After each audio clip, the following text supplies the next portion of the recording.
The Hyundai Australian Boardriders Battle is a reconnection with grassroots surfing at the most primal level. It is the sickest coming together of all the core surfing communities for a weekend competitive pro surfing smash fest with every single division that you can possibly imagine. It's going to hit the inside, he goes up and nails it. Oh, wow! Clutch! I just love this grassroots Australian surfing, all the shredders you haven't seen for years, or guys without stickers on their board just belting the crap out of it. The talent's so deep in Australia, and I love watching all the different guys and girls from the different clubs.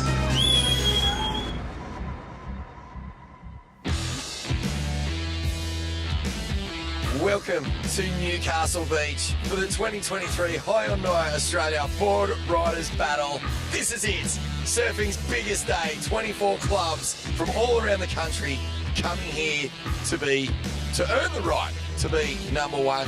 Jess Grimwood, Vaughan Blakey, we're in the sand. We're ready for a huge day of action. Some big stories out of the seeding rounds yesterday, Jess.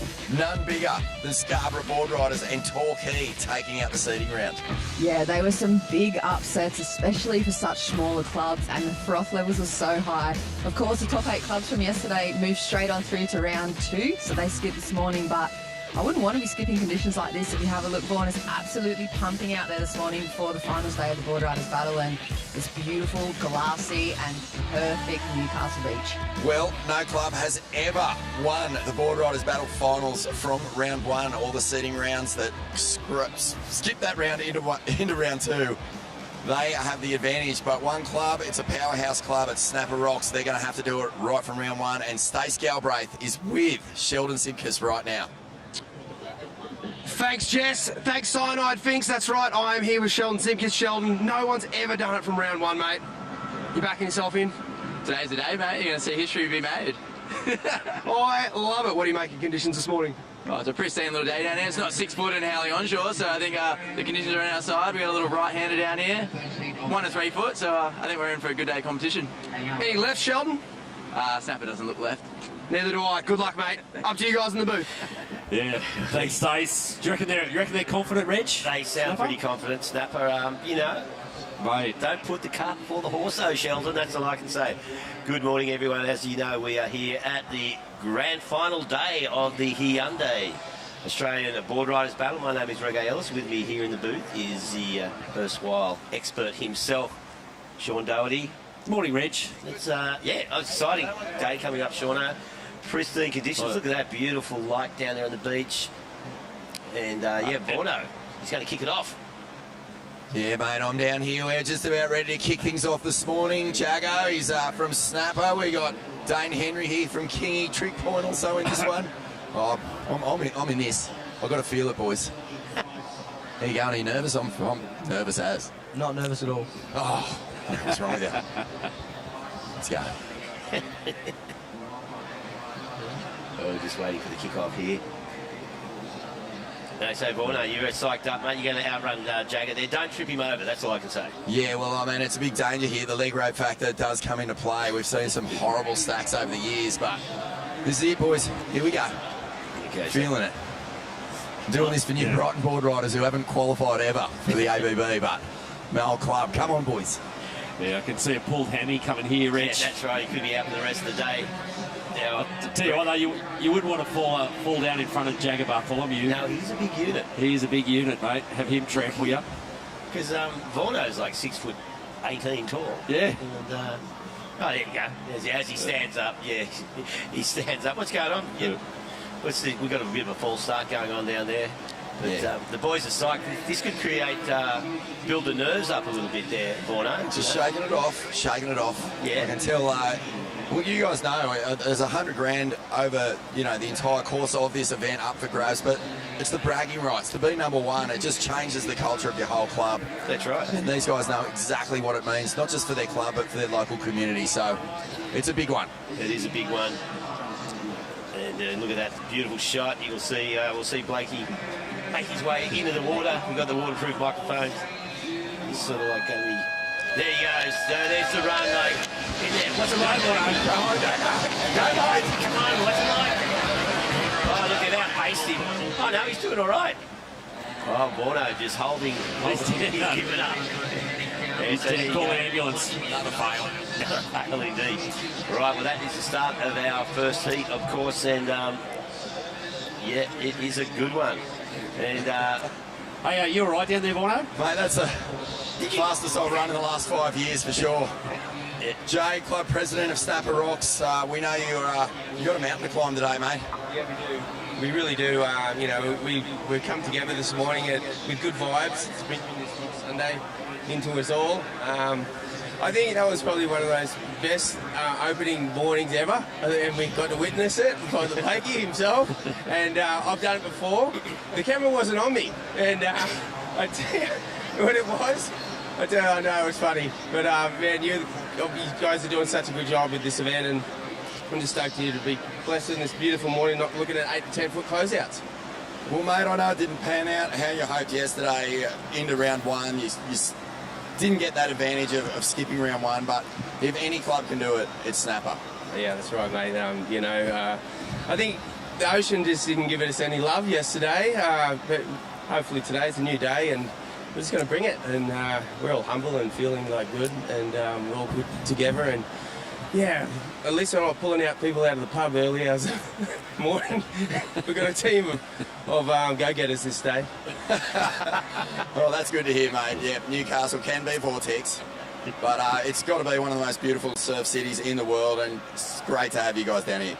Mate, it's beautiful. It's a surfing auditorium, and I hope it's here every year. We love it. Love Newcastle. Back to you, boys. all right, Yeah. well, thank you, Borno. And of course, Jay Phillips. He's been a stalwart of Snapper Rocks for as long as I can remember. Mate. And when he was in the team, now he just sort of runs the whole club. And awesome surfer. So, Borno, before you run away, how did you hurt yourself? Did you do a hammy? Someone told me you just collapsed in the sand. Oh, mate, I'm telling you, Reggae, exercise, it's not in my wheelhouse. No, I was actually thinking, Reg, that in the... Oh, he goes down. Well, I was thinking, mate, in the 35 years of knowing Vaughan Blakey, I can't ever recall him having seen him run, ever. No. I've seen. The hammies are that tight. Well, it's Hey, We've got a special guest over here, guys. Just while we're live, Sierra Kerr, welcome to Newcastle. A lot of pressure on Snapper Rocks today. You had a breakout year last year. Congratulations on being nominated by your peers worldwide as one of the top 5 surfers in the world. Tell us what it's like to surf for your club. Yeah, it's so sick. This is my first ABB, and I'm frothing to be here, and it's so cool being with Snapper, and we're just all pushing and motivating each other, and yeah, we're super excited for this heat. So often in this event, we see the women really pulling their teams through. Hopefully that doesn't happen to you today, and you can just be part of a big push. Yeah, hopefully we're just doing good, getting some starts, and wow, that is a gnarly paddle battle right now. But yeah, hopefully we just get some good waves and surf them. Yeah, we're all super excited to even be at this first round. We're just ready to get the ball rolling, and yeah, let's get it. Best of luck. Have a great day. Thank you. Yeah, there you go. Well, Sierra Kerr, yeah, she could be Snapper's secret weapon. Yeah, Awesome well, surfer. mate, if you go off what we saw yesterday, she was in sizzling form. Yeah, and her old man, Josh Kerr, one of the few guys in the Masters doing backside airs into that wind. So, yeah, a good, solid team. Now, Snapper Rocks, they are in the red. We've got Trig Point from WA in the white. Kingscliff, far north coast of New South Wales, of course, they wearing the yellow. And South Arm Boardriding Club from Hobart, Tassie, in the blue. So, this is the first heat of the day, of course. They are 1 hour long. We've got 5 surfers, one of whom is a power surfer, and he gets to surf, he or she, they surf twice. And yeah, so the big thing here, of course, with these this format is managing your time. So it works out, on average, each surfer has about 12 minutes out there in the surf, but anyone, of course, the idea is to build up that time. Don't leave your last 2 surfers with like 10 minutes between them. No, it doesn't always work out that way, Reg. No, it 12 doesn't. minutes for a wave. It's quite tricky because it's that combination. You can't waste time. You can't sit there and wait for the perfect wave. But you go out there in 5 minutes and come in with a 2. That doesn't help your team either. So No. puts a fair bit of pressure on the surfers, and this is where their wave selection experience comes into play. You can see there's the Snapper team there. Yeah, they bat pretty deep, the Snapper Club, even without a heap of their stars here. There's Ty Richo, Josh and Sierra Kerr, Sheldon Simkus, and the big guy, Jagger Bartholomew, out of the water. So, yeah, probably looking to make up for the fact they didn't have a shocker yesterday, but you would have expected them to be in the top 8. They're always in the top 8. Yeah, well, he goes Jagger opening up. Good looking wave. He just hits it, snaps it off the top. So that one, giving him a bit of opportunity on the outside. He needs to get moving on the inside, which he does. And just gets, I don't know, let's keep it. Yeah, he might paddle straight back out, I reckon. I don't think he's going to... he's having a quick look in. What are they saying? No, mate, get back out there. Get back out there indeed, of course. Do you reckon Jagger's dad's watching? Oh, for sure. Yeah. Old, the bug one. Morning, mate, if you are watching. Yeah, morning, Raps. Hope you're doing well. And, yeah, so Jagger back out there. I didn't think they'd pull him in on that early days in this heat. Plenty of time to catch a better wave than that. And Jagger Bartholomew heading back out. And we're going to cross down to Vaughan Blakey, who we are making work pretty hard this morning. Yeah, thanks, Rego. Here with Micah Marguson from Kingscliff Boardriders, a club that has done an amazing job to qualify for the ABB finals around 4 times, but never made it through the opening round. Come on, Micah, what's going on? Yeah, I think this year's going to be our year. Hopefully, fingers crossed. But yeah, feel pretty good. We've got a solid team this year. I mean, every year we've had a solid team, but yeah, this year I feel a little electric. So yeah, ready to go. Tell us a little bit about the region you're from, mate, and the club's impact up there. Yeah, well, we're up in the Tweed Heads area, so just below the Goldie, and yeah, it's a beautiful part of Australia and some amazing waves there. And yeah, Kingy Boardriders is such an awesome club. And if you're a beginner, intermediate, expert, like we all love cheering each other on, and yeah, it's an awesome club. I'm stoked to be a part of it. Mate, your partner, True Starling, she's surfing for North Narrabeen in this event. There's a chance you could wind up battling each other. I saw her give you a coffee before. That wasn't full of laxatives or some sort of... I didn't drink it. I was too scared. Nothing. Game day, hey. No, it's no. Last year we had like a bet. I was like, oh, I bet you we'll beat you, and I think they made the semis or something. I think they won like 1 or 2 times. So yeah, we got a lot to live up to. But yeah. I remember that. Was the loser of that bet had to mow the lawn for the whole year until this year's event? I think it was like washing the dishes, and I've been the Uber driver for about a year, I reckon. Oh, mate, well, best of luck for Kingscliff. Great to see you, and a shout out to your dad. On you, Brendan. Yeah, Dad. Yeah, Marks. He'd be a good master. Yeah, he would be. I was chatting to Micah yesterday. He said he was actually contemplating doing a little strike run down to Bells and Wiki Pop. Said he had a couple of his dad's old boards. Oh. He wanted to ride it, 6-8 foot Winky Pop. Of course, his dad's old boards were 6'8" by about 14 inches wide. Yeah, exactly. As we see Jagger Bartholomew up and running on his second wave. So we can improve on a... Oh, nice snap. Has a look back to the beach. They called him in. Yep, he's been out there for just under 9 minutes. So Jagger looking to lock in a decent score. The boys expecting that to be obviously better than 3.63. Yeah, mate. Well, I'll tell you what, if Jagger's surfing career doesn't go anywhere, Reg, he'd probably have a decent footy career. He's solid as. Look at the size of it. You wouldn't want him running at you, would you? Yeah, no, great surfer. Yeah. There we go, Sheldon Simkus, who will have a look at the team sheet. I imagine they'll send Sheldon back out as a power surfer later. He really has, in the last couple of years, Reg, become their number one guy in the club. He's their clutch guy they send out when they need scores. Yeah, of course, had a big year last year, made the final of the Challenger Series at home. That's right. At Snapper. Had a huge result there. So looking to kick 23 off with a win for Snapper. But, mate, if Snapper are going to win this afternoon, we've seen Dane Henry take off there and just go down. But, yeah, mate, if Snapper are going to win this afternoon, they're going to have to serve 4 times today. So, yeah, they've kind of made it tough on themselves. So Jagger, he scored a 5.38. Yeah, just throwing that weight around. There's only the 2 turns. I don't know what wave's going to count, that one or his previous wave. I tend to think the previous wave might have been the better one. But either way, Snapper are off and running. So Jagger up forward, yeah. So see, he can serve 4 times. He's not puffing. I think he is.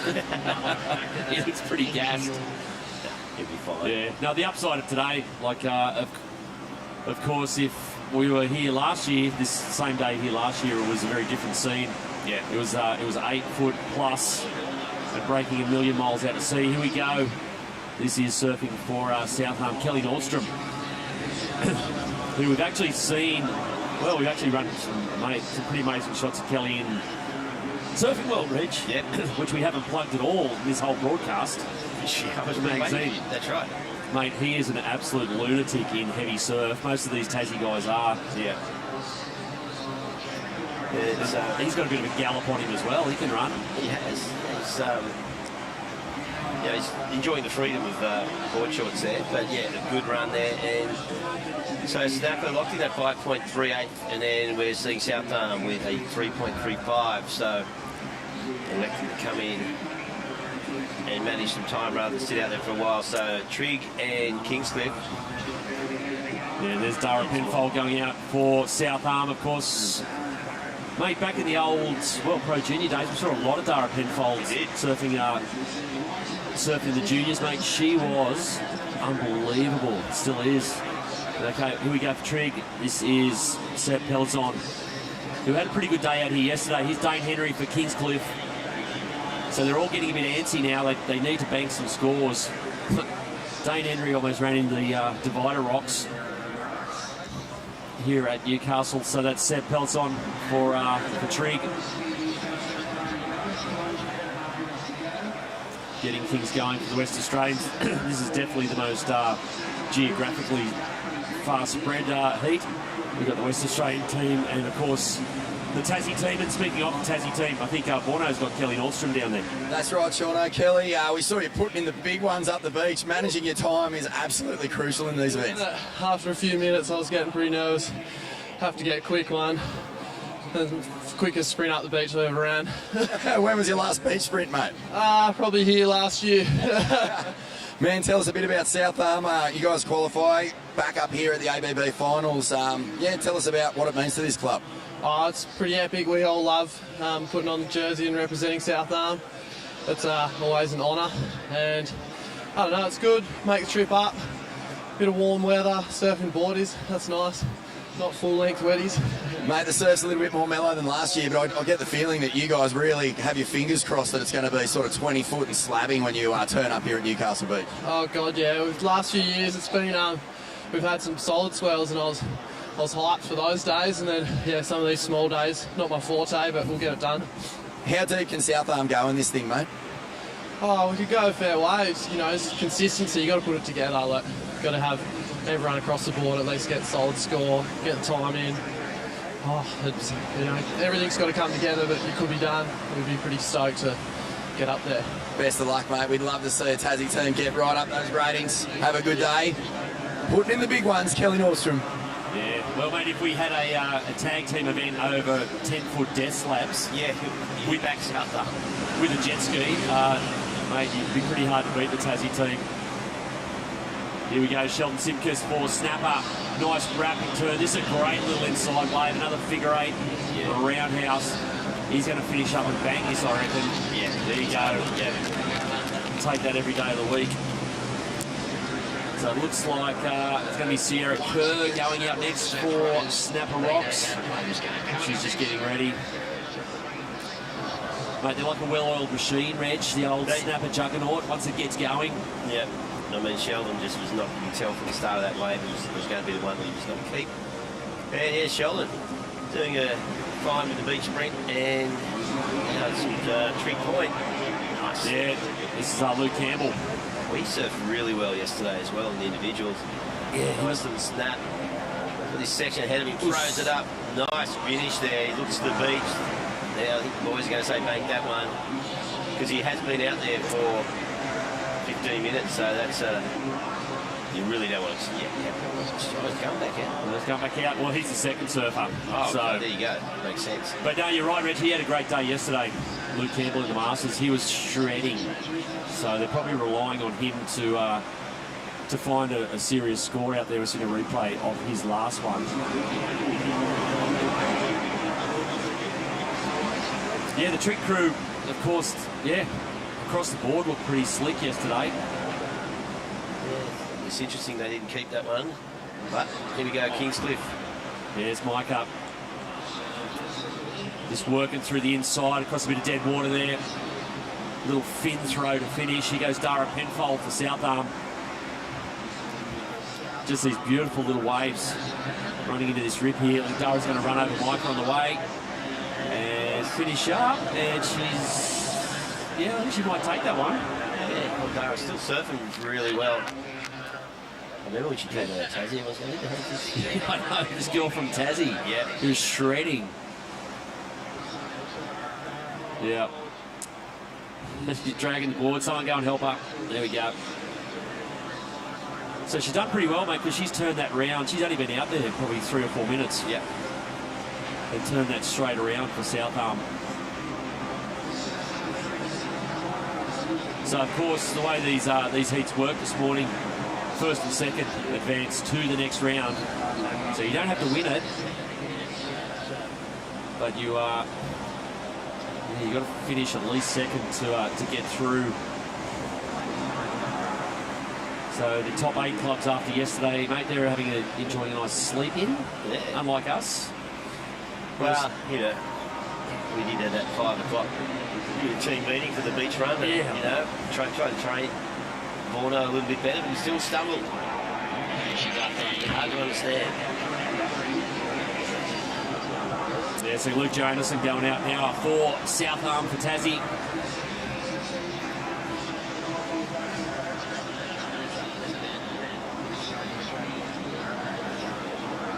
Yeah, so their team, they're going to have Hamish Renwick out next, then Toby Lawrence, and they're going to resend out Hamish Renwick as their power surfer. Of course, yeah, 5 surfers in each team. They nominate one surfer who's going to surf twice.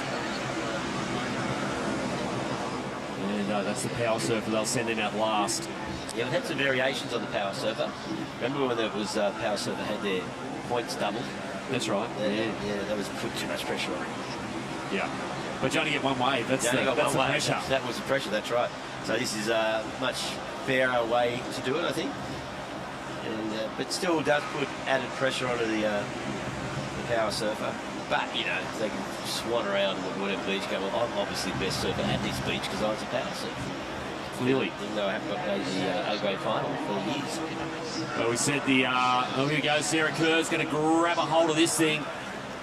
Here we go, off the bottom, up through the lip. Great first turn. Another one there. Oh, she's going to finish here. Look at this thing on the inside, and a great little tagging turn to finish.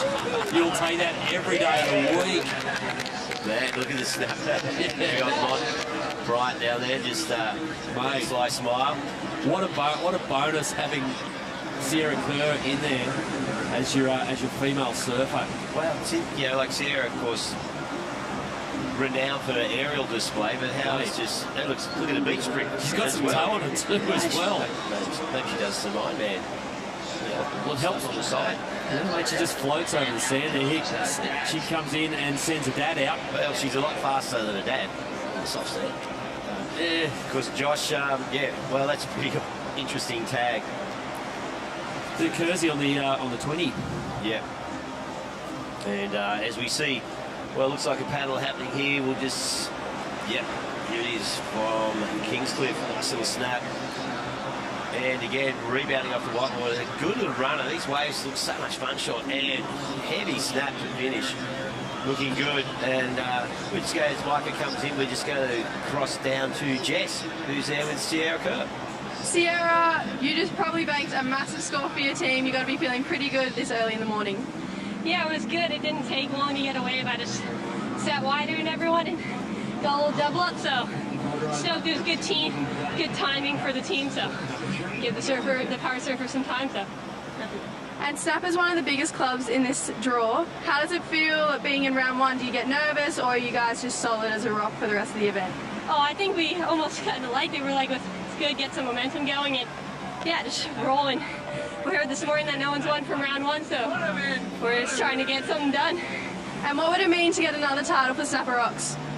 Yeah, it's my first ABB, but I've watched for the past few years, and we've come second, like, past 2 years, and I know everyone wants a title really bad, so we're gonna go get it. All right, we'll let you catch your breath. Congratulations, and yeah, good luck for the rest of the event. Thank you. Yeah, good on Jess, and well done, Sierra. Of course, if you're wondering why Sierra's accent doesn't sound like a Snapper Rocks accent, Rich, it's because Kerr's living in California. That's right, yeah. But, here's a replay of Sierra Kerr's wave. And a great finish here. So that score, yeah, a 5.38 that came in at. So that has put Snapper well and truly out in front. Yeah, like Sierra renowned for her airs, of course, but she's got the full combo going on. Just look at her eye this off and just gave that some stick as well. Yeah, so, great surfer. She's looking pretty relaxed, of course. A few weeks back she was competing in the Pipeline Masters, where it probably wasn't quite such a relaxing atmosphere, Reg, because it was 6 to 8 foot and bombing. Yeah. And she really gave it a nudge. So this is a little bit of fun surfing for the home club of Snapper Rocks. Here we go, the Trig crew going out. Pascal Hutchinson in the water now for the Trig crew from Perth. And here we go, this is Luke Johannesson for South Arm for Tassie. Just getting a hold of this thing, and yeah, maybe not liking the end of that. He'll probably go back out and chase something a little better. So we said this is basically a battle. Well, we said first and second get through. Starting to look like Snapper already, Reg. Yeah, Sheldon locked it at 9-7, so they're probably going to crush this. So going to be a battle for second. I reckon Kingscliff at the moment just got their noses in front. But there's not much between Kingscliff, South Arm and Trig. That Snapper Rock's way out in front, as you said. So, yeah, well, this third surfer we've got just on 27 minutes left. So we're in the back half of the heat.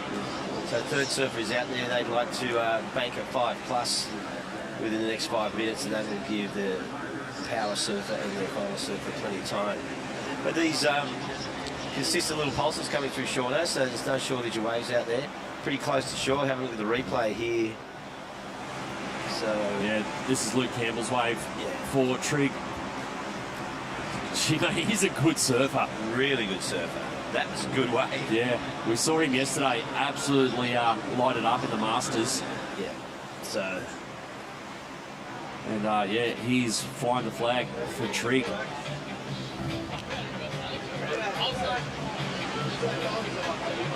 Yeah, so it's a bit cutthroat there at the moment, but you wouldn't know it down there on the beach bench. Everyone's pretty matey. Yeah. It's the Kingscliff and the Trig crew hanging out, having a bit of a laugh. Camaraderie there. But that's the beauty of this, these club events. You do mix with clubs from all around Australia, and Trig guys probably haven't met the Kingy boys before, No, no, opposite sides of the country.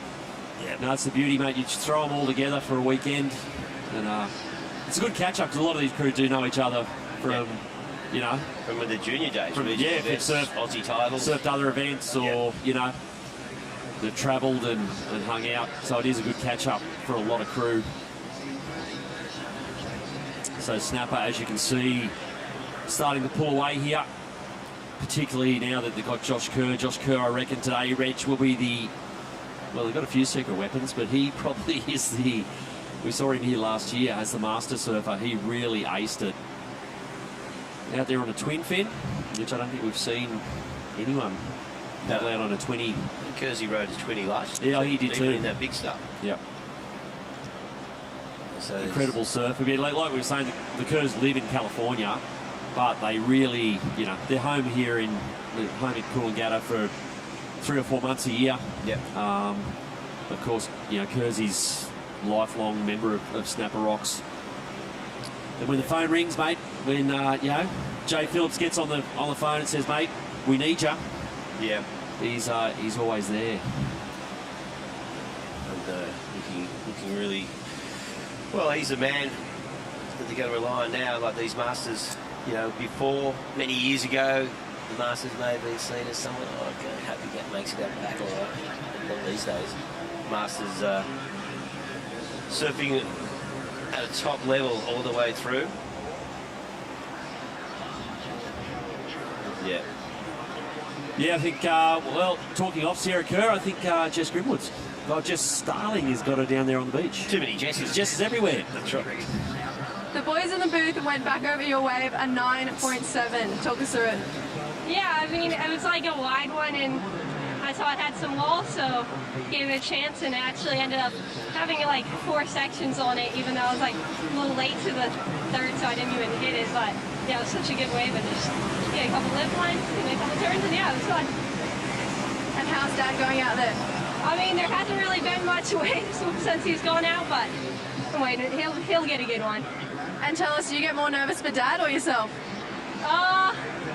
Probably no one. I got trust in everyone that's here. Amazing. Thanks, Sierra. Good luck for the rest. Thank you. Josh Kerr out there. We're taking Josh on a Surfing World Grand Bash road trip down the south coast. Had good barrels at Wreck Bay. Yeah, we had full clearance from the local boys. Gave it the all clear. They gave it the all clear, yep. We were there, and it's good too with Josh. It was Kirby Brown. I can't remember who else. Those guys stood out there, of course. Jay Quinn. Remember Jay Quinn? Yeah, Quinny. Mate, he was a surfer. Mate, that's a pretty good little trip. Oh, it was, yeah. John Frank was floating around in the water.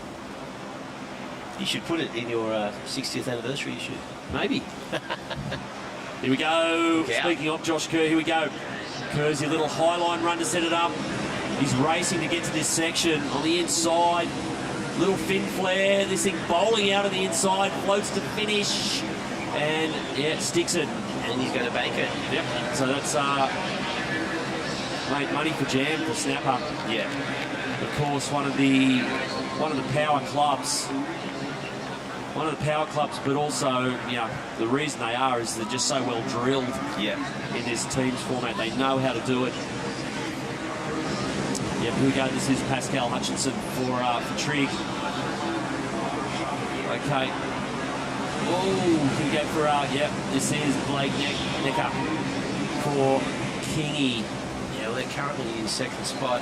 So you'd reckon on form, Reg, you'd kind of favour Kingy to get this second spot, but they're putting a bit of pressure on themselves. I reckon Trig are shaping as a real threat. Yeah. You're seeing Ty Richardson there running out. He's the junior surfer for Snapper Rocks. Oh, Kersey, look, mate, you wouldn't blow out a candle at the moment. That was just a walk in the park. So Snapper Rocks starting to put the foot down. Here goes Josh Kerr. Just great style. He's racing to get to this section at the end here. Just a nice little snap and straight into a big float finish. And that'll do it for Snapper. Of course, the three-time ABB champions. Yeah, 3 times. They won the first 2 years. Of course, this is our 10th year of running the Australian Boardriders battle. Snapper won year 1 and year 2. And then everyone was pretty glad that they lost. That's right. Yeah, once you win a couple of times, everyone wants to see you lose. Mate, they figured they could keep winning forever. Because you go back to those early years, you know, like the Snapper team was Joel Parkinson, Steph Gilmore. Yeah. I think Jay Phillips was in the team as the master. Yeah. Mate, they go so deep, this club. I think Sheldon was probably the junior surfer at that point. Well, this could be... Oh, left-hander here. Trig.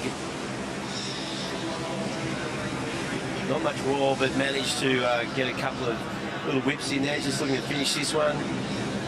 Yeah, so it's running straight down the other side of the rocks. Oh, nice one. So we haven't seen anyone take a left.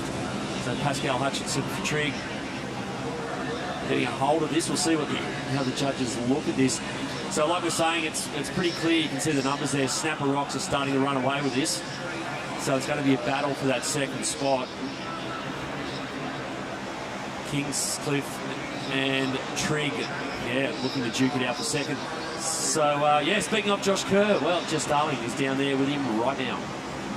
That last run looked like a walk in the park. How are you feeling? I definitely didn't put in too much effort on the run. I was seeing the boys come back from their runs just wanting to throw up. I'm like, I'm just going to cruise, all good. Sierra did all the job for us. So once I heard that score come for her, I was like, okay, well, just sit wide and hopefully get something. I'm not going to outdo her on that one. No, ask Sierra who she gets more nervous for, herself or you. What about you? Do you get more nervous for Sierra or yourself? It's definitely more nervous for her, for sure. I feel like when it's you just rely on yourself over years of doing what you do, but when it's for someone else, it's all out of your control, you know. So it's kind of stressful, but it's kind of fun now that she gets to kind of feel it on her side for me when I'm out surfing now too, so it's good. And talk us through, you might be the only surfer on a twin fin in this event. How come you've chosen this board? Because that's all I ride. I haven't ridden a thruster in years and years, and I feel really comfortable. It's actually perfect for this little board out here. Look forward to getting a couple more of this event. Well, it looks like it's working for you. Good luck in the rest of the event, and it looks like Snapper's doing pretty well. Yeah, thanks. There we go. Oh, big flaring turn there. Blake Necker for Kingy. That looked pretty sick. He's looking in to see what the rest of the team thinks. I don't know. I'd be banking that. No, heading back out. Sending him back out. Okay, we've got 18 minutes remaining, and what they got? There's still another three surfers to go. Yeah. They've got their female surfer, Ava Aguirre, and then Samba Man, and then they've got to send Mike Markinson back out again. So they're squeezing it pretty tight. Yeah, definitely. But, mate, that was a pretty sick first turn. So Kingy's one of those clubs, Reg, kind of really building. Like that, I was saying that this is now their 4th year in a row that made the finals.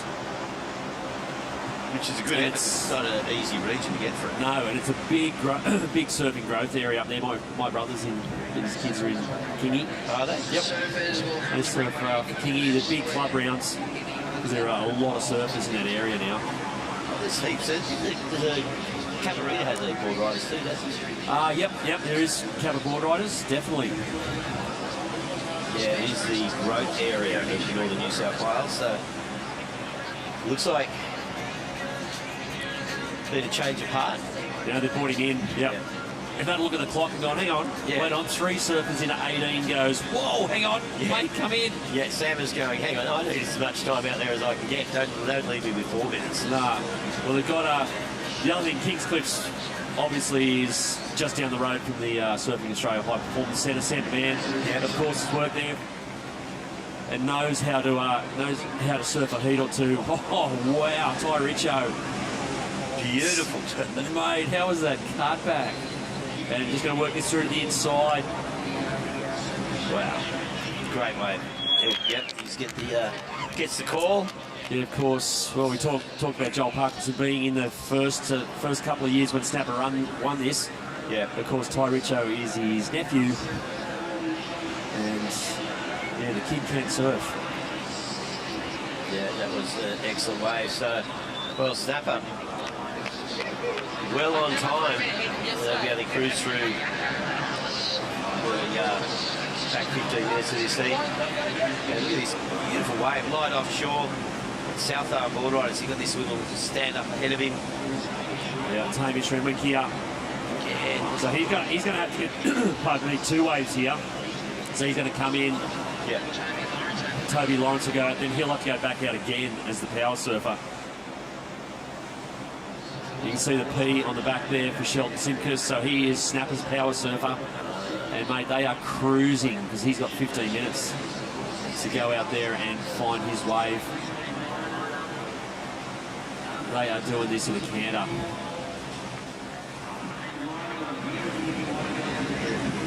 Okay, here we go. This is Izzy Campbell for Trig. What a good wave. This is a great wave.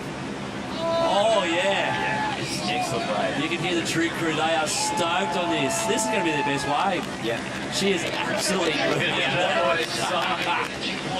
Well, Trig, are they going to... they're not far behind Kingscliff. It's a real battle for that second position, though. Mate, she absolutely lit that thing up. That's probably that might be the highest scoring wave of the whole heat. Yeah. For all the teams. Interesting to see South Arm now less than a point behind Kingscliff. Kings have watch this. Wave up their sleeve, though. Look at this, face to the bottom, sets up the first turn. Now this thing just comes to life on the inside. Another great little jam turn. This thing just bowls out, whips in the pocket, and finishes big here on the inside. That is going to be a huge number for Trig Point.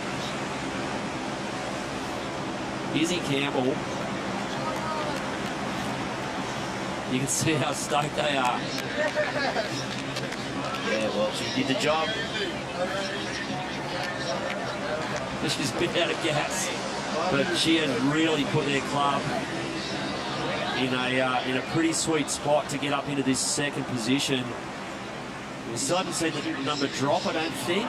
No, it hasn't dropped yet. But it's going to be a big number.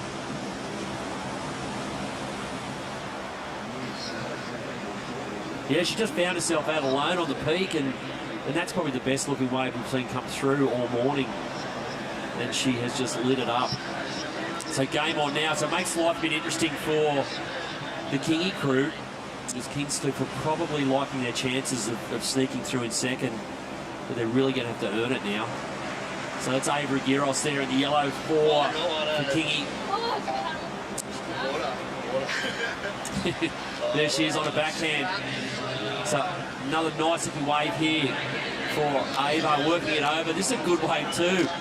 And a nice finishing turn. Now, Kingy were really running behind on time, so she's really helped him out there. I think she's only been in the water about 2 or 3 minutes. Yeah, so Sam Mann will be the next surfer out there for Kingscliff, and of course then they still have Micah. Munts and should come out for his power wave. Look at this wave on the outside. Sheldon Simpson just boom. Mate. Just perfect little waves. Just light offshore, pristine conditions, water temps 23 degrees. They'll be having a good time out there. Yeah. And Sheldon. Is he going to bank that one or not? Well, he's the power surfer. He has to. Oh, of course, he had no choice, yeah. And that's his thing. So, Snapper, there was no need for Sheldon to run, no one to tag, and there's 12 minutes to go as we see Samba Man heading out now for Kingscliff, their master surfer. Yeah, so this is really game on here for Kingscliff. They're probably going to really need. You see, there's that scores in. Look how tight Trig. Yeah, Trig. It was an 8.08 for Izzy Campbell from Trig, so that put them up into second. Here's a replay of Sheldon Simpkins for Snapper. They are home and hosed in first place. They'll progress, no worries. So this has just turned into a training drill now. Yep. For Snapper. Imagine a few of the clubs that have already seeded their way through to the second round, they'll be watching this going. Kind of thought this might happen. Don't poke the bear, mate. Don't poke the bear. The Snapper didn't finish in the top 8 yesterday, so they've had to go the long way around today. But they are looking pretty good. So look, we go 10 in the morning. Trig and Kingscliff, 19.46. So, wow. So there's a bit of a countback situation happening there, but 2 ways left for each. There you go. Each team, and we've got Southo about 5.5 points behind them. Yeah, we thought it was close for second. We didn't think it was that close. They're actually tied. It's going to come. This is crucial. So yeah, both got two surfers to go.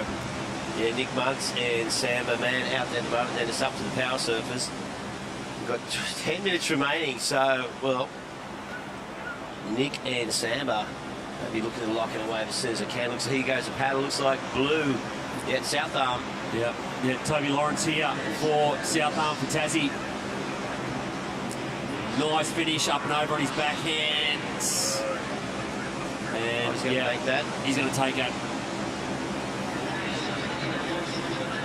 So he's coming in and they'll send Hamish Renwick back out. See the Kingy crew yelling out to Samba. There must be something coming. They're trying to direct him around the lineup. It's a bit of a wide one here. Samba looking at it. He's not going to get it. So you can see that thing standing up deep. It looks like Nick Muntz for Trig is going to get it. Oh, it's a good-looking wave. Here we go. Nick Muntz for Trig. Great swooping cutting to start. Now he needs this thing to stand up and bowl on the inside. A little back foot jam. Got to race it through this thing standing up in the shorey. Needs a finishing turn and does it. Yeah. They'll count that. So with 9.5 to go, I reckon he's going to come in. Oh, look. Go, don't. Yeah, the pressure is on the beach. They can feel it. Okay, so Luke Campbell will be heading out for Trig as their power surfer. Interesting. We'll wait and see what that score is, and Stan will know exactly what he needs to do. Yeah, they're sending Nick Muntz back out for Trig with 9.5 to go. They reckon he can find something else. Bit of a roll of the dice. It is. I'd like to see what they... Because it's locked in at. Of course, with the rules, Reg, you've got to get your last surfer back in, otherwise you get penalised. No, I think they wanted to come in. No, they're dragging him back in. Oh, this might end in tears, Reg. This could end in tears. Well, Nick Muntz, he's decided to head back out. Looks like his teammates wanted him to bank it. Maybe a bit of confusion there. So they've got 8.5 minutes and they've got to get these two surfers in and out. Because if you don't, you get a 5-point penalty. Here we go, Samba Man looking at this. Taking off here on his backhand. Little set-up turn. It's not a big wave. He's getting busier on the inside. Little backhand whip. It's not a big wave. He's going to have to finish. And I think he's going to bank it. Yep. Yeah. He was give. He knows that these guys have surfed enough of these to know that you've got to make time your friend. Yeah. So he's come in. It's not going to be a big score, but he's going to come in and give plenty of time for Micah to get a score and get back in. And, well, you're starting to look at Trigger starting to paint themselves into a bit of a corner here. Yeah, they had that advantage, and I think Nick heading back out. Well, here we go, mate. It might be a master stroke. It might turn out to be a good idea. Here we go, floats that first section. He's got to get around this thing. And he's only just getting around it now. Floats to finish. Might get another little turn on the inside. So, I don't know if it's better than his first wave. No, I don't reckon. Chewed up a couple extra minutes on the clock. Yeah. But still, what have they got? 7 minutes, plenty of time. Plenty of time, and it's going to be interesting to see what the score's going to be locked in at. Well, there you go. So, Kingscliff, look at that point.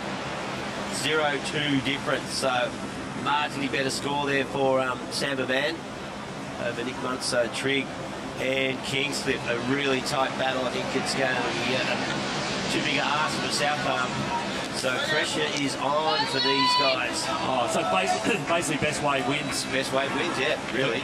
Between Micah Margison and Luke Campbell. Yeah, exciting stuff. So, mate, this is heavy. Yeah, heavy. You gotta wonder. Look at it, like there's literally 0.02 of a point between Kingscliff and Trig for this second spot. So down to 6.5 minutes. So Micah Margison up against Luke Campbell. Best wave wins. Okay, just seen Samba Man get a wave. He's down there with Jess. Take it away, guys. All right, you guys are ahead by 0.02. You got to be feeling a bit nervous right now. Well, it's pretty interesting. We actually haven't made a heat out of the first round the past 2 years, and it's happening all over again. It's like, oh, no, we're here again, but I've got faith in the club, and we've got great team members, and Mike is out there now. He's surfing really good, so fingers crossed.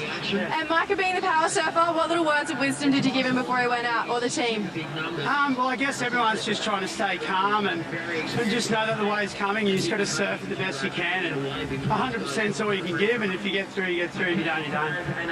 All right, well, good luck. Hopefully everything goes your way, but yeah, fingers crossed. Thanks, Samba. Thank you. Yeah, here's a replay of Samba Man's last wave. So it wasn't a set wave, no, but he made sure he got this thing done with plenty of time left on the clock. So he's given his power surfer, Micah Margison, a really good shot to find something now. You can see how nervous they are. Yeah. Because, as we said, it's basically going to be best wave wins between Micah Margot and Luke Campbell. The Trig boys will be freaking out. A big effort to make it all the way over WA, of course. Yeah. Kingscliff just drove down the highway. No big deal for them. But, fair drive. Fair drive, that's true. So, Trig, Point, and Kingscliff battling it out for this final position to move through. So, second place to move through, obviously. Yes, they've got 4.5 minutes. So, as we were saying, Reg, the problem is if you don't get your power surfer back to the beach by the end of the heat, it's a 5-point penalty, which basically takes you out of the game. Yeah. So these guys have to get a wave probably no later than like a minute out, and then they're going to sprint up the beach. Well, we're under 5 minutes remaining, so pressure is on. So Micah's sitting on the inside here of Luke Campbell. He's looking at this thing. Luke Campbell's swinging to go. Micah's having a look at it. Look at it. No. Luke's committed. This is it as a power surfer. Great first turn. Just setting it up. He's going to need to go big here on the inside. Luke Campbell hits it. And cracks that beautifully. There you go. Yeah, okay, we're down there with the Trig Point crew. Take it away, guys. Need at 0.02 more than Kingscliff. You've got to be feeling a little bit nervous right now. Yeah, I'd be lying if I said I was like not nervous. I'm like, I can't even speak. It's just like, it's so exciting. It's so great being here with the team. But yeah, I'm definitely on edge. And you guys have come all the way across the country. What would it mean to get the win here today? If we got the win here today, it'd just be the best thing ever. But I think either way, we're really stoked just to be here and just be surfing together. All right, so not long left in the heat. Hopefully it all goes your way. If not, just go and enjoy Newcastle. But here comes your final member. Come on, Lambos! Thanks, Izzy. Thank you. Yeah, so there we go. Luke Campbell has banked his score. We're still waiting to see what the judges... I reckon it's around a 4, Reg. Maybe a 4 or a 5. So Micah Margot is chasing. He's going to need something pretty decent here. Just under 3 minutes to go. Yeah. So that's Micah Margison out there in the yellow. he's having a look at over. Here we go. Oh, there it is. So it's, I thought the South Arm surfer was going to take that, but this is it. Last throw of the dice for Kingscliff. he needs a 4.95. Here we go. One turn. He's got to go big here. Micah Margo and sticks it. Yeah. Oh, well, is it going to be a 4.95? Two big solid turns. So Trig, 28.04 at the moment. So that last wave, May for Toby, for Luke just locked in at that 4.95. It was a good wave too. So he's done the time thing. So Kingscliff wins it pretty exciting. Got it, yeah, mate. It's the judges will probably have a good look at this because Luke Campbell's wave had a big finish and 2 turns. 2 turns, yeah. Micah Margo's wave had 2 turns, but they were 2 big bangers. Yeah. I tend to reckon they'll go with Micah. Yeah, obviously the Kingy crew think he's got it. Yeah, well. Huge start to the day here. Massive start to the day. What an awesome heat this has been. And yeah, just excitement between Trig and Kingscliff going neck and neck for that second place. Of course, we saw Snapper just run away for it, sort of via a warning shot across the bows of clubs like, who fancied themselves. Yep. You know. Okay, Jess Starling down there with Micah. Take it away, guys. Micah, you needed a 4.94. What are you thinking? Oh, I don't know. I needed it was like 6.05. Woo!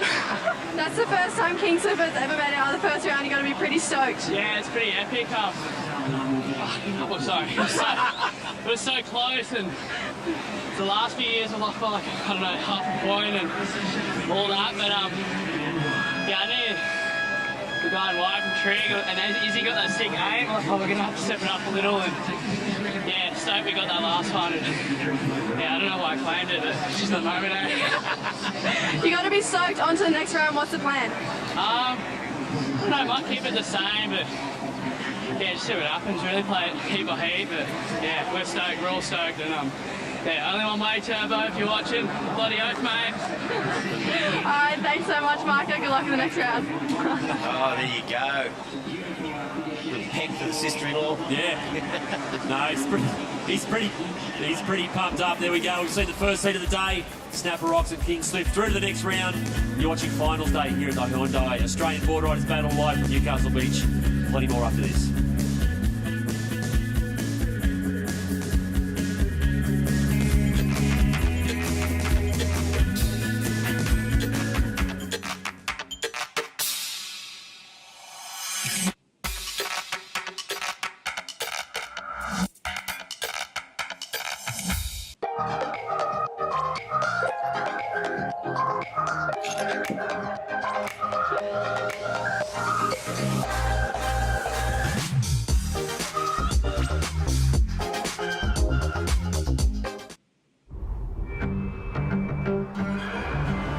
There was this guy, farmer's son, a mechanic, a dreamer who was determined to build a legacy. When everyone told him it was impossible, he replied, "How do you know if you haven't tried it?"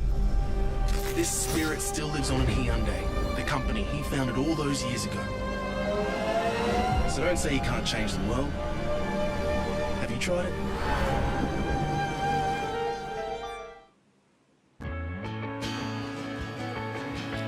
The 2023 Hyundai Australian Boardriders Battle presented by Zambrero is on, and there is the Oakley Battle Cage. And that is an important and unique aspect to this event, Teams Challenge. You've got to get all your team riders back in that box to avoid a 5-point penalty, and 5 points in this format is huge. We've just seen an absolute nail-biter in the first heat of the morning. Vaughan Blakey and Jess Grimwood in the commentary booth to take you through this one. Those guys there, that is the Allura Beach Boardriders Club.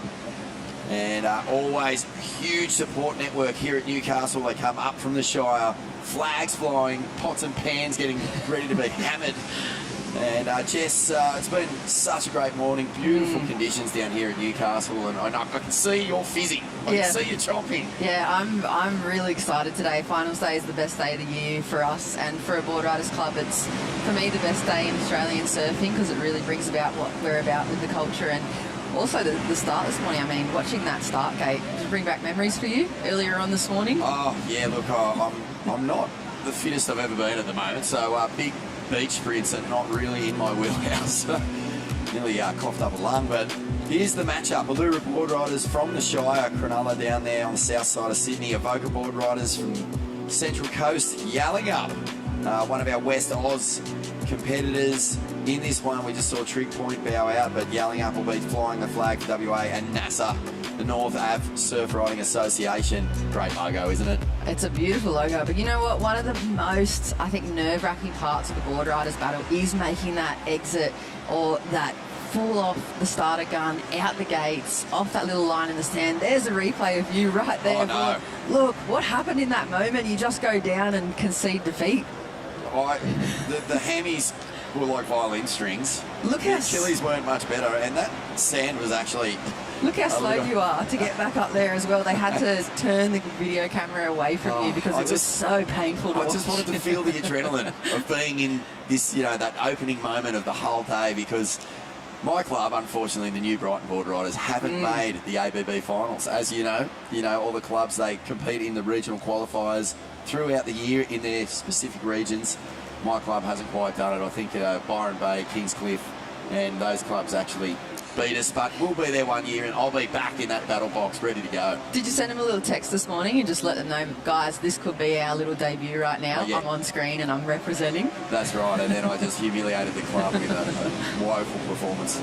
But look at this snap off the top, so straight into it is NASA. And a good finish here. Yeah, it looks like Van Whiteman is the #1 surfer in this round, opening round for them. Well, Van Whiteman is one of those guys, a real club man. He's an old man, great surfer as well, Dino. And he's played a huge role in Avalon actually qualifying for the ABB finals year after year after year. But then what happens is, because a lot of the clubs, their best surfers might be away, or maybe not even their best, just their sort of heavyweight names. And Van has, in a very dignified manner, just given up his spot to let other guys surf. Well, this year he's finally earned his place in the top tier, and he's off to a flyer here, putting Avalon into the leader. 4.25, and I think it looks like he might even paddle back out. So, Van Whiteman. I love his style of surfing too. He's one of those bigger boys. I love when you see those, we call them clubmen a lot, but the guys like Holmesy and Van and Micah and those really big, heavy set dudes that really bring the power and kind of the core essence of when I think back in, the late 90s surfing in Australia, and just big power gouges and totally overcoming like really gnarly sections that most other surfers would happily just shy away from. Yeah. That's like the essence of the Boardriders battle final for me. Like full body on the line, board on the line, everything on the line for the club. There he goes. Wow, beautiful off the top here. This looks like it'll probably go in around about the same scoreline. But a solid start and slashing off the top. That is the beautiful silky smooth style there. Excuse me. Yeah, and I'm interested to see too, Lenny Shell, like Avoca have this vibe about them this year I haven't seen for a few years. So there's the big man Van. And my legs burn for them. I saw Dara making the sprint up in the first round and I just thought, oh gosh, those thighs would be burning. Walk us through the format here, Jess, because it is unique to the team's challenge, and that run is absolutely massive. Not too many surf events really have a beach run aspect to it. Yeah, it's more like the Ironman or the Ironwoman series, as you see Bodie Lee Jones for NASA making, I think it's probably a couple of 100 metres all the way to that little takeoff spot to the south. You can see the contest area there. You have to do a lot of sand work. I think it's smart. A lot of the competitors have been sticking right close to that hard packed sand. But then when you have to come up the top through the battle cage, it's so soft. It taxes the body, and this is first round. So there's a lot of running to do today. So 5 surfers and a power surfer. Scores obviously out of 10. And if you get all your team back in, time management is one of the crucial aspects here, because if you don't get your whole team back in that Oakley battle cage, you cop a 5-point penalty. And as we saw in that last heat, or the first heat of the morning, it was basically 0.5 between Kingscliff and Trig Point. So It was 5 points heartbreak. would have made a huge difference. Heartbreak for Trigg, and then also, like, for who got Kingscliff. That was their first time making it out of first round for them. Yeah, and did you see the passion? Micah Margison's just chest beating. I think he almost caved his chest in. He was punching it so hard. So just goes to show how much this means to the clubs. And these are the rules. So heats are 50 minutes long. Each team is made up of 5 surfers, 2 open men, 1 open woman, a master and a junior. And the power surfer surfs twice but cannot be number 5 on the team list. So that just basically means they can't catch a wave, then paddle straight back out and get another one. They've got to come all the way back to the opening battle cage, get a teammate out there, and then do their second run. But those power surfers are crucial. Look, Shane Campbell there for Allura. He's going to have to make an extra probably 80, 90 metres on that run now. If you surf the left, you are easily adding 50 metres of running to this sprint back upper. So it's a 170-metre run at the moment. And I don't know about you, Jess, but soft sand running at the best of times. I mean, 10 metres of soft sand running will do me in. Yeah, it really burns up the legs like nothing else. You can see already he's only just past that little rock shelf there, and he's still got the rest of the 100 metres to go to make it up into that cage. And the next surfer can't pass the opening line until he's back through that line on the sand through the south side of the battle cage. So it's not just the fatigue you got to watch out for with these soft sand runs too. Look at the leg rope. I mean, that thing is just a tripwire ready to bring you undone. We've seen some incredibly iconic moments here at the ABB with just full-blown face plants. Yeah. You know, 100% crump cutlet. 100% crumb. And we had a guy from our club one year completely pile drive his chin through the sand and spray for about 20 or 25 metres. It was one of the best things I've ever seen. So this man on screen is actually Allura Boardriders World Junior Champion, just crowned over in the States. Jarvis Earl going over representing the Irukandjis, the Australian team, and taking out the World Junior title. You wait till you see this kid light it up. He's got the full bag of tricks, beautiful rail game. Just, mate, he hits the lip and just almost accelerates out of turns. But his air game is up there with the best as well. One of the real bright stars of Australian surfing, about to paddle out for Allura Boardriders Club. And, you know, it just calls to mind that every one of these teams is so deep with talent. I mean, to have a World Junior champ, we're talking Andy Irons, Joel Parkinson, Ethan Ewing, Macy Callahan. These are all surfers who won that WSL World Junior title. Absolute talent on tap here at ABB, Vaughan. All right, well, 40 minutes remaining in this one. We're going to have a quick break and we'll be back with plenty more from the Hyundai Australia Boardriders Battle presented by Zambrero.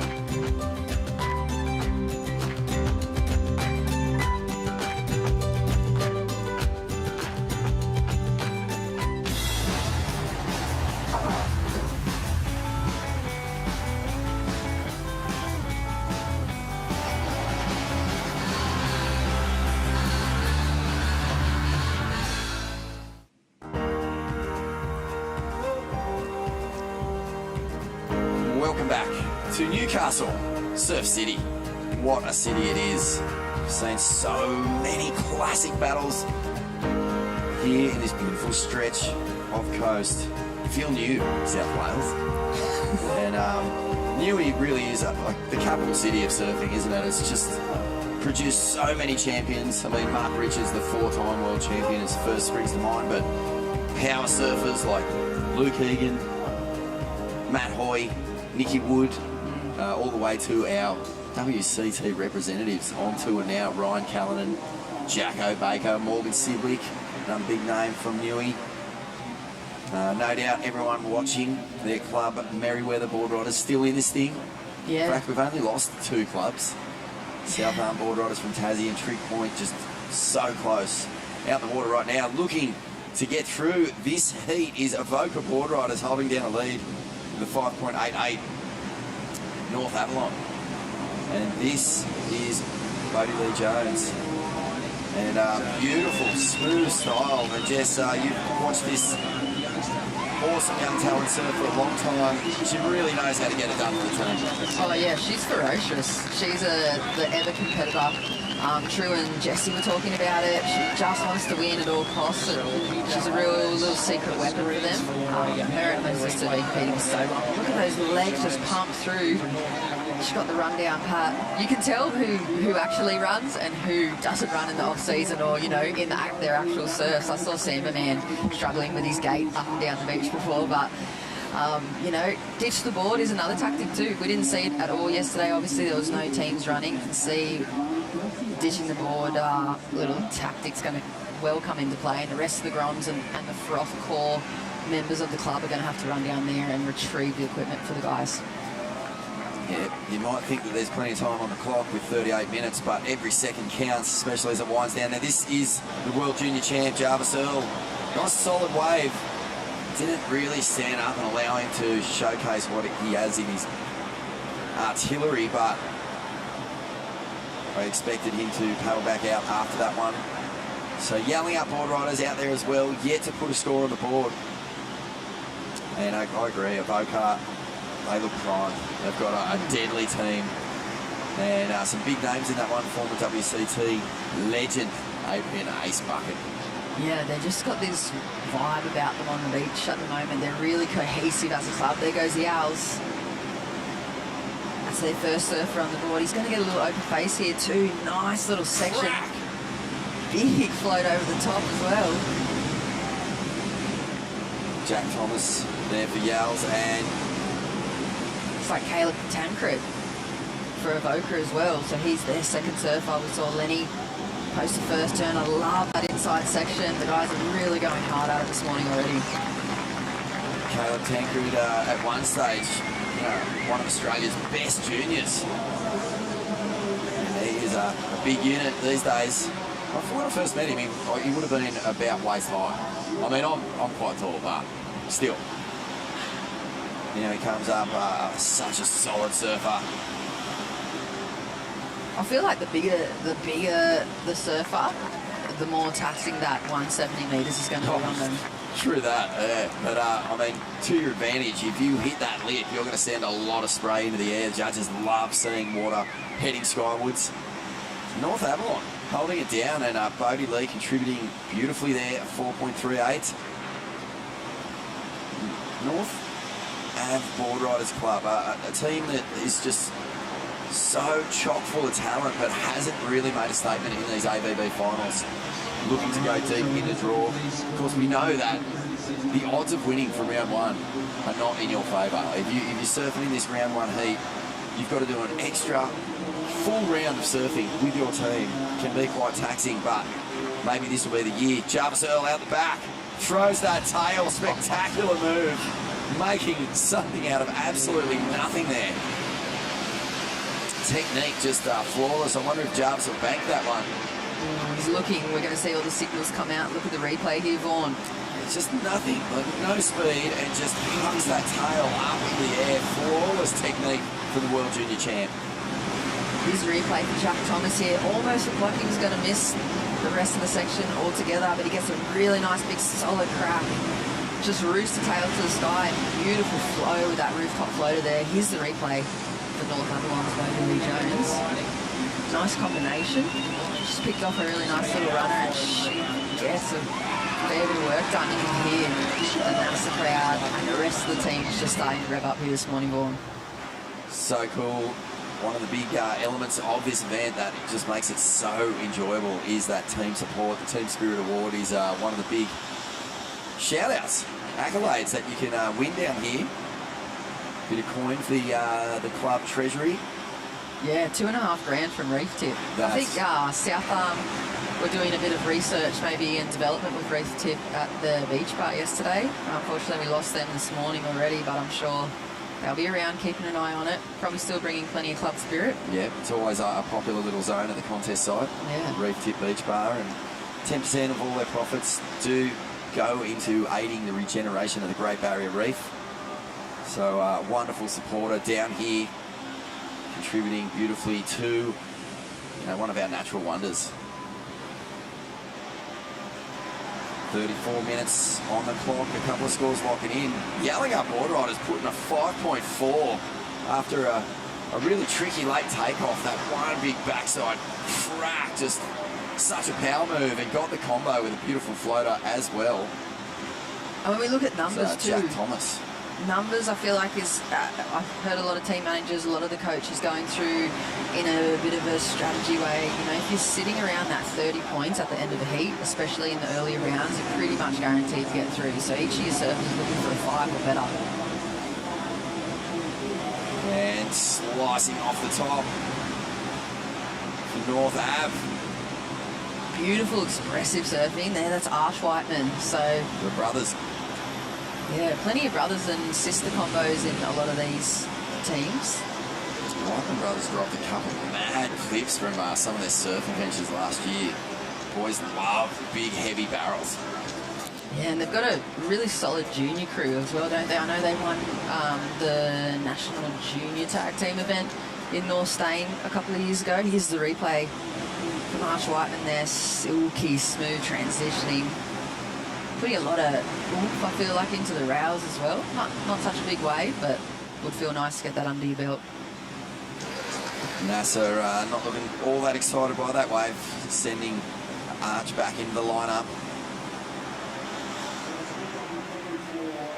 I was going to say, Jess, you often hear, you know, the team managers, they watch these heats with basically no fingernails and just shoot them down to the bit.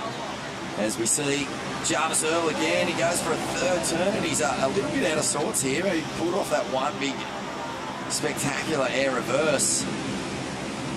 I just wondered whether he might try and come in on that. But soaking up a little bit of time here, Jarvis Earl. The Lura Boardriders, they know that even at a young age, this kid has, you know, a top-level game. Incredible heat management. So he's backing himself to put his team in a better position. He's just got to watch this clock.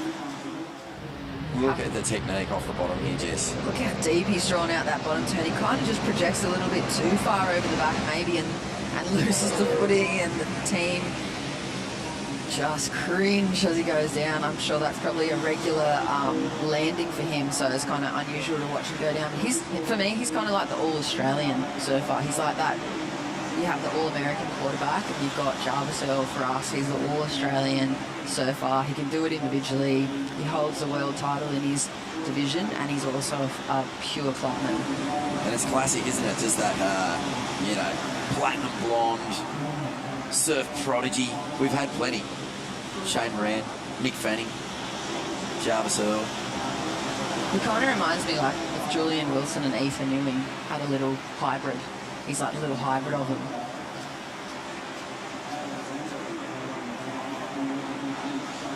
Always smiling too. Huge, huge smile. Look at Newcastle this morning, lighting up. What a magic piece of coastline.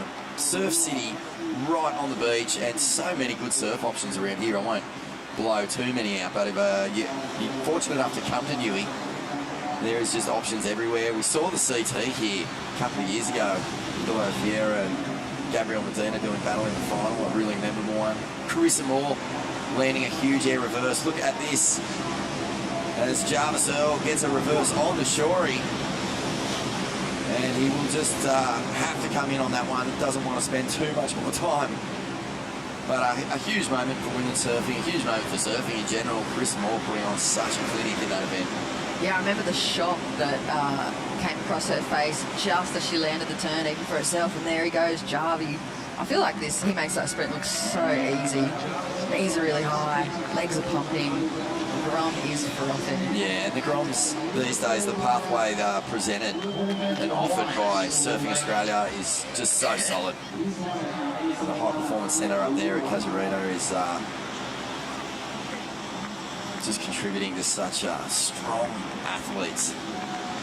You can see like when you go overseas and you go to things like the ISAs or those international events, and then Team Australia rock up and they've come through this pathway and they've done all the Boardriders battles and they've been, you know, kind of moulded along with Surfing Australia's development programs. Like you can really, really see it come to life in those international comps, whereas a lot of the other countries are still kind of developing their programs and pathways. It's so noticeable from us, and not even in a biased way, especially when they do like a tag team style event overseas as well. And there's no other country that even has a little bit of any type of advantage over Australia. You put Australia in this situation in a tag team, wipe the floor.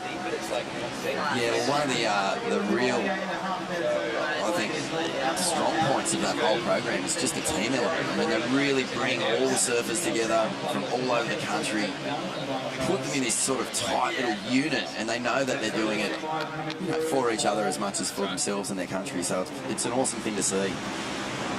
And, you know, that's basically just an extension of club surfing. I mean, when you're a little grom and you first join your Boardriders club, you really get a connection to the community, connection to all the different surfers, and you feel like part of a family, and it's such an awesome, healthy environment to be in. And a little bit of sign language going on here. I wonder what the red means, maybe. Don't come in. Don't come in, I would imagine. So that's for Emma Catlin, for yelling up Boardriders. They've brought the coloured squares. Yeah. No confusion with the towel waving or the whistling. I saw... Sitting out there going, what do you mean? What are you trying to say? What are you trying to tell me? It's just too easy. What about the drama when half the club are pointing you out and the other half are calling you in? And you don't, when you're looking back into the beach and they don't know who to listen to, and the manager and the coach are saying something different, it's mayhem. That conversation goes on in my brain every time I've got to make a decision.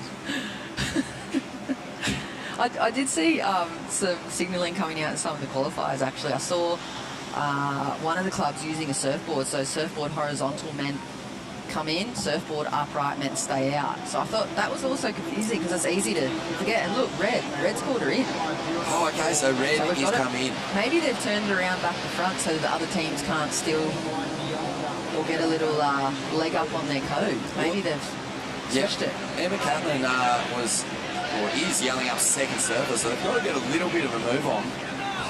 Oh, no, maybe it's out of time. Green means you still got time. Red means you're out of time.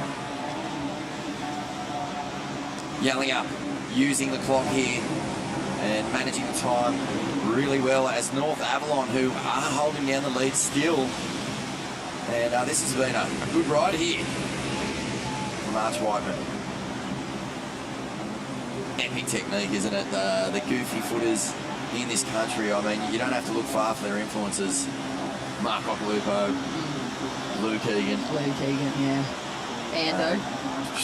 Craig Anderson, I mean, not one for competition. Look at Arch putting it in here, getting the Ironman in full flex.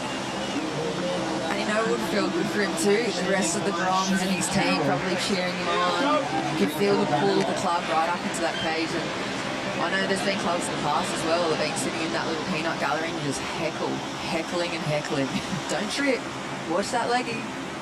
Well, this is team captain Shane Carroll running down for North Ave. So we look at the replay here of Arch. Off the bottom, gets that first turn in, bit of a shiv, and then finally gets to work on the inside. And the sprint. See him just put the foot down there. Acceleration. Just giving his team those valuable seconds. So may need at the tail end of this heat. Tide still filling in a little bit. And yesterday we saw, you know, a lot of water on this bank, and it sort of made those in-between waves disappear. You're really relying just on sets. So, you know, a little bit of so it's a little bit bigger, but possibly not as consistent. So. Yeah, on Sunrise this morning, I felt like there was some sets that were like double the size of yesterday. I thought it was really, it just seems to happen every year for ABB. It'll be terrible in the lead up, and then suddenly click the fingers and it's magic. Okay, Ace Buchan style unmistakable, gets up and over first turn, cracks it in the pocket. Oh, classy stuff from the former World Championship Tour surfer. And he'll bring this right onto the inside. Another hack. Beautiful surfing from Ace. Still getting little points out of that little inside section. Wait till you see the vibe from the Evoke border as well. There's Lenny Chell and Jazz McCorkdale both on the team. Lenny's already banked his wave. Jazz is waiting for surfers and aces. That's just next level. It's got to be another level of surfing that's going to go way up there in the judging. It must feel so good to have Ace on the team. I mean, you know he's going to paddle out. He's not going to make any mistakes. He's going to blast it. And he'll probably use the time extremely well. He was always such an intelligent competitor. You know, he managed his heats beautifully. He's one of the few surfers in the world with a winning ratio over Kelly Slater in finals. Actually 2-zip on the CT. And this is why. Look at that. Just accelerated into that lip and kapowed it straight into the combination. So 2 massive turns. The judges are going to love this, and Avoca are going to jump straight into the lead. He's lightning fast as well, and you just get an appreciation here with the slow-mo, how quick he's transitioning in and out of those bottom turns and to his heel side rail. And he's just, when you're in the water with him, if you get to have a little surf or you get to watch him from the water, you just get this whole other level. Look at them loving it. How is that backhand attack from Boca one and only? feeling really, really, I think, combined this year. I'm feeling that vibe from them. You can feel the push. And with that last score for Ace coming in, takes Avoca straight to the lead. 19.06 has them out in front with just over 20 minutes on the clock. Round 1, Heat 2, Vaughan. Big morning of tag team surfing ahead of us. Oh, this is so good. And, you know, as the day goes on and the screws begin to tighten, you're just going to hear this beach beginning to erupt with team and club support. An 8.25 for Ace Buchan. And Avoca Boardriders just probably giving him a big high five for that effort.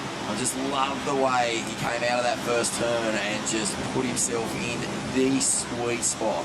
Really hard, crispy pocket jam. Spread all over that toast. Jam on toast. Sweet surfing from Adrian Buchan. I wonder, he must be the master for Avoca. Yeah, he's the master, and he's just tagged out Hugo Spindler, you know, the Super Grom from yesterday. We watched him surf. Had some good performances for the Avoca team in his individuals. The Lura Boardriders slipping down to third. And this is a strong wave on the inside, nice off the top. Yeah, Corbin White. Oh, he's found a bonus section here. And this one's bringing him right up the beach. So doing the running work for him. Smart move. Great shot from the drone there. You can really see just how much water was moving along that inside shorey.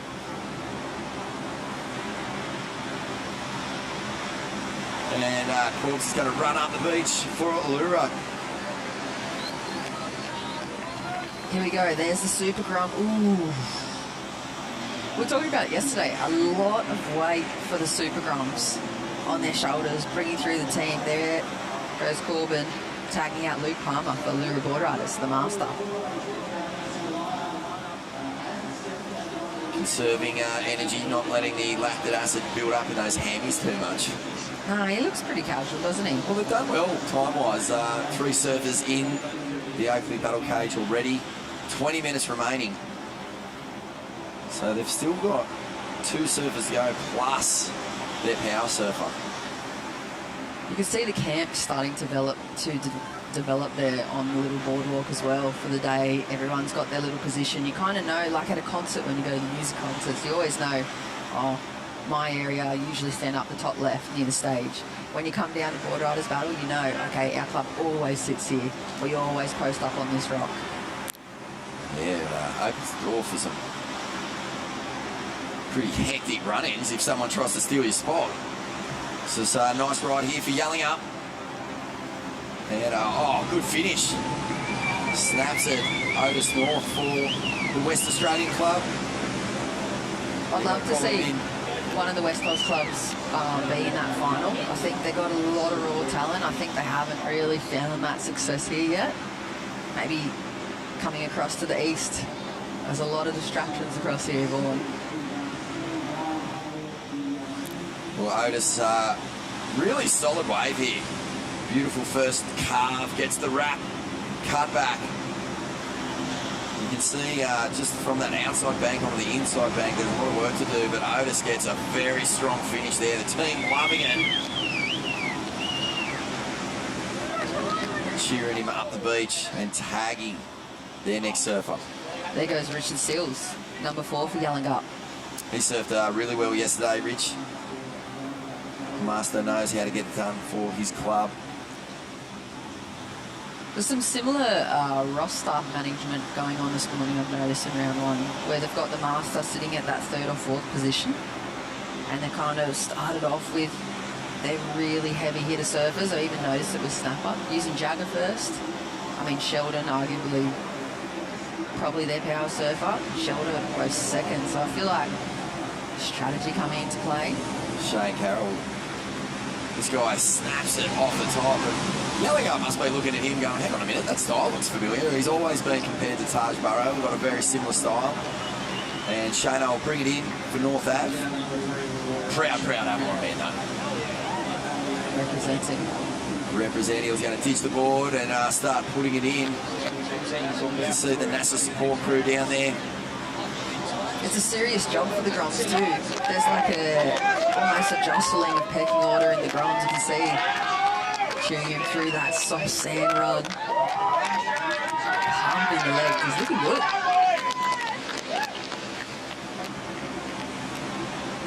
That's the tough bit right there. As you hit that soft sand, you know all too well for him. He didn't look like he was enjoying that last 10 metres. There goes Classic. Dane Dujic, the Super Grom. Look at the smile on his face. Yeah, such a great feeling to be running down and having a whole club cheering you on. Big shout out to everyone at home watching. If you're joining us on 7 Plus on the Australian BoardRidersBattle.com. It's a great pleasure to be down here at Newcastle Beach. Hyundai, our major sponsor, partners of the greatest board riding battle in the world.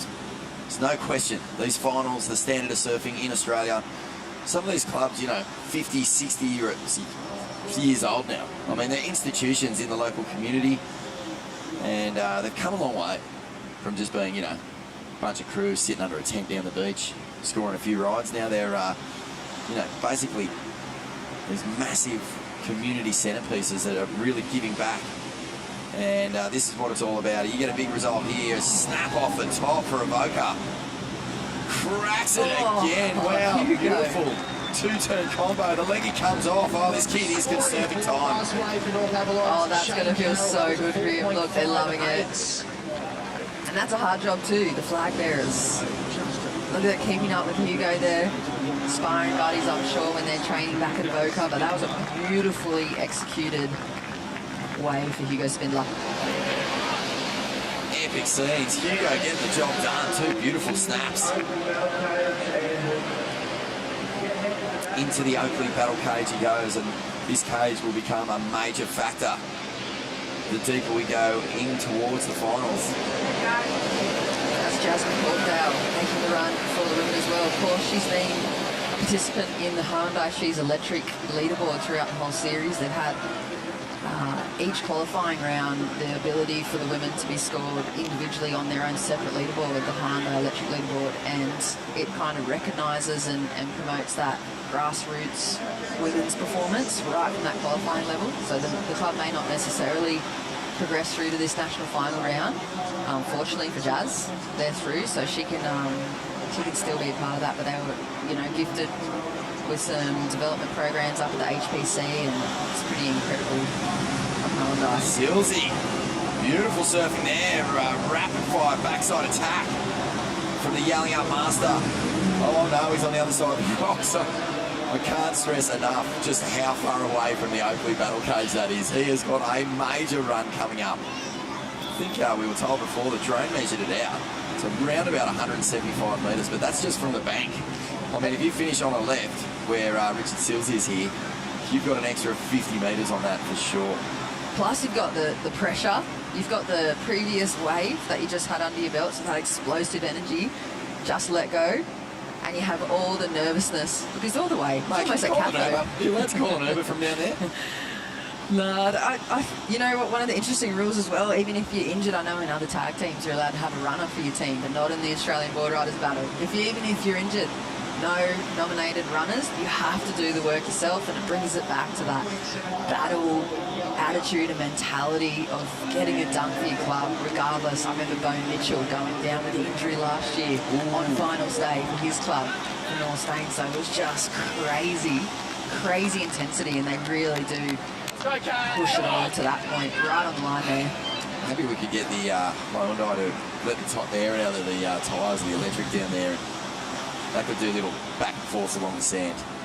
But maybe there could be some kind of novelty bonus points, and if you've got enough bonus points in the tank from the earlier rounds or the Club Spirit Award, you get to nominate one Uber ride only from the far bank straight back to the cage, and it can play like an advantage across the series. I like that. Yeah, we could implement our own little rules there. 13 minutes and 30 seconds remaining in this. Avoca out in front. Some really big scores. That 8.25 from Ace Buchan, the most notable. Let's have a look at this ride. This guy, Lennox Shell, is another name that you're going to see a lot more of in Australian surfing. But wow, how snaky was that wave? Just linked it together beautifully. Bodie Lee Jones here for Avalon. Yeah, nice work for her as well. She's just really getting the job done for them out there. Didn't leave any opportunity left unsurfed. This was the wave, wasn't it? Off the bottom, showing all that World Tour class.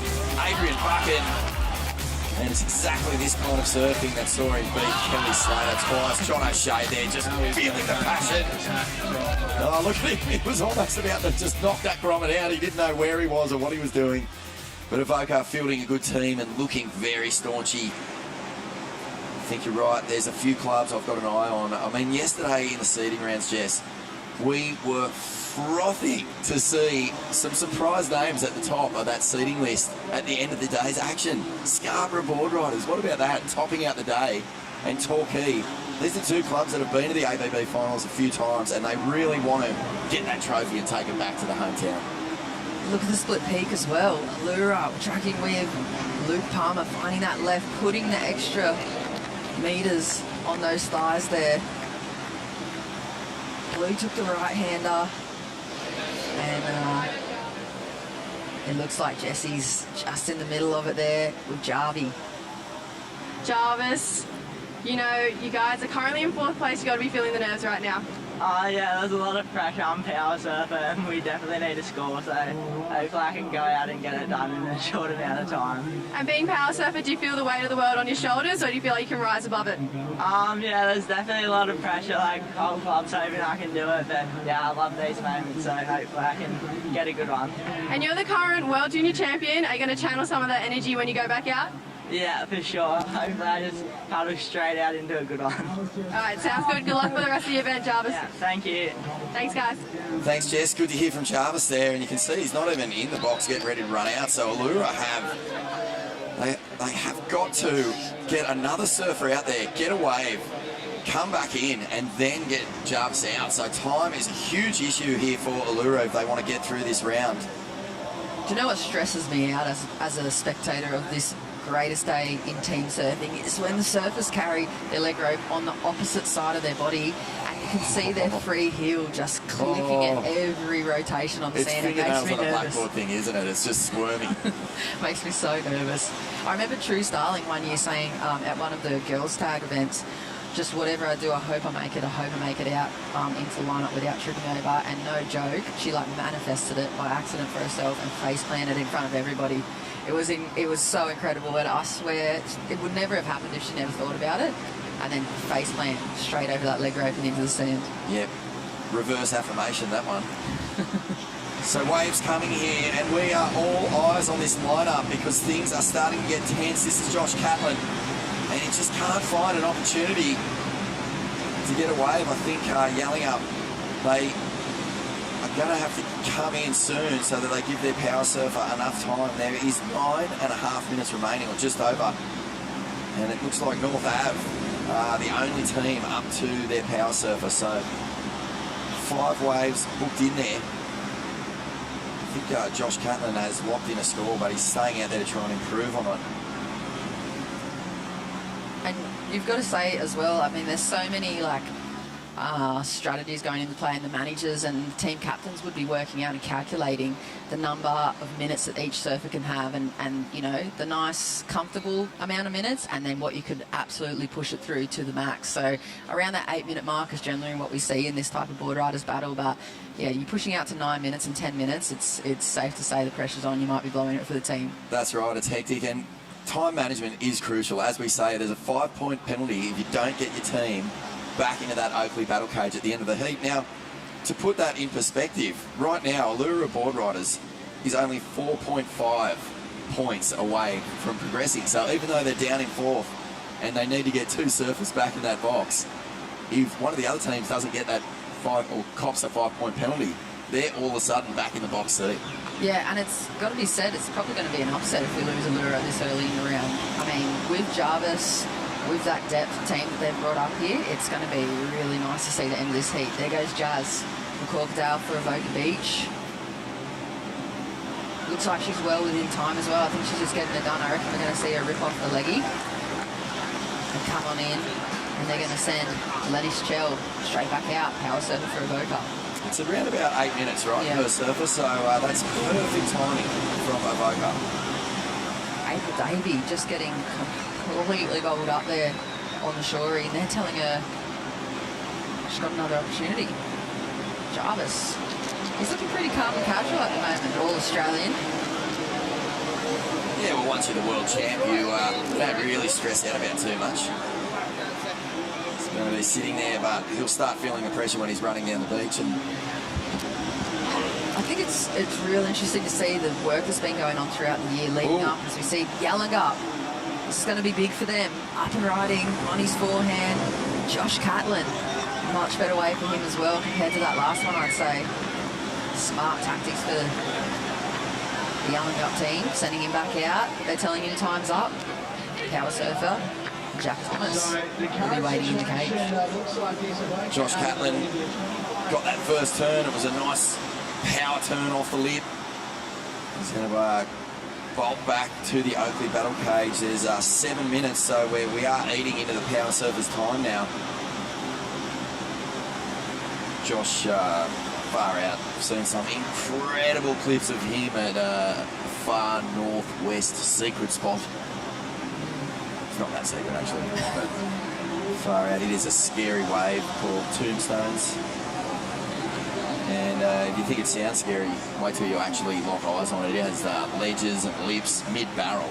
And this guy just, one of the few exponents who just can thread it, no matter how ugly it looks. So not quite those conditions here at Newcastle this morning. A little more friendly. But Josh is definitely getting it done here.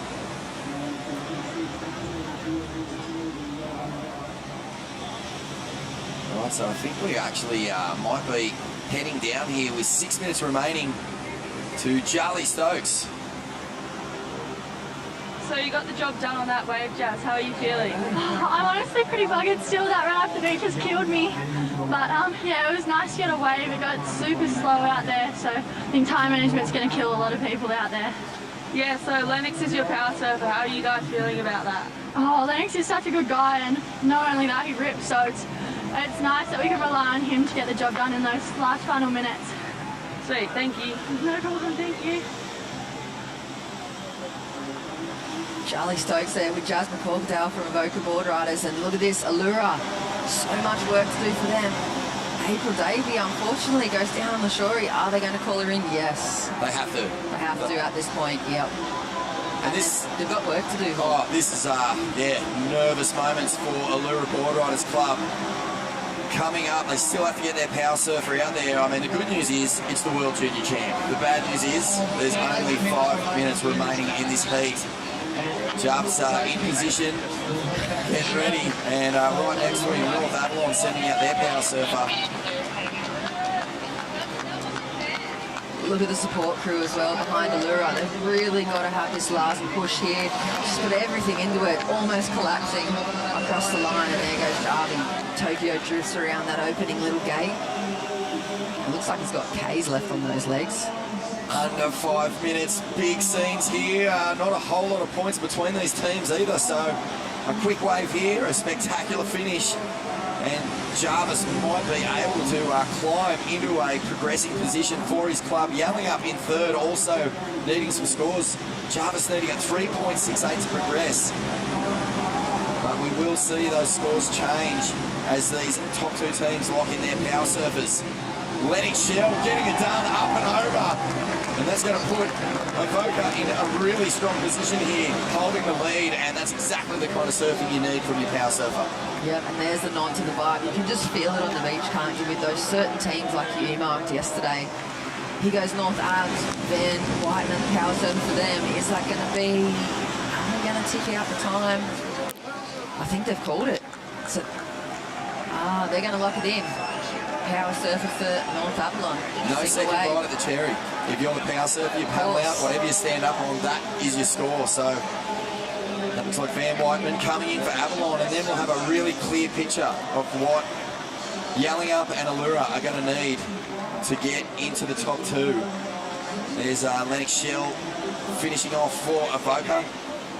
So as soon as these scores lock in, we will know exactly what is required from Yelling Up and Allura. Jarvis Earl, the man on the screen. It's all eyes on the junior world champ. Can he pull off a miracle? Time ticking down, 3 minutes to go. This is why we love the ABB finals. The intensity. Imagine sitting in the lineup right now, seemingly flat, waiting for the next set. Tessa McKenna's voice booming across the PA.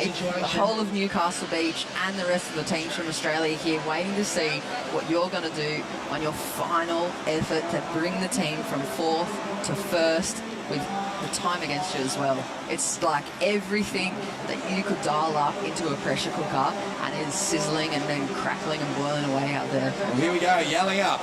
This is a huge ride. And looks like a couple of good turns to start off with. Jack gets a good snap here. The third, 5 turns. You can't ask for much more than that. He's going to bring it in and race up the beach. 2 minutes to get back to that opening battle cage. And that must mean that the entire lineup is just sitting there for Jarvis Earl. So it's hard right now because North have already locked in their overall score of 24.82. I think Yelling Up's going to overtake them with that last wave. I don't know, we'll see what it locks in as, but it's a pretty nice wave for Jack. So Allura have work to do. Only needing a 4.64. 4.64 will push them up. This is I think that score has dropped. Yeah, I think it's locked in. So this is 4.23, not enough. Wow, so North Ave hanging on by the skin of their teeth. All eyes on Jarvis Earl. What can he do here? 1 minute 30. Gets it up and over. Backside floater. Slices his way through. Is there any opportunity? Oh, the power surfer does not get a second bite. And you'd imagine that the 6.31 he needs is not going to manifest on that wave. He has to come in. They know. Oh, the body language just says it all. This is devastating for Allura Boardriders. That one lump just rolling across in the face of that wave there that Javi pulled the trigger on. I think it's going to be a really small score in this power surfing scale, and unfortunately you could just feel it, the deflation of the rest of the Allura Boardrider team. He needed something around that 6-point range. That's right, a 6.31 would have done it. I don't even think that's going to nudge a 3. It was just such a dismal little wave. Did not give the World Junior Champ enough opportunity. It's 2.68, Jess, so Allura Boardriders out. That is an upset for sure. Yelling Up Boardriders, so close. What an effort in the last seconds there, but just falling short, a 4.23 when they needed a 4.64. That stings so bad. But a big congratulations here to Avoca Boardriders and North Avalon NASA getting it done. We're going to take a quick break here in the Hyundai Australia Boardriders Battle presented by Zambrero. We'll be back in just a moment.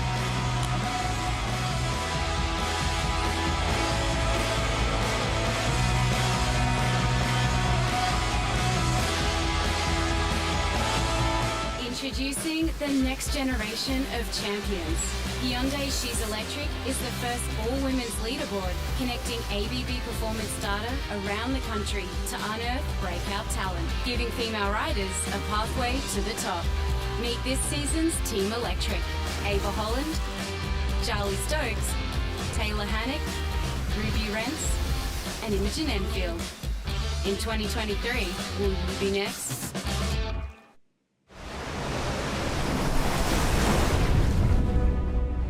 Some call me the next big thing. Then the same people said I'd never make it back. I've never paid too much attention to the noise. Control what you can control, block out the rest. The only expectations that matter are the ones that you set for yourself.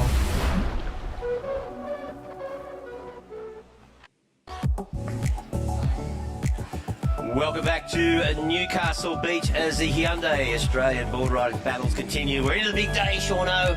We're going to be crowning a champion, the #1 club in Australia, late this afternoon. They'll be taking home a cheque of 20,000 real dollars. And, well, right now, underway with third heat. Yep, there we go. Boys are in the water. It's a big one. Burley Heads out there in the red. Defending champs, North Shelley in the white. The Roaders, Seaview Road from South Oz. And Maroubra United, Reg. Maroubra United, yeah, so another big heat. Defending champs, North Shelley. Yeah. Having to go through round one. Yeah, so it's, I'll tell you what, they're leading off some of these clubs with some big guns in their first slot here. North Shelley have sent out Jolie Vaughan. Ooh. There's the matchup. Yep, Burley from up there on the Gold Coast. They'll be out there in the red. The Roaders, Seaview from South Oz out there in the yellow. North Shelley from just down the road here on the Central Coast in the white. And from the south side of Sydney, Reg, Maroubra United. The Bra. Yeah, Maroubra out there in the blue. So, yes, we said, pardon me, Jolie Vaughan out there leading off for North Shelley. Of course, wasn't that far away from qualification. No, he was in the mix. In the mix, yeah. So he had a huge year in 22, and we've already seen his little bro as well light things up here yesterday, Huey. So we'll see both those guys in action here. Yeah, Huey's listed to come out number 3 for North Shelley. Yeah, a couple of big guns leading off as well, like Hinata Azawa. Hinarts for Burley as well. We've seen a fair bit of him surfing over the past couple of months. Yeah. He is a shredder. Yeah, Digby 2's leading off for the Roaders from South Oz, and Monty Tate for Maroubra. Of course, Maroubra United's made up of, there's about 50 board riding clubs in Maroubra. It would surprise you, no, Reg, Maroubra's a little tribal. Really? Yes, apparently. Apparently.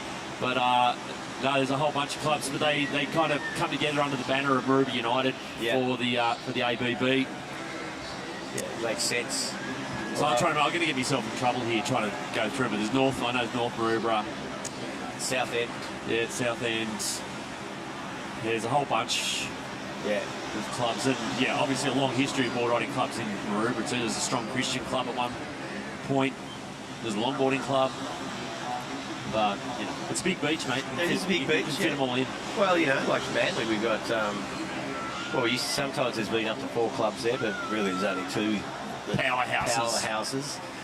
And I could never see a Manly United. No, Queensland Board Riders. Cold day in hell, Reg. Yes, hell would freeze over indeed before that would ever happen. Yeah. So just a slow start to this heat at the moment. We haven't seen a wave ridden. And yeah, Burley Heads, North Shelley, Seaview and Maroubra. North Shelley wouldn't have been anticipating going for round 1. No. But, you know, I reckon the winner today is coming out of round 1. Yeah, we've already seen a couple of strong performances from big clubs who found themselves in this round, namely Snapper, namely Avoca already, both defending, both past champions of this event. So they've already surfed through this this early round this morning. And North Shelley having to do the same. Yeah, there's Jolie Vaughan with the blonde locks. He's actually on my flight on the way up from Melbourne. What is he doing down there? He snuck a sneaky little strike mission to surf Bells and Wiki. Surf Bells and Wiki. Yeah. He's got a wild card to Is there something we don't know? No, yeah, that's right. No, I don't think so. No, there's, Digby Twos from the Roaders leading it off for the South Oz crew. And I don't think we've stopped all morning and we've sent these guys out and there hasn't been a wave. Yeah, I know this is the first flat period we've seen. It's been pulsing all morning. I'm sure it's a temporary thing. I was talking to Terry McKenna and he knows more than anyone about surf conditions here in Newcastle. He said there will be a pulse this afternoon as well. He's like the Reggae Ellis of Newcastle. Yes. How many surf reports do you reckon Tez McKenna has done in his life? 3 a day, 7 days a week. Times 30 years. 35 years. Yeah, probably. And he still does, he doesn't take time off. So if he's overseas, he just does a pre-record. Well, unlike you, Reg, who's the guru of surf reports for the Sydney area, Tez actually looks at the beach sometimes. Hey, come on. Tez gets out of bed to do his surf report. I remember when I lived at Fairlight, it was oh, that's a bit of a late night, and I'd run down and look out the heads and see which head, north head or south head, where the spray was bouncing 4 foot, off. I go, it looks northeast. like a 3 foot northeast swell. And you go, damn. And then one of my mates would tell me, hey, I'm at Queensland, it's 8 feet. And southerly. Yeah. Whoops, a daisy. But I did one from Vietnam once. Oh, did you? Yeah. Did you get it? How'd you go? Did you get it? Well, yeah, I got it right. Took a guess, you know. No, I had a spotter. Oh, Mark okay. Aprility. You were cheating. Yes, I was. Here we go, up and riding in the blue from quick in and out there for the Maroondah surfer. Monty Tate. Yes, so Monty Tate, who's also their power surfer. Yeah, they're another club that have really kind of built in the past 3 or 4 years. Yep. When they first kind of got here 3 or 4 years ago, they were a really young club. You know, these guys like, Monty Tate or Coach Calonia, he's a weapon. Yeah. Well, Maxim McGuigan's not even there, but he's been a big part of it. So Digby Tours from Seaview. Oh yeah. Good little wrap snap there. Good wave. Another big snap. Oh, there you go. Solid. Finishes this nicely. Take that. And I reckon he's going to keep that. Right. Every day of the week.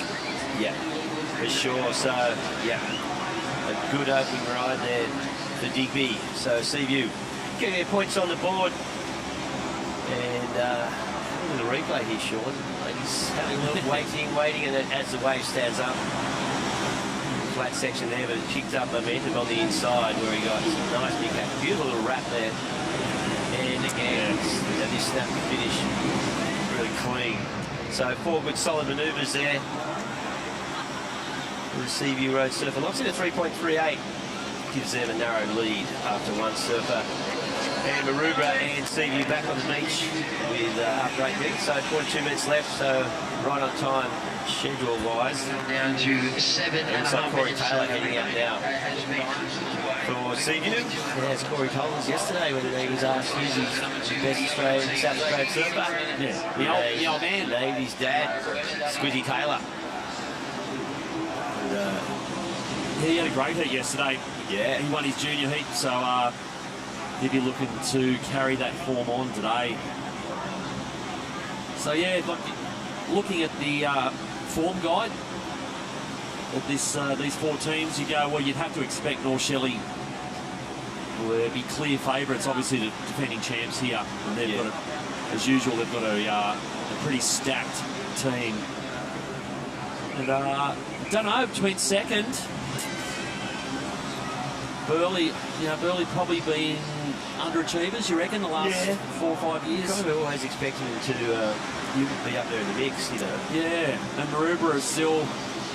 Maroondah have kind of, you won't say overachieved, but they put in some strong performances the last couple of years. So we'll wait and see. Still waiting for Burleigh and North Shelley to catch their first wave. Looks like a bit of paddle battle going on between red and white now. But no, that wave just backs off. Oh, hang on. Sneaking it on the inside from Maroondah. Yeah, Monty Tate just grabbed that. You can see with the high tide at the moment, Monty Tate's been sitting inside a little bit of Joel Vaughan and Hanada Azawa. And that wave just went underneath both red and white, and he picked it up. What's Reg, our resident surf checker, mate? What time's high tide? Come on, mate. You're supposed to know this stuff. That's why we bring you along. I think at 9:30. Based on yesterday's 8:30 high tide. Pretty high tide. There's a lot of water down there at the moment. You can see it. So Monty Tate heading back out. So he's had 2 waves now. Not keen to keep that 2-1-3. So let's see you are the only team with their second surfer in the water. Yep, true. Yeah, it's been a slow start, and it's probably starting to eat away at both North Shelley and Burleigh. They're probably starting to think, oh, we haven't had a wave. It's 10 minutes now. Yep. This is when the panic starts settling in, you know, on the teammates on the beach, start freaking out a bit. Do I have to just grovel here and find something? The problem, of course, is if you sit inside looking for a groveler, yeah, you're probably likely to get the set that you were waiting for on the head. Here we go. Joel Vaughan for North Shelley, straight up, nice little Rio. That wave flattening out, goes into nice little cutback. He's got to bounce through this section, tags that oncoming section. And here goes Hinata Ozawa. This is the wave he was looking for. Hinata's just loading up here on his backhand. Third big blast. On the rocks at Burleigh. Yeah. There you go. Yeah. So both Joel and Hinata coming in there, locking in that wave, looking to build up some time for their teammates. Joel just a big beach sprint there. So he's going to hit the Oakley battle area with 12 minutes remaining. Oh, sorry, 12 minutes gone, 38 minutes remaining as we see Joel is heading in there. Yeah, sending out Shane Holmes, I think. Yeah, Holmesy going out for North Shelley. Here goes Monty Tate for Maroubra. This is a replay. This is the third wave of the set, I think. Oh, sorry, this is live. And yeah, big finish here for Monty. Yeah. He needed to get that. Yeah. Because he's burnt 12 minutes. Yeah, he caught 3 waves, but he's just trying to lock in something better than that 2 he had earlier on. And now, quick hit out there to Corey Taylor from Seaview.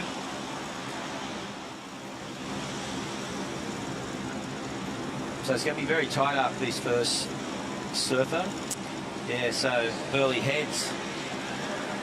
Hirata, Ozawa locked in. Those 3 good solid backhand whips. And comes with a 5.38. So after one surfer, we got Burleigh heads in first, North Shelley second, Maroubra slightly behind in third and not far behind them. Seaview Road, so not a lot in it after that first surfer. 2 points between first and fourth. Yeah, pretty tight. The one thing it has done is taken a lot of minutes off the clock.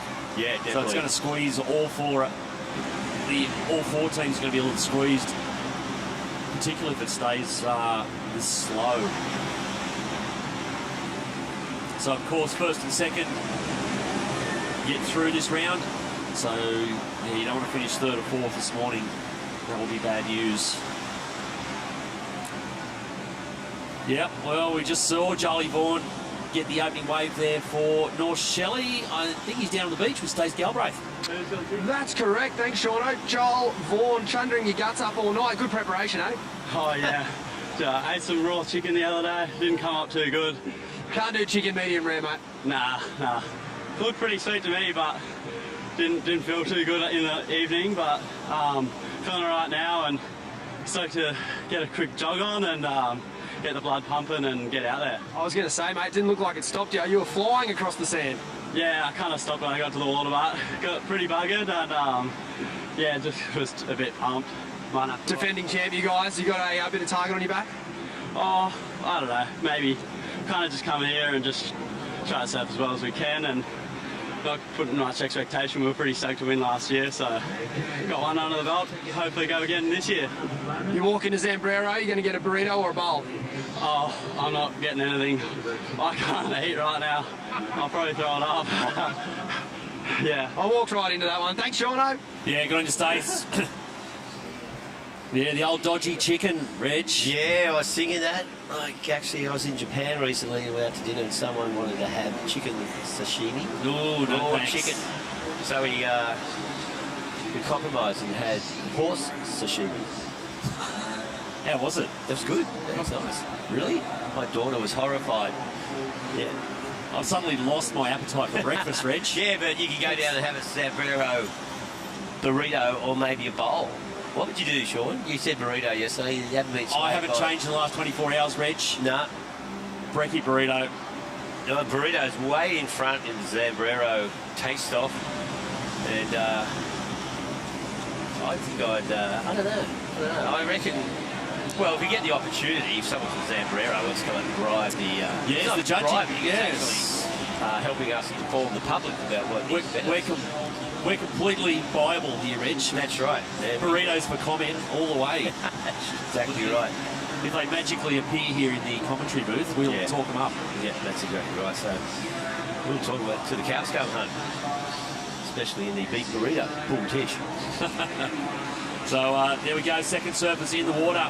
So just running through, it's Nick Callister for Burley in the red. Of course, Shane Holmes for North Shelley in the white. Corey Taylor, as we said, is out there for the Roaders. And Coda Cologne is in the water for the Bra in the blue. One of Australia's best up-and-coming surfers, the old Coda. He's a machine. Okay, here we go. A bit of interest. No, that one just sliding underneath everyone.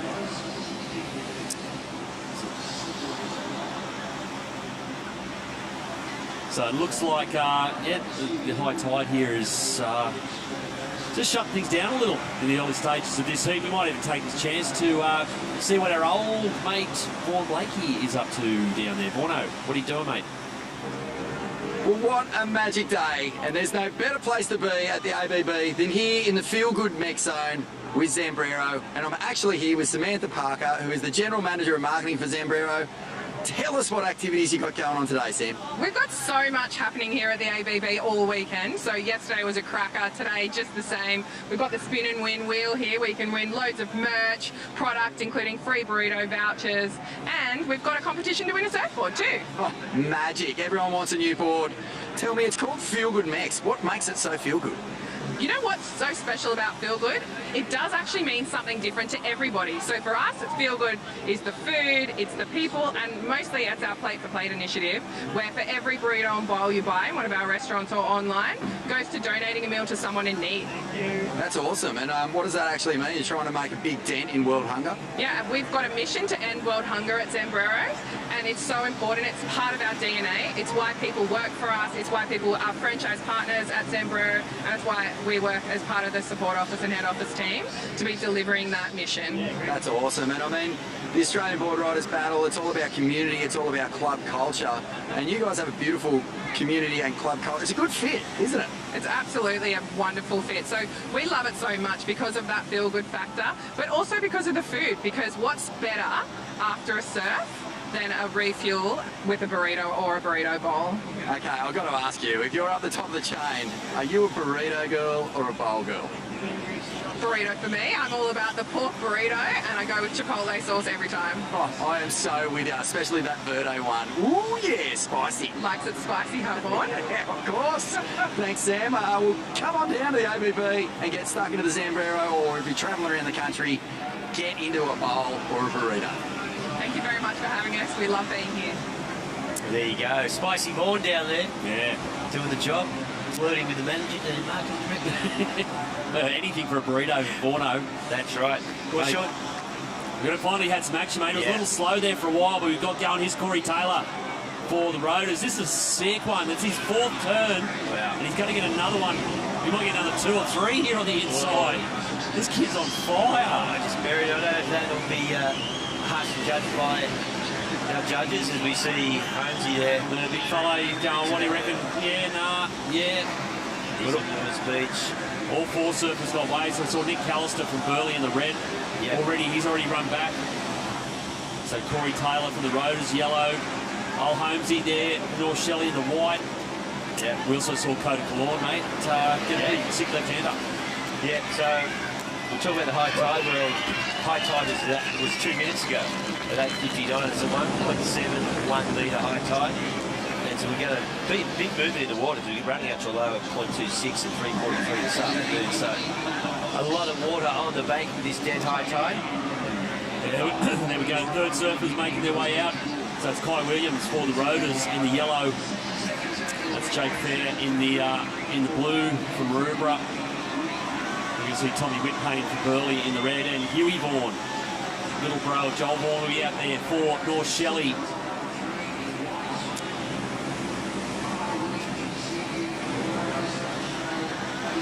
Yeah, so we saw a lot of action there. So all four surfers and all four second surfers got waves pretty much back to back. It's a Hyundai replay of it. Here goes Holmesy. So this is a guy who's won about 1,000 of these heats for North Shelley. He is their anchor man. And a couple of nice turns. This is an interesting wave, mate. This kid's just been electric over the last couple of days, and he's just, we lost count how many turns he actually did on this wave. Yeah. So just a series of snaps back to back there, finishing off there. And now we've got... That's Coda Cologne. Coda. Sneaky left. Gets that triple turn in before the white water shuts down on him.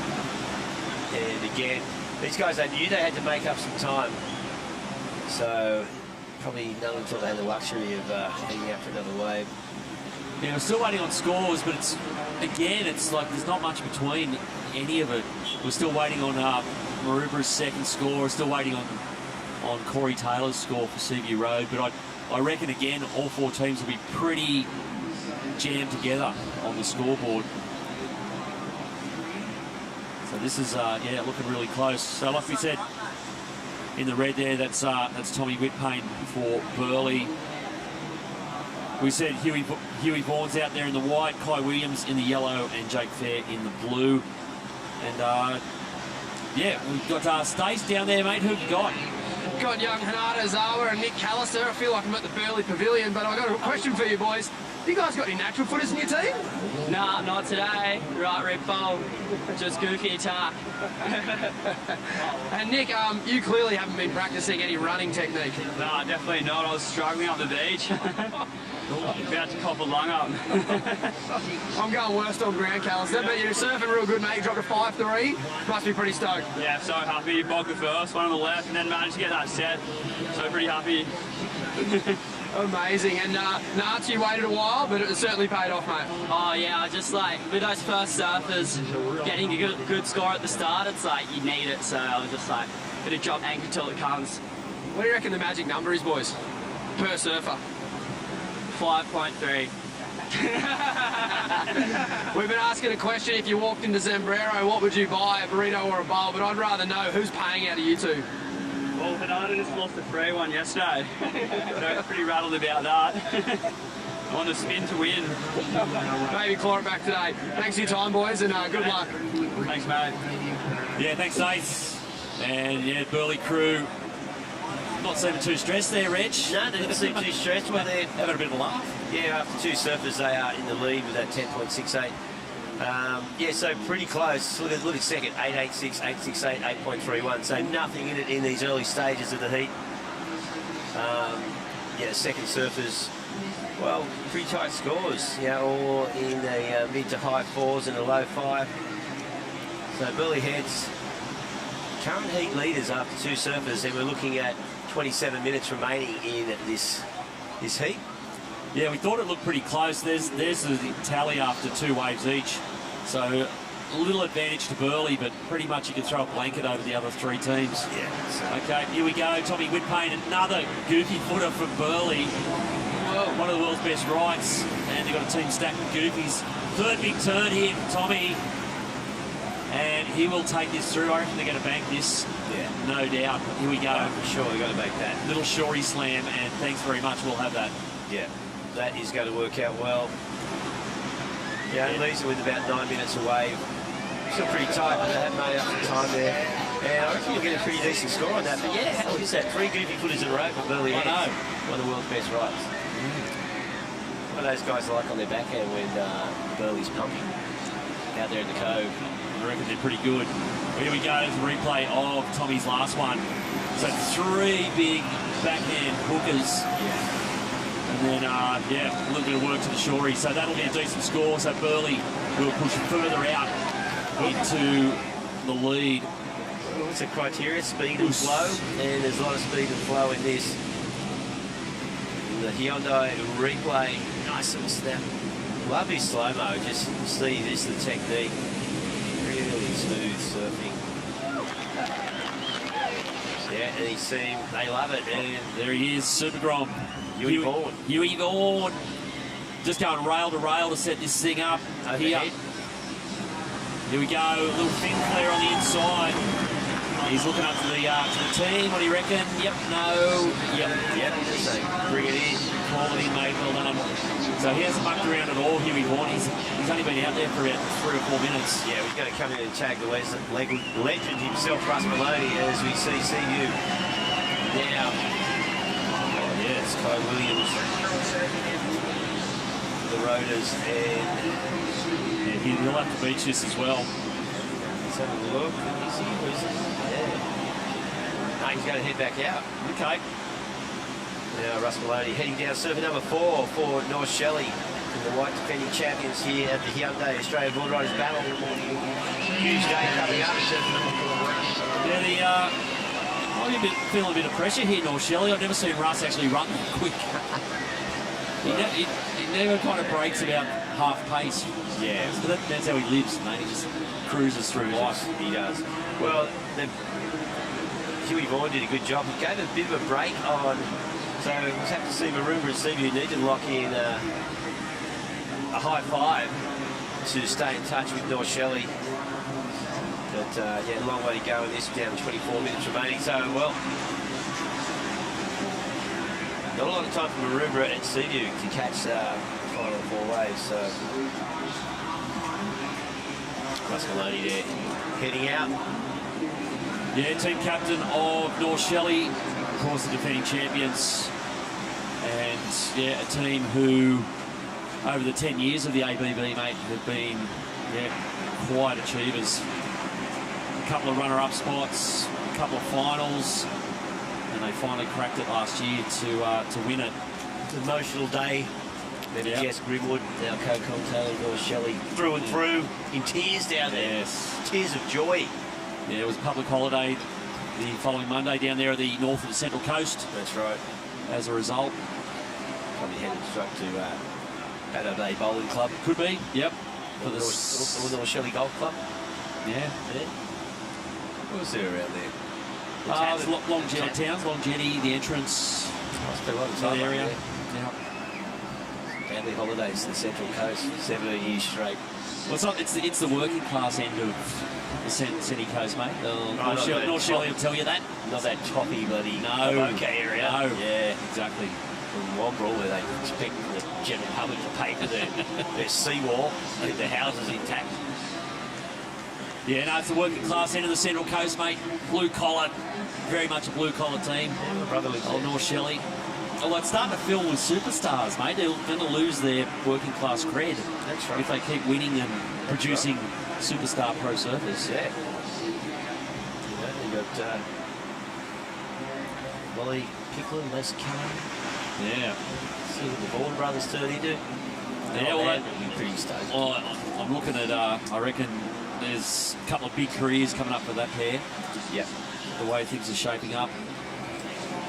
But yeah, you can see a bit of a cause and effect too with the club, the success of North Shelley and the success of, of Macy and Molly and Joel and Huey. And so the club's had a lot to do with that success over the years. That's right.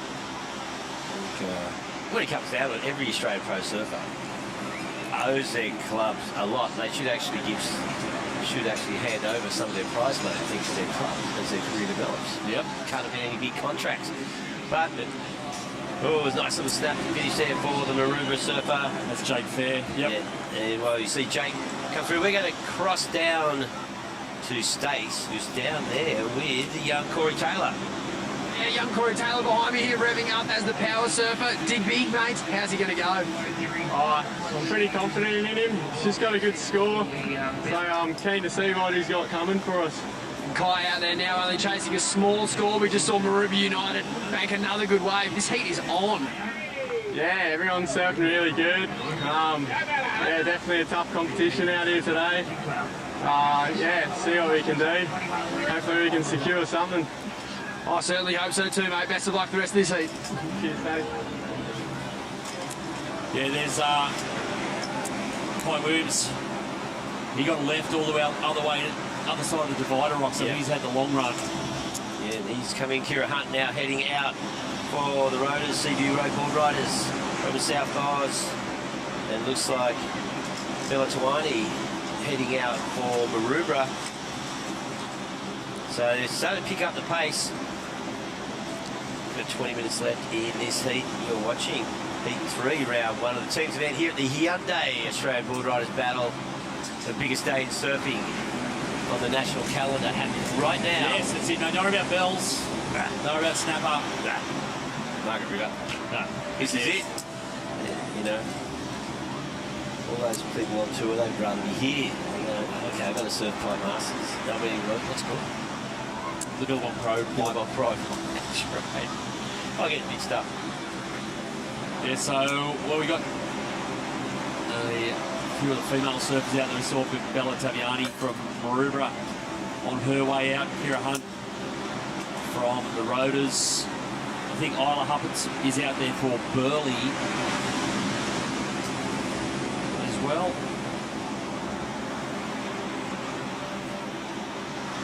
And North Shirley done it the other way around. They put Russ out first, so they'll have Zoe Ifield coming up next. Speaking of Russ, here he goes. Mate, he was a machine on these left-handers yesterday. Well, 2 quick taps. He's heading back out. So Russ Maloney. They're a little vulnerable here at the moment. Oh, without North doubt, Shelley. I reckon. Russ is, you can see it up with Russ there. He wasn't going to. He had 2 backhand turns there. He could have banked that quite easily. Yep. But instead, figured, you know, that potentially that's a 4 or 5. Yeah.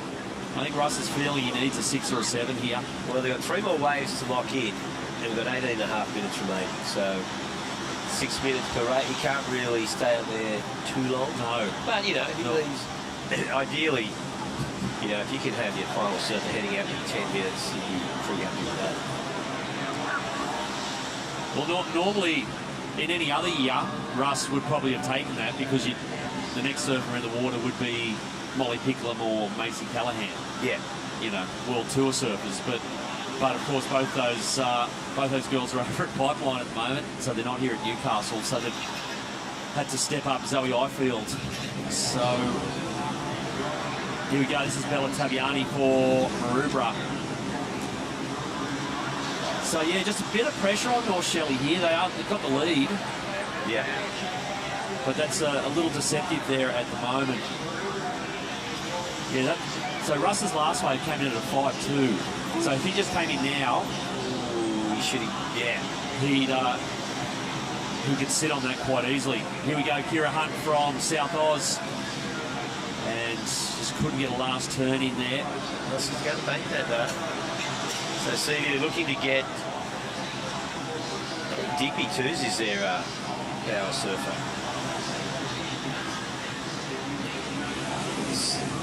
Yeah, so and you can see a little bit of stress starting to come in with all these teams because there's not much between them, and we're getting down to 17 minutes. Now, I think Stacey's down there with Monty Tate from Maroubra, who's going to go out as their power surfer. How's the stress levels down there, Stace? Yeah, they really are starting to kick in, Shauno.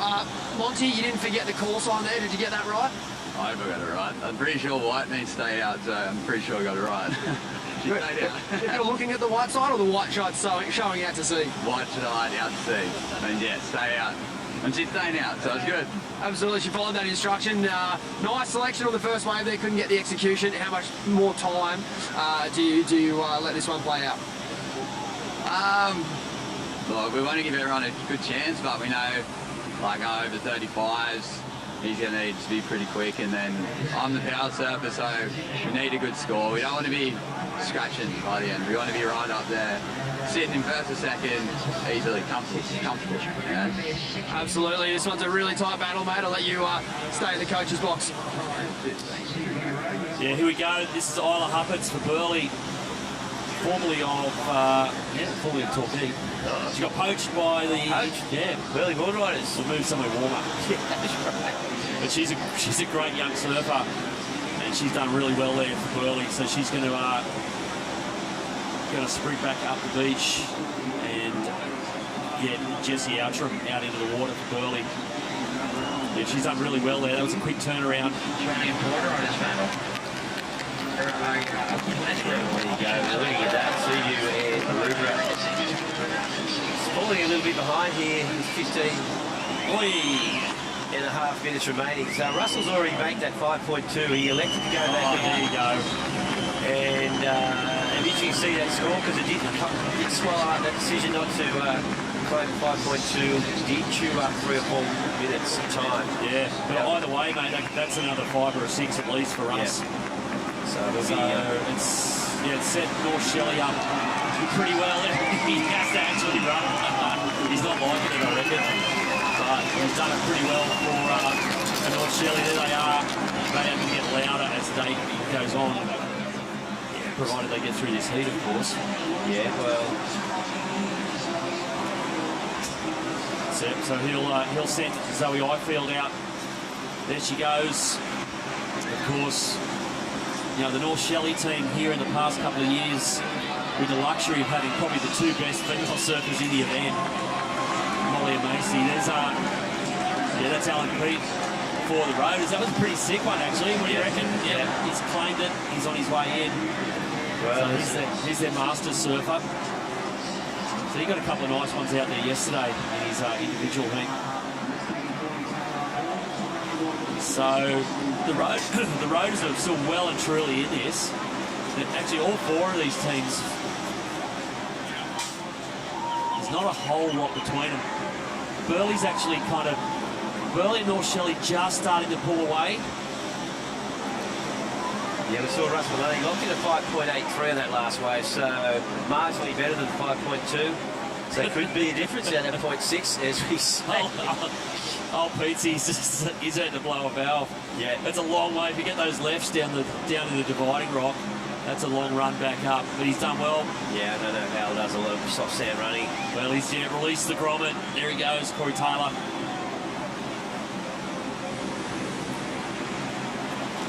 Yeah, well, we've just seen a bit of a shift on the point score. North Shelley locking in a decent one. Russ Maloney, what's he thinking down there, Stace? How is he? He's looking for the O2, Shauna. Oh man, I'm buggered. It's the first year it hasn't been 10 foot on shore, but it's still hard work. Like that last run just killed me. It was fun. We've got the replay on screen now, mate. Beautiful style. That wave must have felt nice, particularly under pressure. Yeah, it was hard. I knew I had to come in on that wave, so I was kind of just holding on and kind of did what I had to do. But a fantastic club, mate. You guys are defending champions and still really, really young and enthusiastic. You must feel like you're a part of something pretty special at the moment. Yeah, the club's amazing. We've got so many good kids coming through, and all our kids are just striving to get in this team. So they're not chasing world titles; they want this team. So that's how that's how huge this comp is. So yeah, we're pumped, and hopefully we can sneak through this. Well done, Russ, leading from the front, mate. Best of luck for the rest of this heat. There you go. So yeah, Russ Maloney looking as sharp as ever as we see some Burleigh heads. Yeah, Jessie Outram. Another goofy, so that's 4 goofies. 4 goofies who weren't natural. The only natural was Jess. Oh, sorry, Isla, I should say. And yeah. So obviously they favoured their backhand. I wonder if they had a backup team of natural footers if it was left. So he's done a quick turnaround there. So it's 11.5 minutes to go. So Burleigh's got a ton of time now to send out. Who's going to go back out? Bernardes. He's the power surfer. So he's got a ton of time to go back out and find his last wave. So Burleigh's starting to look pretty good. Although that last wave only came in at 2.7. So, yeah, a little bit of pressure here, particularly on North Shelley and Maroubra, just to get this 5th score in. Yeah.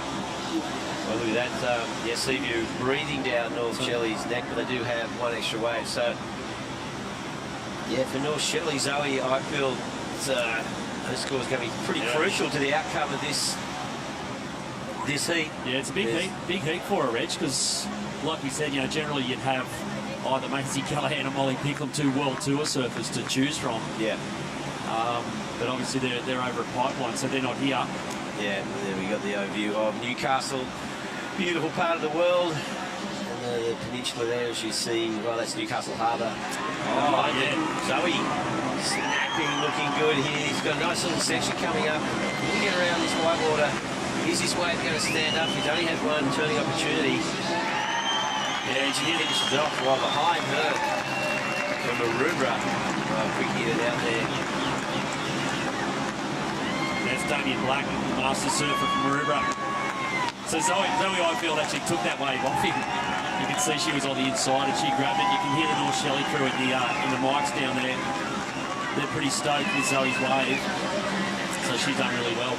We were just going to mention before how North Shelley had Maisie Callaghan and Molly Picklum in their team for the past 4 or 5 years here. Yeah. And they actually they kind of tweaked them. Tactically, they pulled probably the biggest move I think we've ever seen at the ABB finals when they ran both of them in their team. So they put one of their female surfers up against one of the male open surfers from the other teams. Yeah, it was the same bet with surfers in that ability. Mate, and it worked. But it was the year they finished second to North Shore, I think. But because no one, basically the way you structure your team is you've got to have at least 1 female in your team, but there's nothing that says you can't have 5. You can't have 5 if you really want it. Yeah. And they were the first team ever to put 2 females out. When you've got 2 female surfers like Molly Picklum and Maisie Callaghan, and like, why would you do it? And they did it, and they almost won the final on the back of it. This is a replay of Zoe Ifield's one. Yes. So nice little snap on the outside. Had this flat section to deal with, but she did finish you off on the short break. So 1 good turn on the outside, and it picked up some time. Definitely. So Zoe doing exactly what she needed. Joel Vaughan out there now as their power surfer, and well, he's got 8.5 minutes to catch a wave, which is plenty of time. Yeah. So at this stage, well. Yeah, it's starting. We've put a bit of distance between Burleigh and North Shelley and the other 2 teams now. Yeah, well, look into that. You got 6 points between 3rd and 2nd. So, yeah, Burleigh and North Shelley really tight at the top. Only 0.1 between them. And then Seaview looking around 5.5 points behind North Shelley. So it's going to come down to this final wave. But at this stage, North Shelley with Joel Vaughan, they'd be pretty confident he's going to bring them home. Yeah, so basically what you're for the Roaders, Corey Taylor out there in the yellow and Monty Tate from Maroubra, they're going to need an 7 or 8 at least. The point with this is you get 1 wave, right? Yep. So hands leave the rail, fall off, 0.05 for North Shelley. Yeah. And then boom, 6.5 for Yep. Seaview. It can happen. Yeah, stranger things have happened, mate. So, well, I saw it once when a certain member of Queensland Boardriders forgot knew he was a power surfer, forgot about it, took off, didn't like look at the wave, and just turned off the back, got half a point. You're going to come in, mate. And then he went like that, and I thought, oh, what's that? Brain explosion. I was having an aneurysm. Then I realised, oh no. Yes, wasn't happening. So we've got just under 7 minutes left in this heat. The final surfer out there for all 4 clubs. As we get down to the serious end of this heat, heat 3 of round 1. Yeah, coming up next, the last heat of this round. It's Byron Bay up against Longreef, Phillip Island and Port Macquarie. This is what we've seen so far, the Harvey Norman recap here. The big fella Shane Holmes opening up for North Shelley. He got the ball rolling. This is Tommy Whitpain for Burleigh. Yeah, this is sick. So this is really where momentum shifted for Burleigh. And Russ Maloney, looking a bit wobbly there for a while, North Shelley. But as he usually does, Russ steadied the ship, came in with a 5. And here's Al Peets from the Roaders. He's been getting some nice waves the last couple of days. Yep. But the Roaders with a little bit of work to do at the end here, so does Maroubra. They're both chasing scores up around 7 and 8. So they've got to find something big here. Looks like Monty's having a look at this. Nah, can't get a hold of it. So yeah, just on 5 minutes.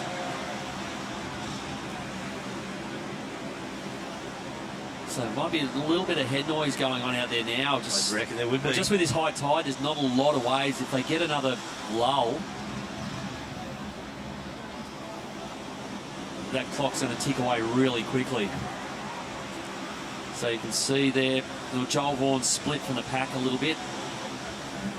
So all 4 teams onto their last surfers, and they're all sitting there waiting. So when we finally do see a set, there's going to be a scramble.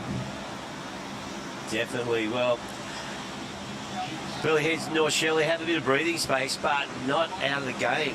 Seaview and Maroubra. All depends on the success Burleigh and North Shelley have on their next wave, because power surfer, you only get one wave to catch. Well, a 3 or a 4 for either North Shelley or Burleigh would make it safe. Yeah, exactly. So, but they, as you said, Reg, they can't screw up, and they've got to get back to the beach, because of course if you don't make it back to the beach in time before the heat runs out, you lose 5 points. So that's the other potential wild card here. Okay, here goes Corey Taylor for the Roaders. It's a nice looking wave here. Great first turn. Smooth carving cutty. Another one just going rail to rail across dead water here. Corey Taylor lining up the inside and jams it. Oh no! He was hunting down a 5.5. Just overcooked that last turn. It looked like he was just going to ride out of it, no worries. Yeah, it'd be interesting to see what that score, because you've got to think that would have cost him close to, well, half a point at least. So we'll wait and see how that one pans out. Out the back now, we've got just under 5 minutes remaining, and it's pretty tight, Sean. 3.5 minutes. So the Burleigh Heads and North Shelley, they want to take off here. They're both having a look at this one. As we see him just having a look at this. Yeah, we've seen Jolie Vaughan here looking at this. He's not going to get it. So probably nervous times down there for North Shelley. How's the vibe down there in the camp, Stace? The vibes out here in the camp are amazing. Of course you can say hi. Hello. Hello. How do you do? I do amazing. How's Joel Vaughan going out there? Good. Is he? He looks like he's lost at sea. Yeah. He's about to lose. And you're waiting for his moment. It's tactical. The whole coast. The whole entire Central Coast. Oh, lovely. You are the champions. Yeah, I'm gonna win. Well, the clock is counting down. What about who do you like better out of the Vaughan brothers? Huey. Oh, they all like Huey. Huey. Sorry, Joel. Threw him under the bus there. They're both pretty legendary. I'll say half as well. He did win Grub of the Year, absolutely, doing the town proud. Yeah. We've got a bit of a scrappy paddle battle here. The clock is counting down. Neither of these two teams want to lose that 5 points. Might leave it back to you guys in the booth. This is going to be an exciting fish. Yeah, thanks, Stace. Yeah, I reckon old Jolie Vaughan's getting a bit nervous out there right now. Hanada's got his way for Burleigh, so they'll make it back and no worries in time. So Monty Tate's had his way for the bra. But look at that score, Sean. Seaview, he locked in a 3.72, Corey, and they finished up just behind. He needed another 2 points in that way. Oh, here we go. Finally, Joel Vaughan's going to get his wave here. Here we go. Great searing first turn. Sets it up again. Tags that section. Ooh. He's got a couple of minutes to get back. He'll be able to run backwards and do this. He's got 2 minutes. He'll do it easy. He doesn't know, though. He's not exactly sure how long he's got. Yeah. He's hoofing it. Mate, he can go. Look, he's got the afterburners on. Yeah, Jolie's going to make it easy. So I reckon, Reg, that's pretty much nailed it. As it turns out, you don't have to sprint if you're the power surfer. because if your wave is caught within the allotted match time, the power surfer's wave will count towards the team total regardless of whether the power surfer has returned to the Oakley changeover area. Yeah, you still get the score, but you lose the points. You lose still. your 5 points. Wow. If you don't make it back in time. Yeah, I was looking at that before. But...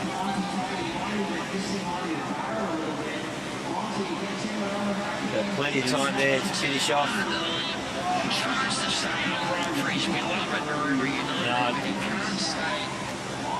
So it's looking like bad news for the Roaders and Maroubra. It looks like they're going to go out here.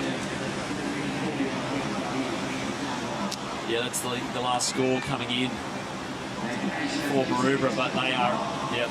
Look at that jolly board. They're all the way behind. So there it is, mate. North Shelley gets through, survives it, and lives to fight another day. You're watching the Hyundai Australian Boardriders battle live from Newcastle Beach. Finals day. Plenty more. We'll be here all day. Stick around.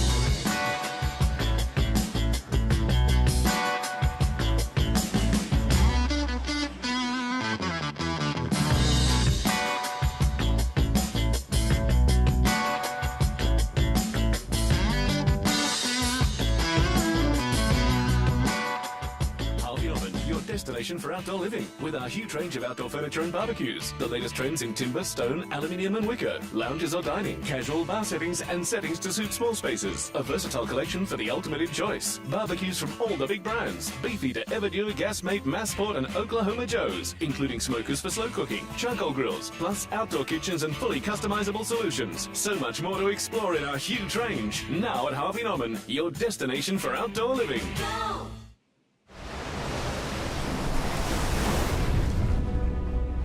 Some call me the next big thing. Then the same people said I'd never make it back. I've never paid too much attention to the noise. Control what you can control, block out the rest.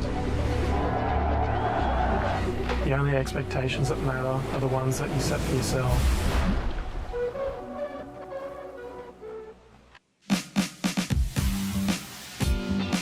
Welcome back.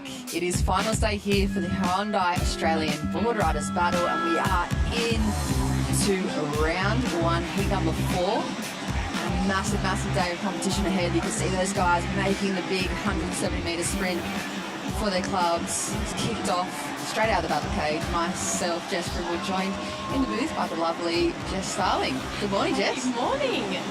How's this morning? The vibes have been so high. I mean, I'm still kind of shaking after that last heat. I mean, North Shelley, my home club, defending champs, able to take out the win on that heat number 3 from round number 1. How are you feeling? What are you seeing on the beach in the sand? You've been down there all morning. I think you can definitely tell those clubs who have more experience, like North Shelley, are definitely putting together some more classy heats.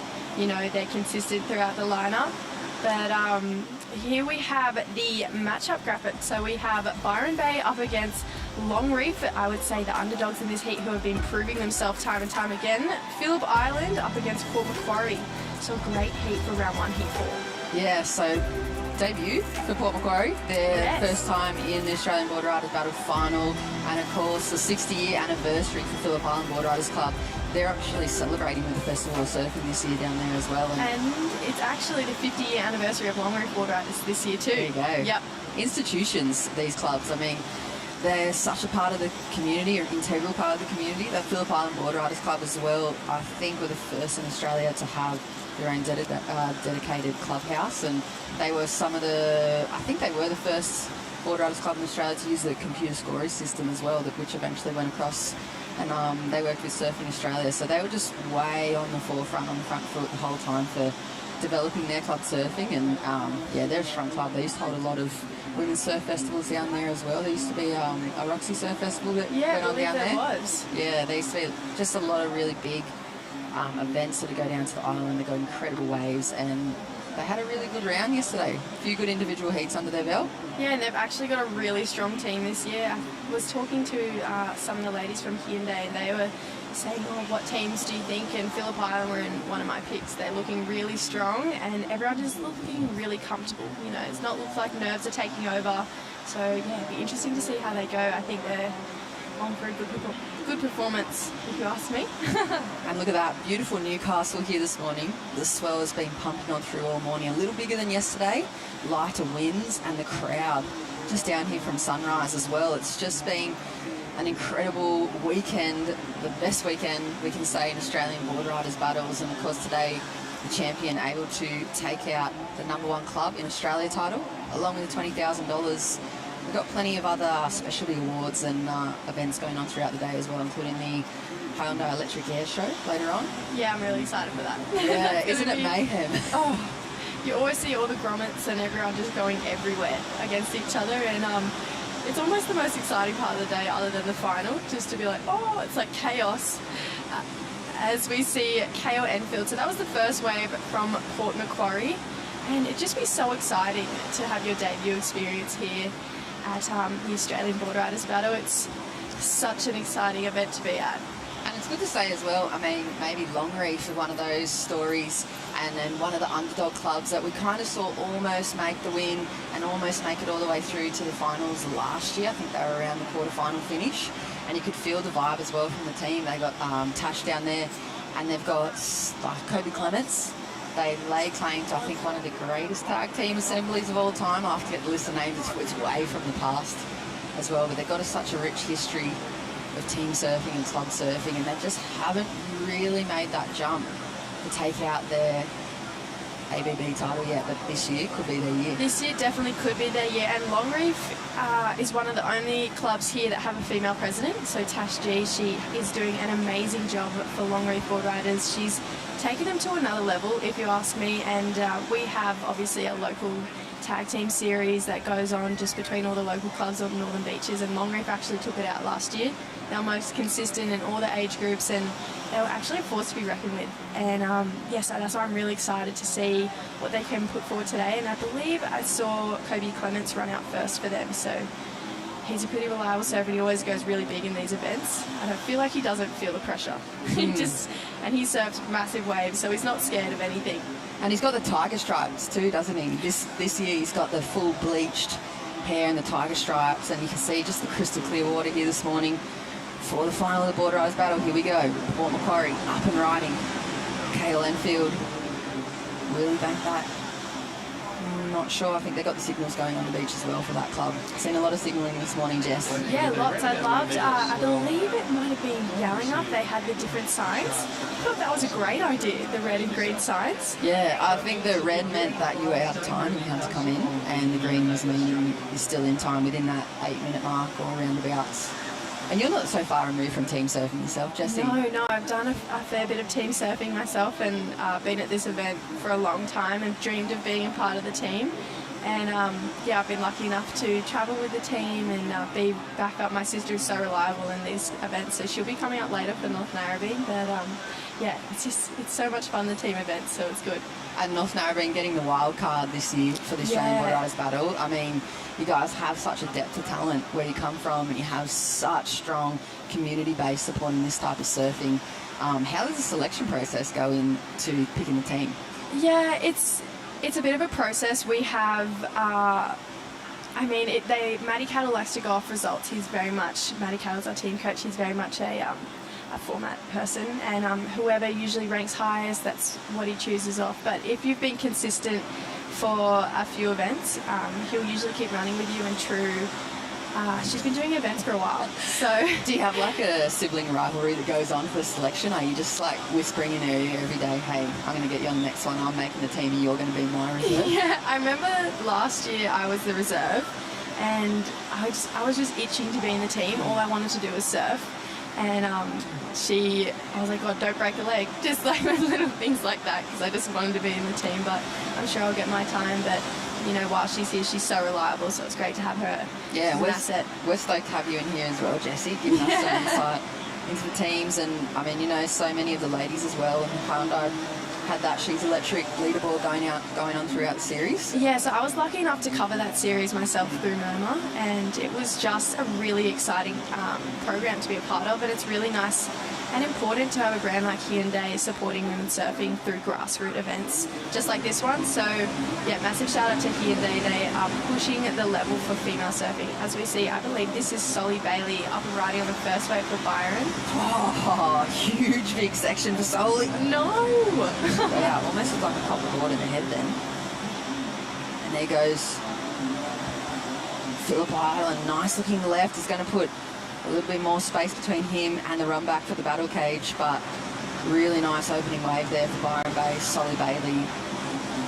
I love seeing the strategy coming into play, who the teams select to surf first as well. It's always really interesting to me in round one. Yeah, how does, as we see, this is Carl Wright coming in for he was the first surfer for Phillip Island, so he's locking in the first score for them, and they will be the first surfer to put their competitor away, so they'll be sending out their second surfer. So I feel like timing is so important, and you know, you can get selective with scores, but if you can just bank even a 4 or a 5 in your first surfer, it's pretty happy. So they'll be sending out Joe Van Dyke for their second surfer. Yeah, and how good was Joe yesterday? Look at Steve Vaughan just getting the run. Let's go down and see if we can catch up with Vaughan. Here you go, mate.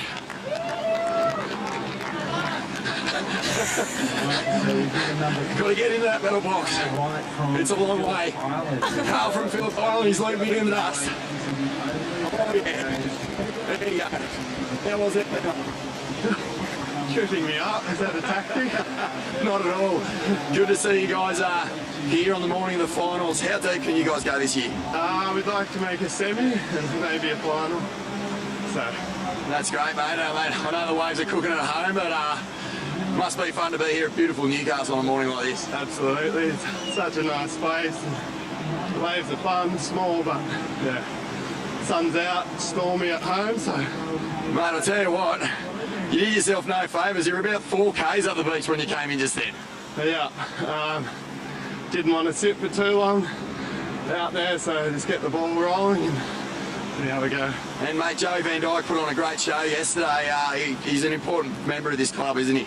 Oh, for sure. We all walk a bit taller when he's around, so surf's so good at home, and a bit like herding cats trying to get him up here sometimes. But yeah, it's amazing surf. I love watching him, so it's good. Yeah, you did well, mate. Good on you, Carl. Take a breather, mate. Well earned. Sorry to get in your way there.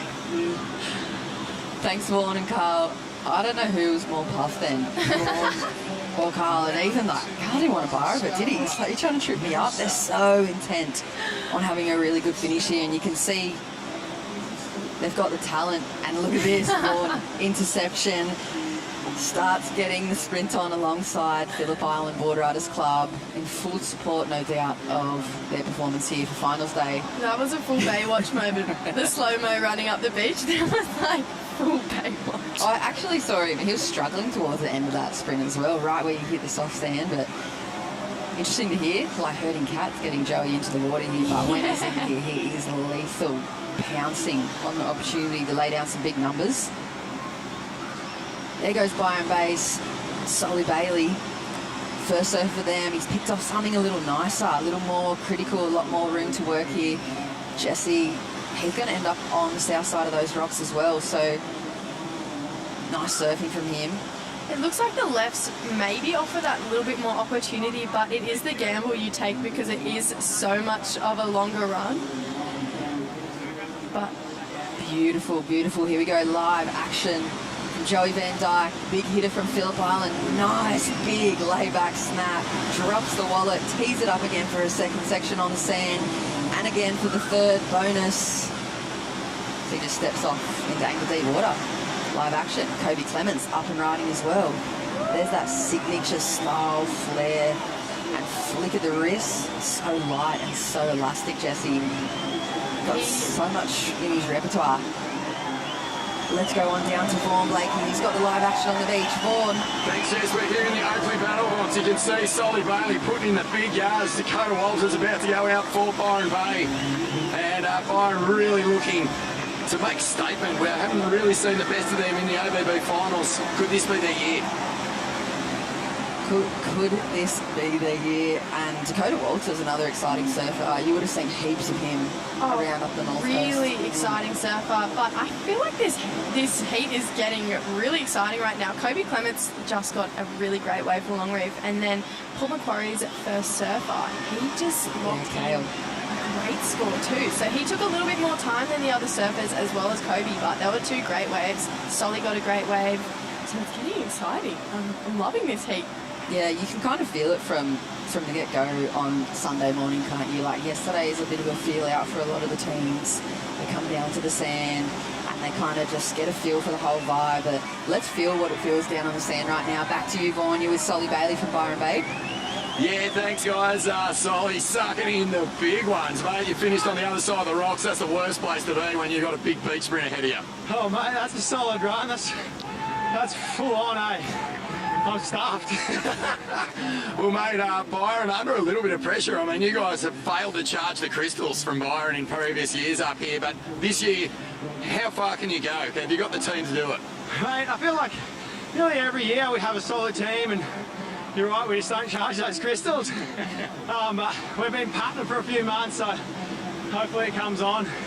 And Willsy in the team, I mean, he's probably the fittest bloke. He'll have no trouble with these beach sprints. Mate, he's the oldest one in our team, and he'd run laps around us all day long. So, yeah, if we all do our job, we should be a good showing. Good stuff, mate. I'll let you catch your breath. Byron Bay, Solly Bailey, making a statement down here at Newcastle Beach. Thanks, Vaughan. And it's non-stop action out the back as we see a couple of sets pulsing on through. There were a few lulls as we were going up towards that high tide this morning, Jesse, but seems to be a flurry of action to kick off heat number 4 here. Down to 36 minutes. Ash Easton from Phillip Island Boardriders Club already banked to 5.5 and 4.8, so 10.30 at this stage. Has them out in front. The Byron Bay opened up with a 6.88, and Kobe 7.38 for his opening ride. 4.20 have Paul Macquarie in back of the stalls at the moment, but super early days here for heat number 4, and there's Dakota Walters on screen in the red, second surfer for Byron Bay, and Vaughan's right. They just quite haven't put all the bits together the last few years. Yeah, it's been an interesting run for everyone, but you know what I find interesting right now is that Kobe got a 7.38 and he took the longest really out of all the teams.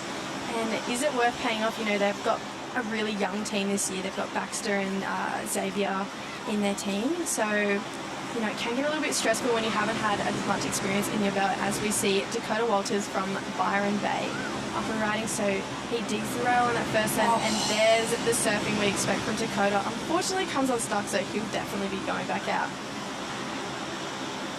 So while we wait for the next little set to roll on in, we're going to cross on down to Vaughan again with the Byron Bay boys and Danny Wills. Actually, I'm with the Port Mac Club and debutantes in the ABB finals. Kyle Virginie here with me. Mate, what's it mean for Port Mac to be here representing the local community at Newcastle Beach? Oh, mate, it's huge. Like, we got through at Coffs and we didn't make it last year, so it's massive for us, you know. And like a younger team too, we've got a younger crew, so it's epic. And mate, you know, a lot of clubs, they get her, it takes them like maybe 2 or 3 years of qualifying before they get a result. But you guys aren't here to make up the numbers. Nah, not at all, mate. I reckon we can get through. Our guys are good and they're so fired up, so I reckon they'll do good, bro. And mate, tell us a little bit about the town. Is it going all right after the storm went through there the other night? Oh, mate, it got a bit cooked, actually. Like it was a little 10-minute cyclone. I live at Lighthouse, so Lighthouse was okay, but I think the town got pretty cooked. Like Macca's shop got, I think a little roof came off, a little bit wet and that, but yeah, it's all good. Extra incentive to do it for the town then? Yeah, 100%, bro. Yeah, unreal, mate. Congratulations on making the ABB finals. Hopefully Port Mac can take it all the way. Cheers, brother. Yeah, epic. Thanks, Vaughan and Port Mac. Debutantes here, feeling confident as well. Hopefully Zambrero shop way back at Port Mac's still standing and supplying the rest of the surf community is going to be soaking up their guys and girls here in heat number 4 at the moment, up and riding. This is Baxter from Long Reef. Unfortunately, just coming out, but he's such a talented surfer. They have a really good junior team coming out of Long Reef, and I know they put a lot of energy into them. So they did. They won the junior. There was the national junior surf tag that was held in North Stain. Yep. Well, they final.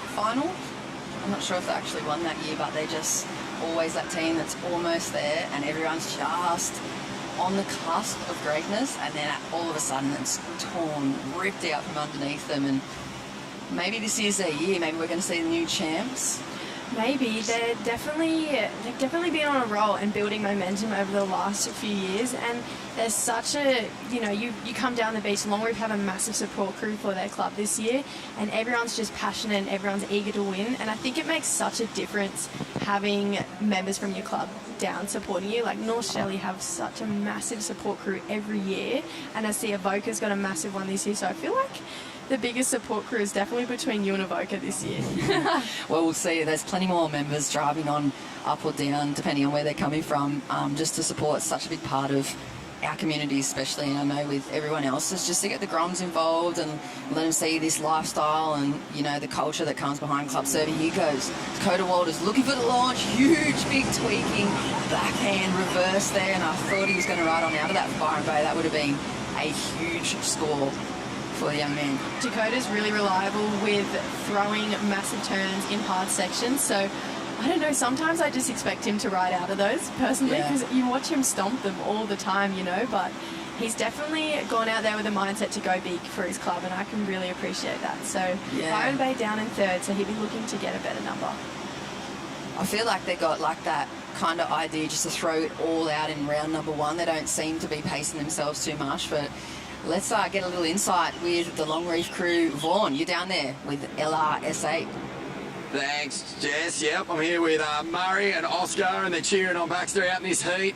Boys Longreef, shown up here a few times at the ABB finals, haven't really taken it deep. How far can you go in this one? Oh, I reckon we can do pretty well today. Great conditions for the team. I reckon we definitely got a chance to do it. Who's your favourite surfer in the team there, Muzz? Either Kobe or Baxter, or maybe Dave. I don't know. They're all good. That's a lot to choose from. A lot of talent there at Longreef. Boys, lots of great surf clubs come from the Northern Beaches. What makes Longreef the best? Just like the community. Everyone's just one big family. Baxter's up right now. Yeah, it's just such a great vibe and down the beach, and just makes everyone happy and have a great time. Unreal, and you guys have the important job of being the flag bearers. Going off you go. There you go, the Longie crew. Bringing in back to you guys up there. Thanks, Vaughn. That is a huge flag to be running up and down the beach, but they're getting right behind their boy Baxter, posting a score for the Longreef crew. And we saw Dakota Walters as well up and riding for Byron Bay. That's a big flag. You know what I love watching on finals day too, Jesse, is the battle of the flags in the Groms. I know. And finding that premier position to get your flag on the big screen.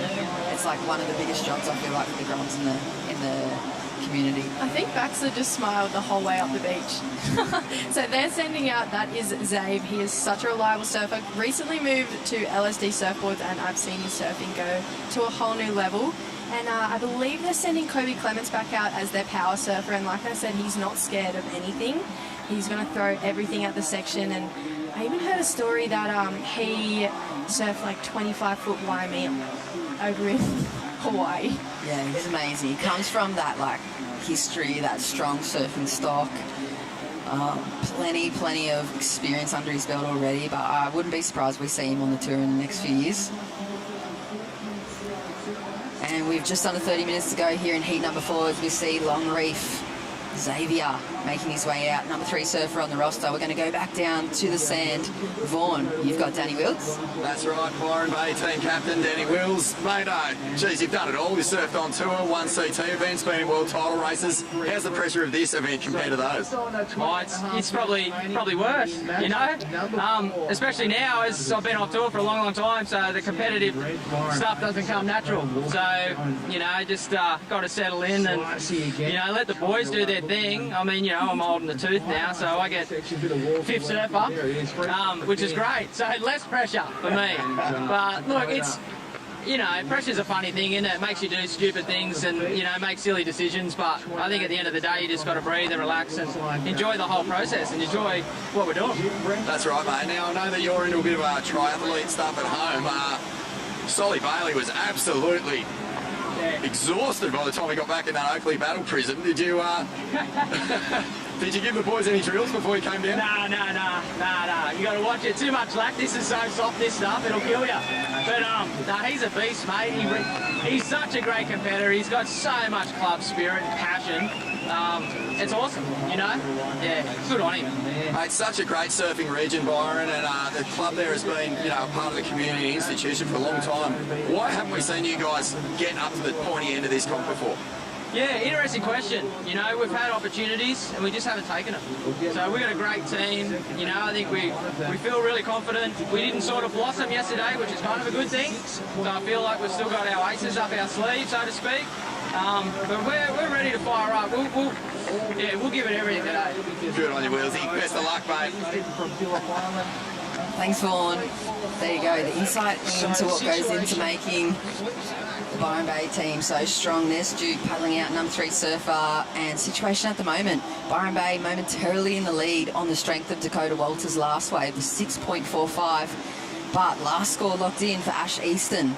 5.45 for Phillip Island takes them back into the lead. So at the moment, Longreef sitting in 3rd position, needing a 1.93, 26 or just over 26 and a half minutes on the clock. Port Macquarie, their second server, Jack Swan, a 4.33 on the board. So I feel like at the moment, no one's really made that big stretch ahead of the clubs like we saw in that opening heat of the round this morning, Jesse. I mean, Snapper Rocks were on 30-something points, you know, with minutes and minutes to go and still another surfer. So I think it's getting trickier. I think it's sometimes a little bit slow in between the sets, and then you get this big pulse. And I saw in the previous heat a lot of the clubs were caught out running, changing over surfers during the pulse as well, and that really affects the outcome at the end of these heats. I think as well, like if you look at Byron Bay, they have 2 6s in the scoreline. However, they've only just got their 3rd surfer in the water, where Phillip Island have locked away 3 surfers. So this is where it comes down to time management. You know, you don't want to send your power surfer out with 2 minutes remaining. You want to give them the best opportunity they can get to increase your scoreline. So that's where I think maybe Phillip Island has a little ace up their sleeve, because they are on time as such, where everyone else is maybe running a little bit behind unless they can turn something around quickly.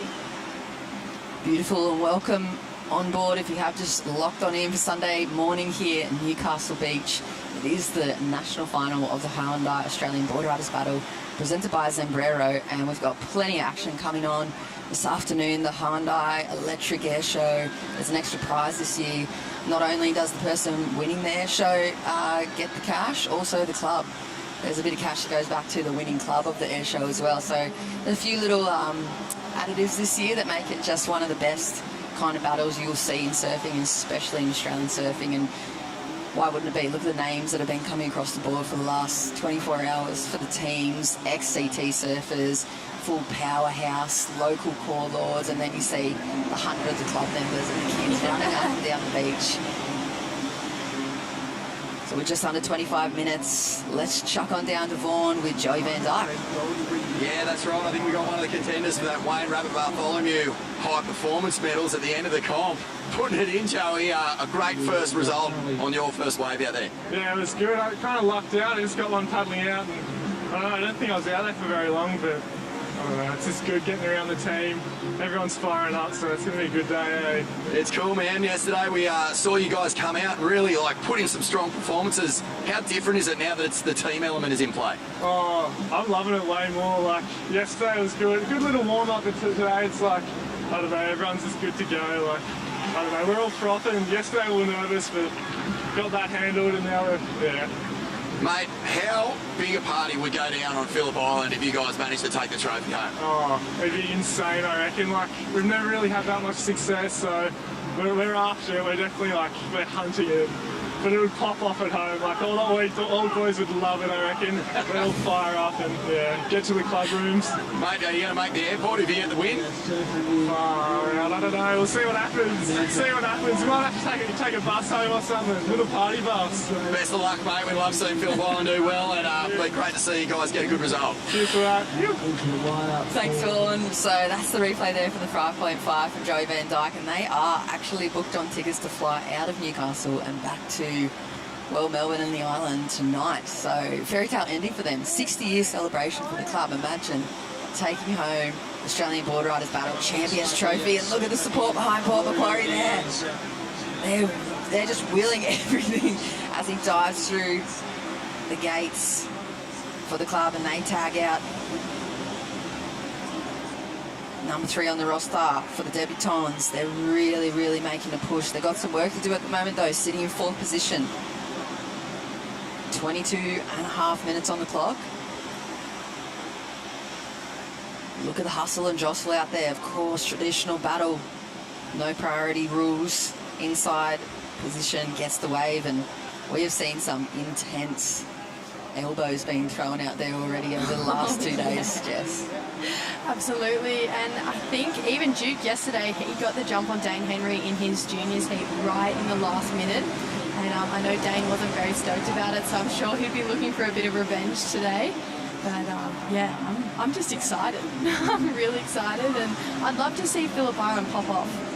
As Joe Ben, he's like, yeah, pop off. I'd love to see Phillip Island pop off. It'd be so cool. It would be good to see, you know, such a prestigious, like, long history of club be able to take that title this afternoon. Of course, I mean, $20,000. It goes so far towards club development and junior development. Here we go. And this is Duke Renter, just coming unstuck off his first car. But Duke is one of those surfers who he's a typical Byron surfer. He is so talented, but he's just really cruisy. He doesn't really mind whether, you know, he does comps or not. He just surfs for the absolute pure enjoyment of surfing. And I think it speaks wonders when he connects on a wave. It's pretty impressive. He just throw a little up and out from the girls up for Quarry. Then we have Duke back up and riding. That's more like it for him. Just coming unstuck again, so maybe he's feeling the pressure a little bit. And here we go. This is Zave from LRSA, and he's popping out of that one too. I'm really feeling at the moment, at this midway, the heat that these 4 surfers in the lineup are kind of starting to force the situation or force the point for the clubs. They know nothing's locked or squared away at this point with score lines. I mean, Phillip Island 15.75. They can't be feeling safe in that first position at this point. And I think it's kind of translating at the moment. They're really hungry and they want the opportunity. They just haven't been able to snavel any of those little inside bowls that we've seen. And Joey's been one of the best people to be able to find them. Yesterday he found them in his individual heats. And today again he's just been able to identify those little bits of swell that have been wrapping in through that surgeon's table, I've been calling it, that little slab of rocks on the shore there, and he's just so powerful when it comes to the finishes there right on the sand. I think it's almost an art form to be able to do tag team surfing well. Like, maybe I'm biased, but I think Nathan Hedge is one of the best tag team surfers of all time. Like, the ability to run out, get a 6, like bag a 6 and come in within 5 minutes, that's an art form. And I think Joe Van Dyke, he looks like he has that little zest to him, kind of like Hoggy has too. You know, he's in it for the team and he's willing to do whatever. So, yeah, I'm excited for Phillip Island. I'm hoping that they can keep the ball rolling in this heat. And it looks like Sage on the inside of all the boys. That is so epic to see. Sage Goldsby from Phillip Island, straight up and just out of that one. Sage, a really impressive goofy footer. She's actually a second-generation Roxy girl. Big hi to Amber if she's watching. Bit of a missed opportunity almost for Sage there. I mean, she's kept the rest of the teams off that one. That was the biggest wave we've seen so far come through in this bit of rotation of roster, but I feel like she kind of just went a little too hard on the outside and maybe was just overthinking that inside bowl section. Didn't quite get to it, but she's been one of those surfers. Have a look at the replay here. Beautiful bottom turn with a bit of lump and bump as well. You see, just catches that hillside rail and goes down. Missed opportunity there for Phillip Island, but she'll wait for the next set to roll on through. Bit of hustle and jostle, and I love how she out-hassled all the boys. I almost prefer non-priority heats to priority heats. I love a bit of hassle. yeah, it's way more dramatic to watch. Oh, it's so much more fun just to get a bit aggressive. But here we go. This is Duke on his third wave, but loses the fins a little bit, re-engages into his second cup. He'll be looking to finish this one off for Byron Bay, taking this one all the way through, hoping to get another section to secure a good-looking score for Byron, and he gets the finish. I would say they'd bring that in with only 18 minutes remaining, so they'll be on the same level of surfers as Phillip Island now. They'll be sending out their fourth surfer. Yeah, that was a lot of work as well. He got a lot of turns in, solid surfing, nothing crazy and explosive, but pretty much because of the wave, it didn't really offer him any critical section. Look at him. Foot to the floor there, pulsing his way up the beach as we see Paul Macquarie. That's a nice looking wave. And there we go, straight up behind them as well, Longreef. Yeah, he is Zabe from Longreef. He is tagging this one to the shore, and it looks like he's going to take that one in. There is the massive Longreef flag we're so used to seeing. Look at that grommet running it down and grabbing Zabe's board. It was always such a privilege to go and grab the surfer's board when you were grommet. It was, wasn't it? You kind of battle over that position as a grom. Look at him putting in the legwork there, just sprinting past Port Macquarie, making up for some time lost during that rotation, but tags it in, Gabby Spake. A little bit of a powerhouse for the women there for Longreef. Yeah, and they've actually, so Gabby just recently surfed in the ISA World Juniors, and even their backup surfer, Sydney Chevalier, she is a real talent coming out of Longreef too. So yeah, they've, like I said, they've got a really strong junior division, and I'm excited to see what Gabby can do out there. Oh, Port Macquarie hot on the tail as well, goes flying past. his legs were moving so fast, and this is the replay of Zabe. So he comes up, taps the foam, and this is where we see him get to work. So he throws the fins on that section and finishes so beautifully on that last section. So Zabe really putting it together for the Longreef team. That was their fourth surfer, I believe, or third surfer, I believe. So they're currently sitting on 12.15. So they'll be looking up to make a little bit more ground. They're still sitting in third place. Port Macquarie, the debutantes as you called them, they are in fourth. Byron Bay, last wave that locked in for them was a 6.88 thanks to Duke, and Sage just a quick up and out on that. Phillip Island still sitting in the lead, but it is pretty close between first and second now. Yeah, while we wait for those last scores to lock on in, just over 15 minutes on the clock. Vaughan, you're in the Harvey Norman chill-out zone. How's the vibe down there? Yep, that's absolutely right. Lots of action down here, but if you don't feel like getting in the thick of it, you can come down to the Harvey Norman chill-out zone and play a bit of pong. Mate, Harvey Norman, of course, big supporters of the Australian Boardriders Battle Finals. I'm here with Harvey, not the Harvey, but Harvey who works for Harvey Norman. Harvey Norman. Yeah, mate, great to have you guys down here and supporting grassroots surfing. Connection, obviously, a partnership with Surfing Australia that's yielding great stuff. But in particular, looking after the grommets in this with the Harvey Norman Juniors division. Yeah, so Harvey Norman's been a part of WSL for some time. So we've recently moved into Surfing Australia to really focus on the grassroots level of surfing, and being amongst this has just been absolutely awesome. So seeing all these kids come up, have fun here, and just have a crack out in the surf, it's been great. Yeah, it makes sense, mate. I mean, great products from Harvey Norman and great ambassadors as well, but giving something back to Australian surfing is just a wonderful initiative. Absolutely. Yeah, we're happy to do it and happy to get amongst it. It's great. And what's the deal with the chill-out zone today, mate? I mean, I actually worked up a bit of a sweat. I might have to hit one of these beanbags in it. Look, it's pretty hot today, not going to lie. So you can try and find a bit of shade under some of the umbrellas, but we've got a couple of games set up if you're keen for a bit of cornhole. Get around some cornhole, little table tennis. We've got a bit of spike ball, I think that's called. Yeah, so some spike ball. You can get some tats as well if you're after that. But yeah, come down, check it out, get amongst it. Mate, free tattoos and free corn. I'm in. Free Polaroid. Good to see you, mate. Thanks again for the continued support, and we'll catch up with you again soon. Sounds good. Cheers, mate. On you, Harvey.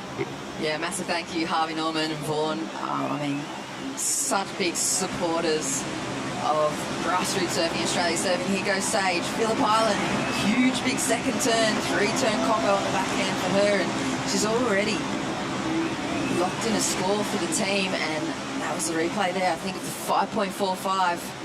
Here goes Port Macquarie. Have some work to do at the moment. Sitting in full position. Bigger looking wave. The young guy from Port. He almost got pulled in for a good shoot.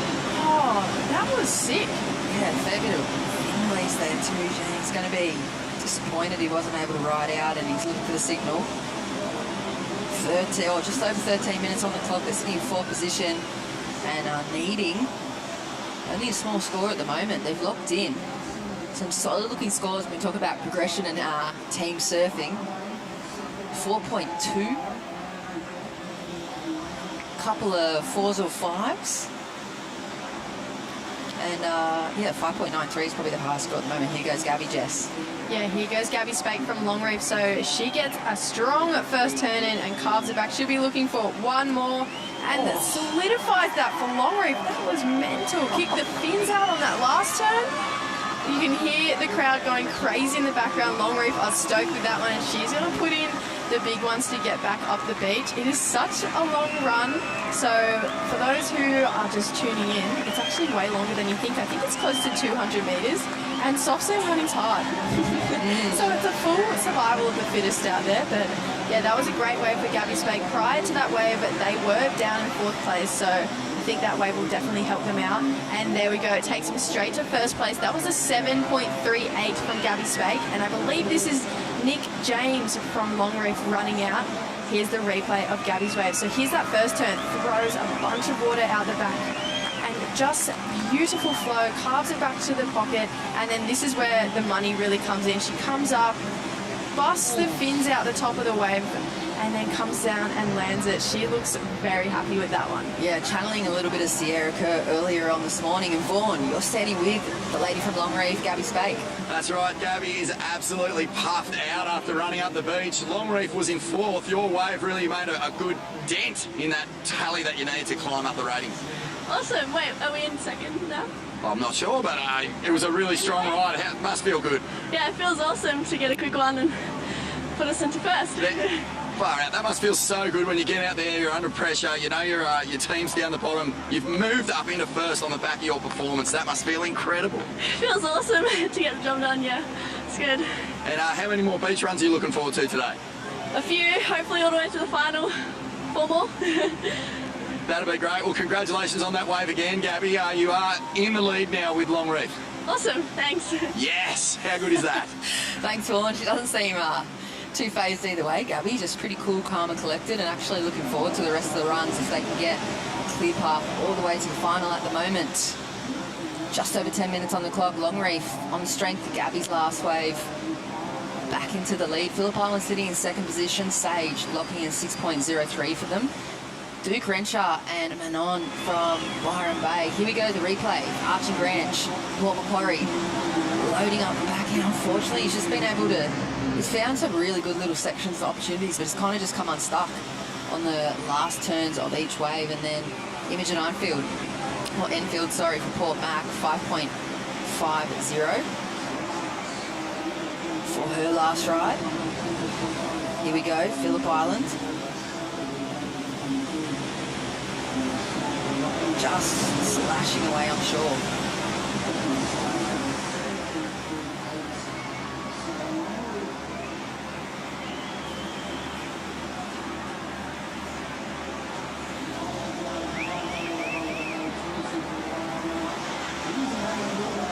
Let's have a look. Phillip Island back into the lead, pulsing up through the run pretty easily here this morning. Just over 9 minutes on the clock, 23.08 heat total. And Longreef slashing away, big open face ahead of him, the master. Nice section, you can hear the crowd and the members going wild. As it looks like might just take the lead back with this one, Jesse. You can hear the horns are out, the pots and pans will be clanging soon. The mascots will be running up and down with the flag bearers. It's all going to be on here. Final stay. Yeah, Nick James is a pretty reliable surfer, but we have, I believe that's Manon just up and out. But Nick he's super invested in the Long Reef Club. He actually coaches all the juniors, and yeah, he's still competing. He still serves so well, and yeah, as you can tell, probably is going to potentially take them back to the lead. So Long Reef and Phillip Island slowly starting to run away with this one, but there is just over 8 minutes, and there is Long Reef's power surfer, Kobe Clements. So right on the buzzer, Jesse, 8.5 minutes. When we're talking about team management here, he's got a perfect amount of time to go out there, one single wave only. So no matter if he falls off or he makes it, he's got to make it count for the Long Reef guy to put them far clear of the rest of the teams. Here comes Paul Macquarie, chasing down from behind at this point. Nice looking wave for him, smooth, nice little knock knee style as well, and beautiful consolidation there. It's got to feel good. That was a really well served wave. I thought that was really clean and beautifully served. As we see the 5th surfer run out for Byron Bay. It's getting exciting. They still have one more surfer to get out after Danny Wills, who's running out now, but yeah, I'd be biting my nails a little bit if I was Byron Bay, but just over 7 minutes 40 seconds. Yeah, it's brutal. It's brutal in these first rounds, because you can imagine any one of these 4 teams in the finals when we come up to it this afternoon, and they've got the class in them to win. And it's just like, can they put it all together under this time, under the pressure? There's Paul Macquarie's power surfer, Kale making it back into the lineup. He's got enough time, just over 7 minutes, and now they've moved into 3rd position within striking distance of making it on through this opening round. Let's have a look at the replay here of Mitch van der Veer. This is what you got to do to make it through the next round of the Boardrider Battle Final. You got to put the body on the line as he goes to full crump cutlet. No extra points officially, but plenty of bragging rights when he makes his way back up onto the sand, and a bit of a, you know, show of his clubmanship. I feel like you'll definitely remember this one, but do you remember the year Alistair threw his body on the line in the last 2 seconds to get North Shore the win? Yeah. And Molly's there going, he didn't make it. He didn't make it. There we go, there's the crump cutlet. We see him on TV, body on the line. That's what we want to see. We saw Philippa Anderson on the rocks yesterday for Merriweather, so I love the body on the line attitude personally. And yeah, maybe one of the best crump cutlets or chicken snitties around Newcastle, coming all the way from Port Macquarie. I love the vibe. He's still puffed too. He's a fit looking guy as well, so it just shows what it's going to take to move these clubs in through to the next round. At the moment, they're sitting in 3rd position, 21.39 total. They're looking to take out Phillip Island or Long Reef if they want to move on through. They're only needing 3.59. Yeah, they'd be crossing their fingers for Phillip Island to potentially make a mistake with their power surfer, but Phillip Island have been looking really strong and sharp and almost, I would say, classy throughout the whole event so far. It's a hard position to be in too, with just over 5 minutes, because I mean, dare say Byron Bay still within striking distance as well. They're a wave behind the rest of the clubs, and they're only a couple of points. What's that? 6 points behind. 6.65 points behind Phillip Island, sitting in 2nd position. So their master, Danny Wills, has to post something. Anything over a 5. I mean, if he's able to find a 7 or an 8 out there, it's anyone's game. It's a way back up to those power surfers, and let's go. Byron Bay, Danny Wills up and riding out of that one a little bit too deep on the bank as that thing runs off in front of him. He's got to make his wave count. He's got to get back into the cage, and then power surf that then has to make the sprint back out to line up, find a wave, also make that one count, back to the beach. That's what's going to take Byron Bay to make it through here. Is there enough time, Jesse? We've seen it. 5 minutes. We've seen it happen before. We've seen teams pull together and make it happen before. But this is where the team camaraderie really has to come into play. You have to feel the support from everyone, even though it's a high pressure situation. But I have high hopes for Byron. I'm not going to write them out just yet, and I wonder who their power surfer is. Yeah, I dare say it's Solly Bailey. Yeah, I'd say Solly or Dakota, but yeah, Solly most likely. Yeah, maybe they could, they were like waiting to see the conditions as well. I mean, Dakota has such a crazy air game. Danny looks at that one, opting out of it. You can see that cross little lump as well. That's caused a bit of havoc throughout the morning. As we cross on down, just over 4 minutes on the clock. Vaughan, you're with Dakota. That's right, Jess, and nervous moments here for Byron Bay as Danny Wills sits out there. The clock is just ticking down. Codes, are you going to have enough time to get in, out, and back in? I don't even think I'll get out, let alone in. Yeah, we'll see how we go. Mate, Byron Bay always coming here with a great team, a strong team. We spoke to Wilsey and Solly. Just haven't been able to crack into those later rounds yet, and under pressure again. Yeah, I don't know. I've never come here before, but surfing for Byron's fun. I don't know, it seems like we never get to make some heats. I don't know. It's got to click one day. Well, mate, it might click now. Don't count yourself out yet, but you need your master, the former world #1, to get a wave. 3 minutes left. Yeah, we're done. Well, fingers crossed for a miracle. Byron Bay watching nervously. Oh, we got a triathlete. There's a triathlete. He's getting in. All right, banking on Wilsey's fitness. He's counted them out already, Dakota. Not feeling too confident in Wilsey's performance out there. I guess the master really needed to go straight out and take that first wave that he was a little too deep on. I think that was Phillip Island's power surfer, and he just slipped off on his power wave. So that's the mistake that Paul Macquarie was looking them to make. Joe visibly not happy with that one. This looked like it was lining up to be a good wave, but front foot just slips off. Maybe a little too far. Here's the last wave for Danny Wills right here. He has an opportunity to bring Byron back into the mix. Phillip Island have locked away that score point now, still sitting in second position, but with 2.5 minutes on the clock. There's the power wave from Port Macquarie, Kayla Enfield. And this is really going to come down to it. Danny putting in the big guns. Some work done out there. Hasn't given Dakota a lot of time left. He's the power surfer for 2 minutes. It looks like it's a pretty big run. We're going to cross him down to Vaughan. He's going to make the run again. This is absolutely huge. Wilsey has just got to give Kona enough time to get out there and catch a tiny little wave and maybe make it back to the box. Unfortunately, Joe Van Dyke slipping, and that leaves a little door open here for Byron Bay. Can they pull off a miracle in these dying seconds? This is a massive final few minutes. They're going to need a miracle at this point. So Phillip Island, gates wide open at the moment for second position. Longreef sitting out in the lead, just under 2 minutes on the clock.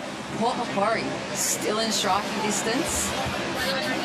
Well, they've locked in their power surfer from Kale's last wave. So here we go, Kobe Clements currently in the lead. This is Longreef's power surfer, so they are relying on him to bank a score here. Even though they are sitting out in first place, I'm sure they'd still be looking to increase that scoreline. Kobe getting the job done for Longreef. He's going to make it in with time on the clock. So this is it right now. This all comes down to Dakota. Can he get a wave under his belt? Move Byron back into second position over the top of Phillip Island. They're going to need a 3.20 score and make it back. 1 minute on the clock. He wasn't feeling too confident before Danny got in, but Danny did make up some time with that run. He's going to need a big Hail Mary on the shore here, and the fastest sprint you've ever seen go down at the Boardriders battle. Unfortunately for Port Macquarie, they're sitting in third position. Here he goes. Dakota looking for the opportunity. Danny looking like he's about to be moved to tears there.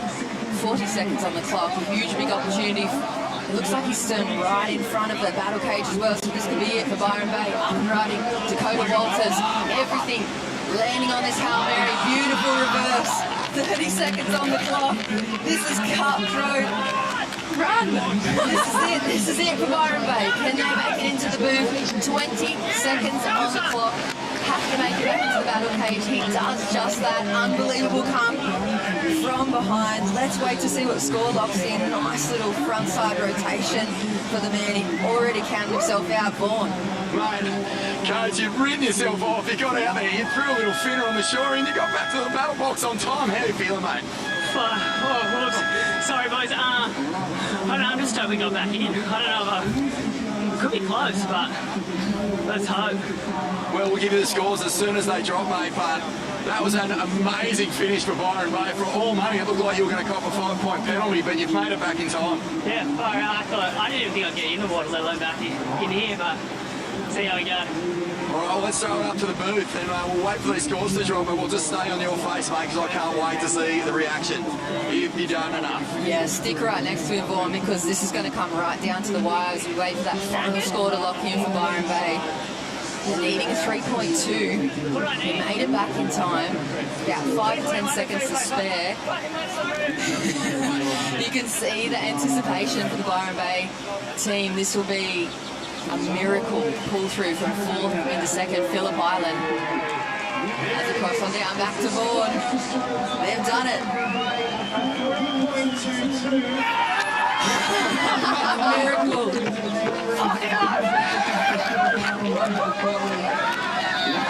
It was Byron Bay actually pull off an ABB miracle.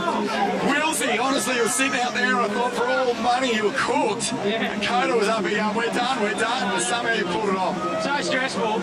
I had no time and I was like, what do? I just kind of hunted the inside. I knew the kind of wave to get, but you just got to be so lucky. I think it was a bit of a heaper, but whatever. I just had to give him a shot, you know. So stoked. You did it, mate. And Coates took the option of just taking this little shorey out front for a second there. It looked like the couple of lumps that were coming had fizzled, and he got that little wave. That's so heavy. When you scrape through like that, it's so good. So, mate, that soft sand's insane. Far out. My calves are cooked. Woo. Oh, that's from the triathlete himself, Byron Bay. A miracle breakthrough victory here. Could be the momentum you need. Totally. So sick, you know. Dig out of that, those guys. Awesome. So, we're on now, mate. We're on. That's great news. Mate, this is why we're here. The Hyundai Australian Boardriders battle presented by Zambrero. Miracles happen. Byron Bay into the next round. See you after the break. Bring it on. Woo.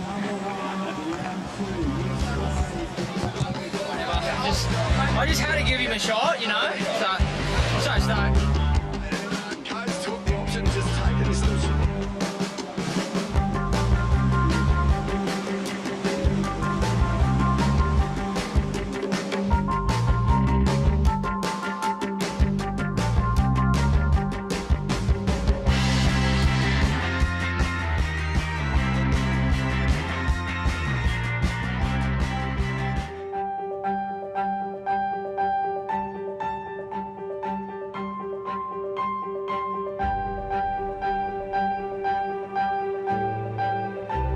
Us here in his Feeling Swole program is a program through the Surfing Australia where it's creating a better tomorrow by including women and men at any age, any ability, and bringing them together and showing them the love of the ocean and creating a happy, healthy environment.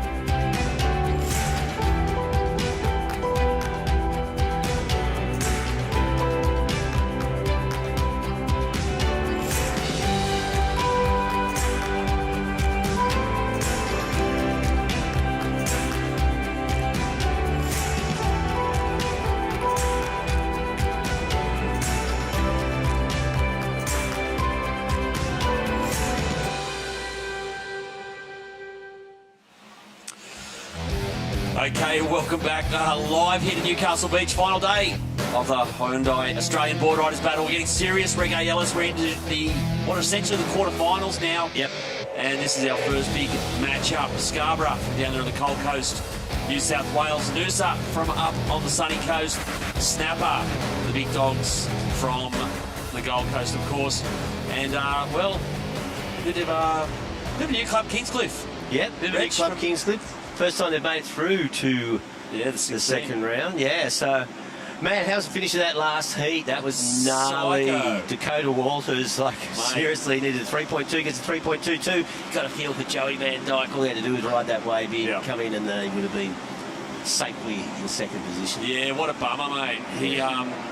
But, you know... That's what it is. That's how the contest cookie crumbles. Yeah, that's the beauty of that power surfer.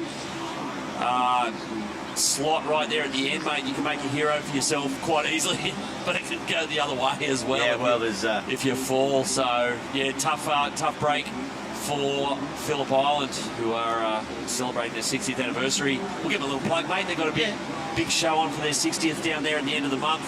We wish them all the best down there, Phillip Island, for their 60th. But no dice here, unfortunately, at Newcastle. So. Yeah, we're getting serious, mate. You can see, Reg, by the calibre of clubs we've got into this round, that we've just jumped another level. Well, we saw Scarborough, of course, they were the highest scoring club yesterday in the individual round, so they finished seeding at number 1. Noosa are up the top as well. Snapper and Kingscliff, they had to surf this morning in the first round. Snapper probably put on one of the most near-perfect displays this morning, and I don't think that fallacy of you can't win from the round 1. It's a bit of a joke anyway. Yeah, well, we'll see by the end of the day, mate, I reckon. Well, they call this morning, saying the winner surfed this morning. Yeah, there you go, okay. I was sure the Merryweather Narrabeen guys went, well, you don't remember. That is true. Yeah. Okay. So all the top-seeded teams from yesterday, we see them for the first time. Here we go, straight up. This looks like Dane Henry here for Kingy. Great first turn, but just overcooks it. And it's stuck in that one. So yeah, all four guys kind of dropped anchor here, waiting for a decent wave to start this off. So basically, if you win your first or second here, you go through to the last 8 clubs. So we're starting to get pretty serious. Yeah, we've got some solid surfers out here in the water right now. We've got Nick Squires out there for Scarborough, Connor Lyons for Noosa, Jagger Bartholomew, of course, for Snapper. And yeah, or did they change that? And Dane Henry for Kingy. Yeah, it looks like Jagger's splitting from the pack. Oh, sorry, it's Nick Squires in the red, splitting from the pack. Sitting a bit wide here, and there's a couple of little lumps coming in. It might pay off straight away. He's looking at this thing. It's not going to stand up for him on the inside. Dane Henry again for Kingy. Nice little cut back to start. He's going rail to rail here, sets up this turn into the big air rev and sticks it for Kingscliff. And he might actually get a little bonus. Yeah, get a couple extra turns on the inside here. A little fade back, little backhand whack. And there you go, Kingscliff out of the gates. Out of the gates indeed, their first surfer. Logging his score, we've got just after 5.5 minutes, so that's a good job for Dane, for Kingscliff. Boardriders gets a little bit of a break on the opposition, sets a standard for what they need to catch to be in the lead after this first surfer. You can see the replay.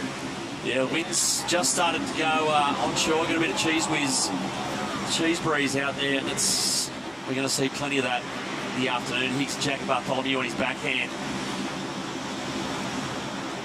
for Snapper, fading left, looking in. What do you reckon, Skip? Nah, get back out, get another one. Yeah, I think Snapper had the simple flag.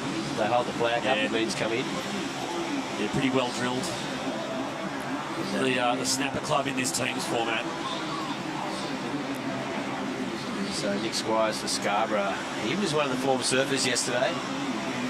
And he's always been someone they could rely on during these team events. Because this is the high point of board riding clubs in Australia, the Hyundai Australian Boardriders battle, as we see from Noosa.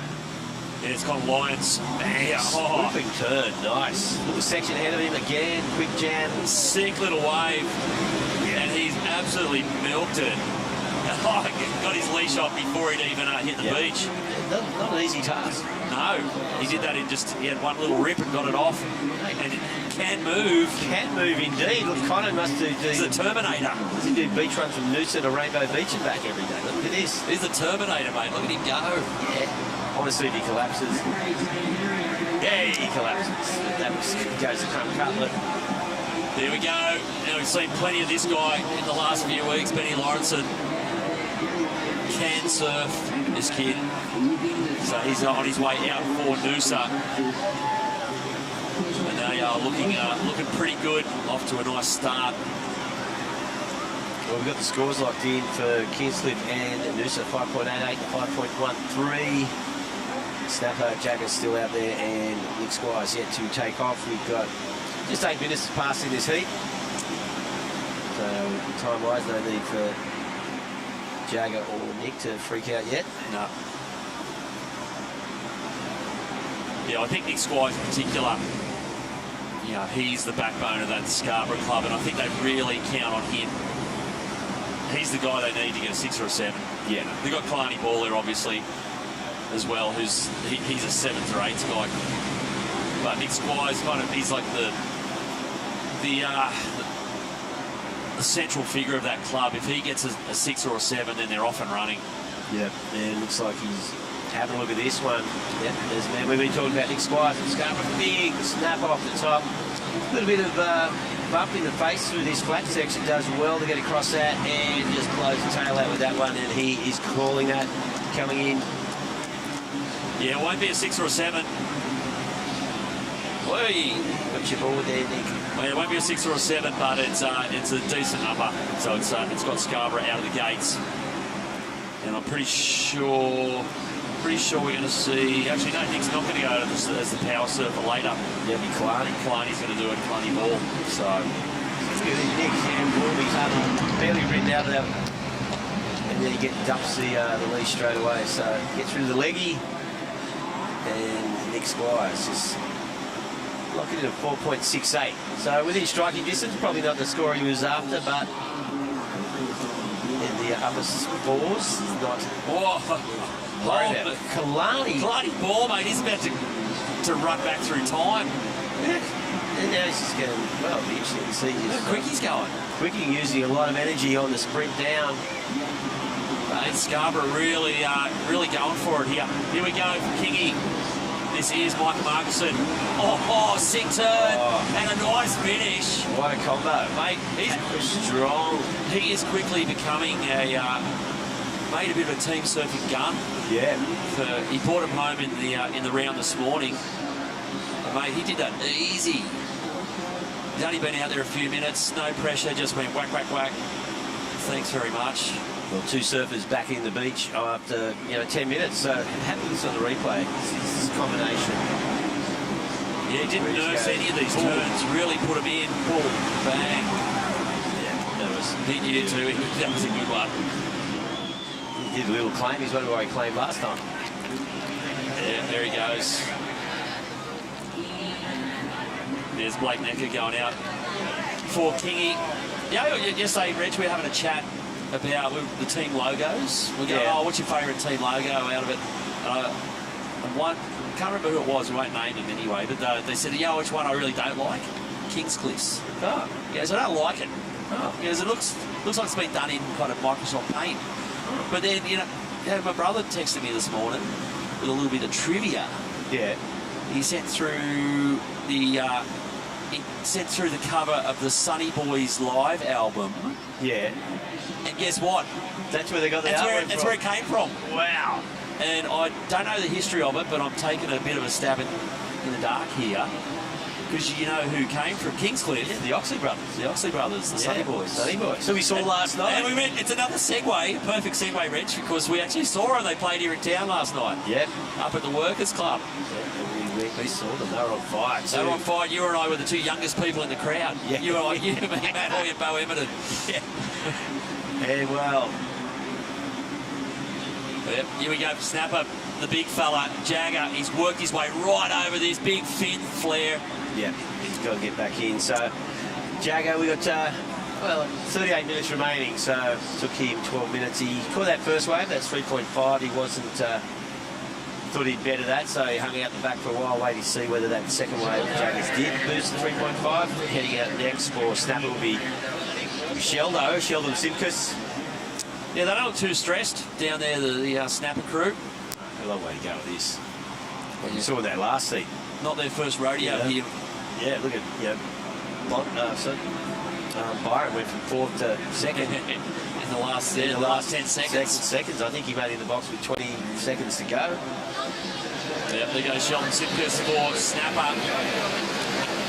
There's a bit of hustle there, though, because they know they are running behind on time. Yeah. So he's got a motor a little bit here. But definitely not stressing out.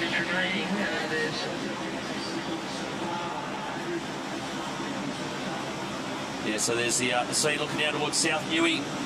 So we're basically surfing more or less behind the divider rocks that you can see in the foreground there. That's been the bank. We've had a few crew late yesterday afternoon on the dropping tide come back and surf straight out in front towards the northern end. There's the Scarborough crew. It's all time. Scarborough mascot. Wow. Well, we had a few Scarborough girl to the rescue. Well, we had a. I think you said your favourite logo was the Scarborough logo because it's the old the Illawarra Steelers. Illawarra Steelers, yeah. Tell them Merriweather Surfboard Club logo. Yeah. Is their original logo from 62, 61, 62, yeah. And Tim Ryan was telling me, I can't remember the guy who designed it, but he made him a life member. Oh, really? And he said And he said to Tim, Tim's going, yeah, so it's good. He's going, I can't believe it. And he's going to Tim, well, it's not like you won the Order of Australia. I said, this is way better. Becoming a life member of Merriweather Surfboard Club. Don't call them Boardriders Club. No. Surfboard Club. No, that's a fair honour. Yep. Mate, I'll tell you what, well, speaking of fair honours, that last wave for Michael Marcus, an 8.38. Kingy are on fire. Yeah. They've got a 5.88 and an 8.38. Like, coming into this, you probably will snap her clear favourites, but you were probably looking then at, maybe between Noosa and Scarborough, but Kingy going to be hard to beat from here. Yeah, Michael's just put in a really good position. Long time to go, of course, 35 minutes, but Snapper had a 3.65 for Jagger, so Noosa on their first serve for 5.13, Scarborough 4.68. Here we go. This is Sheldo. In and out. He'll be looking for, he'll know about that 8 that Mike called, so he'll be looking for something similar. So I think Snapper do need their second and third surfers to lock in something higher. You've got to get in the 6s or above, as we see. Yep, it's Benny Lawrenson for Noosa. Great backhand snap. And another one here, and he's looking in. Yeah, I reckon that Micah Markinson's 8-point ride has probably thrown a couple of spanners into the works of the other clubs. Yeah, because it means now someone's going to have to counter it for the other clubs. Here we go, Sheldon Simpkins for snapper. Well, that's not going to be an 8, so he's really fishing around out there looking for it. Yeah. But I reckon Noosa are looking at Benny Lawrence and go, well, he's probably our 8 guy. Yeah. You know, he's a 7 or 8 guy. He can find it. So I reckon that's why they've kept him out there. Oh!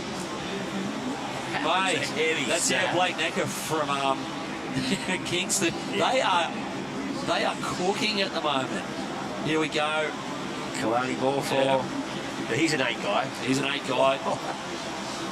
Bang. And a little finish here.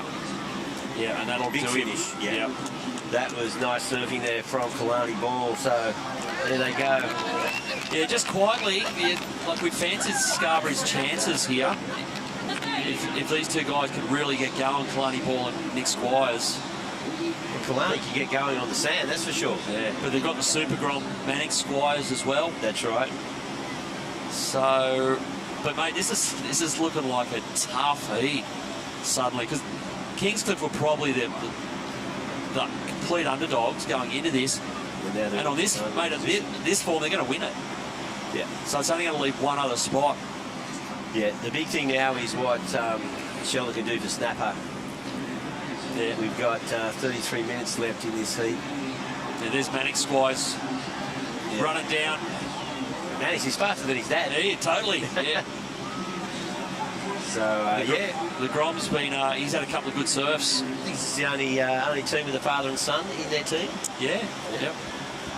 So Nick Squires, of course, and there's his Grom. Maddox heading out. So the junior surfer. And also the third surfer for Scarborough Boardriders. Yep, Kalani. You know, be thirsty too if I ran that fast. Yeah, well, he's going to have to go back out as their power surf. Here's the replay of his last one. Has to float the first section. So this is where it really starts. Great snap. Another little fin flare there. And just tags the section on the inside. Yeah, scored a 6.7 for that, so yeah. Good solid score. Here's Micah's. This is the benchmark in this heat. There's the 8.38. Yeah, those two turns just snap those tail out. Looking so loose, so quick in and out there for Noosa. I didn't see the start of that heat, but looks like he may be coming. Well, he's already sitting on a decent score.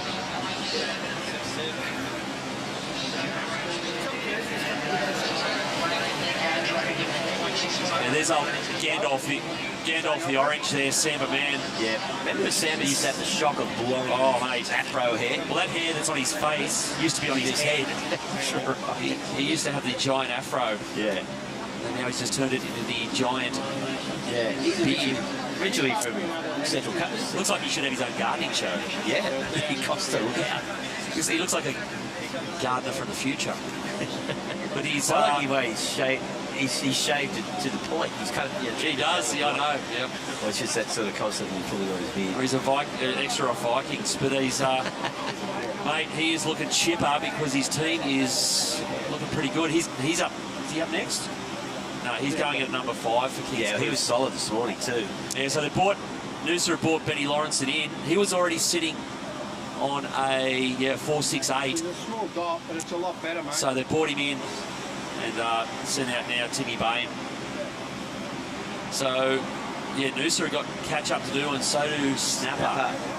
Yeah, well, Snapper actually really fallen behind now because Sheldon's still out there. Yeah, he needs to get away again soon. As we see, nice shot at the water clarity. Quick hit it out there for Scarborough. So Maddox not interested in that. Beautiful drone shot of the pristine Sunday morning here at Newcastle Beach. You can see. Mate, I'll tell you what, after a couple of years of rain, Reg, I reckon this is about the cleanest water the East Coast has been. Yeah, we did have probably a couple of years. A lot of river lurk running out. Well, there's the Snapper crew. It's starting to look a little edgy. There's Ty Richo in the foreground, Josh Kerr out the back. Here we go. Sheldon floats this section. Got a lot of speed here. Sets it up and just smacks that section. Yeah, they're going to bring him in. Wow, okay. Probably a high 3 with that one. So Snapper are really... They're going to be chasing. Yeah, they're chasing, but I reckon they're really backing the Kerrs. They're backing Josh Kerr, they're backing Sierra Kerr to do something pretty substantial here. Here we go. Oh, it's Blake Necker again for Kingy. Mate, even his last wave was pretty sick, and his last wave was a 4.65. That's going to be better than that. So here goes Sierra Kerr heading out now for Snapper. She did the job last time. Of course, she got that 8 something. Yeah. And she did it quickly. That's what I reckon. I reckon Snapper, that's why they're looking fairly chilled. They shouldn't be because they're trailing pretty badly, but I just reckon they know that they've got a couple of aces with the Kerrs. Yeah, there's Blake Necker. Mate, Kingy they are looking serious. Yeah, like he locked in a 4.65 for that. Well, Sierra got a 9.7 in that last seat, so she's going to need to do something like that again. Yeah. Snapper currently, we'll just see waiting on that next score to get locked in. Yeah, there's Ava Agueros from Kingscliff on her way out. She's been pretty solid through all of Kingy's heats and in the individual heats yesterday. They are really on a bit of a burner. At the back. Yep, here he goes, Maddox. So little section ahead of him just winds back off the whitewater. This one's starting to stand up. Throws it. Beautiful snap. And go, Grom. Hit it. Oh, top of the rocks. There you go. Right out of that. Doing the job. And Scarborough team pretty stoked with that. And he's got Will Clark in the box waiting for him. So Maddox putting big ones in. That was a sick wave. He knows it too. You can tell the guys and girls who've had good waves because they're about 10 yards quicker on the way back up. Definitely spring in his step. He knows he aced it. Yeah. So. Well, we saw Sheldon locking at 5.33 for Snapper, so two-way total 8.98. That is not what they would have been anticipating. So they definitely need some action. So Will Clark heading out now for Scarborough. He is their 4th surfer. And we've got 27 minutes remaining. The Grommet stoked. Well done, mate. So we haven't seen a number drop yet for Manic Sky's last wave, but I reckon it's really helped Scarborough. Suddenly Scarborough are looking the goods at that second spot. Yeah, Will Clark, probably a little bit of pressure he needs to keep. Yeah, he wants to keep the momentum. Because these guys know that both Snapper and Noosa will come pretty hard at them at the back end of the heat. Yeah. Snapper in particular, you know, are probably likely to go, you know, to throw some haymakers towards the end. Here we go. Yeah, there's Sierra Kerr. Well, if there is any pressure on her, she's not showing it, Rich. No. Pretty chill. Just, yeah. Yeah, she'll be wanting a wave soon, though. Like, you know, time is starting to drift. They've still got, like, 4 more waves to catch. Yeah. Well, the hard thing, too, is she needs a serious number, so she needs a decent wave. Yeah. But she's also up against the clock as well, so they need a 7+. She can't sit there waiting kind of 10, 15 minutes for it. Yeah. Okay, some solid surfing coming through from Kingscliff and Scarborough. And I think that was a 6-7 for Mannix. So you can see after 3 waves, Kingscliff and Scarborough looking pretty good. But look at the distance, you know. So to stay in touch, both Noosa and Snapper need a 7. Yeah. They need to be up in the 7s and 8s. Otherwise, they are going to fall behind. Of course, things can change dramatically. You can see time run out. Someone from the top 2 teams end up with a 2. But pressure is building as we hit the 25-minute mark. So a little bit of a paddle going out there between Red and... There's Timmy Bain. And after that, no one gets it. And Sarah Kerr goes, thanks very much. I'll have it. Here we go. Great first turn. Fades to the bottom. Look at this section. Just slams it. There you go. And too short. What is? I think they're calling her in. She figures she may have done enough on that one. No, they called her in. Bring her in. Yeah, I think that's a good call. Because it's a solid turn. That's a score for sure. Yeah, well, keep them in touch. She wants to be. Let's wait and see.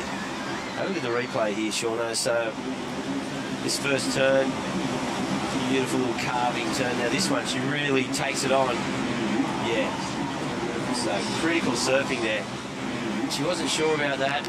Yep. But then that is. We're taking that. Oh, yeah, we'll take it. Interesting. And Sierra putting in the big ones, of course. And, you know, part of that mix, you know, her, Caitlin Summons, Erin Brooks is a big push of outstanding young surfers at the moment. Molly Picklin, we saw them. We saw the first round of pipe, mate, put the cat amongst the pigeons.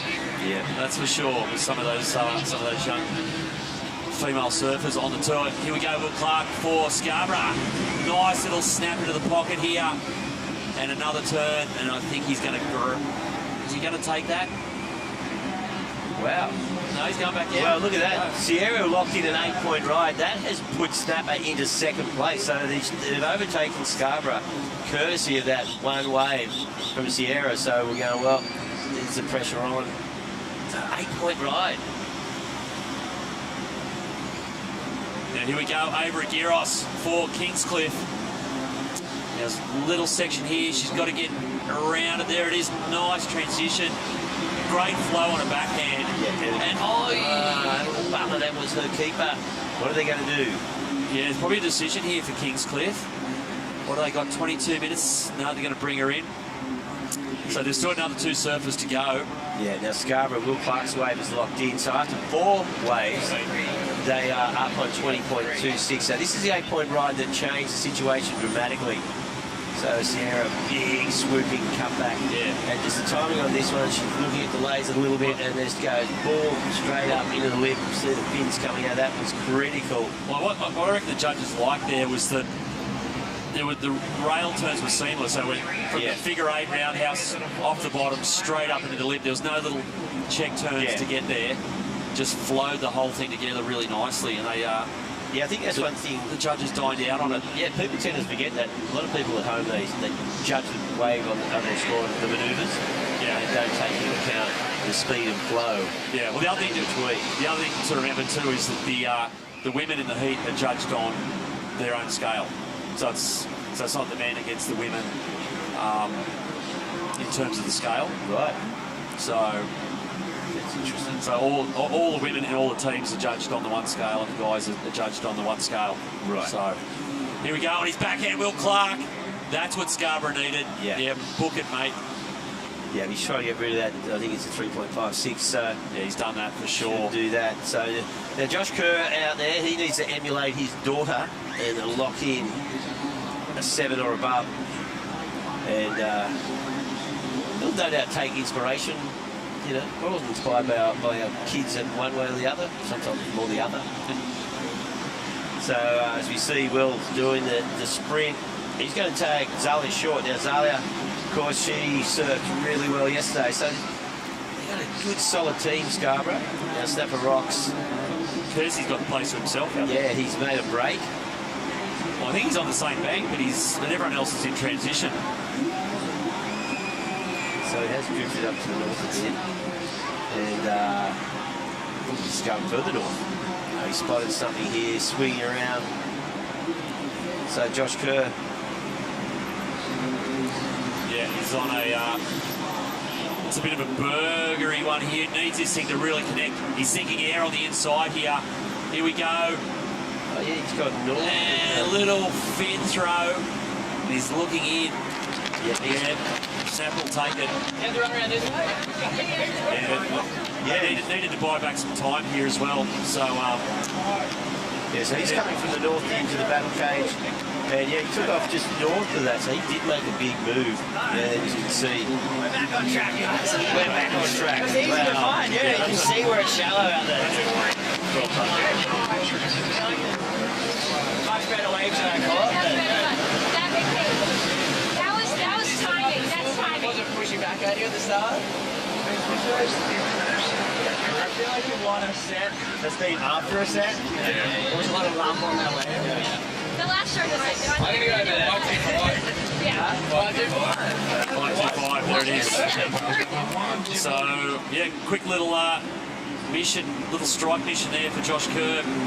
He's only out there a few minutes, came in 5.25. He's got Snapper back on schedule. We're running behind in terms of time. But he didn't sacrifice any points. 5.25, looking pretty good. Sierra Kerr goes, yeah, nice work, Dad. Put it in, so suddenly, yeah, we said it before, Reg, the other teams, even though they were pretty strong at the opening half of the heat, they always knew at some point Snapper we're going to get pretty large in the revision mirror. Yeah. And here they come. So Kingy just quietly hanging on. So Avery Giros' last wave 3.45 kept them in first place. Yeah, that's the Josh Kerr's twinnies down there. He exclusively rides twin pins, and he has been for a number of years now. And so he got a 5.25. You can see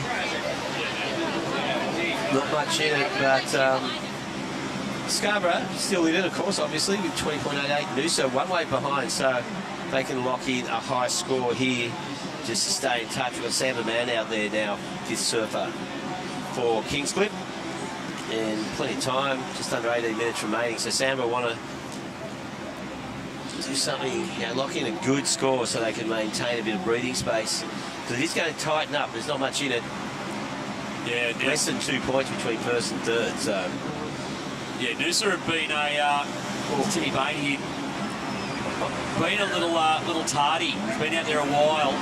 Well, we haven't heard much from him now. He's aced that one and come in. Yeah, that's a good wave. So you got to think, okay, superior wave to the last few we've seen from the other team. So this should put Noosa in a position where they will remain in touch. You see Noosa coming for big sprint. Yeah, he's going to send Gio Lawrence out. Oh no, sorry. For the Noosa Boardriders. Dean Brady's going out next.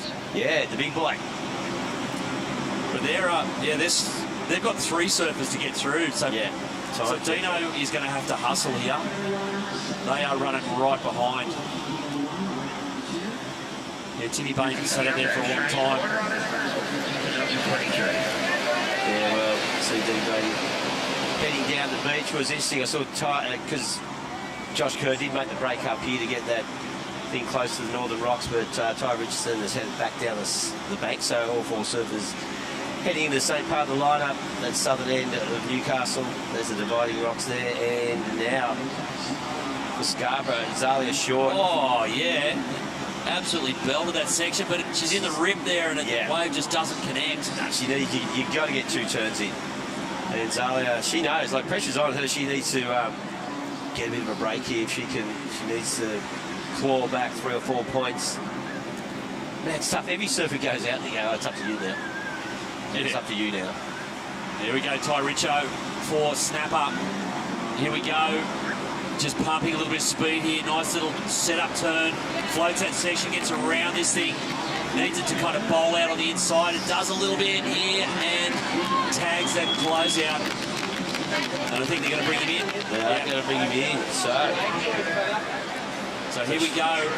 Well, Sheldon's going to have plenty of time, of course, but it's only one wave.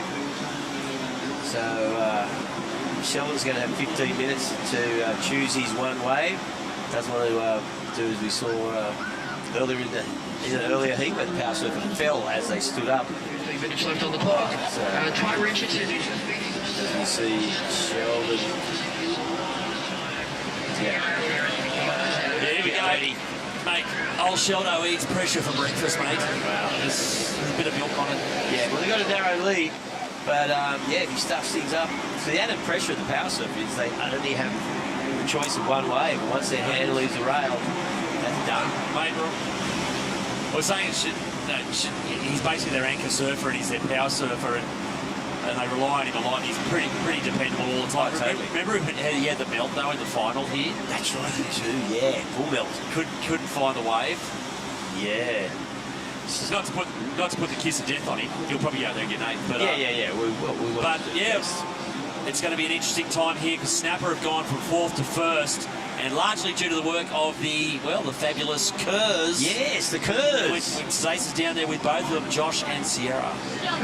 That's right. From 4th to 1st sounds pretty good, but a bit tight on that last one, Kersey. Yeah, I thought that was a little bit low ball for Ty. I thought he kind of connected nicely on the first couple turns. Got grindy at the end, but yeah, I thought it was going to be above average, 5 something. But yeah, whatever in the lead now. Sheldon's paddling out and he's used to this. He's clutch.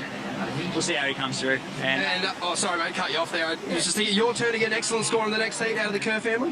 What's that, sir? Your turn for the excellent score in the next heat from the Kerr camp. I know, she's 2 for 2. I'm like none for 2. You know, sometimes you got to hand the hat over, you know.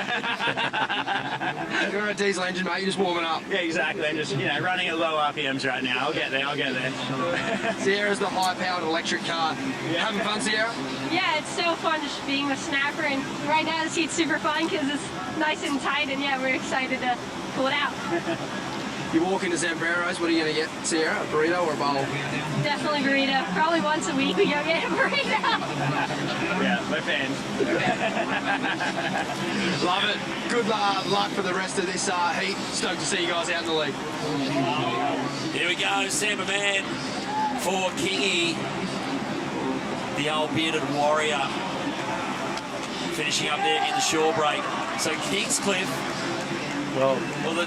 it's a bit deceptive that they're sitting in 3rd, but they haven't counted. They're 1 wave short at the moment. So yes, they have Lewis Wave and Sanders on the replay. He was looking sharp off the top, and again, just waiting for this one to give him a bit more clout on the inside, and there he cracks it up vertically. So yeah, Samba Man there. Now he's given left Micah Martinson with plenty of time, and well, Noosa, they really are playing catch up. Yeah, Dino got a pretty good wave here for Dean Brady. Yeah. So it's going to put him back in range. Yeah. But they've still got a bit of work to do. The female surfer, Jill Lawrence, is on her way out now. Yeah, she's going to need to get a good score. And she's going to have to do it quickly as well. Okay, so Dean Brady with a 3. So yeah, there's Zalia Short coming in for Scarborough. And there goes Scarborough's power surfer, Kalani Ball. There goes Kingy's power surfer, Micah Margot. Whoa, this is tight. Yeah, look at this. So basically it's going to come down to the power surfers. Whoever scores highest. So Snapper pushed back to 3rd. So pretty well, Sheldon Simkus needs to... Well, he's got to blitz it with a decent score. Well, it's basically, you can look at those top 3 teams there, Scarborough, Kingscliff and Snapper. Whoever gets the best power wave is going to win it. Yeah. There's only a point between them. This is a replay of Zalia Short's wave. So she has done a bit stressful, but she was out there for a while. Okay, so but But Scarborough are in, suddenly Scarborough are in first with Kalani Ball out there as their power surfer. Suddenly they look like they might be in the box seat. Yeah. Let's go down and see what they reckon. I think we got Mannix Squires down there, have we? Yeah, that's right, Sean. Kalani Ball in the water. You're in the lead. How you feeling, Mannix? Feeling pretty good. We got a really good rhythm Mascot. from the start. Mascot. We got a really good rhythm going from the start. Everyone's got their 5 and we've got good time for Kalani to get a good one at the end, so feeling good. We've seen some surfers today buckle under that pressure of being the power surfer. Yeah. How you feeling for Kalani? Kalani's been on the challenges in the QSs and stuff, so I think he should be pretty cruisy, under control. Talk us through this one. Can't really see it, to be honest. We got 2 nice turns at the start, little carve to the inside, finished off strong on the rocks. Pretty good wave for Queensland. I think they're in the lead at the moment. No, you guys are, but as a proud Snapper Rocks member myself, mate, I reckon that might claw that back. It's up to Kalani now. Back to you guys in the booth. Yeah, thanks, Stace. Well, no meltdown from Sheldon Simkus there, Reg. No meltdown. So this is going to be, once this wave is, the judges lock it in, that'll be their final score. We'll know exactly what Kalani Ball and Michael Markinson need to do if they're going to push Snapper back into third. Yeah, it's basically looking like best 2 waves win. Out of Scarborough, Kingscliff and Snapper. This is Gia Lawrenson here from Noosa. This is a sick little insider. Yeah. She's had to dodge a few rocks there, but she's done this really well. It's kind of Noosa half back in range here. Yep. And they've actually got time. They've got time. So Gia's done this really well. Yeah. Connor Lyons is their power surfer. But he's going to have to go out and get an 8 or a 9. Yeah. I think that's the reality for Noosa. Here's a replay of Gia Lawrenson's wave. Yeah, nice snap there. As you said, Sean, she's just negotiated these rocks really well. So 2 good solid turns. And here, okay, this is Sheldon's last wave for Snapper. Big snap. Jamming turn. Plenty of speed and flow. He hooks it up. Big finish. Really hooks that, yeah. So a big finish. Hello, 6ers, no worries. Take that any day of the week for a power wave. Yeah, well, it was 6.83. So there you go. So, so Snapper suddenly looking pretty happy. So like we said, it's probably going to be whoever gets the best wave out of Snapper, Scarborough and Kingscliff. Yeah. It's coming down to, there's nothing between them right now. So the pressure switches over to Kalani Ball for Scarborough and Michael Markinson. Yeah, well, 6 will see a 6 from Kalani. We'll see them move into, I don't know, they need a 6.5. So yeah, it's definitely within striking distance. There's a bit of time though. This is the other. They've still got 8 minutes, so they can actually be a little selective here. Yeah. And wait for a wave. They're not going to stress and chase something. They're just going to see if they can get hold of a set wave. Yeah, they know exactly what they need to do. But yeah, Mike has been probably the surfer of the day so far. He's looked great throughout the first couple of heats. Here we go. There's a bit of a lump here. Kalani Ball paddling out to it, having a look. He's got the inside slot here. I think he might pull the trigger. No, lets it go. But he's just like, there's a lot of pressure on these guys. They obviously, as a power surfer, they cannot fall off. And they need to lock in. You know, if they do fall off, all of a sudden we'll see things change. Top 2 going through this. So it's a battle for second place at the moment. Although, having said that, Snapper could be overtaken as well. So Snapper aren't 100% locked in. No, that Snapper could get jumped. Yeah. Like if both of these guys got a 6 or a 7. Yeah, Snapper out. Both of these guys got a 7, then Snapper would be out. Yeah. So, but if I was, mate, on the law of averages, I would rather be Snapper right now. Yeah. With us back on the beach with a 6 and a 7 point lead over the other 2 teams.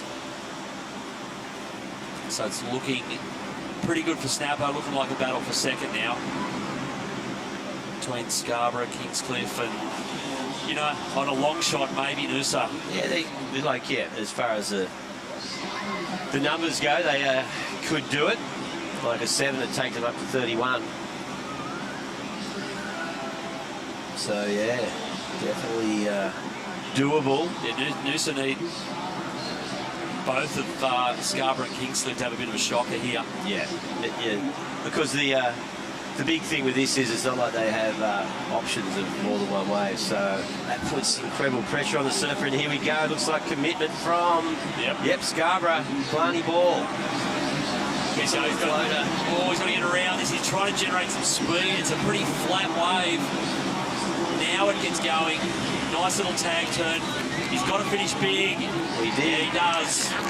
Okay.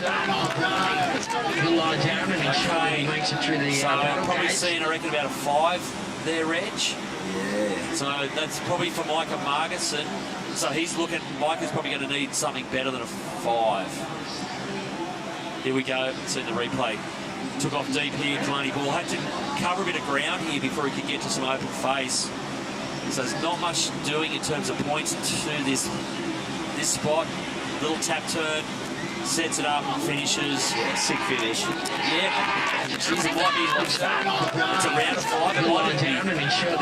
It might even be a little less than that. We'll, so wait and see, but it's basically, yeah, you reckon that Micah Markinson's going to need probably a 5 or a 6 to get Kingscliff up into second. We'll wait and see the judges. Yeah, well, a crucial score comes in. There's 5 minutes left in this heat. Kingscliff and Noosa still with 1 wave to catch as their power surfers having a look at this. So we came in at 4.78. So Micah, a 5.01. Yeah, 5 basically. Yeah, a 5.5. So, yeah. Scarborough on 31.8. Yeah, so a flat 5 pretty much gets Kingscliff into the semi-finals. And we've got 4.5 minutes here for Micah Markinson. It's a bit tougher for Noosa. Well, Noosa, they need a 7.5, 7.6. Well, they need that as a minimum, and then they need to hope that Micah doesn't get his 5. So, yeah, Connor Lyons needs to swing for the fences.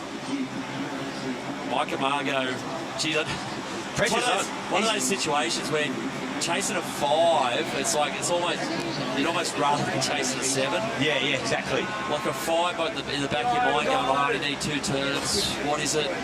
So you can see the stress on they're going, no. The Kingy team there.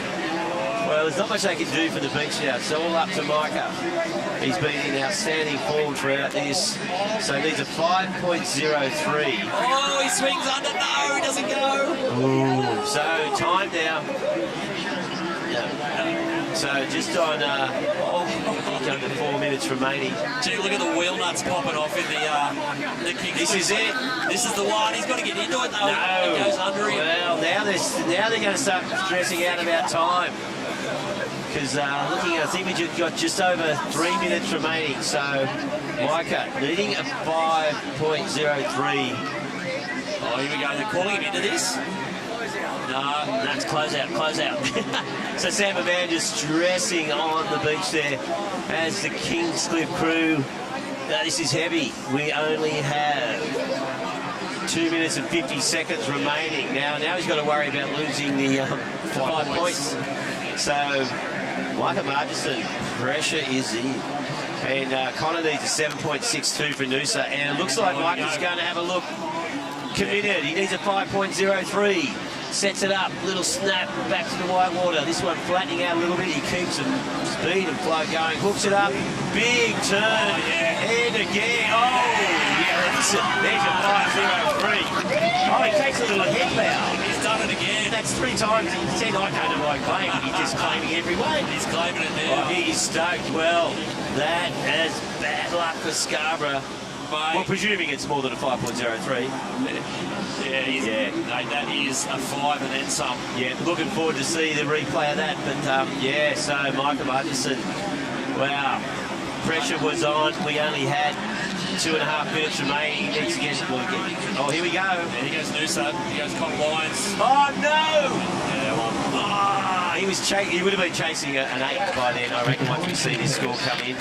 And Scarborough, well, they're about to have their heart broken. Here we go, straight up, Micah Margot. Wow. What's going on, Micah, Stace? 2 from 2. What are you made of? Oh, mate. I don't know, I can't even talk right now. a couple beers with the boys last night. I don't normally drink, so must work. Nah. It's a great city, isn't it? Talk us through the wave. Mate, the last one or the... Talk us through any wave you want. You've been ripping. Mate, this one I got a cover the other day. No. There was a wave before it, Connor. There was a sick wave, and I was like, you kind of what? Oh, sorry. Kind of 2 from 2 with the blowouts as well, perfect. Kind of wide out of the ball. I'll be a dog and go under and kind of got him off it, and then lucky he's just a bit too far up that last one and through the beach, mate. You belted it, mate. That wasn't through to the beach. How good does it feel to do it for the club? It's so good. Just especially a bit snapper too, like with the team they've got and all of them. Like it's, you know, we've got some really good up and coming surfers, and you know, we're here. We're ready to go. Ready to rumble. Well done, Micah. Well done, Kingscliff. Yeah, well, there you go, hey, Micah. 7.08 on that wave. It just took them from third to first. And look at that, 33.89 total over snappers, 33.44. Mate, what a classic. What a clutch. So 2 from 2. He's had to do that twice today, Micah Marguson. Yeah. Chasing score as the power surfer. Yeah, epic stuff. I bet his old boy at home, Brendan would be just losing it. Yeah, well, is Brendan still in Byron Bay Boardriders? Or is he going to change allegiances? Yeah, well, they might sign him up at Kingy. But, mate, he is absolutely blasted. A lot of pressure on him as the power surfer, and twice today he's delivered. And he's got Kingscliff into the semi-finals. Yeah, well, huge win there. Commiserations to Scarborough. So close, and yeah, awesome team. But that's how the contest cookie crumbles, as I like to say. Anyway, we'll be back with more action live from Newcastle Beach as the Hyundai Australian Boardriders battle continues. Don't go away.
Introducing from Hyundai's Team Electric, Imogen Enfield, Port Macquarie Boardriders, New South Wales. A beautiful day at Newcastle Main Beach, and the miracles just keep coming, don't they? The Australian Boardriders battle. Hyundai, our major partner, presented by Zambrero, as heat number 2 of round 2 hits the water. Vaughan Blakey and Jess Grimwood in the commentary box. And we've seen some tense moments this morning, as we expected, and 4 big clubs about to do battle here. Beautiful little rickroll on the southern end of the beach. What a day, Jess. How you feeling? Oh, miracles galore at the moment, and already in first round as well. First round, so many clutch moments, and I think already the highlight for me, the man at the moment, has been Micah Marguson. That last heat, he's done it twice in a row now for Kingscliff, and look at the matchups for this heat now, round 2, heat 2. That's right, Jones Beach, one of the real standout performers in our seeding round yesterday, find themselves up against Coffs Harbour Boardriders Club, one of the loudest and proudest clubs down here. Avoca Boardriders looking deadly in the early rounds of this one. Of course, Ace Buchan, the former World Tour competitor, leading the charge for Avoca. And NASA, North Avalon Surf Riding Association. Good, strong performance this morning to get into round 2. So things are heating up. But, I mean, far out this morning. There has just been so much tension down on the beach. Byron Bay, a club who really has not brought their best game to the ABB finals, scratching through, and that might be the turning point they've been looking for. Kingscliff on the back of Micah Murchison, as you just said, getting through that last one over Scarborough, who actually were our top seeds after yesterday's seeding round. Heartbreak for Scarborough, the South Coast club on the rise. But Kingscliff, you know, they're sick of being early round exits here at the Hyundai Australian Boardriders battle. And Micah, as you say, Jess, looking good for that Wayne Rabbit Bartholomew medal for the best overall individual male performance, and Lane Beachley medal going to the overall best performing woman. Yeah, it'd be hard to go past Micah at this stage. I mean, there's going to be a lot more clutch moments, I think, coming up in this afternoon heading towards that final. But he's held that club spirit from the get-go. They hadn't made it out of round one previously, like you said, and now suddenly they're turning up and performing, you know, right on the buzzer, 7+ rides, and the chest beating and theatrics there from the Kingscliff crew, and it's just great to watch. You just do not get to really showcase the team atmosphere all that often. I mean, you surf in your club, you surf for your club, but when you have a platform like this, the Hyundai Australian Boardriders Battle Finals, you really see that club spirit come to the fore, and that's when you start hearing the crowd go ballistic. The amphitheatre kicks into gear, the footy finals fever sort of starts infecting everything. And this guy, Matty Thompson, formerly of North Avalon Boardriders Club, so this is interesting. He's got to try and put the sword to his old hometown. He did a wonderful job yesterday, one of the real standout performers. Yeah, have a look at the replay here. First wave for Matty. They've elected to send him back out. Gets a nice little pop and release through the lip there of the fins, but he looks to the beach. As you said, the Jones Beach Club have been really just kind of chipping away, almost Grayman and women moving through the ranks. And I love that interview with Matty's son yesterday, Zane, how he spoke about the frustration that he felt as a under 10 or under 12-year-old, whatever division he's surfing in the club. And he's hilarious, that kid. Put him on the mic, put him in here. Classic grommet, and snapping off the top here for Avoca. Looks like Lennox Shell. We've seen plenty of him in this event. Such a smooth surfer, that beautiful, languid, goofy foot style. Old man surfs pretty good too. Yeah, they've got just so many guys that came up. I mean, of course, Ace and, I mean, Wilco, you have the Carmichael brothers, all those really well-known, big, heavy-hitting Aussie surfers that came out of Avoca. They've always produced talent. Even Ace's sister, Jessie, was someone we looked up to on the Central Coast surfing. They're just such a hot spot for talent, and they always got a lot of support of the industry behind that group there too. So is this Avoca's time again this year? Could it be their time to take the Champs Trophy? That Central Coast zone has just been churning out world-class surfers for so long. And on the Women's World Tour in particular right now, our defending champions, North Shelley, 2 representatives there. That's Macy Callahan and Molly Pickles, the pipeline master. How many pipelines did Molly Pickles pick? And interestingly enough, I mean, we claim Macy and Molly as both part of North Shelley, but Macy used to actually surf for Avoca, you know. Yeah, it's very controversial, but her dad is one of the founding guys in North Shelley, and I mean, it's one thing to change clubs. I mean, you know, if you move up the coast or to another state, sure, but just down the beach. Ooh. Yeah, I love that. And we've got obviously the one club policy, you know, for the Boardriders battles. I love that too. I think it just really, it sorts you out. You got to live and breathe and bleed for the club that you're representing here. You do. Speaking of which, shout out to New Brighton Boardriders. I've surfed for 3 different clubs in my life. Lee Bar, at Lennox Ballina, Long Reef, down on the northern beaches of Sydney, but New Brighton. That's where my heart is, that's where the passion is. And if you want to see me chest beating, it'll be when you and crew make these ABB finals. But right now, we are sticking with North Avalon. And it's Van Whiteman who's been kicking off their campaign. We're starting to see, you know, the structures that the teams put forward. They really like to keep it consistent, and you can see, you know, not just the power surfers, but where they place their surfers, who they want to come out of the gates, who they want to build, who's consistent. If people are in trouble, they might drop those surfers in at number 3, and it's interesting tactics, isn't it? Yeah, I've been really interested actually seeing a couple of the clubs change up their power surfers, like the guys that I would have put my money on, especially with Byron. Byron Club using Dakota Walters as a power surfer in the last round. I just thought it would have been Solly Bailey, like a assumption, but they just have so many good guys, and I guess they're assessing the conditions today, and they're just going, all right, wild card, and it paid off for them. It was the miracle that you were able to witness firsthand. The miracle at Main Beach. That's what they're calling it. Byron Pace, last second scratch through, and a good call, really, to get Dakota, because he just, with what, under a minute to go, ran out into this little shorey that Solly might not have been able to get moving on, and threw a little finner, got back into the box, and broke the hearts of Longreef and Phillip Island. Oh, I know, Joey almost was ready to move on through to the next round, and he just fell off on that last wave. It was just so brutal at this level. That's the heavy thing, the power surfer. So each team selects a power surfer. That surfer surfs twice, once in the regular sort of format of the heat, but then they go out again. But once they go out that second time, there's no second bite of the cherry. You have to make it count. So whatever you stand up on, that's your score. We saw with Phillip Island a mistake from Joe Van Dyke cost him dearly. So this is Matty Thompson. He's going to come in here for Jones Beach. What do you know about Jones Beach? You know, fresh name in this format here at the finals. Yeah, they're pretty ground, like pretty earthy club. They had really consistent performances yesterday. I know everybody, Matty had his round or individual heat win, but Nick Clifford, who's coming out next for them, and Oceana Rogers both had second.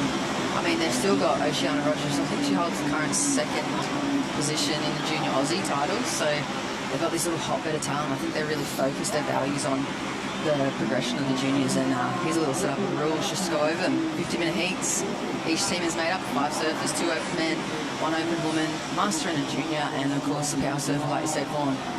Surfs twice, cannot be number 5 on the roster, and 1 wave only. 1 wave only, that's the make or break. I mean, it's hard enough when the clock's ticking down. You know, you're needing a score.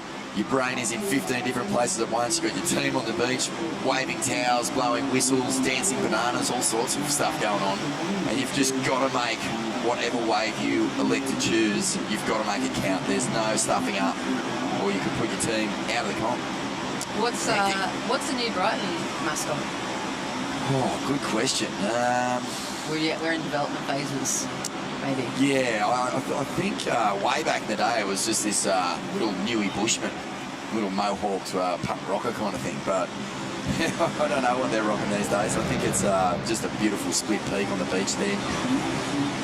Beautiful cutback, smooth surfing here from Matty Tiny Thompson. Way back in the day when Matt was on the queuey, grinding the queue, he was one of the real standout performers at Sunset Beach. He used to just take that place apart. You can see he's got such a beautiful style. This is Atlantic Shell. Oh, just buttery style. Yeah, he's so easy to watch, isn't he? He's so silky. Yeah, not every surfer has a good relationship with Sunset Beach. Kelly Slater famously can't stand the place, never had a result there, but yeah, Matt Thompson, just one of those guys who paddle out there and just get in perfect sync with the place. And great to see Matty representing Jones Beach here, and he's put him in a good spot, put him into the lead after the first few scores are locking in. A 4.63 for the first of Jones Beach. And running up the beach for Coffs Harbour. Yeah, it looks like Jake Sharp, the people's choice, I've heard. Here's a replay of Lenny's last wave on. Silky, like you said, butter, smooth transitions, not too much adjustments, a bit of extra flair on that end section too. So, I mean, it's going to be right there at that consistency mark for Avoca. Here's the replay for Coffs Harbour. Gets the fins out over the back, Jake.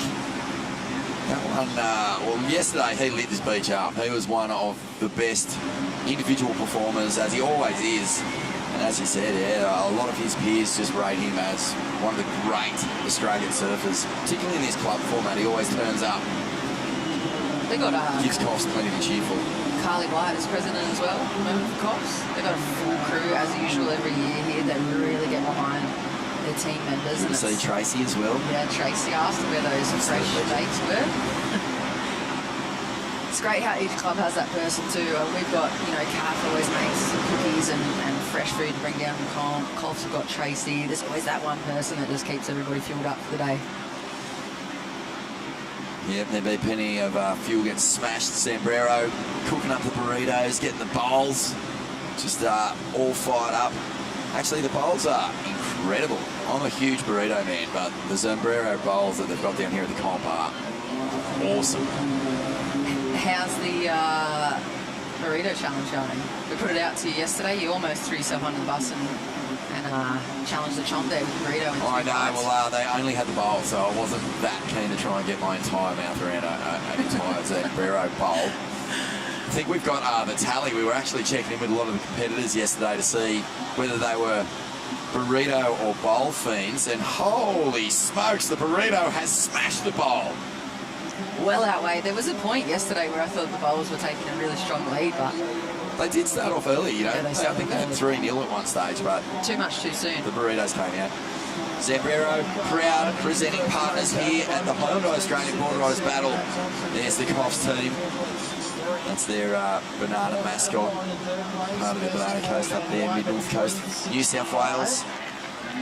Surely they're in the consideration right now for the Reef Tip Club Spirit Award, $2.5 grand. They've been standout. Jones Beach, can hear the crowd flaring up, and ooh, a little fall from Nick Clifford. Nick impressed us yesterday, didn't he? He got a couple of real scorching lefts. He had a bit of a wobbly start to his heat. Then he just found these long winding lefts and just went ballistic.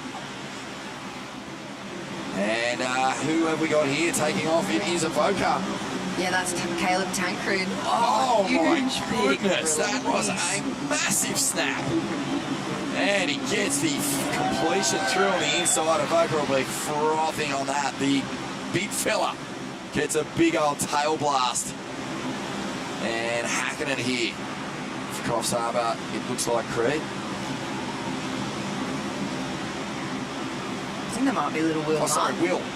Yeah, Little Will Martin for Coffs there. Nice little one for him too. And there you go. Score in for Caleb. Last for him, 5.75. So a beautiful start. Yeah, well, the beef on that burrito was all in that first turn. Just a huge vintage, but also a power move. You know, sometimes when you lose the tail, you can sacrifice a bit of power, but Caleb just really cracking that lip. You can almost hear the glass splintering under his feet as he just went kapow. Let's check a replay of this turn. It was spectacular. He takes off. Look, it's not a whole lot there. So we've got to fight his way into this section and then just bam. Wow, power surfing from him too. He used to be about the size of the Little Will Martin that we just saw for Coffs Harbour as well, and then suddenly he comes back raging for Avoca. Big man turns and no, not even scared of the rocks there on the inside. Yeah, I used to actually been away on a couple of surfing trips with Caleb when he was very, very small. He was tiny. Dakota Walters also on that trip. We did a little surf trip around trying to expose a bit of new talent. And yeah, we you know, as you do, as you used to, you know, like the Groms would come in, you tackle him in the sand, crumb cutlet, all that sort of stuff. Don't think I'd be trying to tackle Caleb anymore. Nah. He's huge, isn't he? It's fold great. me in half and flick me. He'd probably flip me down bench the press you. Bench press you first, do a couple of reps, and then flip you down the beach. So, sets approaching. It's interesting, Jess, you know, in the early stages of this heat, all you're really after is good, solid surfing, set the platform, and hopefully put yourself in a position where you're managing the time well, but you've also got a couple of good scores and not putting any extra pressure on the tail half of the team. Beautiful snap off the lip here. Bodie Lee Jones been a consistent performer for North Avalon. Ferocious competitor, you say, and bumped into her here and there. She was doing a bit of uni, I think, up the coast and surfing around the far north coast. Not that long ago, she had that runner-up finish to Sarah Baum at the Avoca QS, that really high-rated QE. So she's no stranger to a hard-hitting heat, and she's been a real weapon for NASA. Nick Clifford, wave selection there, not quite on point. Just need these waves to stand up. I mean, the steeper the face of the wave, the more power it has and the more potential for big scores. You can really launch into that lip, explode through it like we saw Caleb Tancred do for Avoca. some good scores locking in here for Avoca. Look at this. There's a 5.75, 6.13. So that's a good start for Avoca Beach. Gosh, Charlotte's getting on the inside there too. You can see Bodie just jumping off the rocks, kind of bubbling and occasionally popping up above the water there on that inside section. A lot of commitment having to be thrown into this round of the Boardriders battle.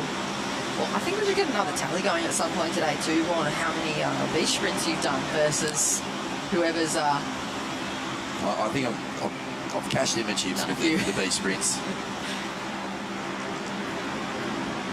Definitely need to do some training before next year's event. Yeah, not only do the clubs have to do training, maybe we're all going to have to do some type of commentary training physically out there. Not a bad sprints, idea, actually, Jess. Push-ups. All right, so Nick Clifford is going to bring this one in. Looking at this this heat, you know, I see a lot of clubs who far out, they've gone close, but really want to get this breakthrough win. It'd be nice to see Coffs really turn up in the final as well. I mean, I feel like they're another one of those clubs, similar to Byron Bay, that always turn up for a really big, deep team. And they could literally have probably an A and a B team in this thing and still be contestable for the finals. But I'm yet to see them share each other up the beach. There goes surf number 3 for Jones Beach. Yeah, it's funny, isn't it? I mean, if you think of the narrative of a lot of these clubs, I mean, we focused a lot on North Shelley in the past few years. They were so close to getting the win on so many occasions and suffered so many setbacks that when they finally got the breakthrough, I mean, it felt like it was a long time coming, but this is the space we find ourselves in with several clubs now. The pressure sort of is off North Shelley. They're the defending champions, of course, but we start looking at other clubs who have had near misses or false starts, and we really expect to see them go deep and hopefully final and have a crack at that best club in Australia mantle. How was that last turn from Caleb Tancred there?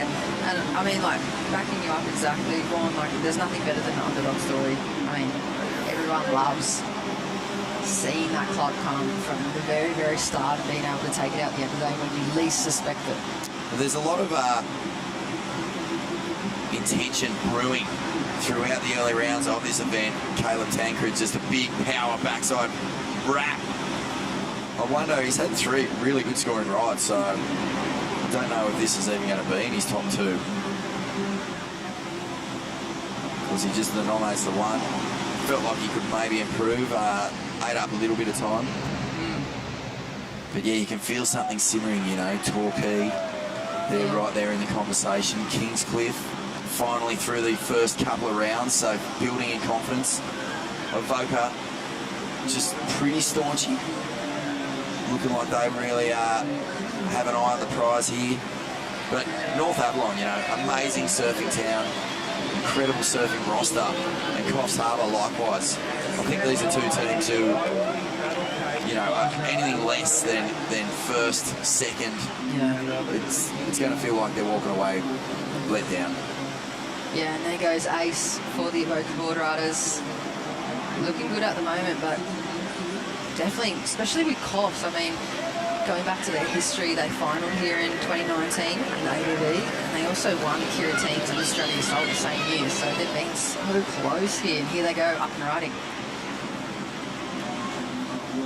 This might be Creed. So beautiful surfing here. Linking the turns and gets a nice big jam off the top and backs it up. Rapid fire combination, real smooth, and a little bonus stab on the inside. Wow, they're back on the board now. Yeah, Creed smart. This is exactly what Coffs needed. Sort of banked a couple of low scoring rides as we look at Jones Beach. Lenny Smith for them. I think I've seen him surf for Southbridge, one of the other South Coast clubs previous years. Representing Jones Beach now though in the red. Strong solid surfing for him. That's going to go well towards them making it to the next round. Yeah, they've recruited well, haven't they? Yeah. Jones Beach.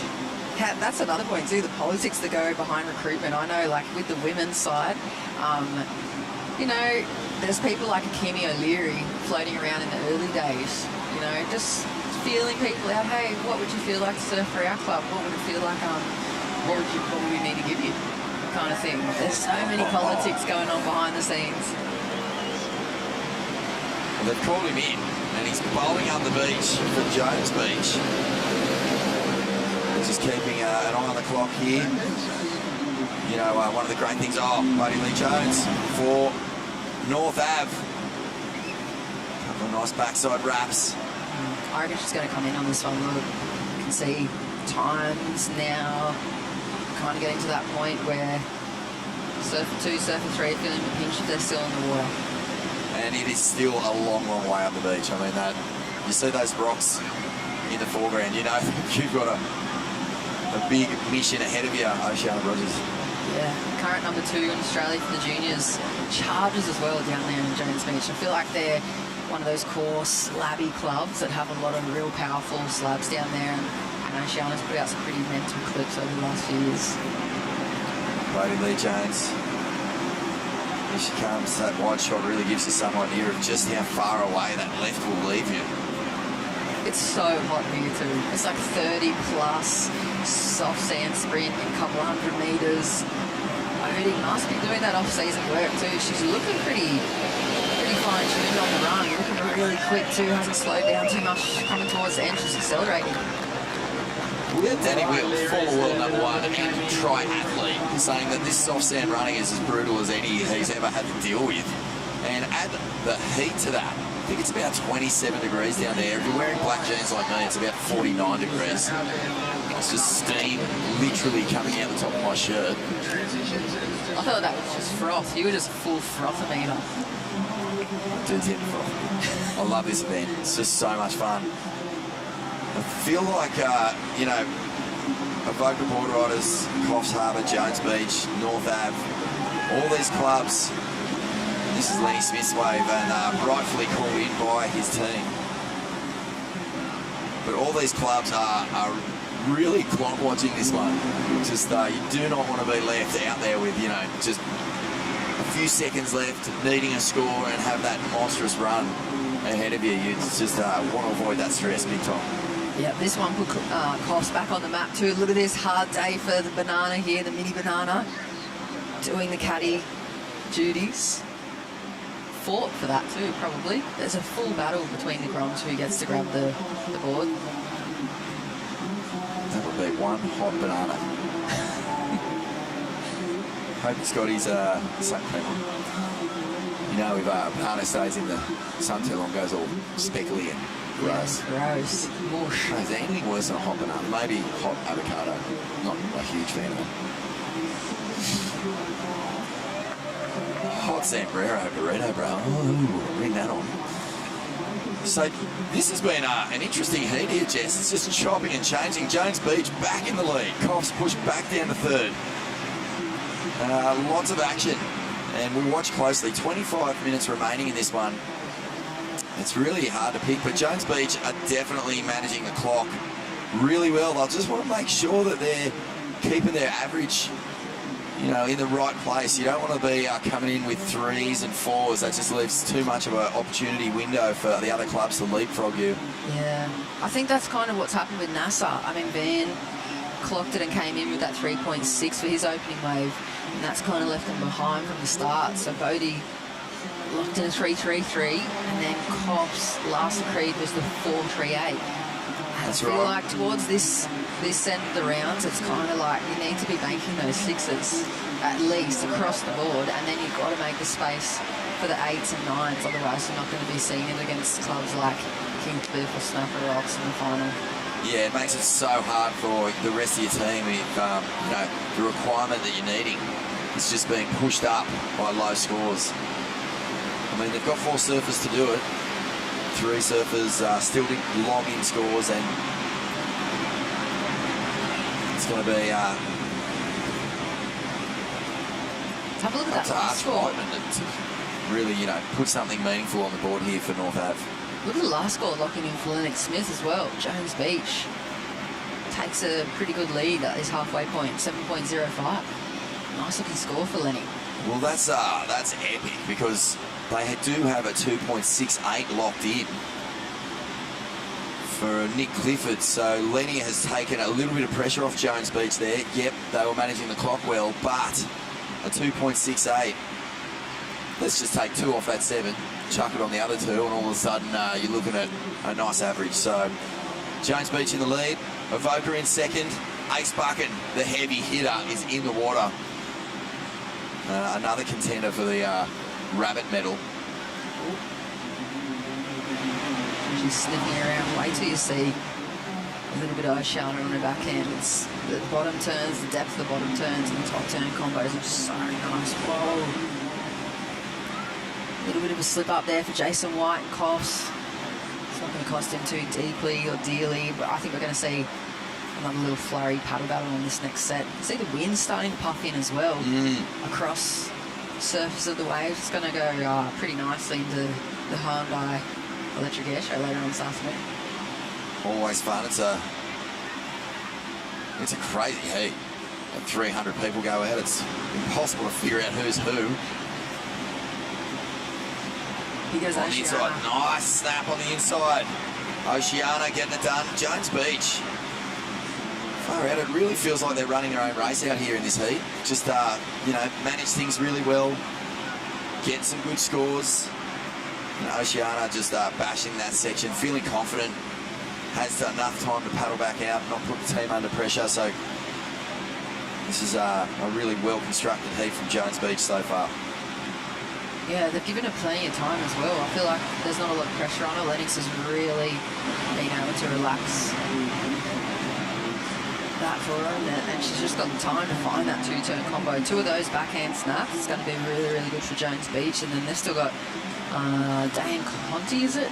Number 5 surfer, and Lennox Smith back out there as his absolute power surfer. Off the bottom, jams it into the top. This is Adrian Buchan for Avoca Boardriders Club. Slash! Oh, power surfing par excellence from the Tour great. One of the all-time Aussie legends. Oh, look at that beautiful aerial shot there, Vaughan. Far out, picks the keyhole, comes in, and he'll get it. He'll get a good chance to give these legs a bit of a workout as he runs up the beach. But Avoca, look at the scores they've locked in here, Jess. A 5.75, a 6.13 on the back of Caleb Tancred. And now Adrian Buchan is going to put this thing far out into orbit. That was a really strong ride. Not a whole lot in this wave, but he's picked a beautiful one. Stands up tall here, and look at this, off the bottom. Vertical jam, gets a bit of tail release. And just here, slice. Classic power gouge from Ace Bucket, and that is going to put Avoca straight in the lead. Oh, look at that angle from it too, beyond the bottom of that bottom turn. Well, what do you think? That's got to almost go excellent, surely. It's a very, very nice looking wave. You can hear them too. I think they're chanting ABC. All right, well, let's throw it down to Jess, who's on the beach in the maelstrom. The action heating up here at the Hyundai Australian Boardriders Battle. Yeah, I'm down here with some of the fans from Avoca. They've made it all the way from Avoca Beach. You guys must be pretty happy with how they're going so far. Yeah, pumped. They've started really well. We've got a good crew down here, good sport crew, so yeah, it's looking good. I'd have to say you guys are one of the biggest clubs that have showed up today. That must feel pretty good for the athletes in the water. Yeah, it's unreal. I mean, we're only sort of an hour and a half down the coast, so short drive, but yeah, it's awesome. Awesome turnout, and hopefully it gives the guys and the girls a bit of confidence. And you've got a really solid team this year. What would it mean to get another win under your belt? Oh, it'd be amazing. It'd be amazing. It's such a massive teams contest, this one. Yeah, we've won it once. To win it twice would be amazing. So, fingers crossed. Yeah, there's only 2 teams that have won it twice, so hopefully you can get your name on that list. Thank you so much for your time, and yeah, good luck, Avoca. Such a powerful club. They've experienced the joy of taking this national title. Can they do it again? In a solid position, Ace Bucket banks a 7.75. Not quite excellent according to the judges, but far out. I don't know what more he could have done. Maybe they just wanted a bit of a better wave. Who knows? But it was surfed beautifully. Yeah, there goes. Looks like Arch Whiteman making the sprint up as well. Jason White, Coffs Harbour, nice big gouging turn into there. You can feel He's made the call already. He's not loving his performance maybe, but making a really good strategy call. Keep that time under for the rest of the team. There's Arch. You can feel the burn. Oh, Avalon have got some serious work to do, and if anyone can do it, it's Shaney Carroll, team leader. Yeah. Surf's so good, this guy. He is explosive. Touch of the Taj Burrows in his style. You'll get to see that in a moment.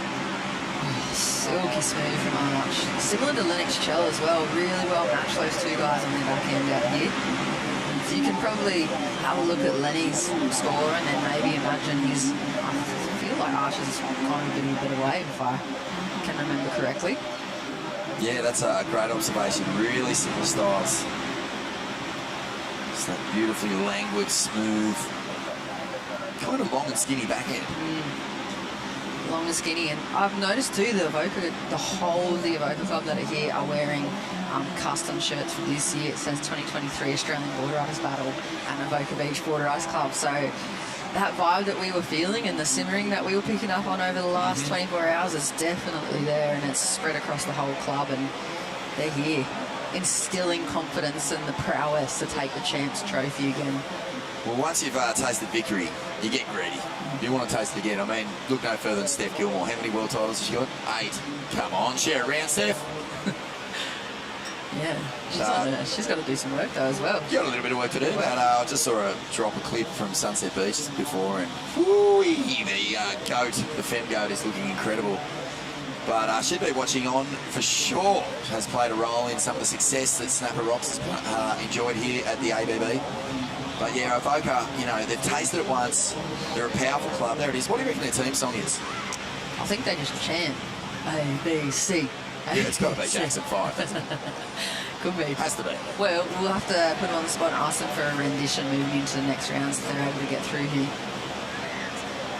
Okay, so Avoca Beach, quick smart here, little up and over. That's Hugo. Huey Spindler. He's kind of been the man of the moment for Avoca. I know there's always ace, but yesterday he really was a clutch performer for them.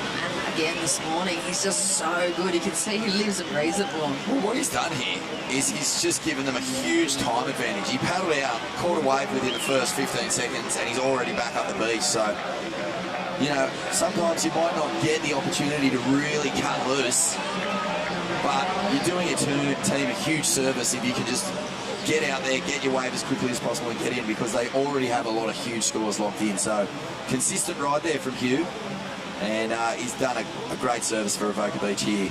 Still sitting in second, but with a score to lock in.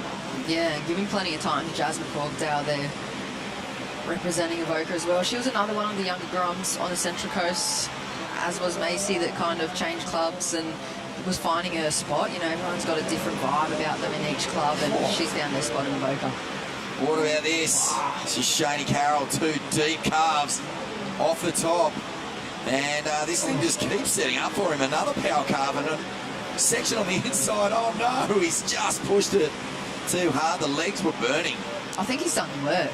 I think the work was done. I mean, it would have been great to get a completion there. But far out, how many big power gouges can you fit into a single little grovelly? I'm going to call him Shane Sure Thing Carroll.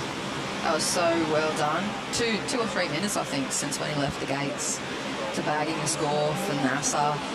And I reckon that's going to come close to getting him back in there. Big, powerful, big potato surfing. That's right, yeah. They're starting to put a few scores on board that they need. There's a 5.03 in there, a 4.2. So moving in the right direction, and it'll be interesting to see whether time and the Oakley battle cage plays a role in this one. Look at that. Looks like on the strength of Hugo's last efforts, Avoca straight back into the lead at the moment. Small lead, 22.96 over Jones Beach. Look at that. That's a pretty clear picture of how things are going in this heat. 4 surfers locked in. Scores Avoca way out in front, 3.33 from little Hugo, but as we said, just put Avoca out of that stress zone time-wise. Jones Beach in second, North Ave in third, and North Ave needing just a 3.58 to get up into a progressing situation. So they've hung in there, North Ave. They didn't let it get away from them. Coffs Harbour. These guys really need to put the foot down soon. 13.5 minutes remaining. Couldn't have asked for a better day either. Sunday, incredible weather, pulse in the swell, a little bit of light onshore for the air show later on this afternoon, and everybody in Newcastle down here along the promenade, they're just soaking it up. It's surf city here. Such a great city. It's just, you know, every year since I was 15, I've basically been coming here for one contest or another. The ABB's been here for quite a few years now. Every team loves coming here. It gets so much swell in Newcastle. That's one of the things, you know, if everywhere else is flat, there's usually still a few options here. But I mean, if anything, we've had to deal with some pretty solid conditions over the year. Victory at sea a couple of years in a row. 10-footers storming around the point of the pool there. Yeah, I feel like some of the teams have been putting their teams together based on the fact they're expecting it to be maxing out here. I know a lot of the teams hope for it, like teams like South Arm and South Australian surfers as well. They love it to be maxing along with the West Oz teams as well. But yeah, this year just fun, rippable, real perfect Australian January or February day. It's already February. Flown through. Beautiful summer day. Where did it go? Time flies when you're having fun. And this is as good as it gets. This is as fun as it gets, you know, coming to a giant, just a giant hang. All the different clubs from all around Australia. I mean, so many of these surfers have spent their lifetime surfing against each other, or their young juniors just starting to know each other, and they'll have all of that ahead of them. Off the top here, Jones Beach snaps it, and a good finish. Will he get the completion? And yes! So Diane Conti there, and Jones Beach just continue to surprise. Get Zane on that commentary. Get the microphone somewhere near Zane, because he'll have something to say about Jones Beach performance today. I'm sure we'll get a raw truth from the Super Grand.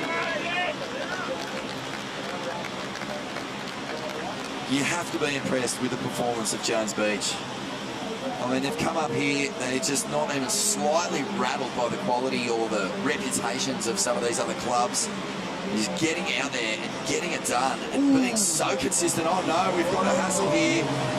Oh dear. Coffs Harbour. Rosie thought she was in the right then, I think, as she took off first to her feet. She did a beautiful backside re-entry too, which would have been great. It's going to be interesting to see this on the replay, how this came about, but this could be a disaster for Coffs Harbour. Was it Dane Dujic that swung underneath her at the last second? Have a look at this. He's way on the inside, but just gets under her in the last paddle. She's up. Ooh. And then he's up. Well, Rosie's up first. Yeah. So this could be trouble for North Ave. Yeah, I reckon he swung a little too late. She's already up. And she thinks so too. She's kind of asking the question, what's going on here? Why didn't he stand up? Well, Rosie is clearly on her feet when she stands up here, so this is it could go against NASA. And she's a very, very clever competitor. I mean, she looks so young and so innocent, but she has heats and wins galore under that belt there for her young surfing career. She knows what's going on. She surfed a lot of priority heats, and she surfed a lot of these heats without priority. She knows how to work the lineup. Let's see how this pans out for them. She was looking a little confused there. Not quite sure what had happened or which way this interference is going to go. It's half a second split of looking. If the judges looked... Ooh, there you go. She does cop. It looks like she's copped possibly the interference, so it pushes Coffs Harbour a bit further away from the progression. At this point, there's Jasmine Corkdale from Boca Beach. Oh, well, NASA will be breathing a huge sigh of relief. The judge is deeming there that Dane had the inside. Split second. Rosie had to pull out of that one. So, this is really unfortunate for the Coffs Harbour Club. They've come down here with a huge team. They've been having a a real good time down on the beach, cheering each other on, but an interference is going to make life tricky. It's not out of the question yet, though. Yeah, it's definitely not out of the question. There goes Jazz just making that sprint, but it was a good outcome for Nasser and Dane Bujic. Risky though, risky at this point in competition when you're sitting so close to each other to even get into those questionable situations. Well, we're heading into power surfer territory, and that looks like Lennox Shell, who is going to bring it home for Avoca. They're out in front. I think it's pretty tight with Jones Beach here. Just a 3-point deficit. So Lennox has been on fire. I'd say another one of those surfers will be just keeping an eye on for this Wayne Rabbit Bartholomew medal. Such a humble kid too. He's just one of those quiet achievers. You kind of go, did you get any good waves? You know that he's got some 9s or 10s out there, and he goes, oh yeah, there was a couple. Yeah, well, he's got 8 minutes to catch this wave. Now, what Coffs Harbour will be banking on is that Avoca or Jones Beach or North Ave blow it with their power surfer, because if that happens, it's basically, you know, that interference won't come into play. A big fat 0 for your power surfer, and suddenly that score that they've got to make up doesn't seem so big. They want the Byron Bay miracle. They need the miracle of Main Beach. That's what they're counting on. But I mean, if we know one thing, it's that the power surfers, they are the most reliable guys on your team. They're the surfers who can go out there, really put it away. Looks like Van Whiteman getting back out there for North Ave. This is it for them. They need a 3.06 to get into a progressive situation, so they're right in this. This is the clutch moment for Nasser's power surfer, for this man on the screen. Looks like he's got the broad enough shoulders to handle the situation, though. We've seen some big power hacks from him. Everyone in the bubble would be pretty nervous. North of the bends, Avalon Beach. Look how tight that little takeoff circle is too. The pack is tight. I liked how we saw in the Masters, especially the gentlemen's rules coming into play. I love that aspect about this style of Boardriders battle surfing. And then when we move on into those Grons or the junior divisions, there's just hell for leather. Just Scrappy McScrappersons going everywhere. They go at it, don't they? Yeah. A bunch of whippets fighting over a plate of milk. Here we go. Off the bottom for Coffs Harbour. This is Jake Sharp. They're completely comboed here. So what he's going to have to do is get a huge score, get back into the Oakley battle cage, and then hope that one of these clubs in the top 2 positions falters. But already Lennox Shell, whoa, nervous moments, but he cracks it at the end there to put the stamp on a really strong performance from Avoca Beach. That's going to put them a long way out in front. And the pressure now will be Jones Beach and North Avalon fighting it out for second place. I'm going to throw it down to Jess and get a feel for that energy on the beach. All right, I'm here with Oceana, who just locked in a pretty good score for Jones Beach. You're currently in second, but you are back-to-back with North Avalon. How are you feeling? I think we should do good. We've got Lennox as our priority surfer, and he's out there just waiting for a good one. And I know if he gets like a really good wave, he'll go down on it and probably get us the score that we need. And how do you deal with pressure situations like this? Like personally for me, I freak out. How are you feeling? Definitely really nervous. I always get nervous before tag teams, but it's also such a fun event to be a part of, and I just hope our team does well.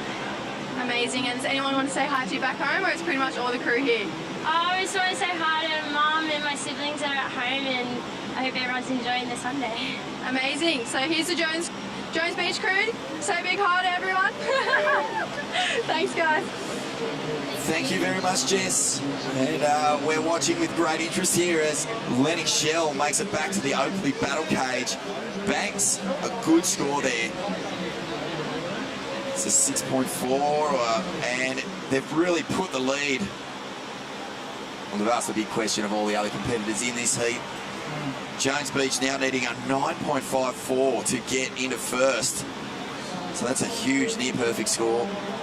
But North Avalon Still only needing a 3.06 to move up into second. So it's red and blue that we're watching with interest in the last 3.5 minutes of this heat. Yeah, this is the question. This is where it really tests your mettle. This is the question right now. There's been asked of NASA. Jones has got to hold on and still put on a performance, but Voka, fair to say, passing that 30 points ceiling, and you're pretty much through at the moment. Lennox Smith is out there for Jones Beach. He's been rock solid throughout this event.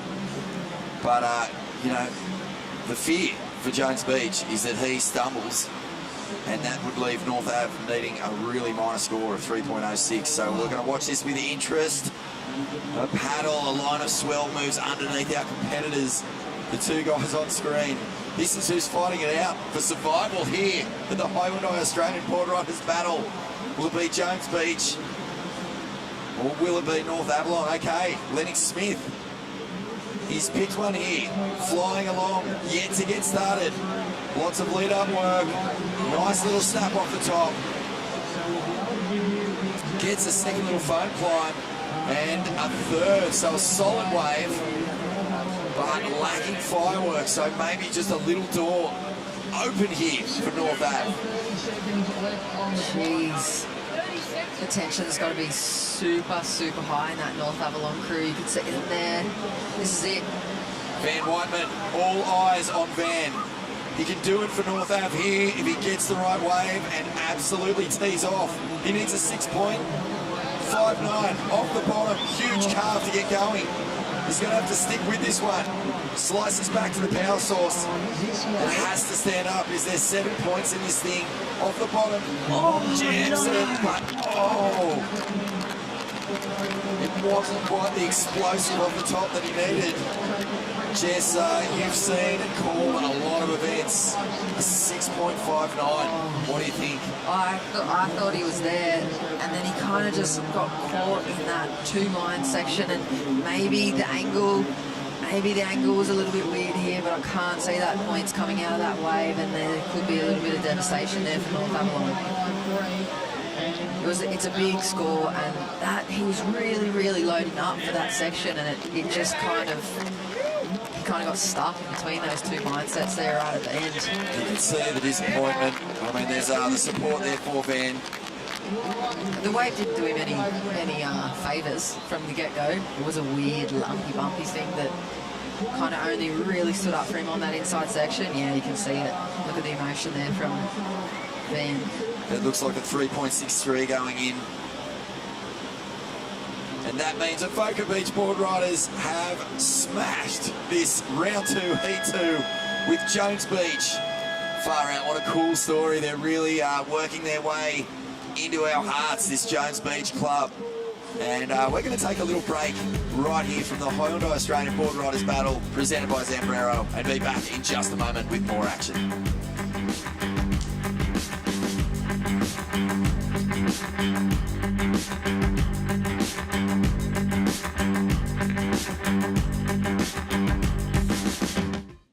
It's in all of us. That craving to feel new again. To see something new that will blow our minds. Or meet someone new who will change it. New South Wales. A place to feel free. To feel alive. And most of all, to feel new again.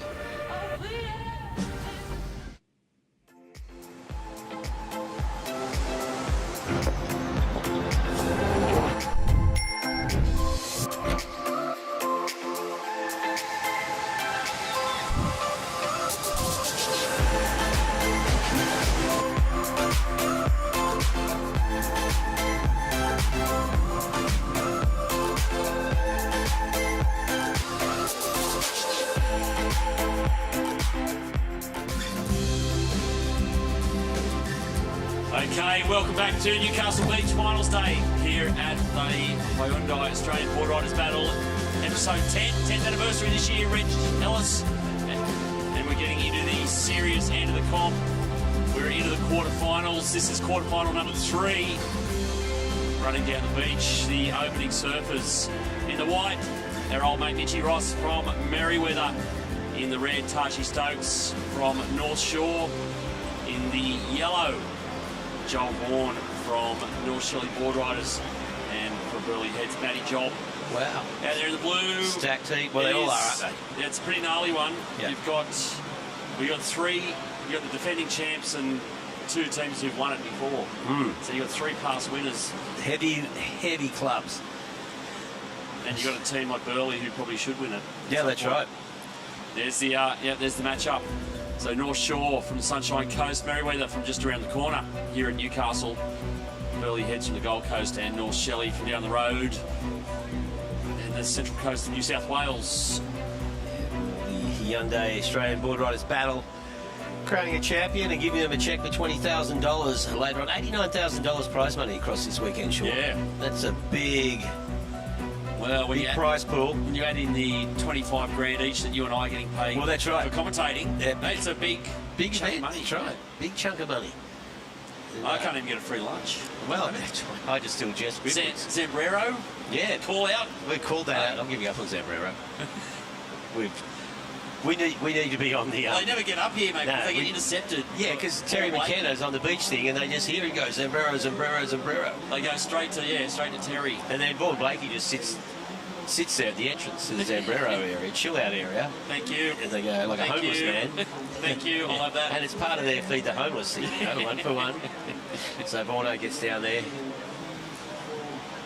There he goes. So they've done, he's looking pretty resplendent in today's Hawaiian shirt. He also has a nice print shirt. Well, actually, technically the same gear he went out in last night. The same gear he was on the beach all day yesterday in 35-degree temperatures. But funny you mentioned that. Probably needs a good wash. I was about to walk out and I said, oh, there's that shirt I had on yesterday, last night. I might have to switch. I thought, it's the only shirt I've got with a collar on it. You know, they used to say, come on, you're in the commentary booth. You've got to look a bit neat and tidy. But I noticed they've given up on you and I, Sean, for presentation. They're fighting a losing battle. Yeah. Well, exciting heat coming up. Looking forward to this one. And, it's been awesome, the last few heats. I was sort of going to move away and not watch too much. And then you sort of get drawn into it. And, that last one, of course, North Ave, chasing a small score at the end. It came through with a 3.6, so a little bit short. But talking to Borno, then he's calling Jones Beach as a dark horse. There you go, yeah. Yep, South Coast Club. Now we're starting to see where we're down. We're whittling down the teams now. Here we go, first wave of this quarterfinal. It is Joel Bourne for North Shelley. Straight up through the lip. It's a good looking wave. Look at this section here. Whips a nice little quick roundhouse. Lines it up again. Little check turn to set up this inside section. And whoa! Oh no, that was shaping up as a killer. Dude.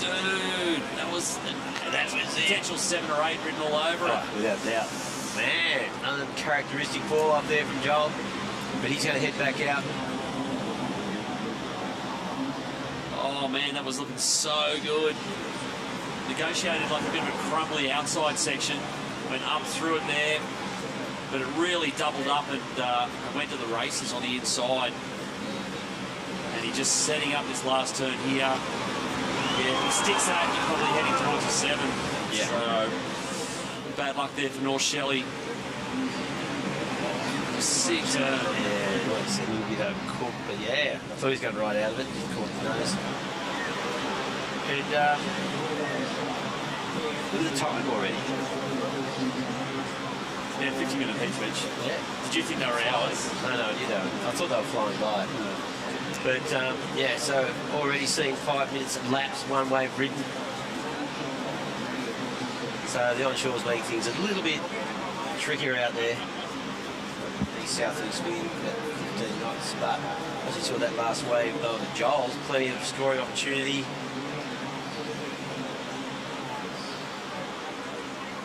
Yeah, so this is going on paper. Although the next quarterfinal number 4, looks pretty heavy too.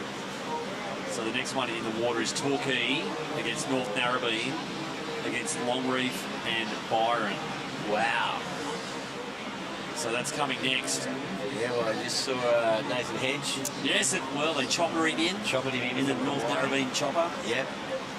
So Damien Hartman down there. Tookie. All the big guns right on the team. Uh-oh, the heavyweights. That means it's serious when those guys start showing up. Yep, Stevie Reed's here. So all the North Narra old boys coming out of the woodwork. Yeah, of course, North Narrabeen a two-time winner of this event. We need Simon Anderson to turn up. Whoa, hello, Rich. Something very serious. Yeah, so not much doing out there in the early stages. We've had the one fall there for Joel Vaughan. There's Taji Stokes for North Shore. He's been a big part of their renaissance in the past 3 or 4 years. They have got, well, they've turned into one of the superpower clubs after winning here in 2019, which not a lot of people saw coming. No. And suddenly now, mate, they're winning everything. That's the whole thing, isn't it? You get that roll on. So, you know, once you got the title of Australia's best board riding club for at least 1 year, it sort of rolls on after that.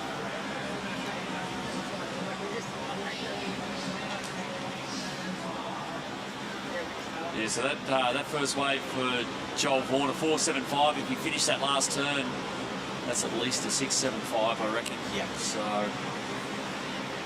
and it would have meant he'd come in, which would have got the train out of the station. But anyway, here we go.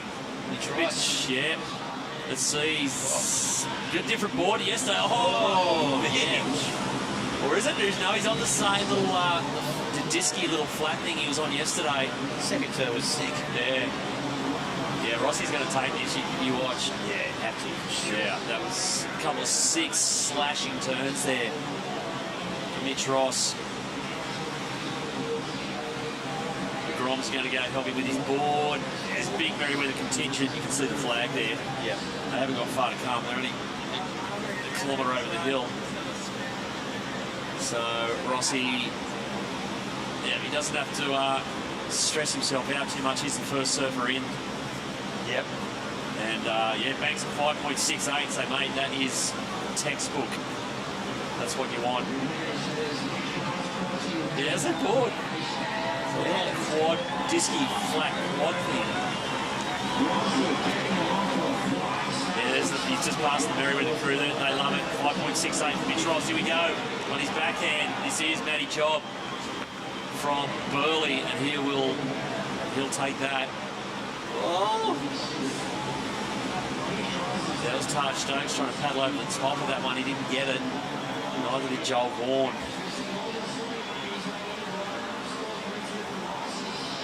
Yep, here we go. This is Morgan. Morgs. Postcards for Morgs. Oh, Joel Vaughan now he's just picked the close out. You can just see that initial mistake, Reg, just compounding. Yeah. And just creating a bit of unnecessary stress. He just, well, it will be aware, you know, 9 minutes is almost passing this heat, so time-wise, if you want to be back on the beach, as we see. Nice bottom turn. Yeah. Beautifully driving in the top hand to get crisp that. Oh, he finishes here. Taj Stokes. Oh, he might get another turn here through the inside. Bonus section on the inside, running through those rocks. Just negotiated so he doesn't lose a fin, and he's looking at the crew, and they're going, yeah, come on home. Yeah, that was the wave that kept on giving there. It looked a little unconvincing on 1 or 2 of the turns, but it was such a gift, that wave. Here we go, Joel Vaughan now. We've seen these lefts really starting to open up on the dropping tide. Going to tag this section, and that one's not going to happen for him either. No, so a little bit weird out there for Joel's point of view. Whoa, on the inside. Who was that? Yeah, that's Morgs, straight up. He's picked that thing up on the way out. So, of course, former World Tour number 5, Morgan Siblick, is the gun for Merriweather. The chances of them winning today sit pretty squarely on his shoulders. But he'd only just got in the water, so he's picked that wave up coming out. Here we go. He's in the rib, and just goes blammo. Went for the huge tail-high air rev. And this replay here ends with Taj Stokes. He just had to nurse that one a little bit. That one was a little wobbly, had the roller skates on, but it's 3 big outside turns. And that's definitely a keeper for North Shore. And this is the replay of Mitchie Ross. Mate, he's just so fluid the way he surfs. Yeah. These pockety little rides, very reminiscent of what he surfs at home around the corner. Yeah, it's a bit like the rocks at Ladies there. So Mitch, you got a 5.68 for that, so that's a good opening score for Merriweather. See Burley locked in a 7. So there's the scores. North Shore, because for North Shelley, he's still out there. And well, we just saw that replay of Mitch Ross, and Mitch is down there with Stace. Give us a rundown what's happening. Thanks, Reggae. Callanan out. Baker out. Ross in. Huge. Nah, gosh, well, they can't go in it. But, yeah, I just didn't, I didn't have a good day yesterday. I didn't want to let them down today, because kind of this is where it counts. So to get a, 5, 6, whatever, perfect start for me. In the time that I'm sort of allocated, they give me about 7 minutes or something. I think I did it that time. You were radiating happiness at the end of that wave. I could feel it. Oh, there's Morgan. Get up there, son. Yeah, you were the out team. A lot of it comes down to Morgan, and he did his job there. He'll come in. But yeah, great to be down here. All our sort of Merriweather area, East End, they're all sort of getting behind us now. It's really cool. Go, Mikey. Yeah, we're thrilled, mate. On you, Rossi. Good luck, mate. Cheers. Thanks, love you. Yeah, he's a good club man, Mitchie Ross. Always there for the club.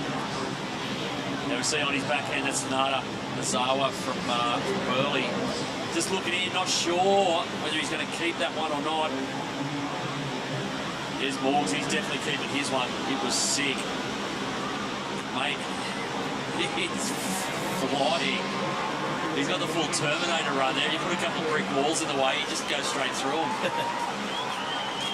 Yeah, well, he's chasing 7 points. We saw the opening rides back. I'm sure Burley comes up to 7.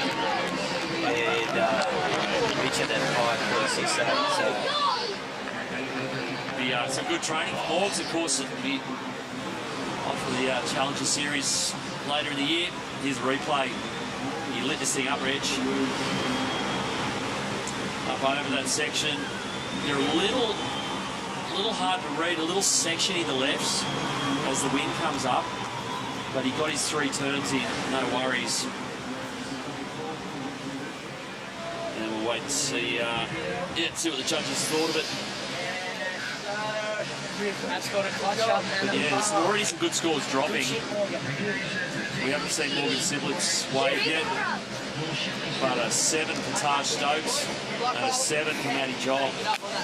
So North Shore and Burley already out of the gates. So, yeah, you look at the 35 to go. A little bit of stress manifesting, I reckon, over in the North Shelley camp, Reg. Yeah, well, that was an 8.5 for Morgan and that. So that 2-way total, Merriweather looking solid at the early stages of this heat. 14.18 plays Burley on 2 ways with 11. Still waiting on North Shore and North Shelley. Because North Shelley, it's still their first surfer out there. Yeah, still, mate, they just had one mistake. Yep, because Joel Vaughan. He would have been in 7 minutes Mate, ago. he would have been the first surfer in. Yeah. Like 10 minutes ago. With a good score, instead he fell on it, and he's still out there now as a result. Yeah, he's had those 2 crumbly lefts since then, so... Well, Joel Vaughan under pressure out there. Yeah, you got to look at North Shore. Yeah, they got a 7 on their first wave. So as soon as they can lock in their second score, it's like a horrible position to be in because he's kind of sitting there now. He's going, well, I've spent all this time. I've got to get a score. He has to get a score. But yeah. It's also that's also anchoring him out there to look for something bigger. And so therefore he's using up more time. So he can't just sit there and go, I'll take anything, because it's like he's chewed up. Yeah, if he comes in with a 4, it's quite 15 minutes. Yeah, exactly. So he's got that 4.75 from his first wave, and he heads back out up that fall off. And as we were saying, that would have been probably a high 6 if he didn't fall, as we see. It's Mikey Clayton Brown here for Merriweather. Shut down too quickly. He'll head back Gow's still got plenty of time. No time pressure for those guys. It's a little tricky just to go top to bottom on the lefts. We're just seeing a few guys just a fraction of a second out with their timing. Yeah. But you can see that clearly the left is starting to come on as the tide drops. Yeah, it was interesting to hear Mitch Ross say they gave me 7 minutes. Obviously, he's been instructed, go there, 7 minutes, and then get something, get in. Get in. Yep. Which, so they must have, okay, a structure for each surfer, time scale. Obviously, you've got to be flexible with that. Because Mitch goes, 7 minutes, I'm going to take this close out.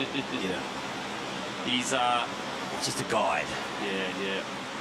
But no, Rossi's done the job, and then like I said, the Merriweather's chances do rest pretty squarely with Morgan because he'll be their power surfer throughout the rest of the day. So if he's on fire, then Merriweather's on fire. Yeah.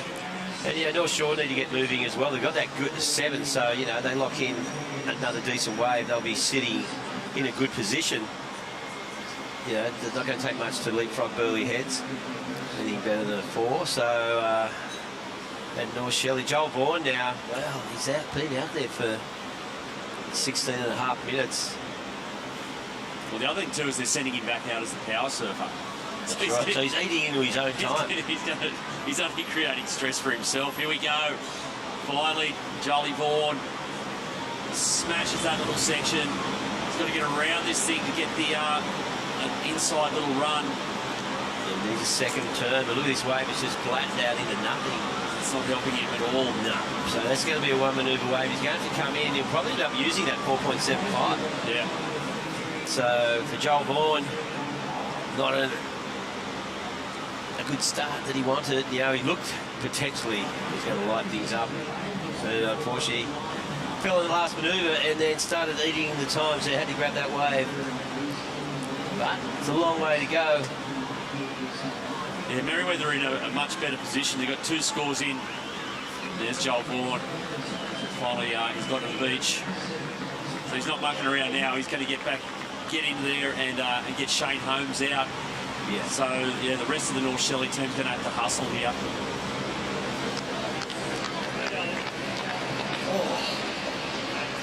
Yeah, it was good. He's going to get his breath back. Yeah, I think Stace, you've got him there, mate. How is he going? Yeah, Joel, it's a pretty simple one. How you feeling, mate? Not too good. Just kind of fell on my first one and then just got in a bad rhythm and just had to get in.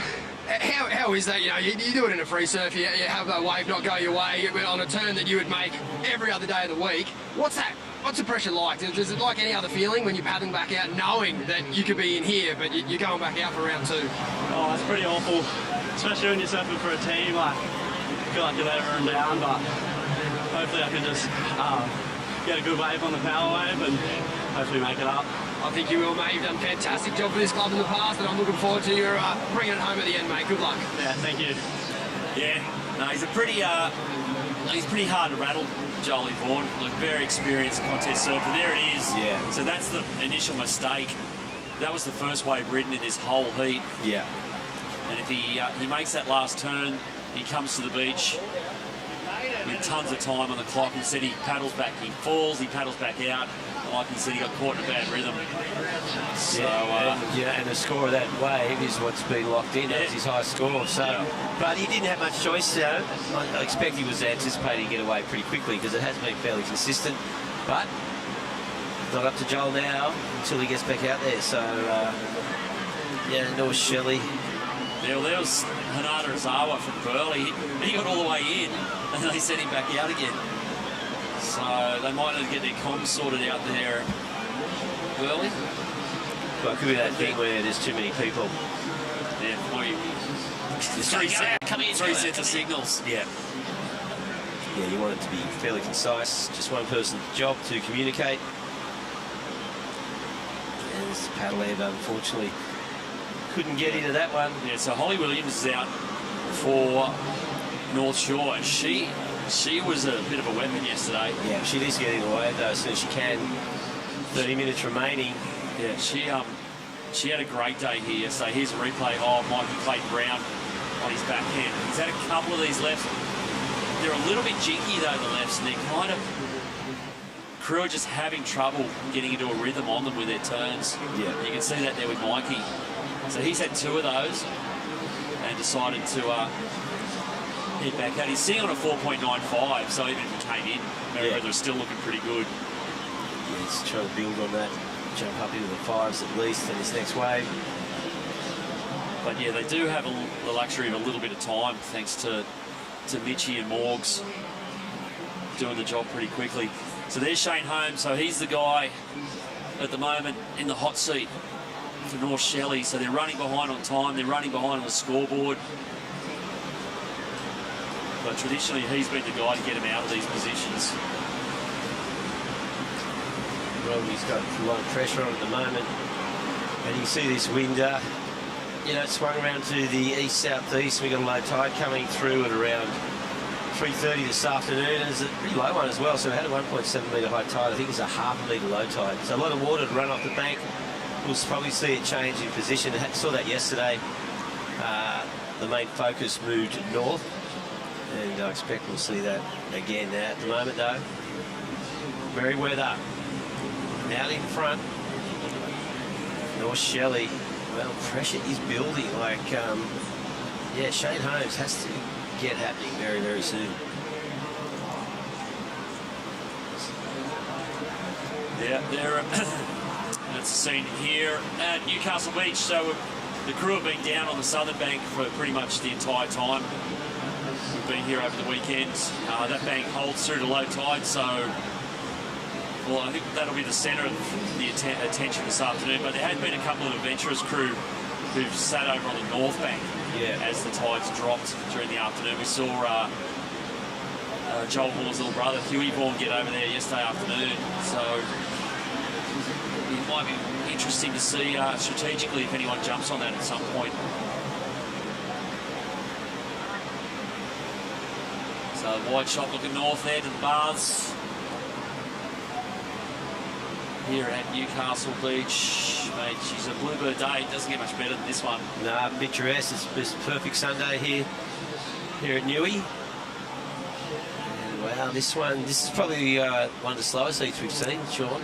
Yeah, which isn't helping North Shelley. No, not at all. Like at the moment, Shane Holmes hasn't had any opportunity, so he's been out there for around 3 or 4 minutes.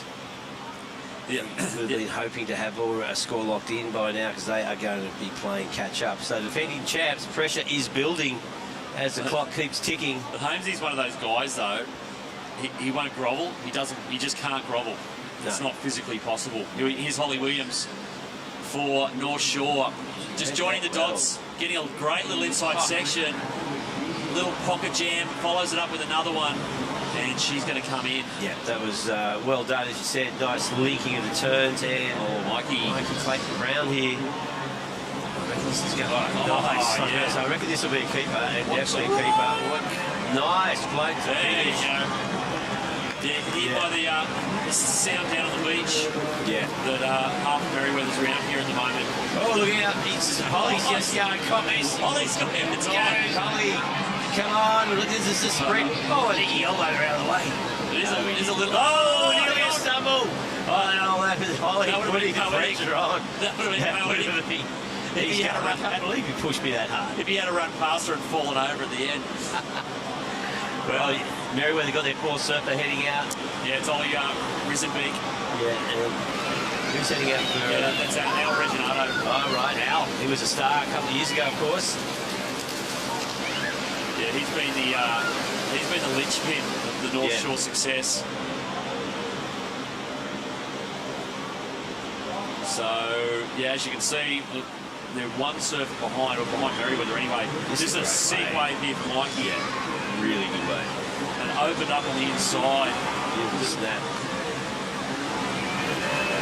It's just so well just to flood over those exposed rocks, and then I love him and Holly having to watch this. He nearly goes, whoa, nearly. He almost did a Travie Lynch. Yeah.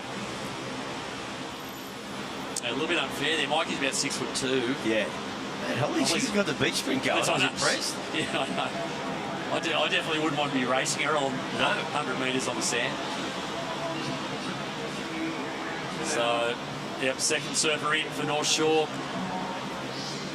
So both, kind of North Shore, North Shelley, both with a bit of work to do, but North Shelley in particular, look, that's them down there, that's their crew in the black shirts.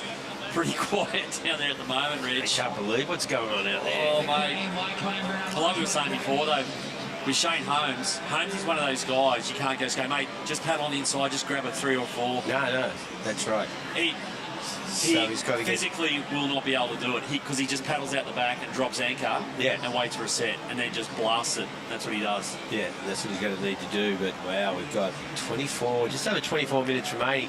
I think we've got Paul and Blakey relaxing somewhere down there on the beach or near the beach.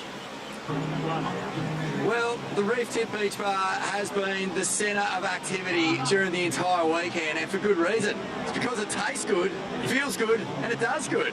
Right now, Reef Tip are setting off everyone up here at the beach bar. 10% of all profits go to aiding the regeneration of the Great Barrier Reef in their partnership with the Coral Nurture Program. So, you're not just having a good time putting back the tastiest beverages around, feeling refreshed, you're actually aiding the regeneration of one of our great natural wonders. It's a fantastic initiative, and Reef Tip are one of the great partners of the Australian Boardriders battle. So stoked to have them here, and I'll be heading up there right now. Well, I bet you will. He's got that delivery now. And so Reef Tip, yeah, so 10% of their profits going to help rejuvenate the Coral Nurture Program up on the Great Barrier Reef, one of the iconic wonders of the world. Absolutely. There it is. There's the sea looking south down to King Edward Park and then further beyond that down to Dudley. Beautiful stretch of coastline here at Newcastle. Wow, well. Yeah, I just heard a voice in my head say, don't forget Redhead. Don't forget Redhead. That's on the other side of Dudley. Oh, that's on just. Well, there you go. Our producer, hails from Redhead, wants to get a plug in. Here we go. This is Ollie Risenbeek for Merriweather. This young guy is flaring. Oh, mate, they're just acing these little inside right-handers. Look at this, he's got another finish. You said the Merriweather guys, they're just something like ladies on the rocks and ladies. You can see totally the cheer coming in. So Merriweather doing the job. And, just wrapping up their four surfer. They've got a couple of pace cars there going on something. Ollie's gassing. Yeah. Go, Rob. He's up really well, though. That's another good score from Merriweather. Yeah, well, look at that. They're just slowly building. And, wow, look at this. Philippa Anderson, of course. Big winner yesterday. She's always doing the job for Merriweather, and here she goes again. So Philippa Anderson heading out there as their fifth surfer, and then their power surfer will have ample time to head back out. Yeah, they've set this up really nicely for Morgan. Philippa and Morgan. Yeah, the last two surfers for Merriweather. They've got a ton of time, got 10 minutes each. Yeah. They have set it up nicely. So, wow, you got to think North Shelley with one wave. And Holmesy cannot find that wave. As you said, Sean, he's just dropped anchor. He's out there with the coal boats, mate. He's a long way out waiting for a set, and it just hasn't come. Meanwhile, on the inside, he goes El Reginado up and over. Oh, mate. Oh, he went big on that second turn and just about stuck. And finally, here goes Holmesy on his backhand. Nice little turn up through the lip. Yeah, this is it. Yeah, he's got to make the most of this. Going to ride this through the inside. Got to get another finishing turn in, which he does. Yeah, that's good mid-range score. So Shane Holmes coming in, but look at the time. 20 minutes remaining in this heat. Yeah, they got four surfers, so you can do the maths. Yeah. So 5 minutes away basically. So they need someone to go out there. They can't be even 8 minutes will just put so much pressure on the back end of for North Shelley. But we've seen it all before. Yeah, you're always tempted to ride them off, so they got no chance, and then boom, they get boom, 2 sevens in a row in 6 minutes, and you go, they're back in front. But Merriweather, I tell you, steady as, and here goes Philippa Anderson for Merriweather in the white, jams it off the white water. This one's about to stand up for a nice little snap, bringing this through. Now, Philippa's got plenty of time. Will she head back out? I reckon she will. I think there were dry rocks, I think, in front of her there. Yeah. She was thinking about the final turn. Well, they got plenty of time, yeah. She knows what she needs to do. She locks in a high five into the mid-sixes there. Yeah, home and Holmes. Very the home, yep. So Holmesy back in there for the tag for North Shelley. Now, Huey Vaughan. So they've got the Grom heading out. They need some mad Grom energy out there right now. Yeah, I think Holmesy needs some mad Grom energy now.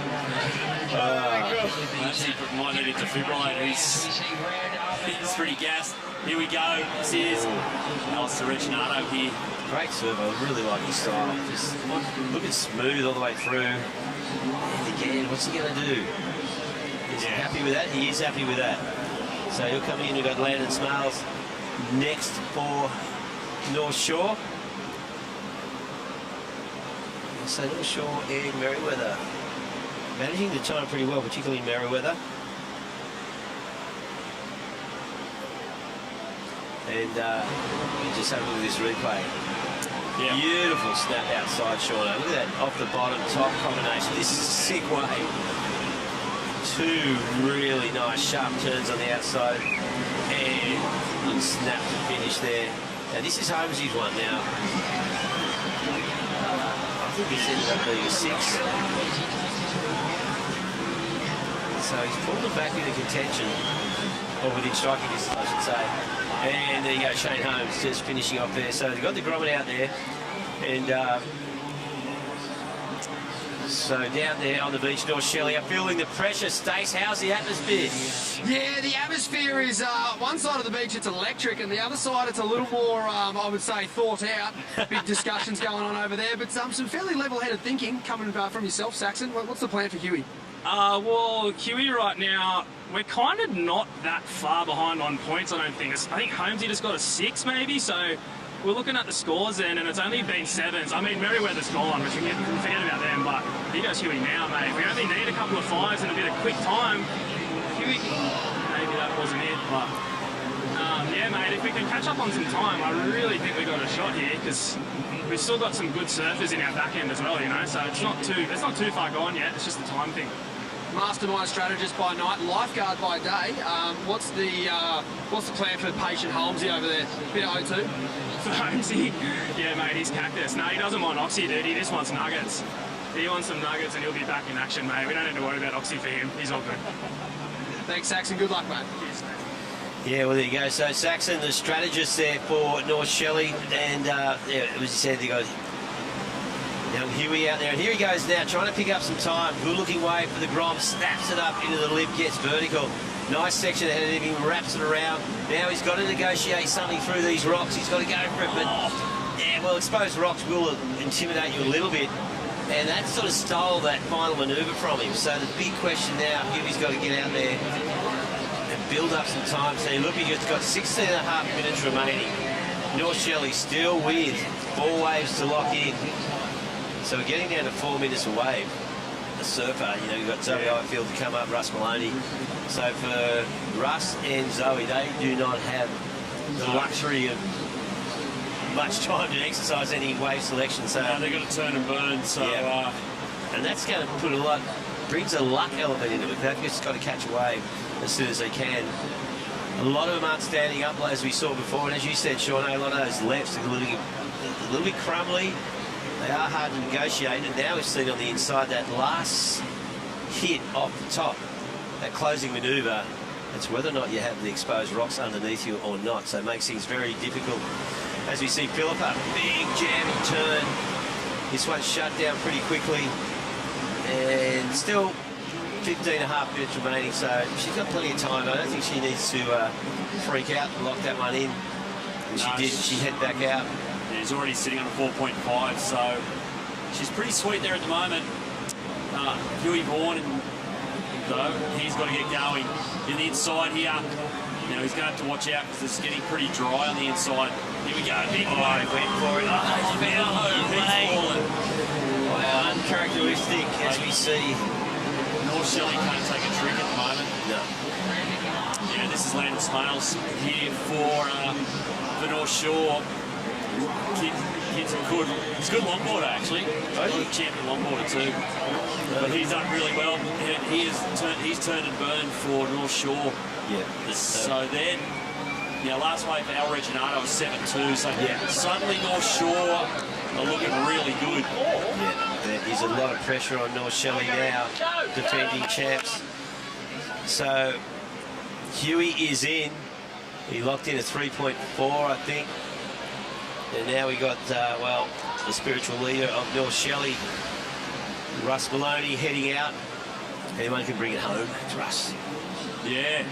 And there's Blake Wilson for North Shore. A bit of a tactical move. Russ is down to the left there. So he's done pretty well down there in the last day.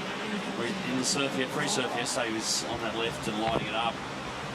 But he's got to, he's just got to find something and come back. But it's starting to look pretty tough for North Shelley. The other club we haven't even mentioned for about 15 minutes is Burleigh.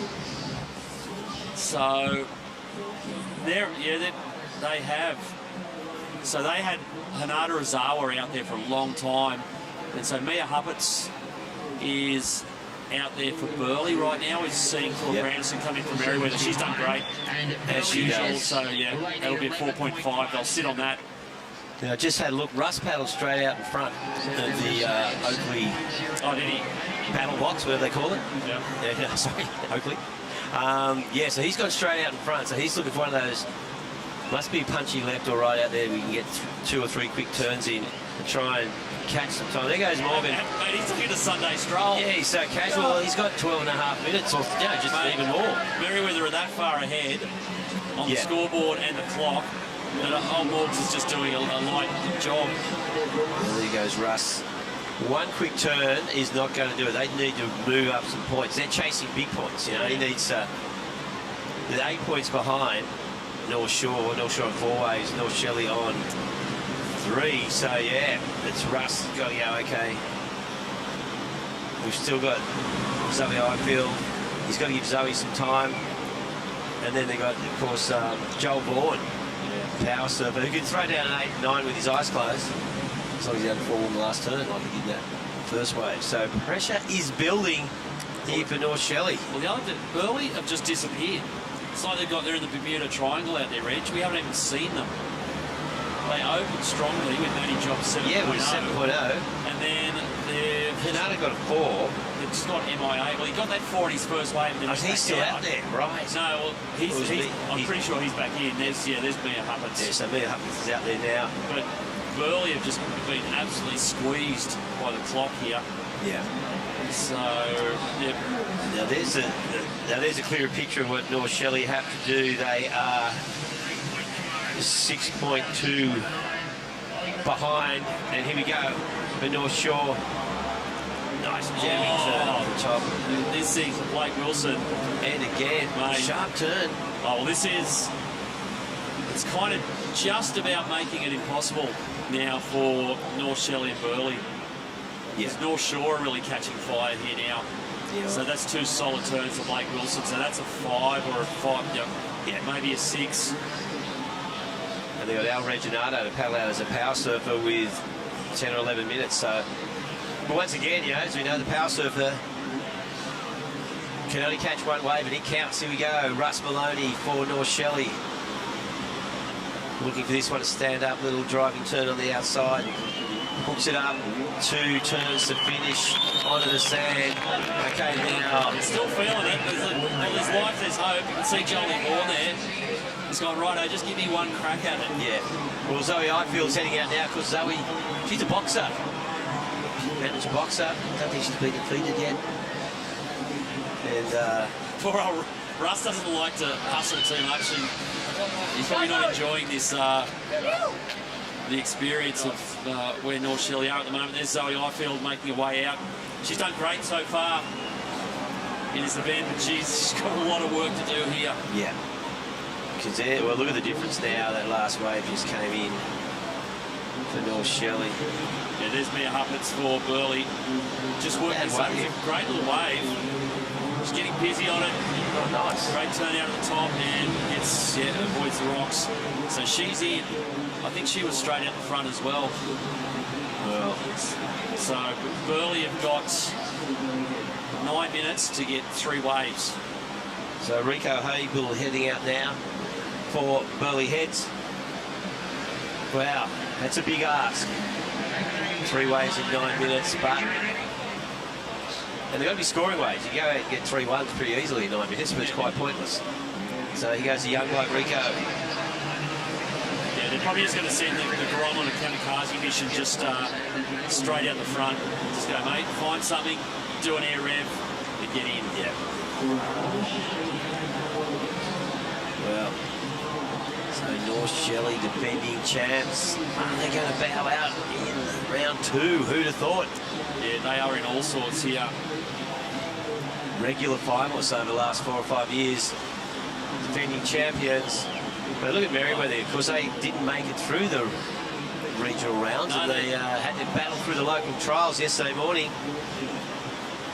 And I reckon, mate, if they get to the final and actually win it, mate, they will go, mate, they didn't give us the wild card, we had to go for the trials. Go for the trials, that's right. So, well, luckily they're from this area. Yes. You know? Yeah, well, totally. They wouldn't have had a chance at all. Yeah, Point Lookout didn't get an invite to the trials, did they? So, yeah, so North Narrabeen, of course, secured the wild card as previous winners, and up and riding now, Zoe Highfield. Unfortunately just falling there. Zoe needs to get out there and... Oh, no, they're going to bring her in. Okay, so that's going to send Joel Vaughan out. Well, it's basically, you've got 3 minutes each. Here's what they've got, so it's basically one wave and done. So she's done great. She's got out and got something, but again, it's not going to drag North Shelley back into it. Yeah, 175 for that. So it takes them to... Well, look at that, okay.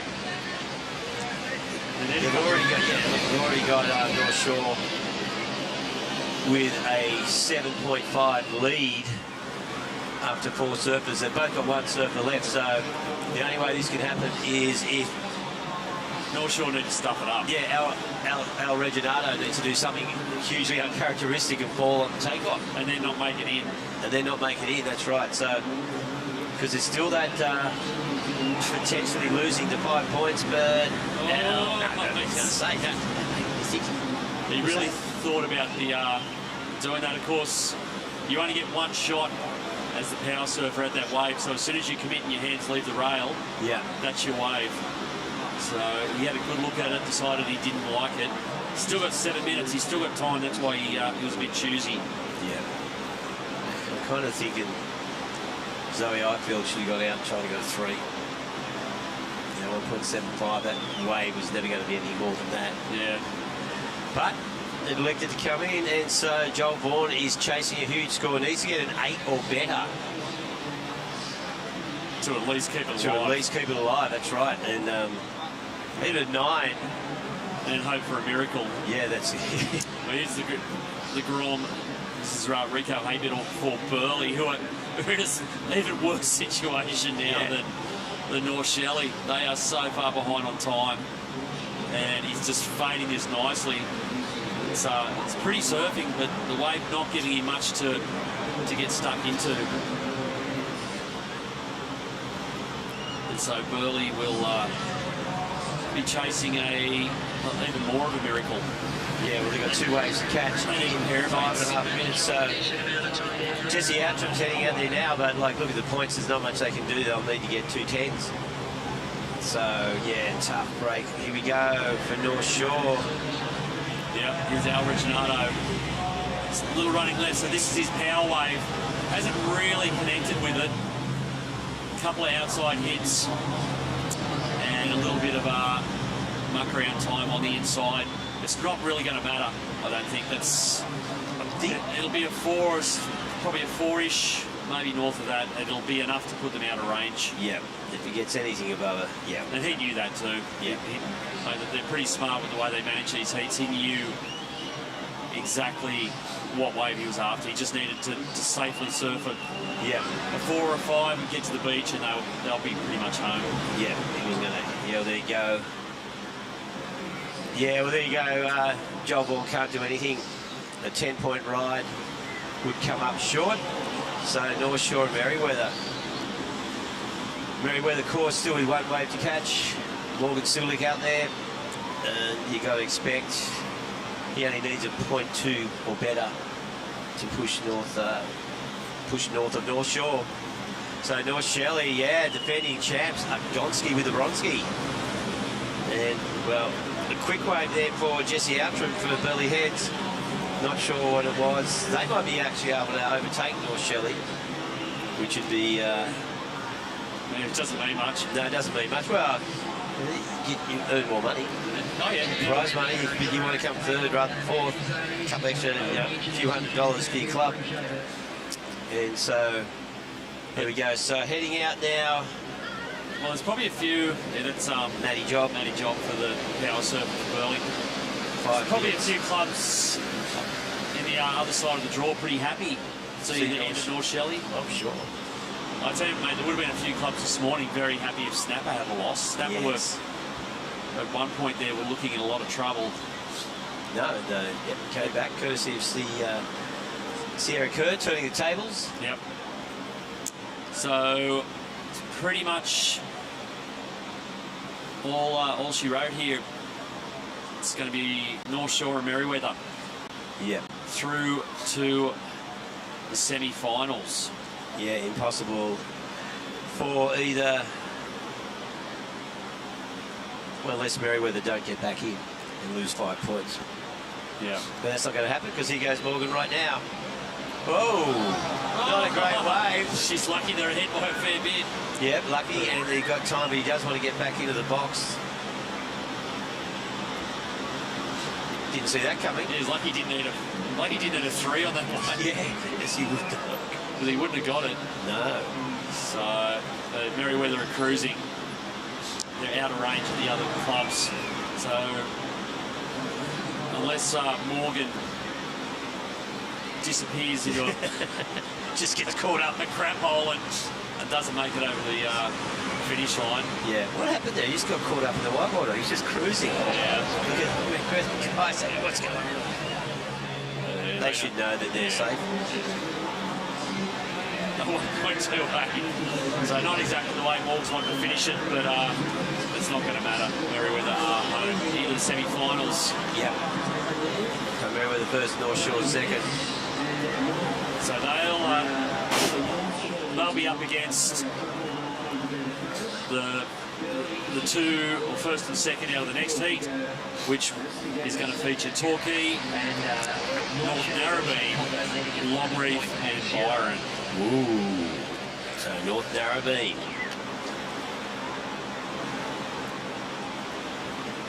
Yeah, well, this is a pretty strong looking team. Yeah, totally.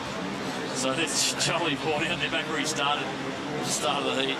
He's going wishing. He's probably wishing he could have it all over again. Yeah. But it hasn't gone away North Shelley at all. Not at all. And yeah, just got to think about getting a wave and getting back in. They might actually lose 5 points. Yeah, well, that's true. Yeah. There we go. So, a little bit of consolation. Not even that. It didn't have a break. That's how North Shelley's heat's gone. So, I reckon there'll be some good vibes down there amongst the Merriweather faithful. Jess, you down there amongst them? I am down here right now in the midst of the Merriweather crew. Guys, Merriweather, we're looking like a pretty strong win for you guys. How's it feeling in the trenches here? Good. And what do you think of Morgan's performance right there to bring your club right to the top again? Good. He did really well. And what's been the best highlight of the Hyundai Australian Boardriders battle so far? That we're winning. And what do you reckon it's going to take for you guys to win the title here? Just keep getting good wave. There it is. That's the insight from the Merriweather trenches. Is looking pretty good. Have a look around. The crew are feeling good, guys. How's Merriweather feeling after that last heat? Pretty good. There you go, guys. Pretty calm and collected, if I may say so. Yes. I hope they're more excited. Cold They actually reception. win. I know. Jess, what did they must have known you from North Shelley and felt sorry for you? I'll tell you what, they can tell us from a mile away. If Yeah. you're not from Merriweather, they don't want to bar you. I know. How do you feel? Yay! We can get excited for you.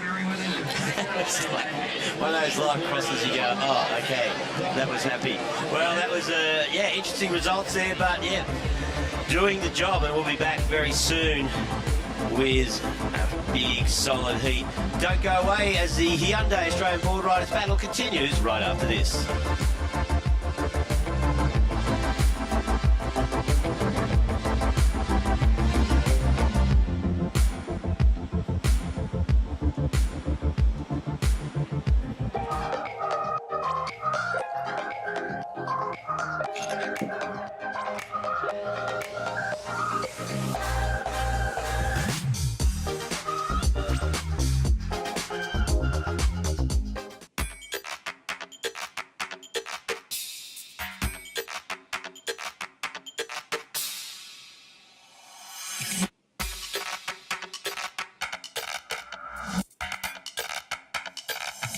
At the end of the day, we're trying to grow and grow sustainably.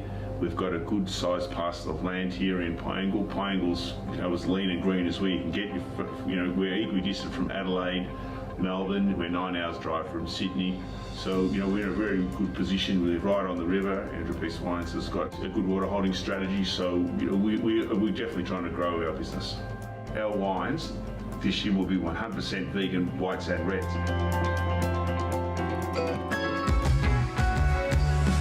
Newcastle Beach is absolutely firing today, and that is the Oakley Battle Box as competitors race out there to do battle at the Hyundai Australian Boardriders battle. Far out, what a morning, a huge upset just taking place. The defending champs, North Shelley, eliminated. Vaughan Blakey, Jess Starling in the commentary booth, and this is a huge heat. Torquay Boardriders, North Narrabeen, Long Reef, still cracking, and Byron Bay out there. So this is quarterfinal action. Jess, what a morning, and look at this. That man, unmistakable. Nathan Hedge for Narrabeen. Now I know Narrabeen is close to your heart, so nervous. Nelly sitting next to me right now. I actually am quite nervous, to be honest. I was just with the team before I came in here, and usually I'm down the beach. I'm like the biggest fangirl down there. But I just spoke to all the team. Everyone's feeling really fired up, but I always get nervous, especially for the first tag team heat.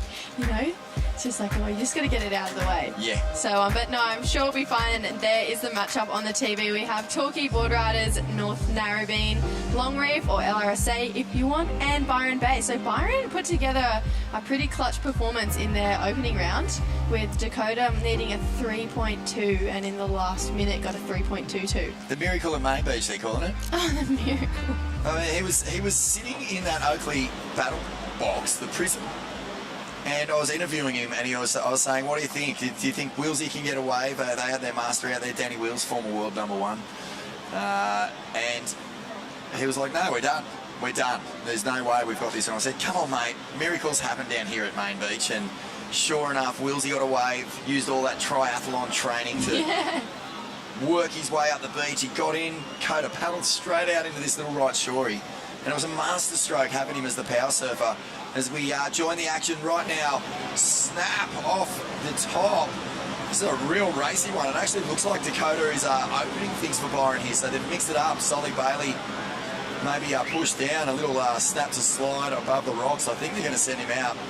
We're seeing the average scores needed to progress go a lot higher now. So in the past, you're averaging around 5 for each team rider you could probably get through. Not anymore. We're starting to see that head up towards 6s and 7s.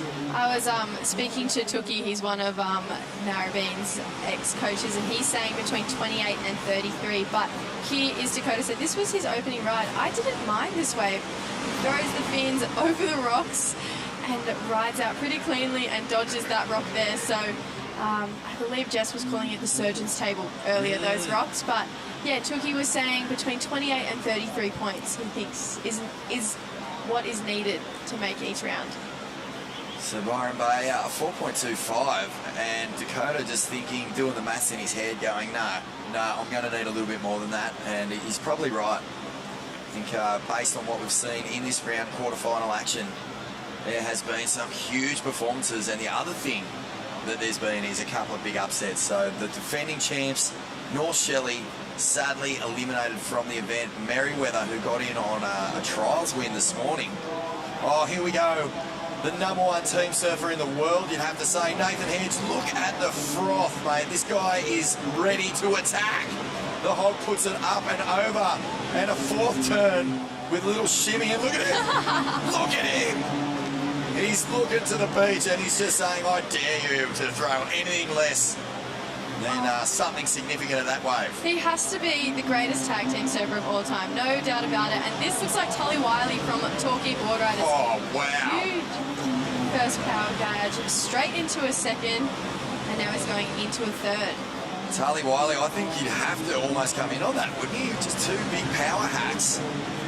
Just thinking about Dakota's wave, a 4.25 is much better than that. So you know that he's going to be banging good points here. I think we're going to throw it down, and let's get a feel for what Torquay made. Look at the hog. There are flames coming off his little trotters as he flies up the beach. Steam coming out of his nose. Oh, I hope there's not a truffle field down there. He'll just be face deep, rooting around for the truffles.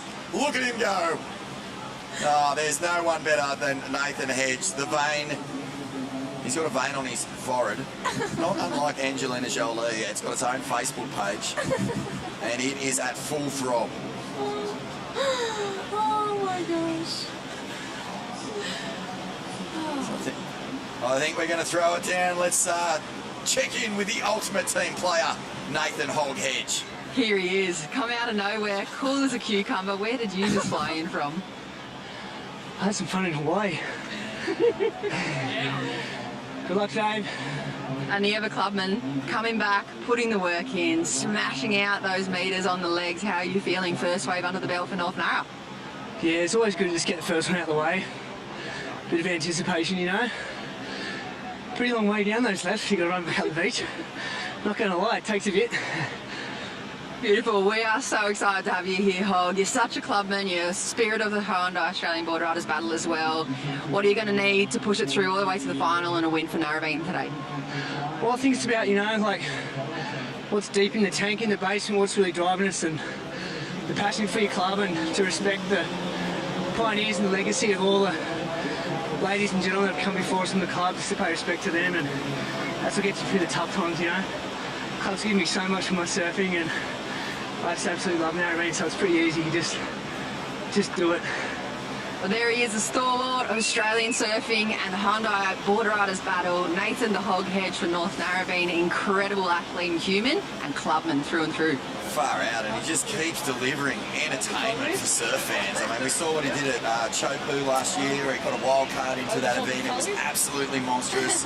It was so deadly, and he was just getting absolutely barreled out of his mind. Had a great run through that event, but this is where he really excels. You can tell he was a little bit breathless, but plenty in the tank as Dakota Walters has, he's just gone so crazy on this wave. We were watching the replay and I was like, oh my goodness, yeah, this is just a full flare fest. Watch him just start to really tee off on the inside here, Jess. Beautiful snap. Gets the big Larry over through the rock, so this is a great start for Byron Bay. And right behind him was Tully Wiley, the big power man from down in Vico. Torquay Boardriders represent. And a 4.68, so yeah, it was better than Dakota's opening ride. But Dakota got a 7.83, I believe, for his last, so a huge score for Byron Bay. And I think, you know, this is a club that wants to go deep. They've been frustrated so many years in a row. Made it down here to Newcastle Beach in the finals, as we stick now with Long Reef, Kobe Clements. Beautiful smooth style, second generation Long Reef surfer. And Cooper Chapman snapped the slide. The action is all on here. Hyundai Australia Boardriders battle. The gauntlet has been thrown here, Jess. Yeah, we always knew this was going to be a power heat. Cooper getting to that end section and stomping it. He is looking in. The flag has been dropped. He's coming in. I bet Narrabeen's pretty happy with that. Nathan Hedge has banked a 6-point ride for North Narrabeen, and Cooper, well, he's going to add to that tally with significance because that was a very strong ride. I love that little float on that shorey. It's such a chunky little shore break. You don't want to put your ankles or your board in the wrong position on those ones. Looks like Kobe just overtook Cooper, making every second count. Cooper with a little grin on his face. It's such a long run. It's honestly survival of the fittest today. And there's Baxter Hurt and Jamie Thompson running out for Longreef and North Narrabeen. Bit of a young gun team for Longreef, and this is the replay of Cooper's last wave. So beautiful first carve to slide straight into a second. This is where he kind of builds up a bit of flow to really get aggressive on that inside bowl. And he's just waiting for it to stand up. Just so reliable. I remember Cooper Chapman putting in many performances over a lot of years here. Look at this little inside grab rail float up and over. If we're going to have a guess on a score for Cooper, a huge first turn, a good finish and some nice linking turns in between as Kobe Clements replay. Snap! Love the aggression out of the whitewash. Not always the easiest thing to ride out of, but it looks like a big score is about to drop here for Cooper Chapman.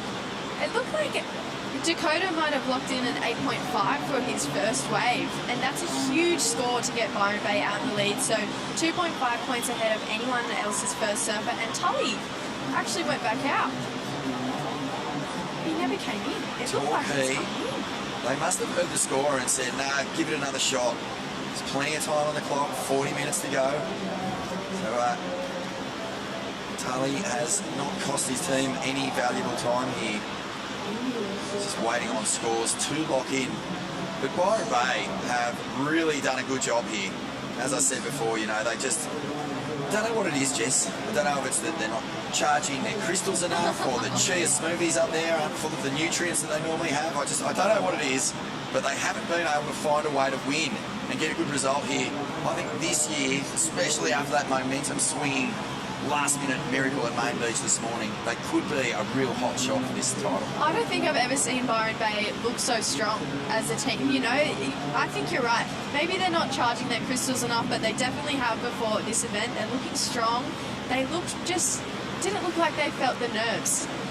And it looks like Kobe's score for the two backhand turns, so he got a 5.48. That's not a bad start for Longreef. No, it's a good score. As you were saying, you kind of want your average to be around about 5 or 6. Better than that is great. Any lower than that, though, and you're going to put pressure on the rest of the team to make up the difference. So Byron Bay off to a flyer at the moment here at Newcastle, and it's North Narrabeen in second. We are still waiting for a score to drop for Cooper Chapman. He lit up his wave, so we're expecting big numbers. And Narrabeen, they always know when to put the pedal to the metal. They kind of can cruise in the early rounds. They know they've got the talent. We didn't even see the hog surf in the seeding rounds. And he just turns up, gets out there, and basically drops the clutch. We're going to throw it down now to Jess Rimwood, who is with Cooper Chapman as he awaits his score for that last impressive ride. Thanks, Vaughan. Yesterday, Coops, I roasted you a little on your backhand, but you're ever the club man. You're such a reliable surfer for them. You have the hog flown in. You guys are just bringing it North Narrabeen, strong club to beat today. Yeah, we bloody love doing this Boardriders battle, and we don't probably have our strongest team we could put in with Dylan and Geordie away at the moment, Laura overseas, but our depth is so deep, and Hoggy flew back from Hawaii to surf today, so yeah, I feel like I kind of did my job just then. Didn't get it, I don't know what score I got, but kind of did my job, but yeah, it was fun out there. Yeah, we're still waiting for those numbers to drop from you guys, but you started off pretty strongly with the hog score, and you've got pretty good contingency and membership here on the stand today. Talk to us what it means to be part of one of the best clubs in Australia. Oh man, you've got Damien Hartman, Simon Anderson standing right behind us, supporting the crew, so it's pretty special to have legends like that part of our club, previous world champions, the inventor of the thruster. It's a very special place in my heart, North Narrabeen, and I'm very proud to be able to represent them. Beautiful. We'll stand by for the score, Coops. It's got to lock in and we'll see how North Narrabeen goes. Thank you, Ben. Thanks, guys. Oh man, you guys are spoiled for legends, Hall of Famers. Simon Anderson, Damien Hardman, Cole Smith. I know. Terry Fitzgerald. Nathan Hogg. I mean, all the Fitzies. Honestly, I feel like I'm a part of like the cool club at school. Being a part of Narrabeen. You are. There's so many just great people in the industry in that one club. Even the Bannisters, like the Bannister brothers, they were epic. World Tour surfers. Here goes Xavier. Off the bottom, cracks it. Wow, the backhand is really flaring. A former Wayne Rabbit Bartholomew medal winner. And a good tag here from our Byron surfer. Up and over, Solly Bailey. Wow, this is aggressive surfing. And they've mixed it up a bit, Byron. Teams don't generally mess around with their the order of their surfers, but Solly is second now. And that was a really well-read wave, wasn't it? A big power punch off the lip. And then the left opened up. So Cooper Chapman's score looks like it has dropped in a 5.45. Yeah. Judges a bit stingy there, Jess. I know, I thought so too. I actually thought it would go above Hoggy's weight personally, but that's okay. We're still in the lead. Solly, I believe Solly will lock in a pretty good score for that last wave, and it looked like Zabe opted to go back out. And we'll take a look at Solly's wave again, but that was really nice backhand surfing. So he actually goes right, fades right, goes back to the left, taps it on the foam, and this is that tail kick foam climb straight into one, and then here he gets a little bit of damage done on this inside section. Those little foam climbs where you push the tail out the back and turn it into almost like a re-entry are so difficult. They don't score huge, but they're really impressive. And this is Xavier Huxtable, already won a QS 1000 this year at the Urban Surf Wave Pool, first WSL event to be held in a pool other than Kelly's pool. And he also won the Phillip Island 1000 right at the end of last year. So he's got 2 wins under his belt. And Good with form. comp season starting next weekend, Here he goes again. perfect way to set up. So Torquay Boardriders, they've come a long way. They've left pumping waves at home, and that was hard to do for Torquay because it hasn't been exactly cranking down there over the past couple of years. Yeah.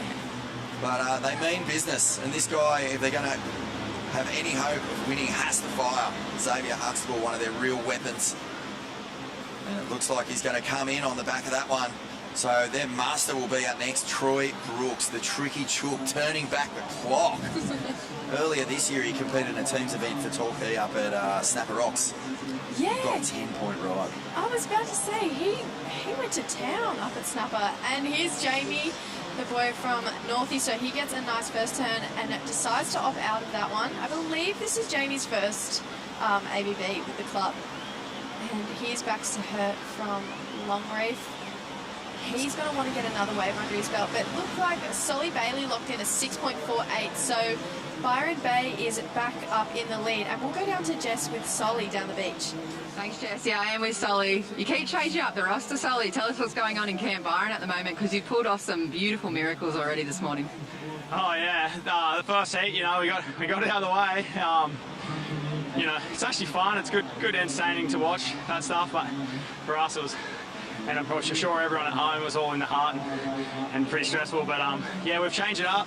Just trying to find that sweet spot. We've got a really an amazing team this year, and the team spirit's so high. So just finding the right little system that's going to work for us and take it all the way. And 6.48 for that last ride's got to feel good setting up the rest of the team for today. Yeah, for sure. Yeah, my job's just to keep it consistent, put those sixes there. If I can get something better, get a better wave, light it up. But those sixes will keep the scores up there. Beautiful. Well, very humble club at the moment. They all ran away as soon as the camera came. Who are a few of the faces behind the scenes that have come down with you guys today? Yeah, we've got Jukie's older brother. He's driven us down, and then I got 2 really old local Colonel dudes that I haven't seen. I barely even remember them. They remember hanging out with my old man and all been all the older boys. So, well, actually, Stuart, not sure what their names are, but they're legends. That's just sporting. And then we've got Wilsey and Fredo, Janice, the club presidents, and then the team. So Dakota and his lady, and they're ripping. So. Well, good luck, Byron Bay, the Miracle Makers at this point, Solly. Cheers, thanks, mate. Thanks. Great to see Byron Bay getting some momentum in the early stages of this heat, but what about the last ride of this kid in white? I will stick with action in the water. Crack off the top, gets the fins free. South surfer from Long Reef, Baxter. He's got a lot of fans down on the beach. I noticed that the Long Reef flag wavers very vocal when this guy would take off on a wave. Longy a little bit slower than the other teams, but a good score on the board from their first surfer, Kobe Clements. And, well, needs no introduction here. A very familiar face for me. That's my big sister, True. And this is when I get really nervous. Well, yeah, what is your relationship like? Are you guys really close, or do you sort of just stink at each other across the dinner table and you know, wax up each other's boards with soap and all that sort of stuff? Yeah, absolutely. Stink eye across the table, wax up. No, I'm kidding. No, we're really close. She's been one of my best friends my whole life, and she's recently got a boyfriend, so now there's 3 of us. But yeah, no, we're really close. I actually get more nervous for True's heats than I do my own, especially in the ABB, but she's been really reliable the last few years, so hopefully she can put it together again today. Do we know if the bet from last year has carried over into this year? Because her boyfriend is still surfing in this event. And Mike has had 2 really clutch moments for Kingscliff, so I actually should ask that. Yeah. I'll get back to you. Well, last year it was dishes for the whole year. Whoever's club placed higher, they didn't have to do the dishes for a year. So I think there was one at Usher Cup, and whoever placed higher, the other one had to clean the other one's car. And I'm pretty sure Micah placed higher than Drew. Oh, sweet victory for Micah. Oh, goodness. So Micah Marguson surfing for Kingscliff must be a little bit tricky when your partner serves for a different club. I know. I mean, you know what I mean? I can imagine just, the conversations around the house getting a little bit testy. Yeah, as we see Troy Brooks from Torquay. And look at that. He is just in such a rich vein of form. Falls off, of course, the second I say that, but I think he might be happy with that. Torquay crew look like they might be calling him in, yes. No, they're pushing him back out. So the 10-point hero from the Usher Cup just a few weeks ago being sent back out. Not good enough. Not good enough, they say. Come on, Tricky Chook. You can do better than that. Looks like that last wave for Jamie Thompson, that left-hander, he got locked in at 5.73. And Solly's wave came in at 6.48. So Northie and Byron in first and second right now, but Torquay have had a pretty great run as well. Huge props for Jamie Thompson. We were talking about it before. To have Simon Anderson, Damien Hardman on the beach, and you're representing the club for the first time, all the legends who have surfed for it. Oh man, he did such a great job. He just absolutely attacked that in typical Northie style. Here's our Harvey Norman chill zone on the beach. I've been spending a bit of time over there actually in between heats. Just pulling up the cabana, sitting on the beanbag, enjoying all the action. There's nice little shady spots there as well. It's great, and plenty of activities. I was trying to have a little snooze, but too much action going on. Too much action. I could hear Hoggy's forward vein just throbbing away. Sounded like a bass drum at a doof. Oh my gosh. All right, so Long Reef need to get a move on. This is Zave. And crack! Oh, this is a really strong ride, and this is going to put Longy right back in it. What a beautiful backside re-entry, really freeing up the tail. And this is Manon from Byron Bay Boardriders. And that was a nice first turn. She gets a second carve in. And we'll see what Byron want to do. They've got 2 pretty solid scores on the board so far.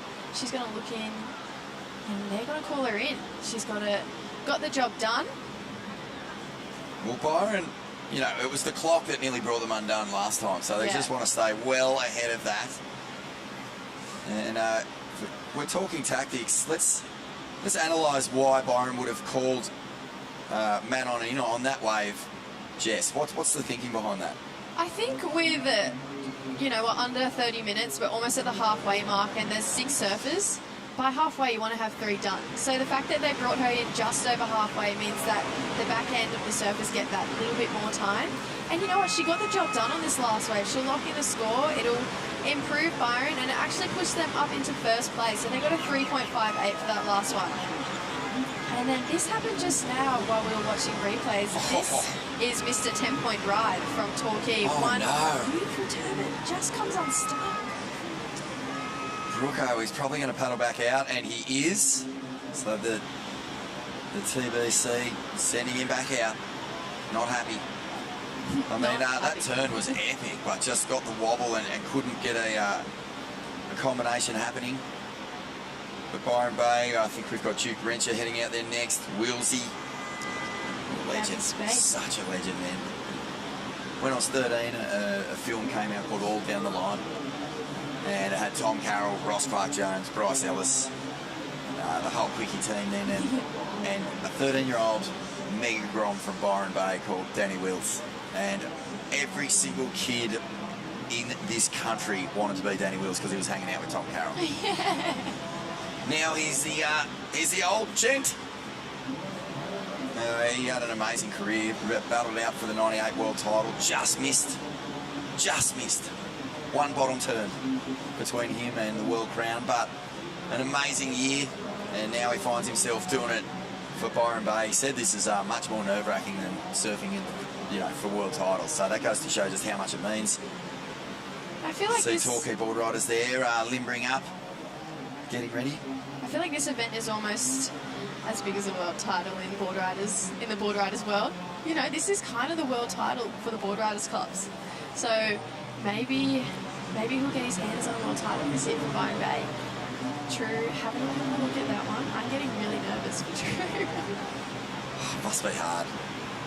You know, it's funny, you speak to the parents, particularly parents who have been surfers themselves, Josh Kerr, there's a bunch of them in this event. Okay, well here goes Sis. True Starling gets the first re-entry off, and a nice finish. Wonder if Narrabeen might call her in on that. We know she can surf a lot better, but again, the strategy will be to give plenty or leave plenty of time on the clock for their power surfer. And their last two was 2 nice turns, and you'd imagine that's going to be a mid-range fall, at least.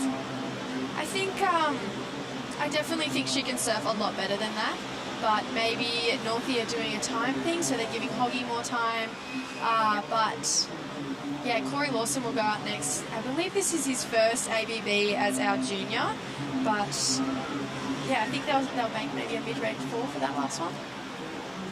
Well, that'll be job done for True Starling. Always makes a big contribution here. Has taken it all the way to the win.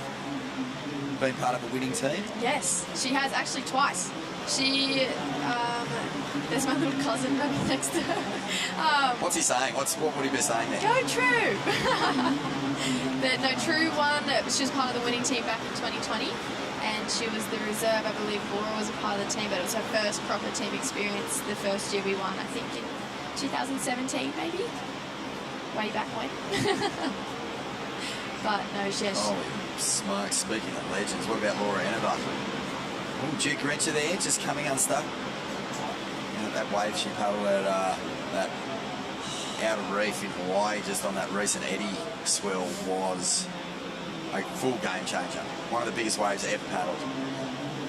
She's mind-blowing to us and all of us girls who are part of the club. She's such a role model for us, but yeah, she definitely scares us a little bit.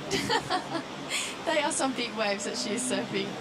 And there's Corey Lawson, so on his debut appearance for North Narrabeen's junior surfer. I spoke to him. Hoggy was giving him a bit of a psych up in the tent before they went out. Oh, sounds terrifying. A Hoggy psych up, I mean, it would work. Hoggy just has a way of making you feel so good about yourself. Just with a few words, and just knowing that you just got to go out there and do exactly what you want to do. But it's a really, great format, you know, this event. It's probably my favourite event to come to every year. It just, you feel like you're a part of the community, and there we see that last one for True came in at a 5.68. So it's kind of been a battle for first between North Narrabeen and Byron so far, but it's still very close between all the teams. No one's really run away with it yet. Well, this heat has been flaring, hasn't it? It's first came out of the gate, it just lit up. Big solar flare, we just had non-stop action, and now the ocean is taking a little breather. We'll just give a shout out to one of our support sponsors, Asiona, and doing wonderful work with infrastructure, creating better places for a sustainable future, and big supporters here of the Australian Boardriders battle, the Hyundai Australian Boardriders battle. It really depends on a lot of these partners, and Asiona are really far out there. They're doing such great work with that infrastructure that we need, with an eye to the future, so that we're environmentally looking after ourselves. Yeah, they're a great company to have on board, and yeah, I can't wait to see what else they do more of. And it has kind of gone quiet. It looks like we've got 2 teams with Byron and Narrabeen locked away 4 surfers. If you got to this point, there's pretty much 20 minutes remaining and you only have 3 surfers in the water, which is to be starting to bite your nails. You've got 3 more surfers to go out, or do you just go cool, calm and collected? Torquay are definitely flirting a little bit with the clock here. You just do not want to be feeling that pressure of needing scores, because they are in third as well, and also managing the time. So Troy Brooks comes in. I think his first wave was his best. So you can see there the decision to send him back out has actually just cost them a lot of valuable seconds. Here he goes, putting in the big ones to get back up the beach. What did we say it was? About a 200-metre run? Yeah, it's about 200 metres from, I think, where the rocks are. So Brooko's done about 170 of that by the time he gets back to the Oakley battle box. You've done that run a few times today too. I did do a couple of laps this morning, and I'm going to say that it was very unenjoyable, especially in black jeans on a 27-degree day. Look, not a good idea or a good look. No, you'd be very warm. So Brooko gets in and hands over. This is Ellie Harrison running out, and here we go. This is the dear. disaster from this morning. Yeah, it was... Face planted into the sand. That was great. Nothing happens. Oh, goodness. This is Gabby Spake. This looks like a good-looking wave. Now, Gabby is definitely in the running for this Lane Beachley medal. She's been such a strong performer for Long Reef. And in that last round, Jess, actually was the big difference. Longy was in a real tricky spot. Gabby paddled out. The pendulum swung on the back of her performance. They went from 4th to 1st. And it was a really strong performance. I think she's a real chance at getting this Lane Beachley medal if Long Reef can keep going through this event. Should we head down to Jess, who is with the Long Reef crew, and find out what they think of Gabby and her performance so far? Yeah, thanks guys. I am in the thick of it here with Long Reef. Tash, the president. Hello Jess, how are you today? I'm good. You've got all the grums on the beach, and I believe Gabby's sister right here, and she only needs a 3.98 right now. What's the feels? You think she can do it? Yeah. Absolutely, Gabby can do it. If anyone can do it, Gabby can. And you guys have been pretty much earmarked for this trophy for a long time. You've missed out a few years, and you just can't quite get to that top of the podium. What's it going to take for today to take Long Reef right to the top? Well, I think it's a team effort. Like this contest, it's all about being in a team. This is our 3rd year in a row here. I think last year became 19th. We're really psyched to just go that extra mile. We've got all young kids in our team, so it's only going to be a matter of years. If it's not this year, it'll be next year or the year after. We're here to stay, so watch out. You've heard it here first, guys. The Long Reef team, they've got victory vibes printed on the back of these Long Reef Club shirts. And a word from you. Here we go for Gabby. You can use the horn if you like. Go, Long Reef! Let's go, Gabby! Let's go, Gabby. Well, Gabby doesn't need much. Just a 2.4. Thank you, Jess. Yep, Longy's starting to feel those winning vibes. And off the top, and wow, that's a beautiful turn. And I can just see Jess Starling starting to jump up and down and do a little jig here in the commentary box, because she wears that Narrabeen heart on her sleeve. Oh, Narrabeen through and through. Did you just start twerking then? Were No, you twerking at the end of that ride? no. I was jumping up and down. I was so excited. This is we call Corey the man-child. He's the man-child of North Narrabeen, and I think he's only 16, and if you look, he's already pretty built. But Corey put together a pretty great wave for Northie just then, but Gabby only needs a 2.4, and Longreef is sitting in third, so right on the heels of Byron Bay. There's only... Looks like he's running with a bucket of wet cement in each arm. Look at the swinging going on there. Really getting the pecs and the upper body into it. Uh-oh. Here we go. Well, there's 17 minutes remaining. This is unbelievable performance from Narrabeen. You can see the hog. He's got 17 minutes. And he's still running out there like he's only got 30 seconds left. I'd be interested to see if he's going to sit and wait, or if he's just going to turn on the first thing, try and keep the momentum going. But how's that? He was running down going, how good's this? Oh, there's no one quite like Nathan Hedge, is there? Absolutely no one like the hog. This guy is an Australian surfing icon. He's had an amazing journey in his life, you know, radical highs, radical lows. But in the past few years, he's just turned into one of the great entertainers and one of the true inspirations in Australian surfing. As we look out the back, and I think this is Gabby, so gets a nice turn off the top. This thing's starting to stand up. Crack again. This is exactly what Longreef were needing. A beautiful drawn-out bottom turn. Gets the connection, and again, Gabby Spade. We said before, if this isn't a standout performance and a breakout performance in the Hyundai Australian Boardriders battle, then nothing is. No, Gabby's a very reliable surfer, but I am biased, so is Nathan Hedge. Honestly, in my opinion, I would say he's the greatest tag team surfer of all time, and he's definitely, you know, an asset to our club. Every single comp, I don't think he's ever scored below a 6. He's so reliable, and he's the glue to the Narrabeen team. Him and Maddie Cattle, they are the glue to Team Narrabeen, and we're very lucky to have him. And this is the replay of Gabby's wave, so she gets under the foam, and that's where she really releases on her backhand, and here, that bottom turn was so beautiful, and she gets another turn in, carves back to the section, and there is Nick James. He is stoked with that one. I believe he's team captain, and there is Team Longreef.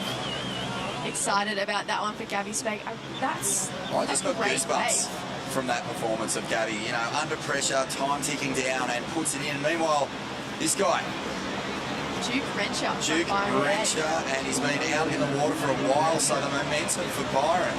They came out of the gates flying, and things have just slowed down a touch as Dukey finishes off this ride. They've slipped down into third, but yeah, they do have some scores to be locked in.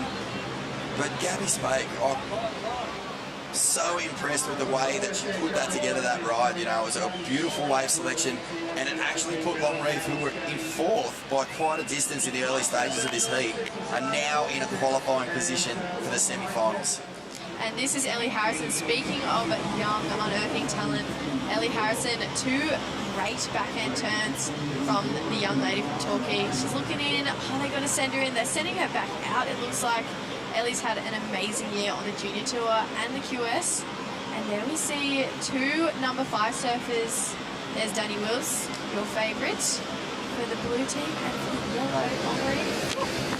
Torquay are really taking a chance here, sending Ellie back out.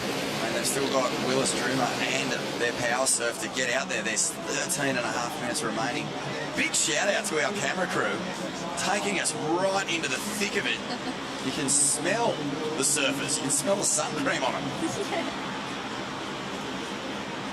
And yeah, you can probably smell the cameraman as well, which I don't recommend. There he is. There's Jono. He has just been tireless. Hasn't sat down once, mate. I think he might have to move into that Harvey Norman chill-out zone after today. But, you know, incredible angles. I mean, everything covered here at the Hyundai Australian Boardriders battle. And you just get such a feel. You're in the thick of it with the teams. You're running alongside these athletes as they desperately try to beat the clock. I mean, you can really feel the atmosphere down here at Newcastle. What a scene. What a day. It's not a cloud in the sky, 27 degrees. Isn't it such a change from last year's event? Yes. 10 foot, and it was really cold last year. It was freezing. It was, but you know what? Was still a great event. Every year, this is such a good event, and it's such a community event too. Everyone comes down from near and far. Even I saw Coral Durant this morning, and she wasn't even a part of the team, but she drove from WA to be here across the country. What a legend. This is our setup here. Contest zone. It's a real city beach. Of course, just over the back of the hill here, we've got the city. You just walk over. You're right there. There's hotels and restaurants and all sorts of fun activities, and then the beach right on your doorstep with quality waves. And as you can see, further down the coast there's just so many great little setups, great beaches. And there's our wide shot. Wow. There's the harbour. Such a fantastic place. It's a beautiful little peninsula there. There's not many other setups quite like it, is there? Nothing. The Steel City is one of a kind. Surf City. Long history and association with pro surfing. So many legends come from here. Jess, Mark Richards, Luke Egan, Matt Hoy, Nicky Just to Wood, name a few. Michelle O'Donoghue. I mean, and now Ryan Callanan, Jackson Baker, Morgan Sidley. The list goes on. Let's throw it down to Jess, who I believe is with Kobe. I am with Kobe Clements. Longreef are right back in the mix for the last wave of Gabbies. Kobe, how are you feeling going out of this power surfer? The pressure is on for you guys. Yeah, feel good, eh? Everyone's backing each other and yeah, stoked. There's a couple waves, pretty fun, and yeah. Tell us a bit about your hair. You look a bit like the chocolate and banana paddle pop at the moment, but it looks pretty good for the Boardriders battle. Oh, it looked sick like 2 weeks ago, so I should have probably done it a bit later for this comp, but yeah, it's kind of faded, but yeah, probably. Well, we'll let you get prep. Power surfer for Longreef right here. They've got some work to do, but they're way back in the mix, guys. That's true, and good scores on the board, so even though there is work to do, a good strong ride will do it. Snap, no! Oh, this is huge. They sent Ellie Harrison back out there, and she slipped on her final turn. Now this will be Narrabeen's last wave. Let's see what Nathan Hedge can do. And of course, he just whacks it.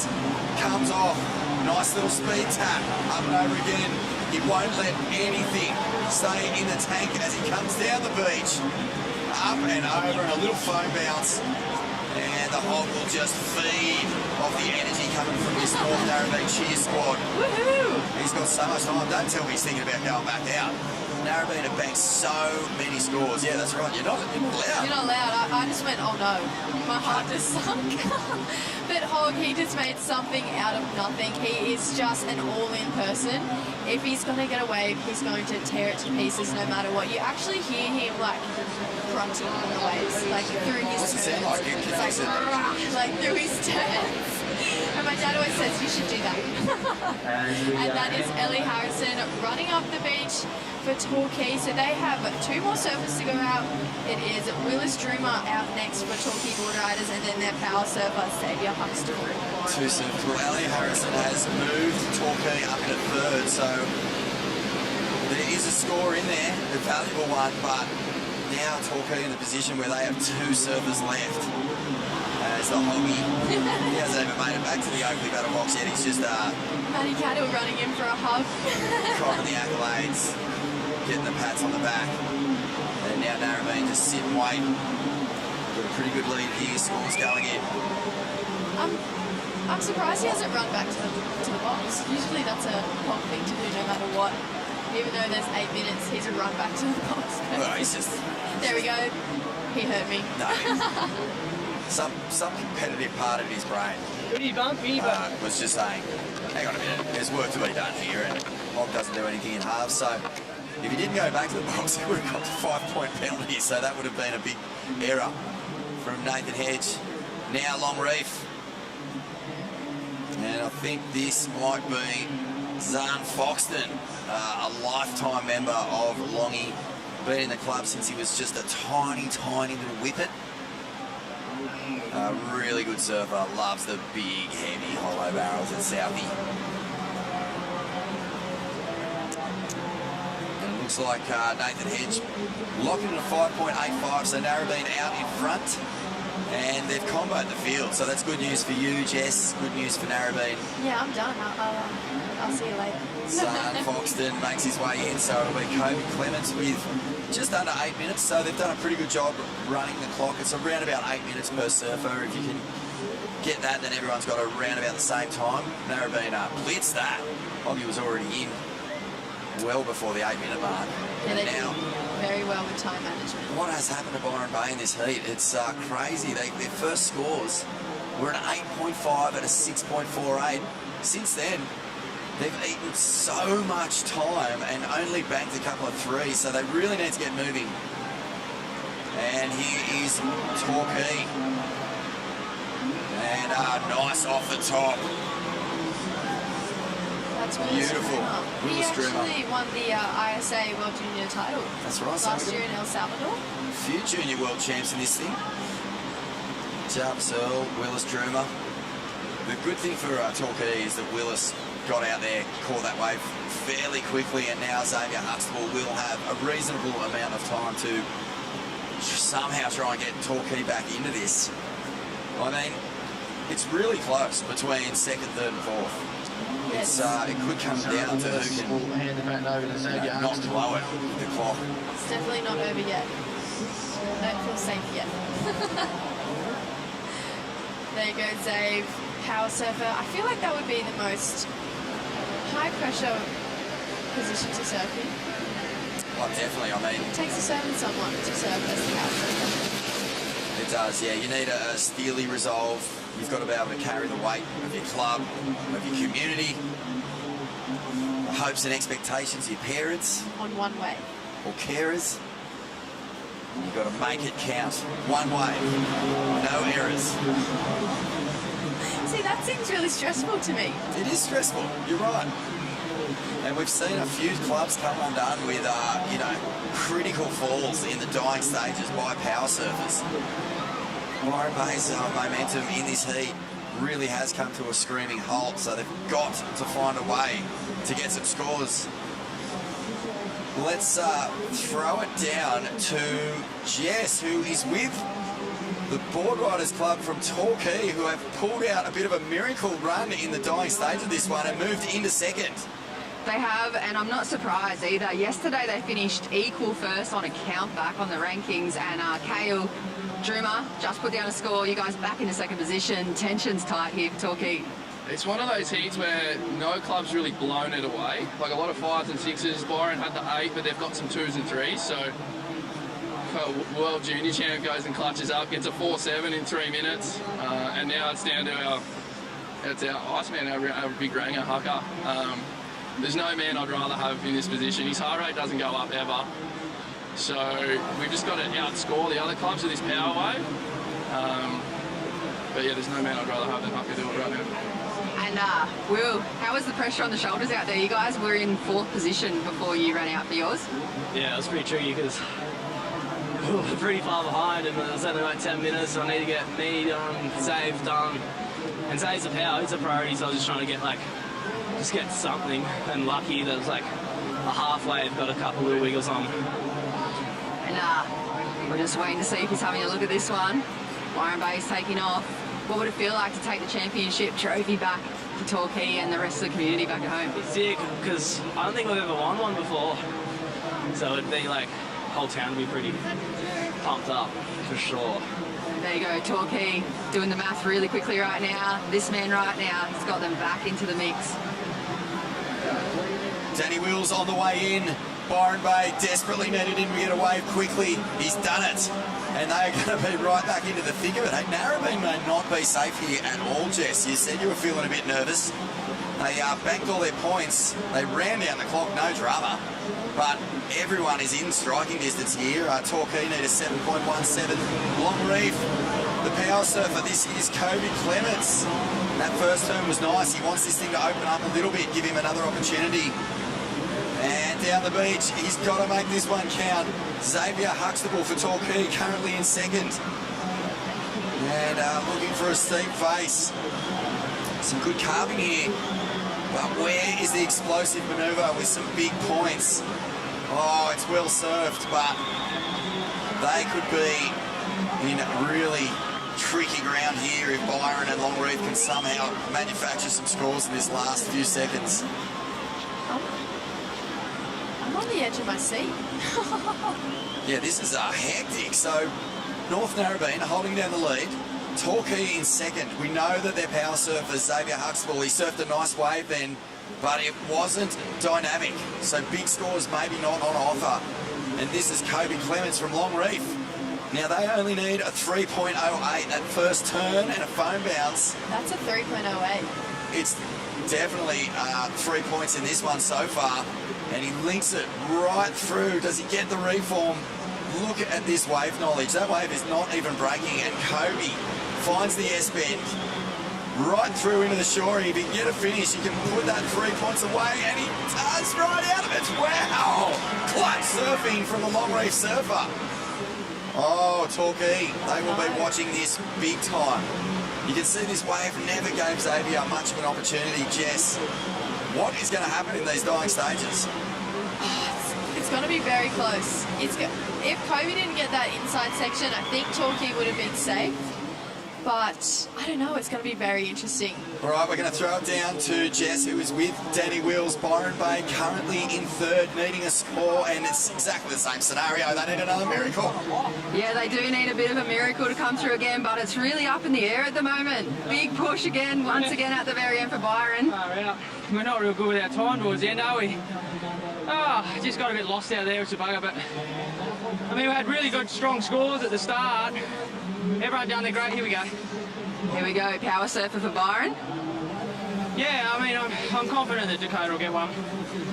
Just a bugger. I just really want a good wave, you know. But anyway, as a team, we're going well.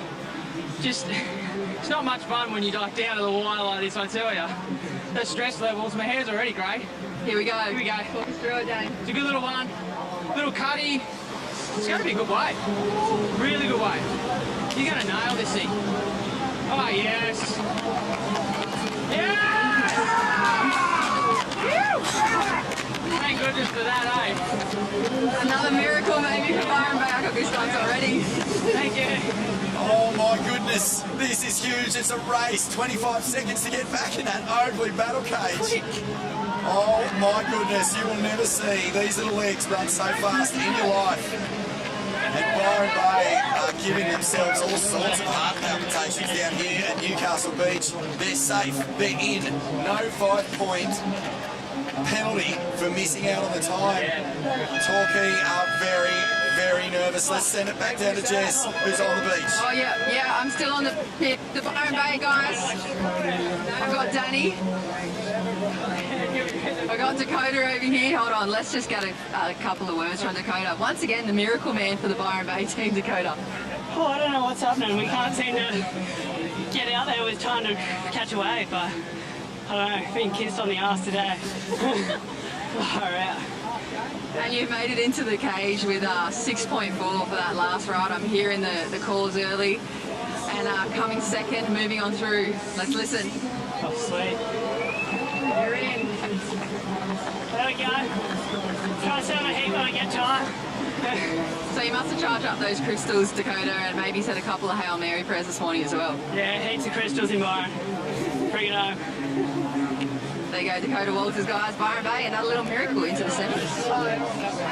Well, they're doing it tough, but they're doing it in thrilling style. Byron Bay working the clock to the absolute limit there. And Dakota Walters, the hero again. North Narrabeen doing enough to take it out, much to your joy, Jess Starling. And bad luck there for Longreef and Torquay, two clubs that we really expected to see in the finals, unfortunately eliminated. We're going to be back with plenty more from the Hyundai Australia Boardriders battle presented by Zambrero in just a minute.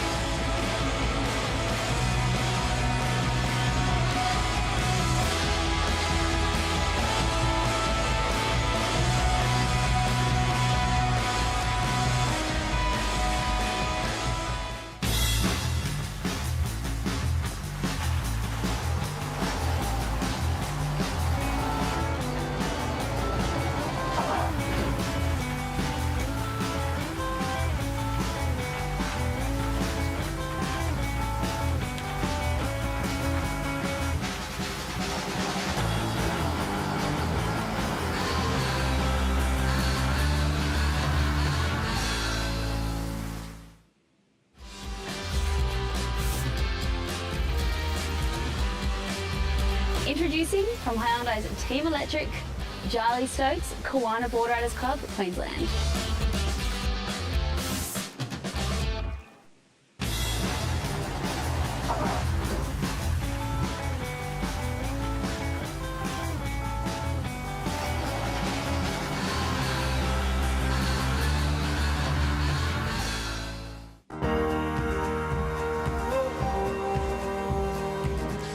Welcome back to Newcastle Beach, and of course, big thank you, Destination New South Wales. What a jewel in the crown Newcastle is for regional New South Wales, and I love coming here.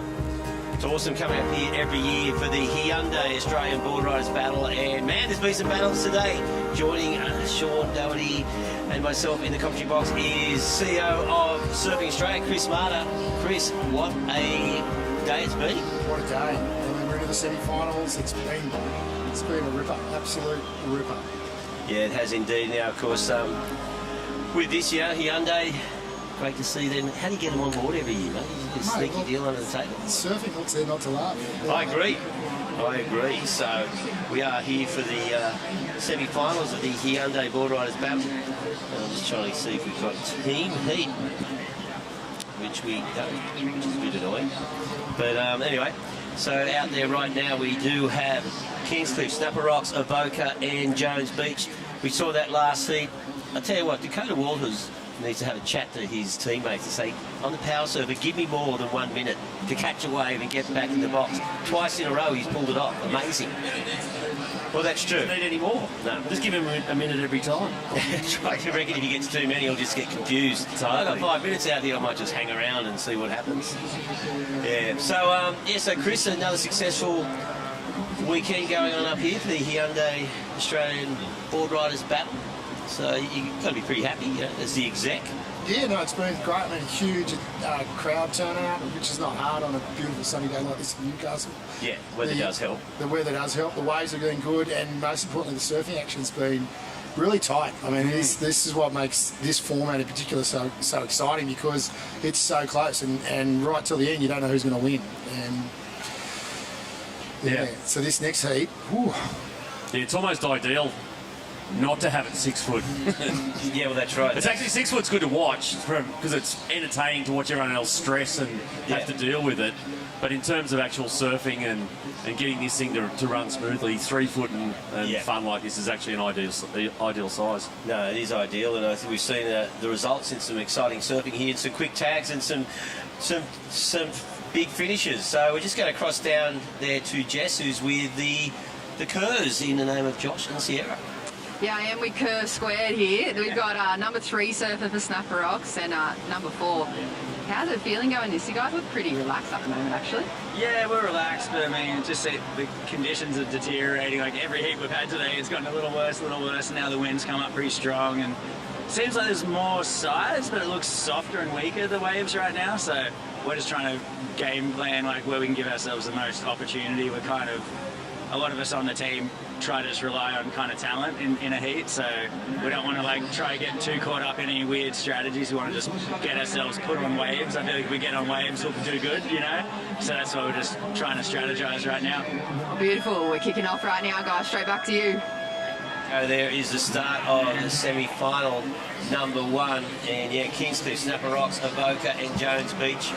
This is a big one. Like all these teams surfed really well in the quarterfinals. We've seen some heartbreaking losses, like for the final 30 seconds, like Scarborough looked like they were going to pick up where they left off yesterday. They just got pipped right at the end.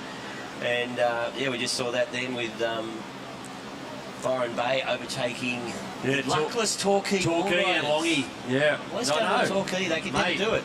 Yeah, I don't know if they've run over a cat on the way here or, mate, but they just, every year it just seems to be something. Yeah. They just get a heat where it just doesn't connect and 2 teams light it up. Yeah. And they're suddenly on the bus to the airport. Yeah, well, they're looking pretty solid there for us. They've easily got this. Dakota, there's no way he's going to go. He literally had a minute to go out and catch 2 waves. And he found this 1 wave and get the back in the box. And he found this random thing in the middle of nowhere out there. 2 big hacks, gets a 6+. Yeah, there you go, too easy. Well, there it is, semi-final number 1, Kingscliff, from up there on the northern Rivers of New South Wales, just across from you, Chris, at the Surfing Australia HQ. We've got Jones Beach from the South Coast. We've got Avoca, of course, from just down the road here. And probably the favourites, you'd reckon, for this, on current form, on, well, form over many decades, Snapper Rocks. Yeah, it was interesting to see Snapper in the quarterfinals because they were looking susceptible. They didn't actually. Mate. They looked like, this could be a major upset. And then Sierra Kerr just turned it around with an 8-point ride. There would have been a whole heap of clubs sitting there just rubbing their hands together going, please, someone take these guys out. Yeah, it's like the Groningen here when North Narrabeen got through again. You know, really? Yeah. So, that's all happening. And, so Chris Marta, like, as we were talking before, pretty exciting weekend down here and a big program. A big part of Surfing Australia's program is the Hyundai Australia Boardriders Battle. Yeah, so it's a big major weekend for us, and Hyundai are obviously our major partner, and they're powering the future of surfing, and particularly on the women's side as well. So we run the She's Electric program, which is shining a spotlight on female surfing in particular, and run that through the regionals and take the top 5. They're also involved in they're the naming rights for our centre, our Hyundai High Performance Centre as well. So 365 days a year trying to make people surf better. Yeah, I mean, that is the goal. The High Performance Centre. Can you do anything with Reg? No. I've tried to teach Reg to ski better too. That's not a lost cause as well. Yeah, an ex-snowball skier. I've thought about that because I remember seeing some promo. So no matter what you surf like, come to the Hyundai High Performance Centre, we can improve your surfing. We could, but... Now, how's your surfing improved? Well, your surfing has because he goes surfing 3 times a day. Exactly. That's part of the job description. Yeah, well, it doesn't hurt when you live 2 minutes from home and 2 minutes from work, cruise around. So with the Hyundai High Performance Centre, it's designed to improve surfing. Obviously, you bring in camps like juniors, female surfers from all around the world, and put them into a training facility. And so what you're trying, you got Kingy there as the head coach, you've got B. Durbidge, you've got all sorts of legendary coaches. Yeah, sure. What do? You just sort of cast the net out around Australia, or do the Surfing New South Wales, Surfing Victoria recommend people to these camps, or how does that all pan out? Oh, look at this. Yeah, here we go. This is Dane Henry opening up for Kingscliff. He was super solid in the quarterfinals this morning. Nice running left, tags it. Fairly solid, yeah, you reckon with the body language there, he's loving that, so he's going to come in. Here goes the big guy, Jacob Bartholomew, for Snapper. He's also connecting the dots down there at the end of that left-hander. Going to fade back and set something up here on the inside. You just feel Snapper have been building. They haven't really peaked at all. They've got a big performance coming at some point. I mean, for such a big guy, his board looks so good underneath him. It's pretty impressive. He is an absolute unit. And then that wave was nothing. He just glided so well. So it's impressive surfing. Yeah, here's the replay. So he must have actually been over on the right-hander closer out in front of us here. So he had to join the dots a little bit with this one, but got enough work done out the back to make it worthwhile, take it all the way to the beach and bank it. So, we're seeing semi-final number 1. Probably one of the surprises, one of the underdogs in this is Jones Beach. And I think Jess is down there with the support crew right now. I am, guys. I'm here with Zane Thompson. Dad's out there, number 1 surfer for Jones Beach. How are you guys feeling? Yeah, we're feeling pretty proud that we made it to the semis, or whatever it is now, I'm not too sure. And hopefully we make it to the finals. Yeah, so... How's it been being here for the ABB? You guys have had a really, really nice run coming in, and we've even really enjoyed some of your commentary yesterday. How are you feeling being here part of the finals? Yeah, it's been pretty fun, just staying with the boys and surfing and watching it. It's been pretty good. And what do you reckon Dad's got to do out there to bring it home for the team and make sure you guys have a chance at that trophy later on? Just catch a wave and get a good score. Still a few big hacks and it should be sweet. And favourite moment so far that you've seen throughout yesterday and today? What's been the best bit for you? going over the falls. All right, well, shout out here for the Jones Beach crew. Any last words for the rest of the community tuning in at home? Go JBB! Go JBB. All right, go JBB. Well, that's good advice, Dad. Catch a wave, make a good one, and get a couple of big hacks. Big hacks and get a good score. Get a good score. It's 2 weeks. Comments from the Supercoach. Yeah, that's exactly what your coaches say. You know. He's a future coach, that kid. Yeah, I think so. Well, Daniel, he went over the falls. Yeah, well, we're seeing Snapper Rocks have got a wriggle on straight up. We saw Jacob Bartholomew bank that 5.75. We just saw Sheldon Simkes, who you can see there in the white. He's already out there and already into something pretty serious. Here's the replay. I just picked it up on the way back out, but starting to look pretty deadly. Yeah, it's a little forehand air rev. But, yeah, well, look at that. Those rocks being exposed. You've got that low tide coming through in about an hour, I think. And it is a low one. We had a 1.7 metre high tide and a 0.42, I think, low tide. So a lot of water draining out. We just saw Sheldon there. If those rocks weren't in front of him, I imagine he would have landed that. And they came back in. But Kingscliff, good, strong opener as well. Yeah, that was Dane Henry getting 6.25. And you're asking before about the program, Reg. Hyundai High Performance Centre. We see Dane down there every day. He's part of that identified athlete and part of our Surfing Australia program. And getting Kingscliff off to a flying start with the stats, a good score, 6.25, and how quickly he did it as well. Yeah. Well, Kingy would be your local club, Chris. Could be. Yeah. Could be. Yeah. Oh, it's not though. You're on the border. I'm actually, my wife was down at Cabaretta Boardriders today. She is head of sausages. Yeah, right. So I said that's good because your title and your job description's all in the same thing. So she was out banging out bacon egg rolls for the club this morning. I suppose you've got to stay pretty neutral in this job. Yeah, we love them all. Love them all. Well, we just kick our short wave there to Kingsley Surfer, and here we go now from Jones Beach. Oh, yeah, Matty Thompson. Oh, he's got a ton of speed. Just big, swooping turns. He got another one here. He's just connected this left up all the way, still running. And another turn to finish. There you go. Well done, Dad. Yeah, well done. So his cheer squad, we go to Psycho on the beach. Speaking of psychos on the beach, we're just going to cross down to Jess Greenwood. I don't know if you're referring to me, Reg, or you're referring to these kids here, but guys, being the flag bearer for the ABC, pretty serious job. Yeah, very serious. How's Lenny going out there? Oh, well, he hasn't really caught a wave yet, but hopefully he catches a good one. All right, and any screams and psychoness for the ABC crew watching at home? Yeah. Go ABC! Go ABC! The girls are going nuts. These guys are pretty cool, calm and collected, though. They're all wild before we put the camera on them. Yeah, well, they got a bit of stage fright. There you go, guys. ABC flag bearers. Yeah, well, they better do some cheering because their boy out there at the moment, Lenny Chell, been quiet. He's been a bit quiet. He banked a 1. You can see they're not exactly doing backflips down there at the moment. So they're a bit slow out of the gates of Oka. And a big support crew. I mean, it's there an hour and a half, hour and 15 minutes down the road, and they turned out in force. And there's a Club Spirit Award, and I think they're in the running to try and win it. Yeah, fair enough. So, that's second up there for Jones. That's going to be Lang Smith. So let's score. So it's a pretty solid wave there on Matt Thompson. So it's going to be pretty tight after the first circle. We saw the high score going to Kingston at 6.25. And Sheldon Simkes hasn't locked in his second wave. Well, he has locked in a second wave, but he's still out the back. Stories there. If the surfer, they get scored on all their waves, and if they like to go back out, try and better the two, but it is their best score that is locked in once they are back on the beach.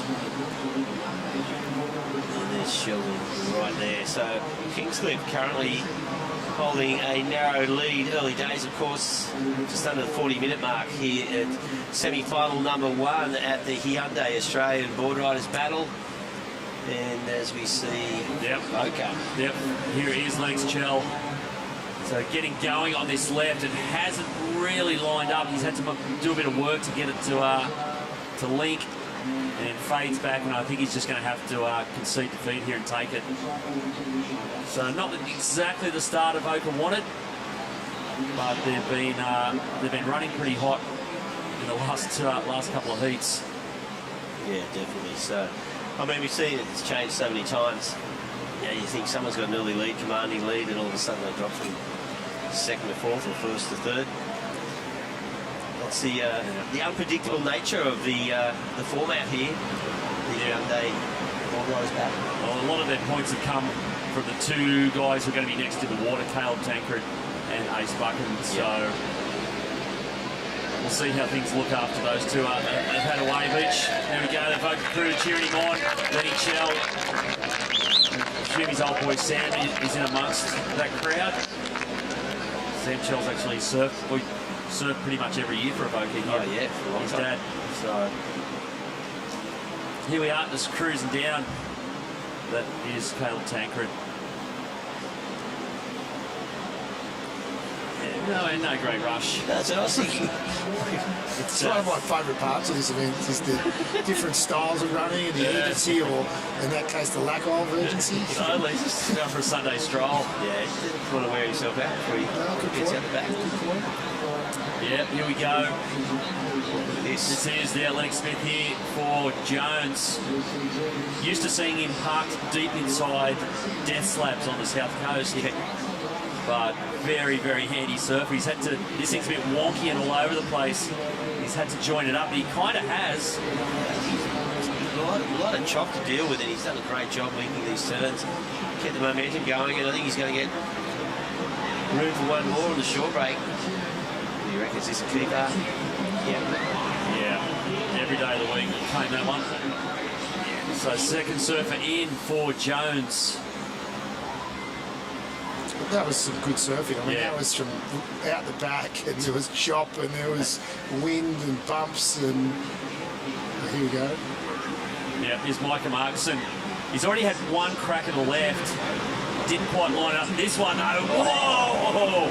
Take that. That was beyond vertical. Oh my God. How was that thing? Oh, Sheldon. Yeah, Sheldo's getting a bit lost out there. So he's actually been out there quite a while. So I think all of the three other teams, Kingscliff, Jones and Avoca, are probably out there just going, you know, what do we do about Snapper? You know, if the juggernaut starts going, it's pretty hard to stop. But they're looking a touch vulnerable. That was a good wave by Micah. Yeah. And that last turn in particular was very, very solid. So now he's, that run technique. Bit of head bobble. Yeah. I like that. He's got the wobble head on. I mean, you use most for non-surfers. It's you get pretty gassed at the end of a wave when you're surfing. So let alone hit the beach and then run along that soft sand for 150 metres. You're feeling it. So with 100,000 people watching it at home, like surfing is a natural activity for most of these. Like, it's pretty easy to look good on a board. Not always easy to look good running 100 yards through soft sand. No, exactly. It's not like just ask Travis Lynch. I saw Travis's mum down there before. But Travis Lynch, or just ask Warren Blakey this morning. Had a nice tumble at the start of the day. He was doing a run with the first team. Yeah. Wasn't he acting, was it? Wasn't he? No. I think it's legit. I think it's legit. But although the theatrics he's known, renowned for, might come into play. So that's Caleb and Sheldon out there for Avoca and Snapper respectively. We just saw Blake Necker going out for Kingscliff. He's actually been a bit of a quiet achiever. Yeah, he has. Kingscliff. So I was just going to say, we've seen Micah run up the beach. Has he got to be the favourite at the moment for the Bugsy medal? He's got Kingscliff over the line on 2 last-minute waves twice in a row, and then he's just gone out and aced another one here. Yeah, he'd definitely be on the short list. I think Ace is probably looking pretty good as well. It depends what he does here in this heat, of course. No pressure, Ace. There goes Sheldo's disappearing. Long way down the beach, but he will bank that one.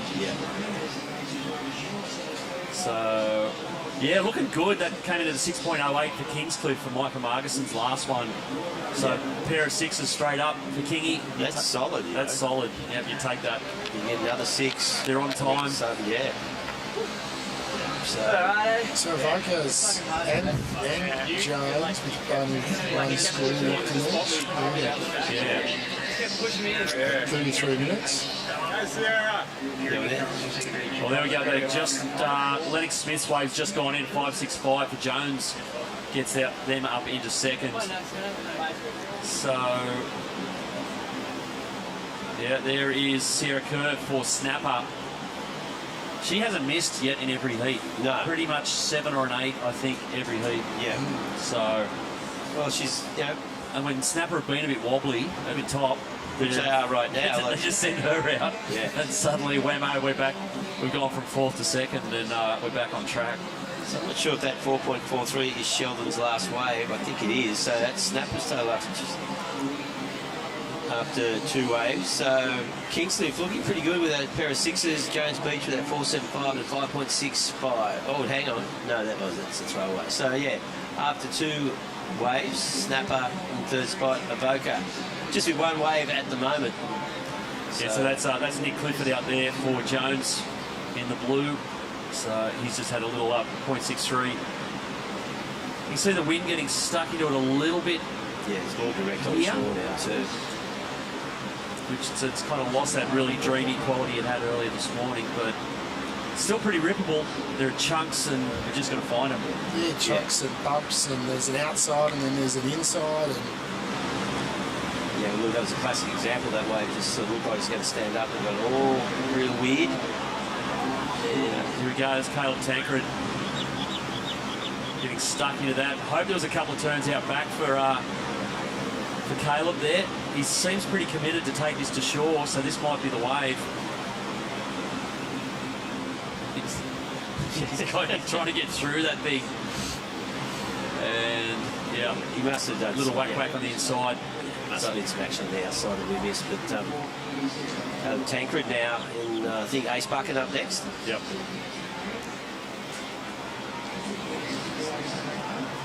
So this thing is fairly tight. See what the third surfers can do to break things out of it. We've seen that a number of times. If someone goes out and locks in a 7 or an 8, and you go, oh, it's time to chase. oh, Ace might be going somewhere else. Yeah, he's going hunting, I think, on the... He's heading north. Yep. He did that yesterday too. He surfed both necks. And I'm excited to see what he can do out on this other side. Well, he's going to Shark Alley. He's going all the way to the corner. So this is Deputy Chair of Surfing Australia, so heavily involved. He is indeed. Yeah. So look, he's going out through the little keyhole there where everyone goes for a swim. So yeah, we've got, as the tide runs out, definitely 2 defined banks. The focus has been down the south end, which is about 200 metres down from here all morning. And on the right of screen there, you can see Ace heading out through the swimmers there. He'll be looking at this northern bank, which turned on some okay waves yesterday afternoon. It comes into play once that tide runs out, and well, we're just an hour and a bit off dead low. Well, here we go. Nick Clifford for Jones Beach. Great turn there, just smashes that, and you can hear the Jones crew, I think, signalling to bring him in. 2 nice turns. Second one was the better of them. So they're just chipping away here, Jones Beach. They've done a similar thing with Snapper. They've had bits and pieces in the first couple of surfers, but their female surfer, Oceana Rogers, has been the one who's really lit it up. That girl can surf seriously. So I think they're aiming to give her a chunk of time out there to find something special. Yeah, well, we're sitting at just inside 30 minutes left in this semi-final. It's a big one. Top 2 teams, of course, through to the main game, the final, which will be on in around about 2 hours or 1 hour 3/4 as we see the replay here. Yeah, that second turn, quite nice, just quickly off the top, looking to bank that one for Jones Beach. Oh, I think that was Blake Necker there for Kingscliff. I think maybe getting a board in the neck. But yeah, Kingy, looking, well, the two underdog clubs at the moment, not schooling the two big clubs, but they're really taking it up to them. For sure. I remember after the quarterfinals, Lord Blakey said to me, "Dark horse, Djokovic." Yeah, after okay. we displayed that one, so. Well, they all want to get into that final. Yeah, that's right. It's a long journey to get here through the regionals, and then obviously coming here for the 2 days and putting in everything. Yeah. Now you're at the pointy end of the whole field. And so I reckon the other thing playing into that, helping the underdogs, the onshore breeze of Sabo, missing a replay there of that's Blake Necker, hopefully avoiding a board to the face. But the onshore breaking it up a bit and moving it around, I reckon definitely helps the underdog clubs. Yeah, okay. Just the big clubs are so drilled, they can just get on a bank and just do their thing. Away. But if it's a bit more random, and particularly if you've got a second bank in play, which is what's happening, we might see something a little unpredictable. Yeah, well, Ace Bucket on the northern end, trying to find a way. It looks like this is Kingsley having a good look at that one, couldn't get into it. yeah, that north bank's definitely about the sets. Yeah. It's those you got to be patient, and hopefully one comes along for Ace sooner rather than later. Yeah, well, that's the whole thing. Patience can only go so far. Yeah, agreed. In a 50-minute team heat. But Ace hasn't put a foot wrong so far. Experience comes into play. Well, at the start of his career was in the Evoca Boardriders team for a long, long time, because then did appear a couple of these things when he was on the World Tour, but he's always been around leading. Yeah, he was part of that 2016 team, the Evoca team that won it.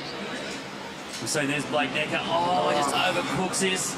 So the wheel nuts are starting to come off a little bit for Kingy. That was a nice serve from Ace. There are no such problems here for Ace, though. He's going to stay cool through this. But unfortunately, that one just dying out there. Yeah, limited opportunity for Adrian Bucket, so heading back out. And $89,000 in prize money, right? Correct, across the weekend. And I think $20,000. You'll be handing out a cheque for $20,000 to the winning club. Which that doesn't hurt, does it? Nah. There's Hyundai's money going to a good cause. Yeah, I mean, we're so grateful for Hyundai as being the naming rights partner, and like I mentioned before, they're across, very ingrained across surfing across the board for us, and being able to put on this opportunity for all these clubs and communities is priceless, or $89,000. That's right. Well, I'd love to get a camera shot at the moment of the Kingscliff team down on the beach. Yeah, there we go. That's 3 fall-offs in a row. Yeah, he is looking pretty wobbly out there at the moment. Blake Necker, and he's been, talked him up at the start because he's been super solid in their 2 heats this morning. Put the voodoo on him. Oh, kiss of death. Here we go, Sierra Kerr, up through the lip. Oh, great snap. And it just winds out onto the face here, trying to connect this through a bit of dead water. Great oncoming section here. Bit of speed now, just jams it, little tail slide. And just snowboarding through the through this section. That might be, she's looking towards shore. I don't know, yeah, she's going to. So you see Sierra there as one of our Hyundai She's Electric participants, and a big part of women's surfing. You can see that level there. Oh, here we go. Look at this. Yeah, here's Blake. He was just be hoping to stay on his board here. Exactly. Pressure's on how the waves died out. He's had a bit of, what do you reckon? Well, it's going to be hard to come in there because there's a lot of water moving out. He's going to have to find another wave to get in. Yeah, on the 25-minute mark. So Sierra, she got one out pretty quick. You can see her running up the beach. She's got an interesting running style there with her left arm. But a fantastic surfer, a huge career ahead of her, and she can do airs, barrels, everything. And it's great to see Hyundai She's Electric as part of that as well. Yeah, well, there's Papa Bear. Josh Kerr just making his way up for snapper. We were wondering what the vibe is down at the Kingscliff camp. Let's find out. I think Stace has got Samba Man. Couple of cracking heats throughout the day, Samba. Another nail biter on the cards here, mate. Yeah, it always is. It always comes down that last surfer, and you can't count any clubs out there all that good. So yeah, we've got a bit of a situation now. We just need one of the boys to finish a little ride, and we're looking okay, but still got a long way to go. You've been looking pretty good up until this point. Some internal deliberation here. Come in or go back out. Do you think you made the right call? Well, it's nice to get a wave and just come in with you know, kind of feeling like you surfed it okay, and I think he needs that confidence. But yeah, we'll see. I'll tell you in the next 5 minutes, actually. Stand by, Shauno. I love. He's got a full sports reporter going on down there as we see Ace Bucking now. Heck, I love it. Love the euphemism. We've got a bit of a situation. Yeah, that was perfect. Here's Ace just S-turning all over this thing, getting it all the way through the inside. Just seamless surfing, rail to rail. So he's going to bank this. Yeah. He's ended up back where he started, where he had a lot in the corner at Shark Alley. Yeah, two nice critical turns to finish with as well. Oh, hang on. Finally, there's Blake Neckar. Oh, no, he's falling on the inside. Oh, well. He hasn't fallen all weekend. But I think he had a... Yeah. So he's coming in now, finally. Yeah. But there's still, I mean, 2 6s. Stace, yeah, what's the vibe down there, mate? What's going on? Score, Samba? Oh, I'm going to say mid-range, but good. We need it. I reckon round of, I'm going to say 5, 8. But yeah, it was good. It was good. I like it. Spot on. A bit of a leg burner. Glad he didn't have to run too far. Well done, Necker. Thanks, Shauno. Yeah, thanks, Ace. Sam's losing his voice down there, I reckon. He's just been going psycho down there. He's losing his mind and losing his voice. Yeah. Well, so there's Ava Aguirre. Yeah, she's been really solid for Kingscliff through all the rounds. So, yeah, she'll make a bit of ground up for Sam and head out as their master, of course. And then we've got Micah. Yeah, so our surfer. Ava's part of our surfing. We have a Surfing Australia Academy for young people who go to high school, and Ava's part of that at Surfing Australia as the women's fund, and she's had a really good tournament here. So, and again, being the one female on the team, there's a lot of extra pressure as well. So yeah, it's interesting. Like we saw, Snapper 7.5 there for Sierra Kerr, so she's turned them around again. So she's gone 8. Boys are bludging, and she's just gone 8, 8, 7. Yeah, she hasn't missed yet. No, so that is crucial turnaround for Snapper. See if they can maintain that throughout this, and that's the 4 surfer heading out for Hugo Spindler for Avoca. Yeah, Chris, you're talking about that academy, and you just mentioned it then. So it's like a combination of training and education. Correct. So they go up there, they base at this high performance centre, the Hyundai high performance centre. Yeah, correct. Live there. Do they actually go to a classroom, or do you get that and say, they go, "Good morning, miss"? No, they don't live at the high performance centre. They live locally, and we have 11 kids in the program, and we do it with Limbers Farm. So the education part's a big part of it. And we have B. Durbridge as the head coach, and Michael Rafferty and Maddie. So as the coaches, and it's a full program. They surf Mondays and Wednesday mornings. They do strength and conditioning and acro on a Tuesday. They do a full half day with jet ski session, and done that all around the school program. It's all local surfers, right? So. Oh no, we had Kate Martin moved across from WA. We had Sam Krolick moved from your neck of the woods from Queenscliff, so relocated to be part of the family relocates. So it's obviously a pilot year. Yeah. You don't bill them out, you know. Not yet. That's a theory. You can do that. Yeah. Well, here's Oceana Rogers for Jones Beach, just connecting this left-hander, running all the way down the beach here. Nice finish. Yeah. And just think that way. They got a little bit of time up their sleeve. They wanted to roll the dice here. The thing is they're probably hoping that they need Oceana's wave to kind of at least match or get close to Sierra's. Yeah. To keep them in the game. It's been such an advantage for Snapper. Well, the thing is, you have a look at the earlier scores. First and second serve for both. It's pretty well really even. Yeah. Yeah, 5.75 and a 4.75. The first, and 4.43 and a 5.65. So pretty close. And there's Josh Kerr back on the beach. That was underground. We didn't even see him out there. Yeah. I saw him run out. And so he's wearing the 20 there, those big fins. Yeah. Yeah, he rides twin fins exclusively, regardless of the size of the surf. Yeah, there's Oceana making her way back up she's got a good running style. Yeah, she's doing it easy. Yeah, she's natural. So here's Josh Kerr's wave on a replay. So got the drone angle, nice snap.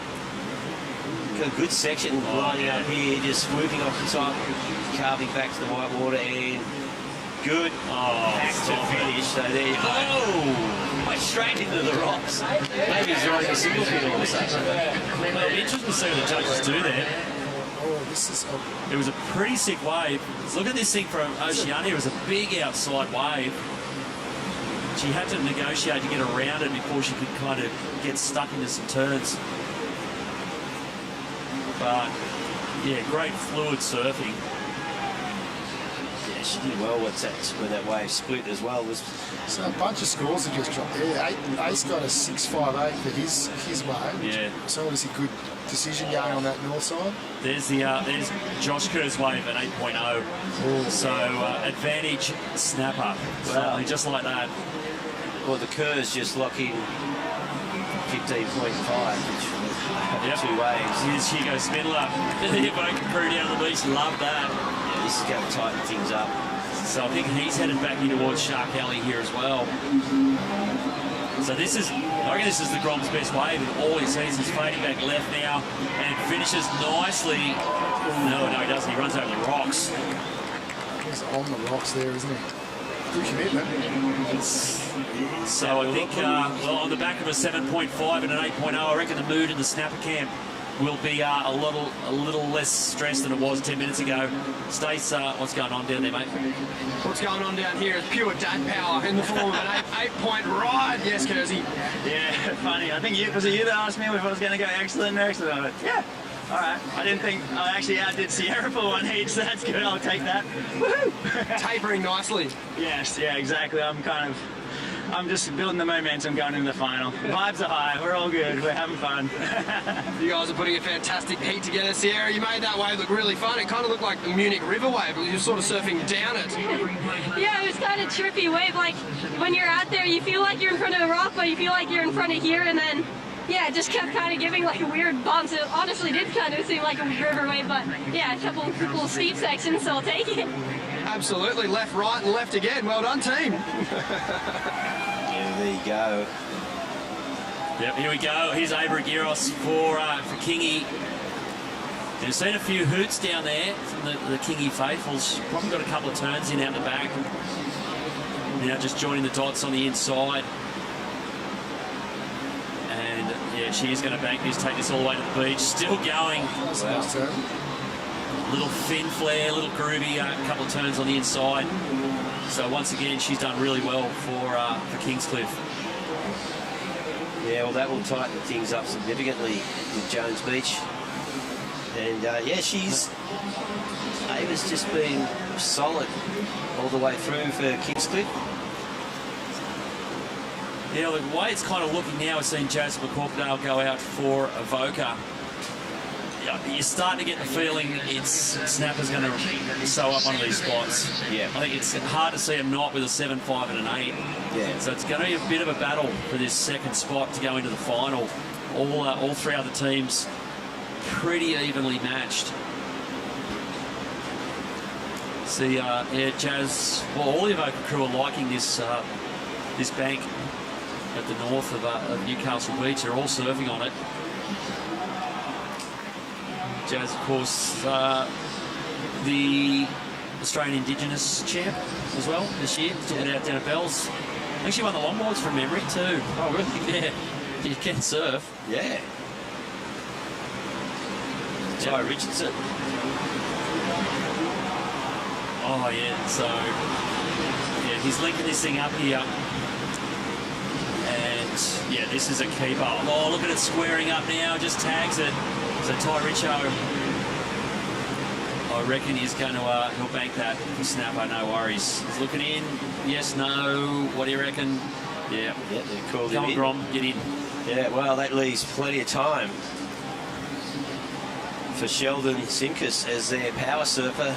It's good, just over 14 minutes remaining, so Sheldon will have the luxury of plenty of time to choose his wave, because power surfer gets one wave and is counted once their hand leaves the rail. We've seen a couple of major mishaps by power surfers today, falling on the takeoff, and all of a sudden costing their team the progression.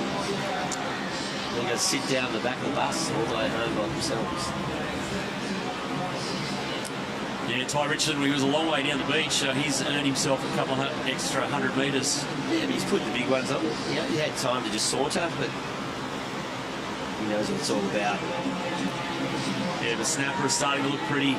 Yeah, it's a 6-point ride for Ty Richo. So snapper starting to look the goods. The power surfer yet to go. It might be this battle for second place. Yeah, there goes Sheldon Simkus. Yeah, so once again, snapper. The old talk was whether a team could win it from the first round.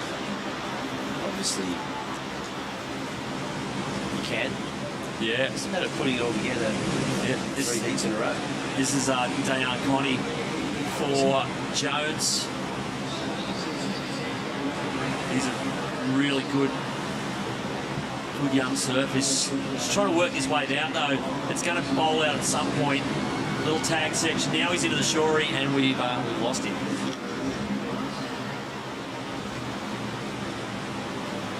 So Jones just staying in the mix here. But no, none of these other 3 teams have broken it open. No, not at all. Kingscliff, Jones and Voca. One of them's just waiting for an 8-point ride. No one's managed to find one. Yeah, look at the difference for the snap at 7, 5 and 8. And they're gone. And then the 6 man for Ty. So, yeah, a little bit wobbly at the start. But, yeah, second spot, yeah, to progress through. Top 2 moving through is wide open between these 3 teams. Jones, a little bit ahead. You got to think Kingscliff, like, you know, Jones Beach are 2 points ahead of Kingscliff, but they also have 5 ways versus locked in there rather than the 4 for Kingscliff and Avoca. So very tight coming up for the 5th surfer. Yeah, well, they're putting those.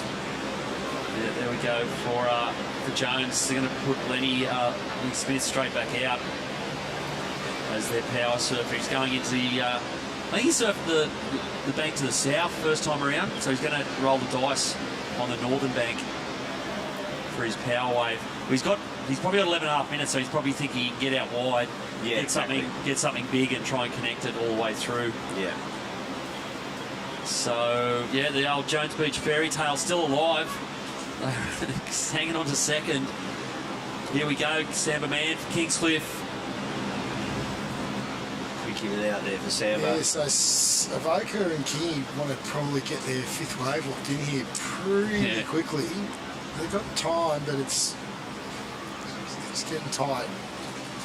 Yeah, see Jazz McCorkadale there. I suppose the only problem with sitting on that north bank is really there's nothing in between the sets. That's right.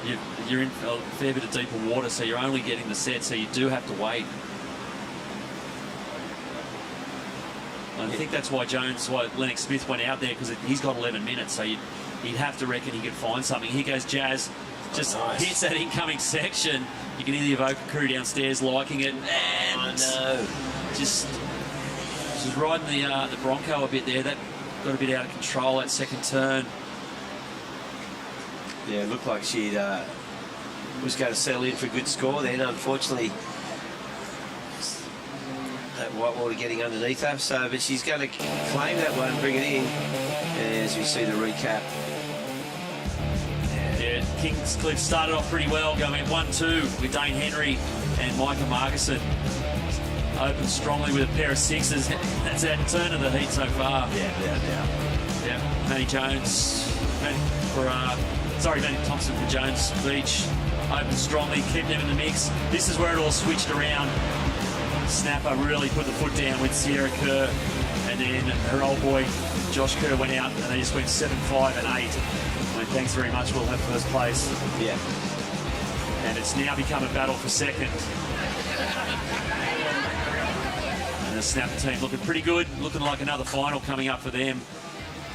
But with 9.5 to go, I don't know, who's your money on, boys? Who's going to get this second spot? If Samba can lock in like a 4.5 or above, they'll be looking pretty solid. But yeah, it's still wide open. Wide open, you know, waiting on that last score from Avoca. So Yeah. I don't know. I'm going to sit on the fence and say I don't know. What do you reckon, Chris? Yeah, I agree. I think see what Samba does. I think Samba locks something in.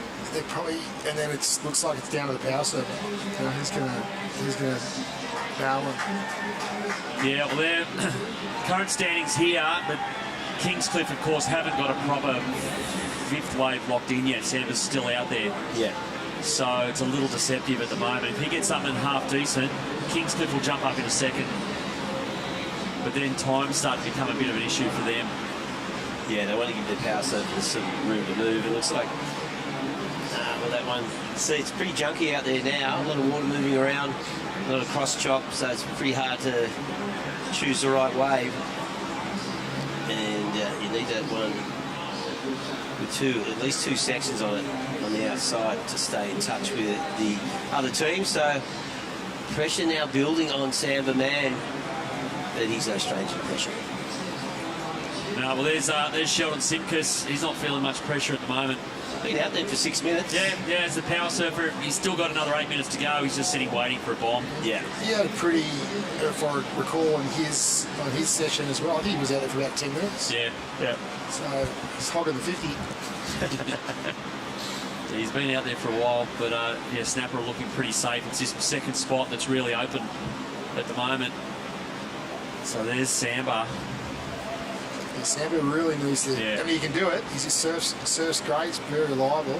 Yeah. But he wants to be finding a wave right about now. See, yeah, even if he gets a wave right now, gets in, and Micah Markson gets out, Micah's going to, at the moment, it's probably got about 5 minutes.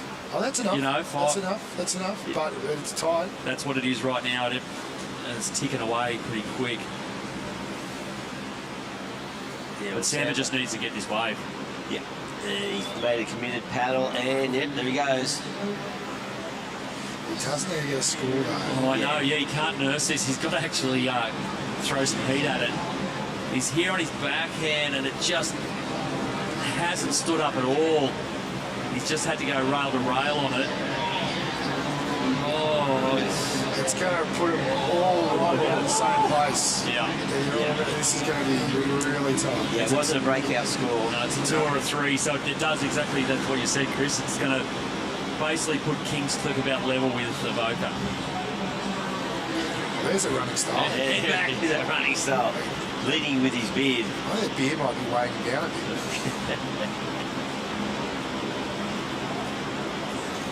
Yeah, that bit of a situation there for Sam. We didn't want to put a microphone on him just then. No. Mind you, though, Micah has been the clutch man all day. Yeah. So I'd be pretty happy with him coming in right now for Kingscliff. Yeah, and then putting him straight out in the rip as well here at the northern end, so he'll get out pretty quick. So like we said, Chris here reckons about 5 minutes by the time he gets out. So 24.87, 24.13, that's tight. Yeah. So Samba pushed him up with 3.58, and that's about right. Yeah. Here we go. Well, this is Sheldon Simkus' power wave for Snapper, and just drawing some nice lines over this. Going through some dead water. He may not connect it. Oh, he's struggling. Oh no, it's gone. Well, lucky he didn't need a 5 or anything. Yeah. So it's not really going to matter too much. Snapper are looking pretty comfortable. Yeah, but look how tight it is for second spot. So just coming down to the power surfer. Yeah, this is the problem with the northern bank. It's so deep out the back that if you don't get a set, you won't be able to can't connect anything. No, so you get like 2 flat turns on the outside. Okay, so Snapper home and hose with a total of 35.71, another solid win. But the battle for second is ridiculously tight. We've got under 5 minutes remaining, so there's 3 surfers out there. Whoever gets the highest score, they'll move through. So pressure is on. Yeah, it's pretty much what it is, Reg. Yep, and one wave only. So Lennox Smith for Jones, Ace Buchan for Avoca, and Michael Markson for Kingscliff. Best wave wins, boys. Good luck. So you can see that. What did they send? No, they actually sent Lenny Chells out for Avoca. Yes, just sauntering back to the box. Yeah, there's. No need to run when you've got 4 minutes on the clock. 4 minutes on the clock. Mate, they did it. That was a textbook training run there for Snapper. So once again, they're going to find themselves in the final here at the ABB. Have they ever not made the final? A couple of times. Yep. There's another, like next heat, Merriweather, North Shore, North Narra and Byron Bay. So heavy hitters, good that luck. one. Good luck in there. Yeah. So 3 minutes to go. Yeah, right. This is on here. Look at. See, now they're worried the 5 points could come into play. Deduction. Yeah. Well, Mike has been pretty icy all day. He's won two heats for Kingscliff on the last wave with clutch surfing. Well, here we go. Out the back from Committed. Jones Beach. Oh, it's not what he wanted. Might reform though. Let's see what. Can he resurrect this wave with a turn to the inside? Doesn't look like it, just flat whitewater. It's lost all its power. Oh no, Lennox Smith. There was a section there. It just got a little. It is very bumpy. Yeah. Very tough. Yeah, he's just going, no. Cooked it. Yeah. Well, on the outside, it was a tough one. Yeah. That'll get him in the second. And now he's just going to hope. Well, hope yeah. the clock, you know. Hope the clock, he's on their side. Exactly. That's what you got to do. Just get up in a second and then pray. Because as hard as it was for him, it's going to be equally hard for Lennox Chell and Micah Marguson. Well, here goes Lenny Chell now going back. He's gone right into Shark Alley here. One turn on his backhand. Yeah, and he's got to fade back and hope this is going to connect. It's got a bit more push than the previous wave. Yeah, he might get a little. Yes. A little inside connection here. Fades back right. Setting it up. A little maneuver over dry rocks. Well, the Avoca boys are happy with that. Now it's all down to Micah. Oh, he's got to do it again for the third time today. There's under 2 minutes remaining, so like he needs to do it now. Yeah, he's got it. Yeah, true, Reg. He needs a wave now. Yeah, because getting in is not going to be easy from. Yeah. Stace, you down there with Avoca, mate. What's the vibe? Oh, the vibes are strong. The vibes are high. But definitely a bit nervous. Got Micah out the back. I can't talk. This is heavy. Micah's got a .74 head start on the overall total, so whatever Lennox got there, Micah just needs to be... So Micah's going to need about a 4.2, and I don't think he's done anything on this wave so far. Massive scoring potential. Oh, no. Oh, no. It might be Avoca. Wow, this is interesting. Oh, heavy. It is heavy. They reckon it there. They're feeling it.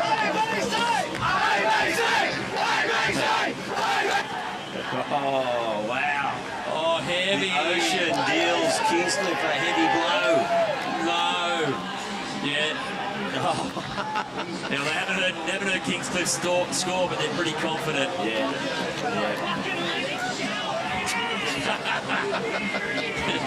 So what do you say? He needed a 4.2, right? 35 seconds to go. Is he back in the box? Yeah, he's just got back in there. I think the scores are in, and they've got the 27. Oh, wow. Look at that. Yeah, Stacey, you're in the middle of all this. What's going on? Yeah, he went into the box. He went into the box in style. Got chaired through. Well done, Lendog. Cheers, Stace. I can't believe that. I was so much pressure after I kind of melted as the first serve, and then took over my time and only got a 3. But props to Hugo and Jazz got us back into it, and can't believe we're in the final now. I'm stoked. What a way to turn it around, mate. Pretty frustrated when you come in from that start. That's got to feel good. Yeah. Very frustrated. One to go. Awesome. Yeah, well, that's the highs and lows there right in front of us because Kingscliff boys going, what if, you know? What a heartbreaker, mate. They just needed a 4 at the end. Yeah. And just couldn't find it. Yeah. So, Avoca and Snapper move through to the final. Yeah, well, there you go. Well, good effort from both chains being shed. Oh, yeah. And that was Cliff. That was the tightest finish we've seen in ages. So pretty epic stuff. And of course, the epic action is going to continue here from Newcastle Beach as we come back with semi-final number 2 of the Hyundai Battle of the Boardriders right after this.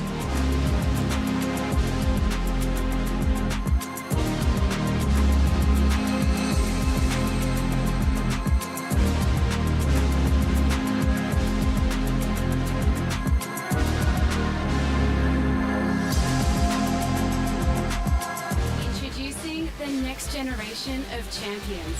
Hyundai She's Electric is the first all-women's leaderboard connecting ABB performance data around the country to unearth breakout talent, giving female riders a pathway to the top. Meet this season's Team Electric. Ava Holland, Charlie Stokes, Taylor Hannock, Ruby Rentz, and Imogen Enfield. In 2023, will you be next?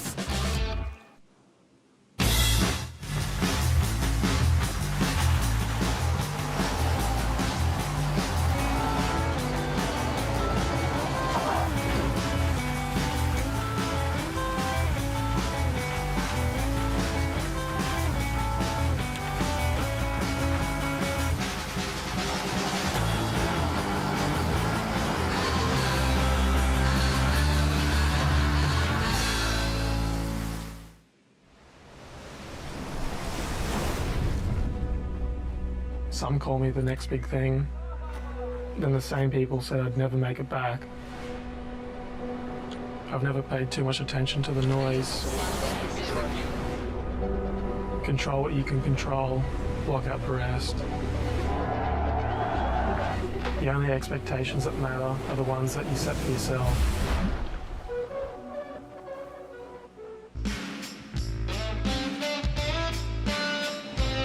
Beach as the Hyundai Australian Boardriders battle continues.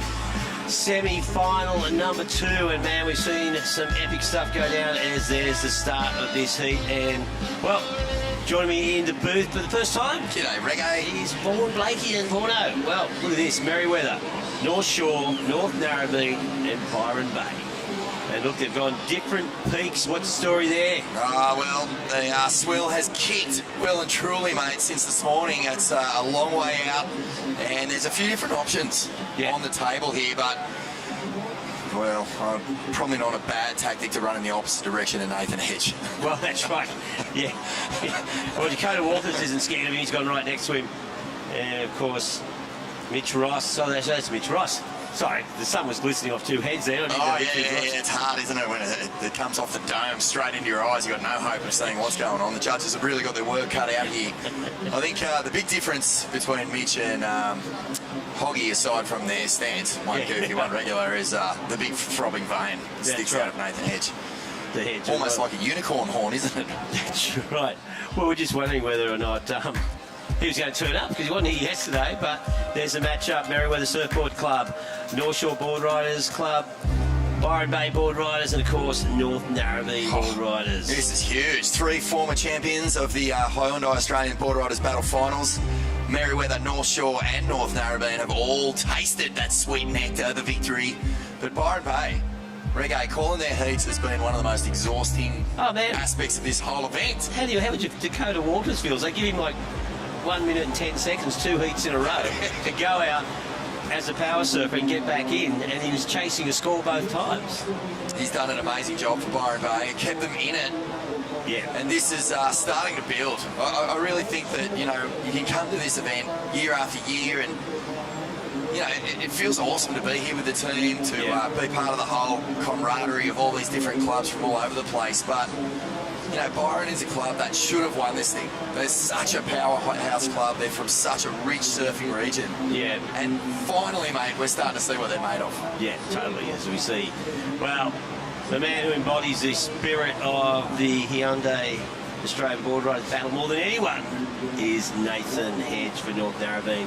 He's like, it's infectious, his enthusiasm for it, his belief in the club, because the rest of them also runs, and he sort of picks them up, carries them.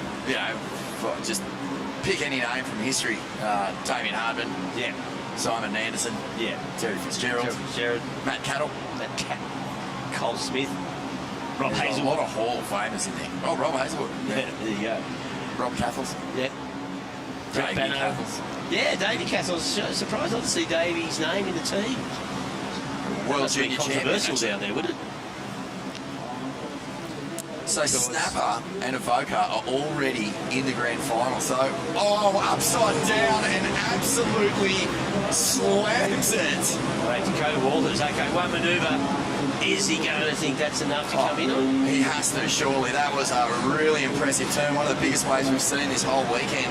Yeah. Dakota on the attack. He's got the connection anyway, so he's going to spring this seat one through, finish off with a fin bust on the shore. And wow, just redirects that nose straight through the tiny little keyhole. That was pretty sick surfing. Well, I mean, Dakota actually is a transplant to Byron Bay, a blow-in, but they've loved him. Oh no, the hog! The hog never caught see an that. edge. Oh. You'd never see the hog fall off. Dakota's blowing from where? From Gary, just down the road. Oh, of course he is. And Jeremy's dad. Yeah, but he's moved up to... he's not Jeremy's dad. Jeremy's Grom. Jeremy's Grom, yeah. But big shout out to Walt if you're watching, and all the crew in Yamba. They'd be, supporting Dakota, even though we said Byron. Yeah. The Yamba crew really like Byron. They hate Byron. Does he still go home for Christmas lunch, or is he? I don't think he's allowed back into town, actually. That's right. As soon as they get windies coming, they just put a roadblock at Palm Island there. That's it. But have a crack at this. Reggae, it's a big wave, and this is just a fully committed into the lid. Yeah, that was the most committed turn I think we've seen this weekend. I think Willsy's strategy in this heat is, look, I don't care if we all get ones. Let's just not stress out about the time. Yeah, exactly. Yeah, well, Dakota, he's doing the job here. He's going to really make a good turn. Of course, their next surf, I think, is... Solly Bailey. Yeah, well, there you go. Man, I can't believe that he just sort of threaded the needle there. And Solly Bailey, of course, super strong team. And Solly, he's no stranger to pressure. No, here we go. This is Mitch Ross.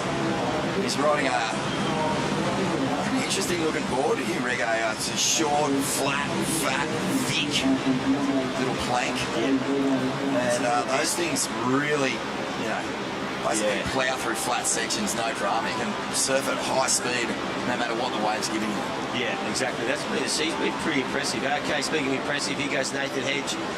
Looking down the line on this left, he's going to smash it off the top. Classic Hedgy frack. Look back, that's two in a row. And again. And a little foam climb to finish. So Nathan Hedge looking sharp out there, as he does. Look at that, Byron Bay, Dakota score, a 7.33. Nice, strong opener. And he caught that in the first 4 minutes of the heat. So, time looking pretty good here for Byron Bay and now North Narrabeen. Look at the edgy go here. Straight up, there's that look back. He loves watching the spray come off the back. That turn was absolutely dynamic. The way that he just dealt with all that chop on the face at the very start. Wait, look at this. Come on, the Leighton Hewitt. Yeah. The reverse duckbill straight into the forehead. I'm surprised he hasn't put a dent in his forehead from poking it so hard all these years. Well, you wait for the sprint. There it is. He'll be putting it in. Yeah, look at that. It's focus, concentrated race style. he's giving it back to the Narrabeen crew. Come on. Yeah. And he'll be stoked. That's a nice strong start from Nathan Hedge, as you always expect. Yeah. Such a reliable team, man. Listen to them. Yeah. Put the big ones in, so he's way down the beach. See, when you catch those lefts, you are putting yourself in the mix for a long, soft sand run. Sounds like a steam engine at Timbertown, doesn't it? Steam engine at Timbertown. Yeah, he's probably going a lot faster than that. Yeah, I reckon he is. That steam engine's pretty slow. So there you go, 6.25 there for Nathan Hedge. And we've got Cooper Chapman heading out now. Cooper, of course, spent a number of years on the World Qualifying Tour. And now focused on his good human factor. As we see Cooper, well, good man to head out there, ripping surfer. Solly Bailey in the lineup now, of course, as we said, for from Byron Bay. There's a chance here, okay, if Byron don't make it through this heat, there's a chance that all the finalists will be former event champions. Yeah, exactly. Cream rising to the top. I know. Mitch Ross gets the second wave. Solly Bailey hammers his first turn. Look at this. It's a big wave, and this guy, he loves the juice, so he appreciates a little kick in the swell here at Main Beach. Yeah. Of course, he won a huge event at Pipeline, mate, in pumping waves back in, I think it might have been around 2018. Yeah. He, a breakthrough win of Hawaii. Actually, it was a couple of years earlier than that even, but look at this. This is a strong start for Byron Bay. Really strong start, you know. They got away early too last time, mate, but then the momentum just came to a grinding halt. So they want to really utilise this momentum that they've got and keep on racking up the scores. Yeah, well, Melon Pouget and Duke Rencher, they need to keep this. Oh my goodness, upside down punch. Vertical re-entry. From the North Shore Club, they're on the board as well. Yeah, it took a while for North Shore to get moving. We got 41 minutes remaining in this, and look at that. The well-coiffed hair of Morgan Sibley. Oh, he's a good-looking man. You know, spends a lot of time with the hairdressers. He's just got that flow going, as opposed to Mitch Ross. Just got the gloss. The gloss on the Ross. Glossy Rossi. That's right. And, yeah, well, there goes Byron heading out for the Byron Bay crew. It'll be really interesting to see if Byron Bay actually finish this heat without a stress. I'd appreciate it. Yeah, I think everyone would. Yeah. Solly Bailey, that's two extremely strong rides from Byron to kick this one off. Yeah, like you start off with a two-way total like that, it really puts a pressure on the other teams. But look at this, beautiful surfing. Such a great style. I just love that flow and just that extension through that foam climb. And it's put together so well. And this one,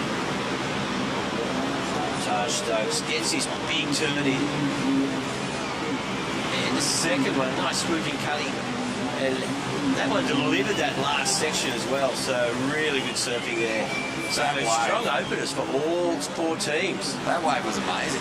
Yeah, he really attacked it with full fury, and Mitchy Ross gets in a nice two-turn combo as well. Yeah. Love the way this board's looking in these pretty tricky conditions. There's a lot of lump on the face. He just ploughed through.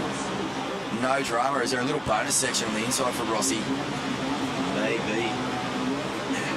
Well, here he goes. Sticks with it. Merriweather have just been so strong. I mean, they missed out on qualification. They had to come through the trials, which was a little bit humiliating for such a powerful club. Well, they want to be the first club ever to win it from the trials, you know, which is understandable because I think they've got their nose out of joint when North Narrabee got the wild card ahead of them as one of the Newcastle clubs. But I said to Tim Ryan, I said, "Mate, you're going to go with flow. It's the Hyundai Australian Boardriders battle. Anything can happen." That's right. Yeah. And they've just been almost invincible since then. Yeah, totally. They got into the main draw and just have been taking down teams left, right and centre. And a big shout out to the Merriweather Club representatives who aren't here today over in Hawaii, flying the Aussie flag at the Billabong Pipe Pro. That's Ryan Callanan, Jacko Baker. And no doubt watching right now. Look at that score for Taj Stokes, 8.38. So solid scores there. So good strong opening ride. So Merriweather coming through with a 4, but looking at Byron with a 7.33 and then Solly backed out with a 7.95. So the second surfers for the other three teams, they want to lock in something 6.5 or above to stay in touch. But the size of these waves, Rego. Yeah, look at that. That was so good. A bit late on the inside, but Taj Stokes just getting the job done. And just linked this beautifully and just cracked that last turn. Looking really sharp off the top. North Shore coming off a big team's win, the Usher Cup at the start of the year, so already tasting victory. Overall champions. They've become a bit of a powerhouse, haven't they? They really have, and I mean, they haven't even got a couple of their big heavy hitters surfing this one. Sophie McCulloch usually out there. Right. Yep, she's injured. Well, she wouldn't be here anyway, would she? Oh, yeah, she would have. No, she would have been at Pipeline. So, injured, unfortunately. So, a big shout out there to Soph as well. She made qualification at Haleiwa. What an amazing performance. Wasn't it? She was an outside chance, and she had to keep winning. And she just kept winning. Pressure. Best finish to the year for Australian surfing, seeing Sophie just pull off that miracle run at Haleiwa. Unfortunately injured, but hopefully enjoying the action here. A really good start from Taj Stokes. The best ride of the heat, which is saying something because there's been a couple of beauties so far. 7.33 and a 7.95. That's what Byron Bay have put in the bank account so far. Yeah. North Narrabeen and Merewether. It's so weird to see these two clubs third and fourth, even at this stage of the heat. Yeah, well, that's right. These early stages, but like you said, it is weird to see them down there. So, but just the wave scores from the first surfers making a big difference there. Byron Bay and North Shore up in, North Shore in the excellent range, and Byron almost in the excellent range. That first wave, but they were there for the second. So at this stage, Merewether looking to pick things up. We've got Morgan Siblick out there, of course, who was no stranger throwing down excellent scores, and Cooper Chapman out there for North Narrabeen. Hitting at the 36-minute mark, so 14 minutes have passed in this heat, and looks like, here we go, for Byron Bay. That's Marion Pouget. Oh, nice opening carve. Yeah, she can keep this one going, get a little connection to the shore, but no, runs out of steam. Wasn't a bad little cutty. Yeah, but I don't think there's enough time to get back out there, because it's not going to be a score to extend their lead. They want to take a bit of a buffer between them and North Shore. Contribution to this Byron team, Marin would be in consideration for Lane Beachley medal, as we see here. Morgan Sibley trying to get some points out of this one. That way of not standing up. No, just didn't offer him much. No one hits the lip harder than Morgan Sibley. When he really puts up that vertical snap, you can hear the crack from Merewether. That's right. It's got reinforced fins just to deal with that. Yeah. Of course, Morgs famously taking down John Florence just down the road when the CT was in town. That's right. That set the crowd crazy.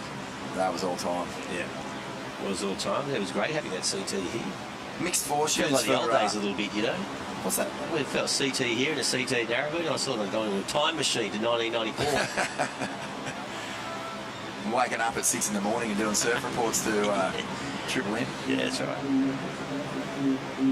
But as we see, so the reef tip bar, that's where all the big knobs hang out. See, nice and relaxed in there. Cruisy, reef tip, of course, big fans of reef tip. Doing great work for the reef, as you reported on earlier.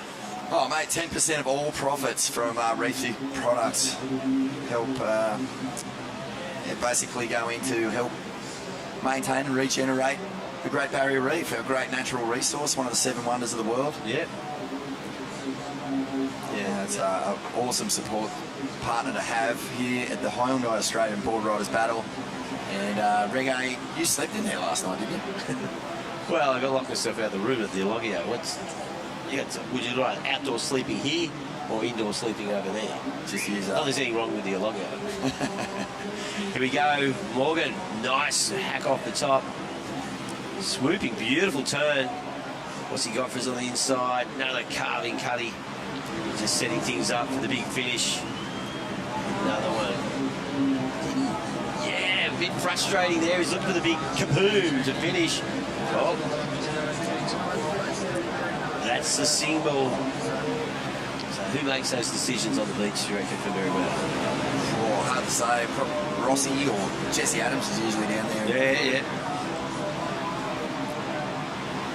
Morgs coming in. Yeah, he never really got that vertical section, which it really allows him to pull out his secret weapon. Not so secret, isn't it? I mean, it's like a thunderclap. That first turn was nice. It was a nice up and over, just a good solid re-entry, and he got some good carving turns. Just feel like you're back in Japan, Reggae. Yeah, that's right. Snowboarding pow turns there. But yeah, that one. So yeah, he had those 3 really horizontal carp turns, and he just never had that opportunity to bang it off the top. Unlike we just saw there from Holly Williams. She's been solid for North Shore.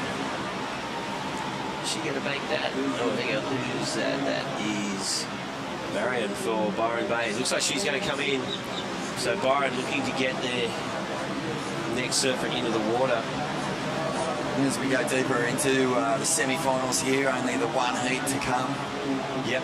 We do have the electric air show, which will be fun, but, you know, the Rabbit Wayne Bartholomew medal, Puppet Grabs, Lane Beachley medal, these are the awards for the performers, the individual high performers of this event.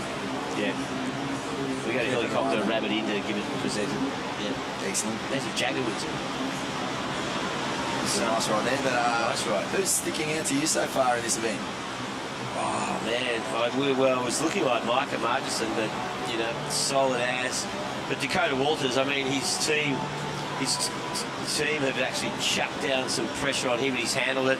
And then Morgan Siblick, you know, he's looking pretty solid. He'll have another opportunity maybe later on. He's down there on the beach with Jess.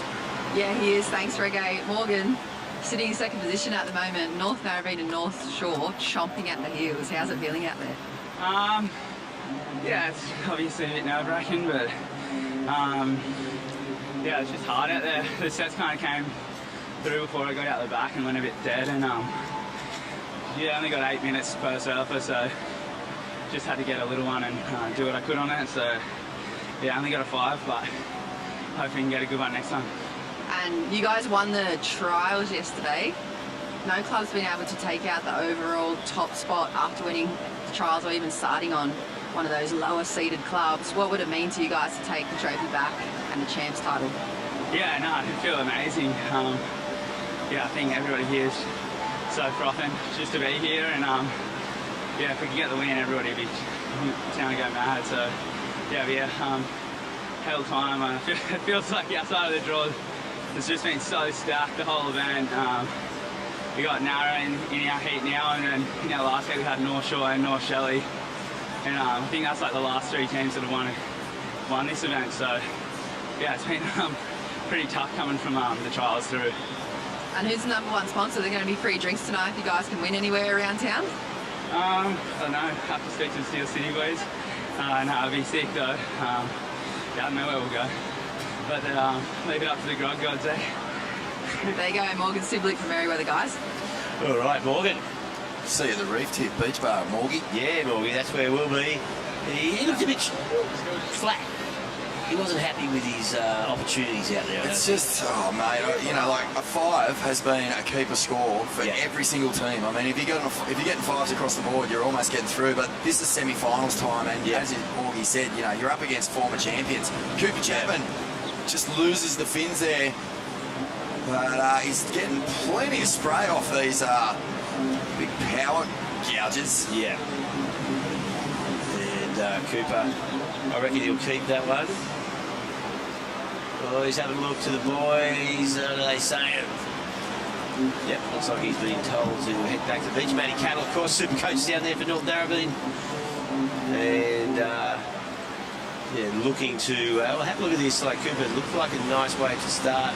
This little driving turn, gets that snap, a bit hung up there. Then this one got a little bit wobbly. It's a bit of cross chop. You know, this on shore's putting some flat spots in the wave face there, Borno. Just finishing off. Yeah, there's been a couple of wobbles. Wave selection's getting really tricky. That's due to a bit of a rising swell that's been kicking in. Really saw it show up about an hour ago, Reggae. Yeah. I was sitting outside here with Stacey. We looked down towards the south end and a solid 6-footer just really exploded into the pools. Yeah, it's been sort of climbing all afternoon, but with it, the wind has been picking up a little bit as well. Yeah. And that's creating a few little issues. Yeah, it'd be nice if it swung offshore, but... Oh, it'd be lovely. But it's not going to. No, we got this easterly, southeast with us, but... Size this big roll in from way out the back. Merriweather Boardriders Club up and over. Smooth carving style, and the beach starting to get involved here. Yeah, Mikey Clayton Brown. Oh, another team player. So good. Yeah, He's got to back that one. Yeah, come in, matey, come in. Yeah, so Mikey, pretty happy with that. See Merriweather looking to climb the ladder a little bit. I think that is going to make a difference for them. So at the moment, well, there's a mixture of scores out there on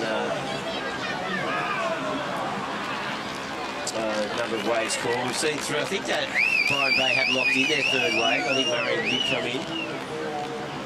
So like you said earlier, maybe they're looking to make sure they have time at the end for Dakota. But big sprint there for Mikey Clayton Brown. Yeah, well, who's your pick for the Ray Wayne Rabbit Bartholomew medal? Yeah, I thought Micah had been impressive, but Dakota Walters for sure would be leading the charge. He's just had to pull out these, time-critical, high-pressure, super quick turnaround performances, and he's flaring as well as he's doing it. So, surfing for a new club, Byron Bay, relocated up there to basically be with his partner. Yeah, well, he's definitely earned the sign-on fee, that's for sure. Out the back, Dukey Wrencher for Byron, just catches rail. That's the problem we're talking about. A little bit of extra wind and the extra size, man. It's breaking a bit further out, but there's a lot more flat water to deal with.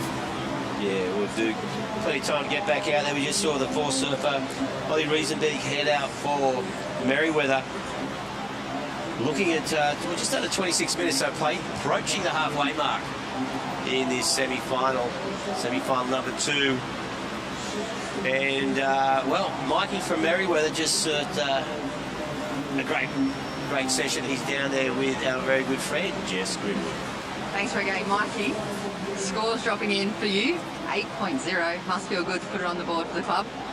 Yeah, I'm frothing. I don't know what to say. I kind of just huddle out there and just hope for a set, and one came, so stoked. You got the vibe of the home crowd here, family and friends on the beach. What would it mean to carry up the white, blue and black for Merriweather? Yeah, it'd be awesome. We've got everyone here. We come through the trials, so we'd be the first one to win it from the trials, so it sounds like a bit of a fairy tale, so hopefully it happens. We'll let you soak in the rest of this heat. Tension, tough times, but they're battling it out, Merriweather. All right, thank you, Jess. Yeah, 8-point ride there. And looking at the replay, those first 2 turns, absolutely beautiful there, Gordo. Big wave, big turns, big fella. That's right, it's all big. One thing to consider here, Reggae, is that Merriweather are really going to pull this home crowd into their campaign. That's right. The further we get into this heat, not to be underestimated. I mean, it's a loud contest at the best of times, but the whole beach will be erupting. I remember the year that they won it down here. It's full-blown grand final football stadium atmosphere. Oh, that's right. The umbrella will be thrown out. I'm sure the East End Boardriders want to see Merriweather win it. They want to see the catch stay here in Newcastle, and they'll know the East End boys. I'll just follow the Merriweather boys around all night and see if they can get the scraps. But, North Shore, they've got a huge score on the board to kick off their campaign. Time getting away, second surfer in the water. 8.38, so you were thinking at the very start, wow, this is going to be a slugfest. All 4 clubs getting strong opening rides. Yeah, well, I think Holly Williams was their second surfer. And, Al Reginato is surfer number 3 and looking to locking a solid score.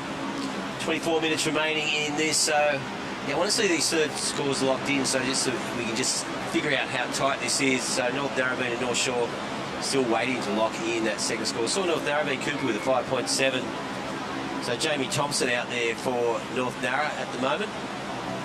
Surfer number 3. Apparently Jamie's representing Northie for the first time in this format, so he's done a pretty amazing job so far. He absolutely blitzed that last heat. Here he goes right now. That's it, up and over, nice vertical foam climb, and he will get the completion. No, he goes down. Yeah, well, 23 minutes ago, I was going to say, I reckon they'll send him back out. Look at their scores, they'd like Jamie to lock in something above a 7. Keep in touch with those high scores we saw from Byron Bay and North Shore.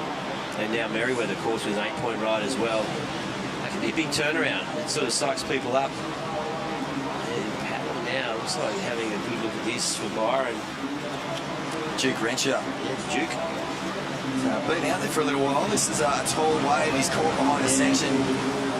Byron getting off to a flyer, but this is exactly what happened last time, Rego. Yeah. They had all this momentum. It just felt like they were cutting through their surface. They've already had 3 scores locked in. Yeah. But we'll stick with Merriweather right now. Off the top. Beautiful carve. Yeah, so Ollie Risenbeck. smooth. The advantage of knowing this beach, I mean, the tides here have a huge effect on the way the waves break. And as the swell has picked up, linking it right through has been a real challenge. I mean, that's what brought Kingscliff undone. Totally, and not being able to find any link up onto an inside shorey. Yeah. And that was unusual for Micah. He'd been on fire. He's seemingly blessed throughout this. Now out the back is our Reginato.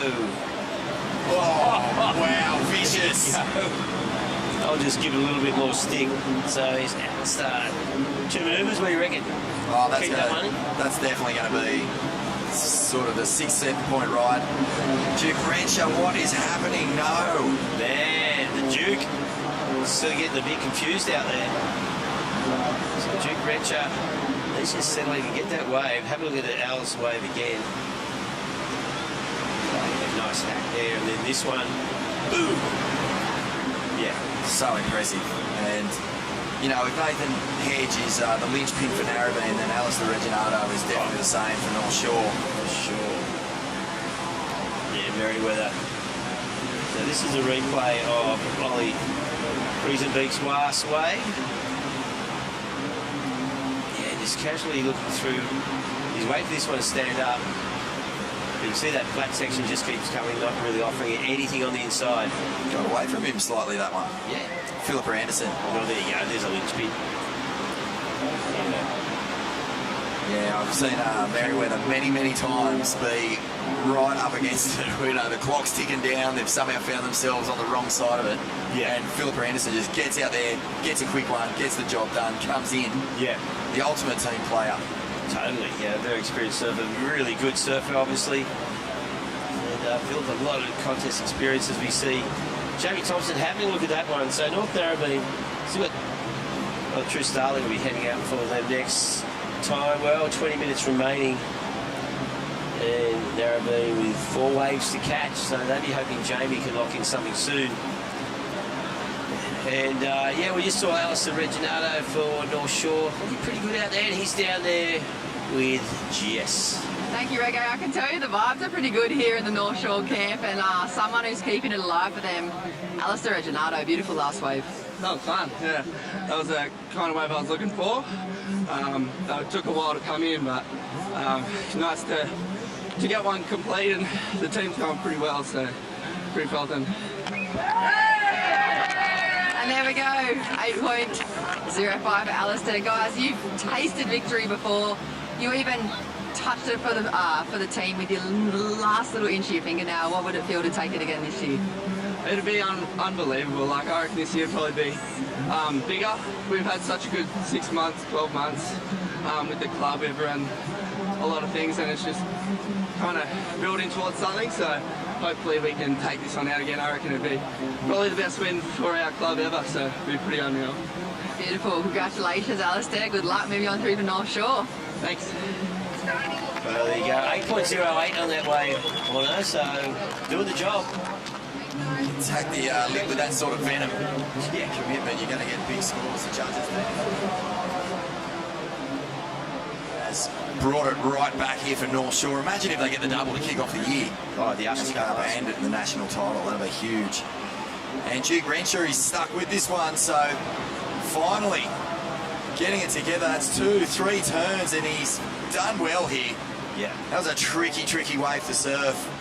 He was holding on by his toenails for most of that ride, and I think the Byron boys, Wilsey, Solly, they'll be breathing a bit of a sigh of relief that he managed to get a wave.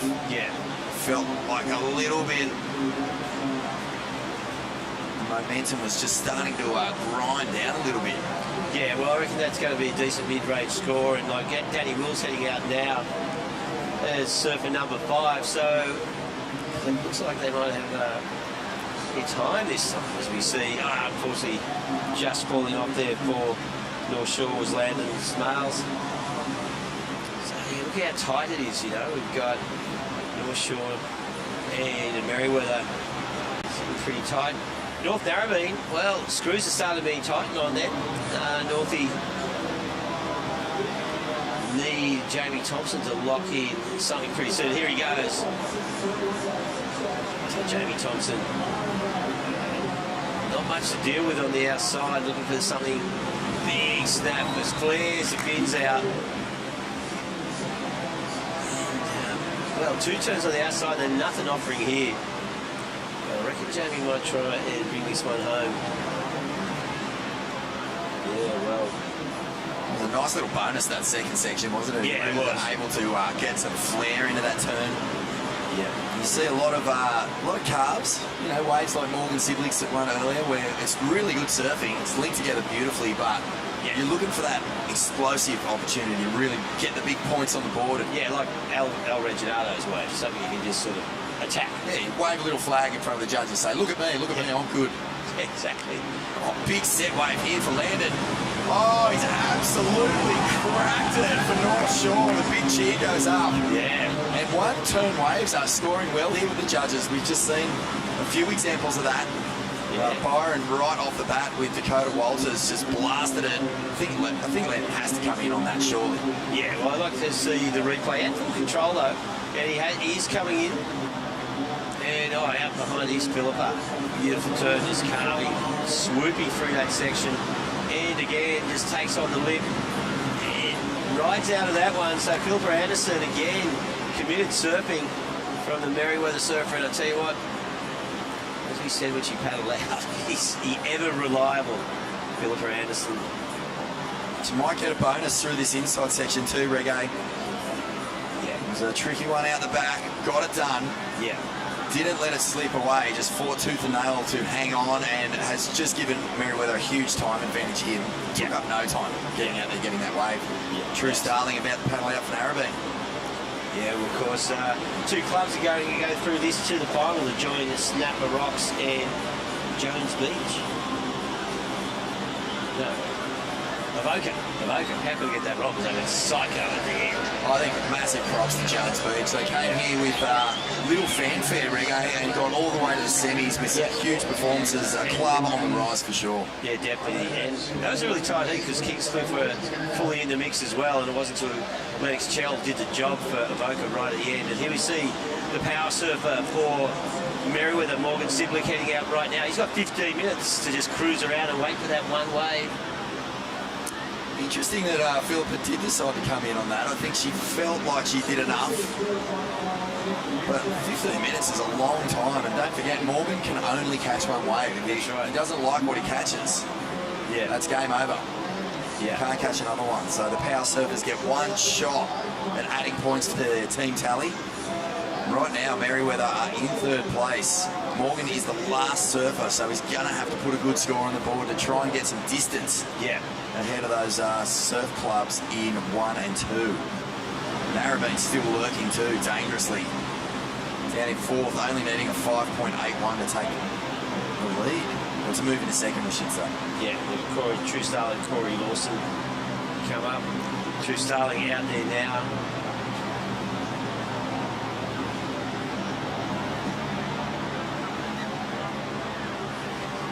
So, yeah, Merriweather. Yeah, there you go. That was a 3.9 for Philippa. It puts them up into 1st, but they have had 5 waves. And a nice hit there. Wilsey looking sharp as per usual. Danny Revs. Turning back the clock, Reggae. This guy, his style is absolutely timeless. He's one of the most beautifully balanced surfers you'll ever see. His poise on the surfboard is pretty much perfect. You remember when he was just a tiny little Grom star of all down the line, hanging out with Tom Carroll, every surfer's dream? Yep. So they're going to send Wilsey back out. They think they've got time on the clock to get a better score than that. Well, I agree with them because it's no, they want to go back out, but Wilsey's they got 13 minutes, so they can go out and maybe lock in a 6. That's what they're thinking. Here's True Starling for North Narrabeen. What she got for us? Well, that wave flattens out, nice little turn through the off the top there. Wave this 2nd section in horizontal there, so not a lot on offer for True Starling as this wave flattens out, and she has a look to shore as well. She's Narrabeen's 4th surfer, so we're down to 12.5 minutes. So Wilsey has come in, disobeyed the captain, but he decided he'd give. So he just slogged in a 3.3 for that. Wow, they're really super tight up there. Like it's within striking distance. North Narrabeen 2 ways behind. So Boardriders in first. Yeah. Just like, yeah. I just want to go on. We're on par with Merriweather now, so it's just going to be a battle between them two. Right. So, how much time do I have? Really? Yeah, you've got 12 minutes left. Yeah, the paranoia's kicking in here. Yeah, Willsy's going, I don't know how much time do I have. But they are on par with Merriweather in North Shore. So it is, as whoever that was said, North Shore in a really good position here. Oh, totally. Byron, Merriweather and North Shore all pretty much neck and neck. And, mate, it's looking tough for Northie. Morgan and Dakota are going to have to put massive scores on the board to try to put a big challenge down for North Shore Boardriders, because I think they've got a couple of scores to lock in still. They do. North Shore, I think Blake Wilson is out there now, so we've still got, once his scores get locked in, there'll be an equal wave count for Byron, Merriweather and North Shore. So, yeah, I think both in height, well, easy for us to say, but both Willsy and Philippa should have gone out for another wave and tried to break something up into the fives. So True Starling now heading out. There's Hedgie trying to get a message out there against the onshore. True knows what she has to do. Experienced surfer. They'll be looking to get Corey Lawson out in the water and leave enough time for the Hog to go and get a good score as the power surfer. Oh, this is exciting stuff. Narrabeen still with 2 surfers to go, so that means 2 more scores. Yeah, 2 more scores. So they only need a 5 to move into second. So North Shore and North Narrabeen, even though it says 3rd and 4th right now, they're in a really good position. It's the clock they've got to watch. Yeah, and the clock is... If they manage that time properly, they could cop a 5-point penalty and rule themselves out. Yeah, we haven't seen the 5-point penalty. That's a story. If you don't get your power surfer back into the Oakley battle box within the 50-minute of the match, you lose 5 points and bang, you can go from 0 to 0 pretty quickly. But North Narrabeen, see that's the score, that 3.33, that is Prue's last wave. So she wants to better that score, and if True can do that, head back in, Narrabeen will be a little bit happier. But Corey Lawson wants to get some time out there. So at the moment, 9 minutes and 40 seconds remaining, and they've got 3 waves to catch. Now True heading back out. I think Hedgie's trying to get her to come back in. Well, the heavy thing here is that 8 minutes is what each surfer roughly needs to get their wave. Yeah. See, the Hog is whistling. Yes, this one. And True has heard the call. Yeah. Not a bad looking wave here for True Starling. I think this will better her last wave. 3 good turns. It has a bit more push than the last one. And yeah, True's going to bring this one through.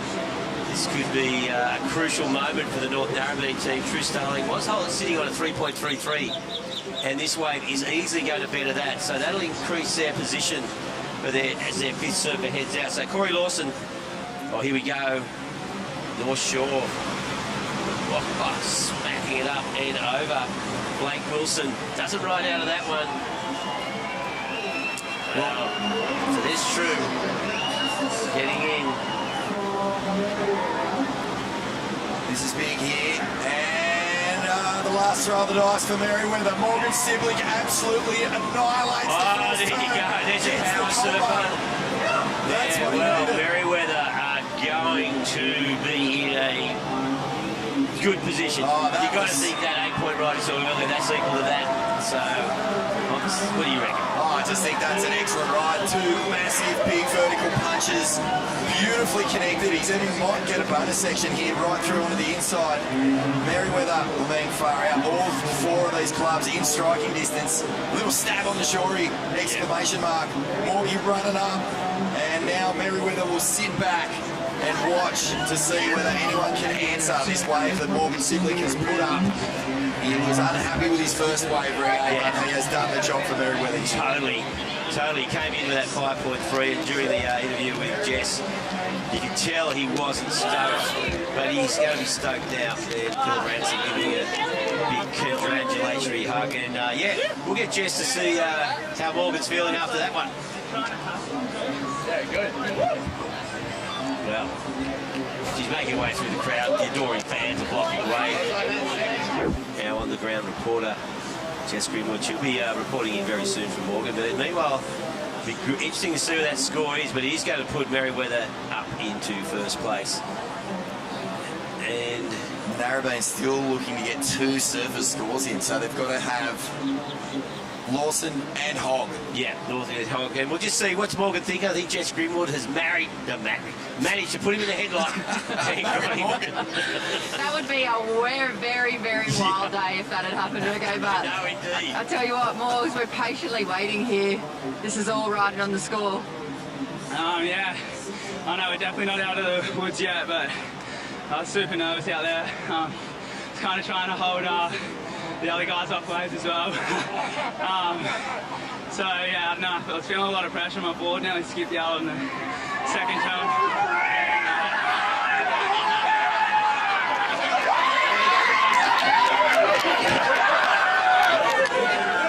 Jubilation. Huge scenes at Merriweather. Well, for the Merriweather Club here at Newcastle Beach, but that score just dropped, Reggae, and it's a monster. It's the best score of the whole comp. Yeah, a 9.43. A 9.43, so there you go. I don't know what happened to Jess. She was in the middle of that interview back. She's disappeared. Just evaporated. Yeah, she's been swallowed up into the sand. But there, have a look at the replay. Yeah, well, he did a good job holding off Dakota Walters, and bang, critical turn. I love this one. Yeah, 2 solid high-risk turns coming. That's the commitment of those turns.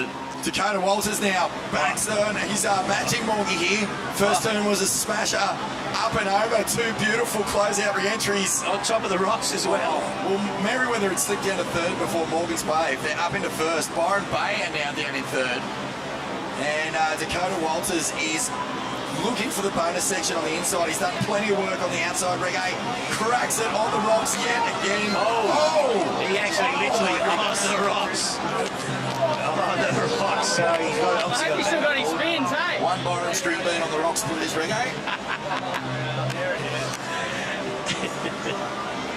Wow. Committed all the way to the end on that ride. Byron look extremely happy. North Shore now, they are going to need a score, and Narrabeen still with 2 surfers to get into that Oakley battle box. But look at the start of this wave. Yeah. Beautiful snap out of the top there, Reg. Yeah, look at this, like 3 big hooks. And like, you know, and just, you know, just bouncing across there. So I'm coming all the way through. I'll do one more little turn to finish. Take on the rocks, not a problem. They've saved the best to last, haven't they, Byron? They've, look at this. What's he thinking? Oh, that's crazy. It just the little bunny hop under the rocks there. I know. Look at this aerial shot. This is fantastic. It. Oh goodness! Look what he's doing. No. That's incredible footage. That was the best shot. That is epic stuff. Yeah, I'll tell you what, that camera crew does an awesome job. That's just been insane on this event. Well, look at that. The Hyundai replay. That'll be replayed a lot. That drone shot was... That's our Travis Lynch mode. That is our Travis Lynch mode. It's like Tyler Wright over the rock, over the pool at Cronulla. Oh, beautiful backside snap here too. The surf has definitely kicked up a few feet, hasn't it? Oh, totally, yeah. That pulse. Terry McKenna said it was going to pulse. Yeah, well, what Terry McKenna says is just lock it in as fact. Yeah, totally. He's the surf reporter. And as we see Blake Wilson coming in, he once again, well, beautiful, smooth cutty. He's not going to have much time to hold, but if anyone can do it, it's Nathan Hedge. As Blake makes his way in. Yeah. 3 minutes, that's plenty of time. That's exactly what Dakota had last time Byron Bay were in this situation. Yeah, well, Al Red Giordano is waiting on the shore as well, so I think Blake Wilson came in after that last wave. I would anticipate he did. But look at that, an 8.45 that last wave for Dakota Walters. So we just saw a 9.4 and 8.45 last 2 scores. And there you go. very neat running style, Corey Lawson.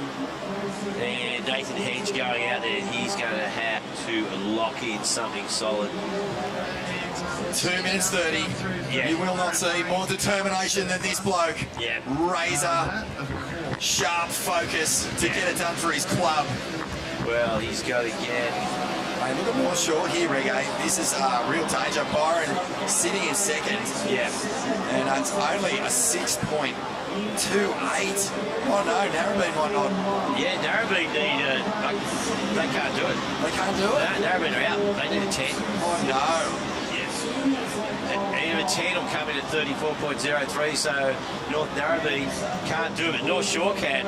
So Byron Bay will be looking at North Shore and, well, 6.28, and we're talking El Reginato. So this is going to be crucial. 2.5 minutes, I think. Oh no, 1 minute 40. So there they are. So the Hogs out there not knowing that, well, he probably does know that he can't do anything. Try and get the 10 anyway. And yeah, well, Al Reginato, it's all about time. He's got form. He's been in this position before. He won it for North Shore in this exact circumstances, Reggae. And has he found a love? No, he lets that one go. Byron Bay must just be wondering what they did in a past life to be copping these stressful finishes. This is hectic. They have not cruised through any heat. Every heat has just been right at the end. And lucky for Byron, you know, he can just sit down there and relax with the yoga. Yeah, just we're all sitting in a little meditation circle right now. The Rec Car Park drum circle in full flight. There's a TP down there on the beach now. They're just looking good. Here we go. Reginato looking for a 6.28. Oh, he's got a steep section here. He bashes it. Oh, Reggae. That's not I don't think so. No, that is not a 6. So El Reginato, he had to take that. There was no time left. You know, it took him 40 seconds. He wants to get into the booth. And I think the North Shore guys are aware of that. So get in the box, Alcedo. Yeah, I'm sure they don't want to talk. So about 28 seconds remaining. Al Reginato needs to get into the booth. So Hedgie, unfortunately, is... Well, it doesn't really matter. He's out there. Is he going to have time for a wave? We're talking like 15 seconds to go. So Merriweather and Byron Bay at this stage moving through to the finals. What a heat. What a heat indeed. That was a ripper. There you go. That's it. Merriweather and Byron Bay into the final. And what a final that is going to be, with Avoca and Snapper Rock. Ooh, some heavy hitters in there. Forno, exciting stuff here this afternoon at Newcastle Beach as the semi-finals of the Hyundai Australian Boardride battles just go psycho. And, well, there you can see it. Byron and Merriweather clubs ecstatic to make the final, but they can't rest on the laurels now. This is it. This is the big one. Yep. This is the big one. Bragging rights to 12 months as Australia's #1 board riding club. 3 former Hyundai Boardrider Battle champions in the final. And Byron Bay looking to light those chai incense sticks and get that sweet smell of victory back up on the Far North Coast. Exactly. Speaking of the sweet smell of victory, Jess is down there with some of the Merriweather Surf Bud group. Yeah, they've got to keep their heads screwed on at the moment because they've got a final to surf. How are you guys feeling? Yeah, we're pretty pumped. We're pretty confident in the team. We've got a really good surfers, so yeah, we're in a good spot. And what's it going to take this afternoon to win the final and take that 20 grand and take the champion spot? A few backhand snaps, eh? Everyone's got to do their job. Yeah, do the job, a few backhand snaps and we'll call it a day, lads. And you've gone all the way from winning the trials yesterday to go to #1 spot today, one last year for Merriweather before we move on into the finals. Yeah, well, we've won every heat up to the final, so I don't see why we can't do it again. Yeah, boys. Yeah, mate!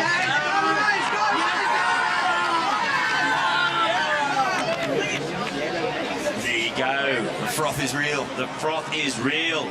Of course, before the final, we'll be having the Hyundai Electric Air Show, and that'll be coming back very soon. Don't go away as the Hyundai Australian Boardriders battle continues right after this.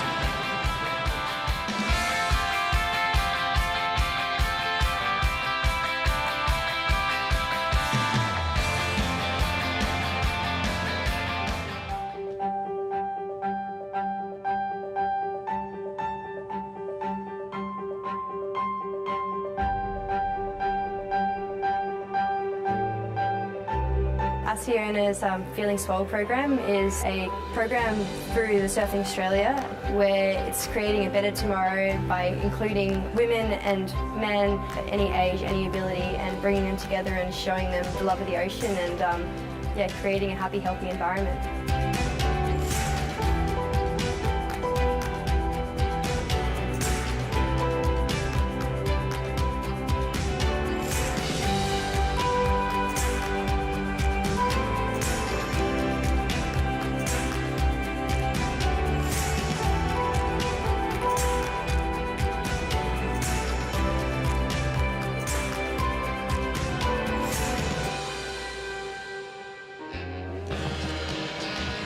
Big thanks to Asiona, one of our event partners, and doing a wonderful job creating sustainable infrastructure and contributing to the future of surfing. Partners with Surfing Australia, grassroots surfing, but it's all about the Hyundai Electric Air Show, and this is always a lot of fun. Vaughn Blakey, Jess Starling in the commentary booth. I can't help but sense a little bit of disappointment. I'm a little bit heartbroken. I know. Well, Narrabeen really put in a strong show there, but Merriweather and Byron Bay are just too good in that last semi. You know what, that was the first heat. Byron Bay have really put their timing together. They've definitely learnt from their last 2 rounds, and unfortunately we came a little bit unstuck. I think maybe we chose the wrong bank. But still, the team, such a strong team, and they put on a good performance, so we need to keep our heads high, and we'll come back swinging next year. Well, and the good thing is, whoever wins, you've got to get past Narrabeen if you want to really have bragging rights. So you need to have those heavyweight clubs. I'd say so. 4 incredible clubs in the final: Snapper Rocks, Avoca, Merriweather, all former champions, and Byron Bay finally showing up and blowing up. Can they do it? Can they go all the way, do you think? I absolutely think, you know who I personally think has been the standout for myself the whole event is Avoca. Avoca have been looking sharp, and the last heat were walking down. I think they've got a massive crew behind them, and they were going, no, because he got that really good last wave in his semi. So, it's going to be a great final, that's for sure. Jess Grimwood joining us in here. Jess, Ace Buchan has been leading the way for Team Avoca. We've got Josh Kerr, Ace's old sparring partner. He'll be surfing for Snapper Rocks. There's a few rivalries in these teams that are going to be playing out in this giant final.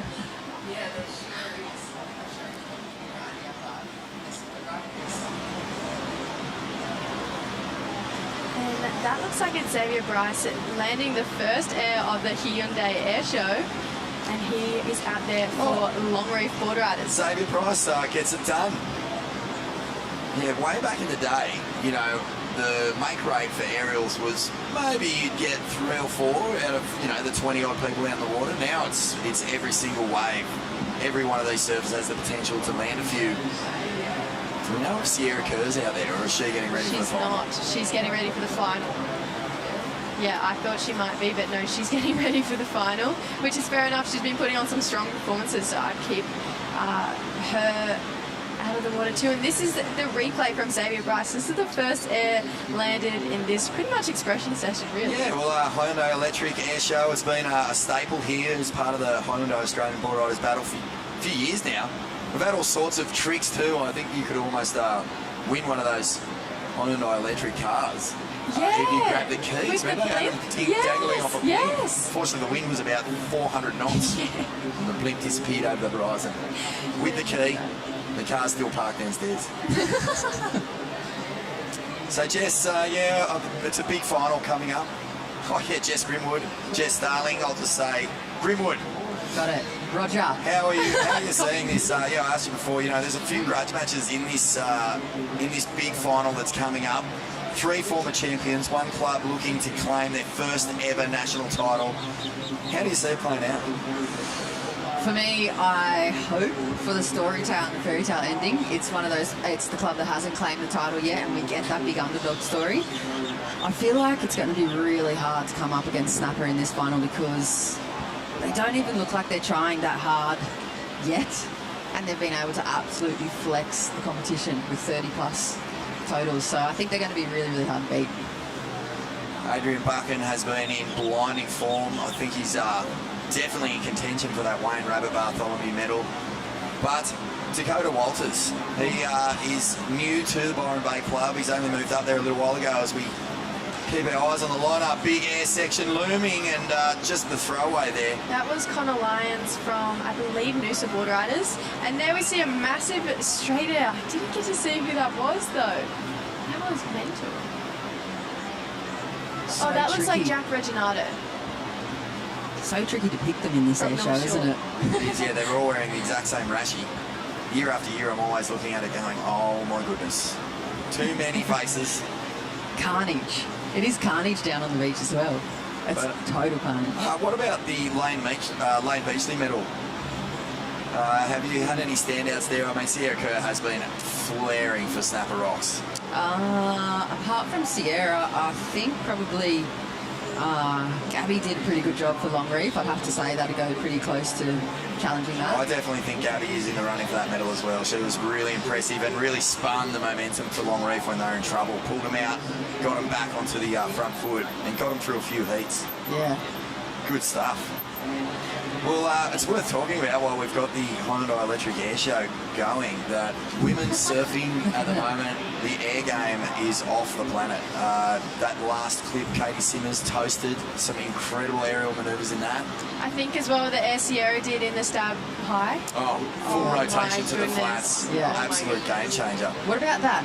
Like 4 minutes into Katie's toasted clip, and there's that just constant camera work.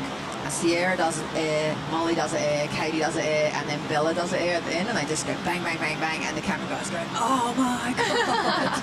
How psycho is it? It's amazing. It just seems to be such a golden era for women's surfing. The performance levels are just being pushed through the roof in every field. Big wave surfing, high performance surfing, tour surfing. I think, as we discussed, what Steph Gilmore did last year, unprecedented to win her 8th world title coming from 5th place. I mean, everywhere you look, it's just going off.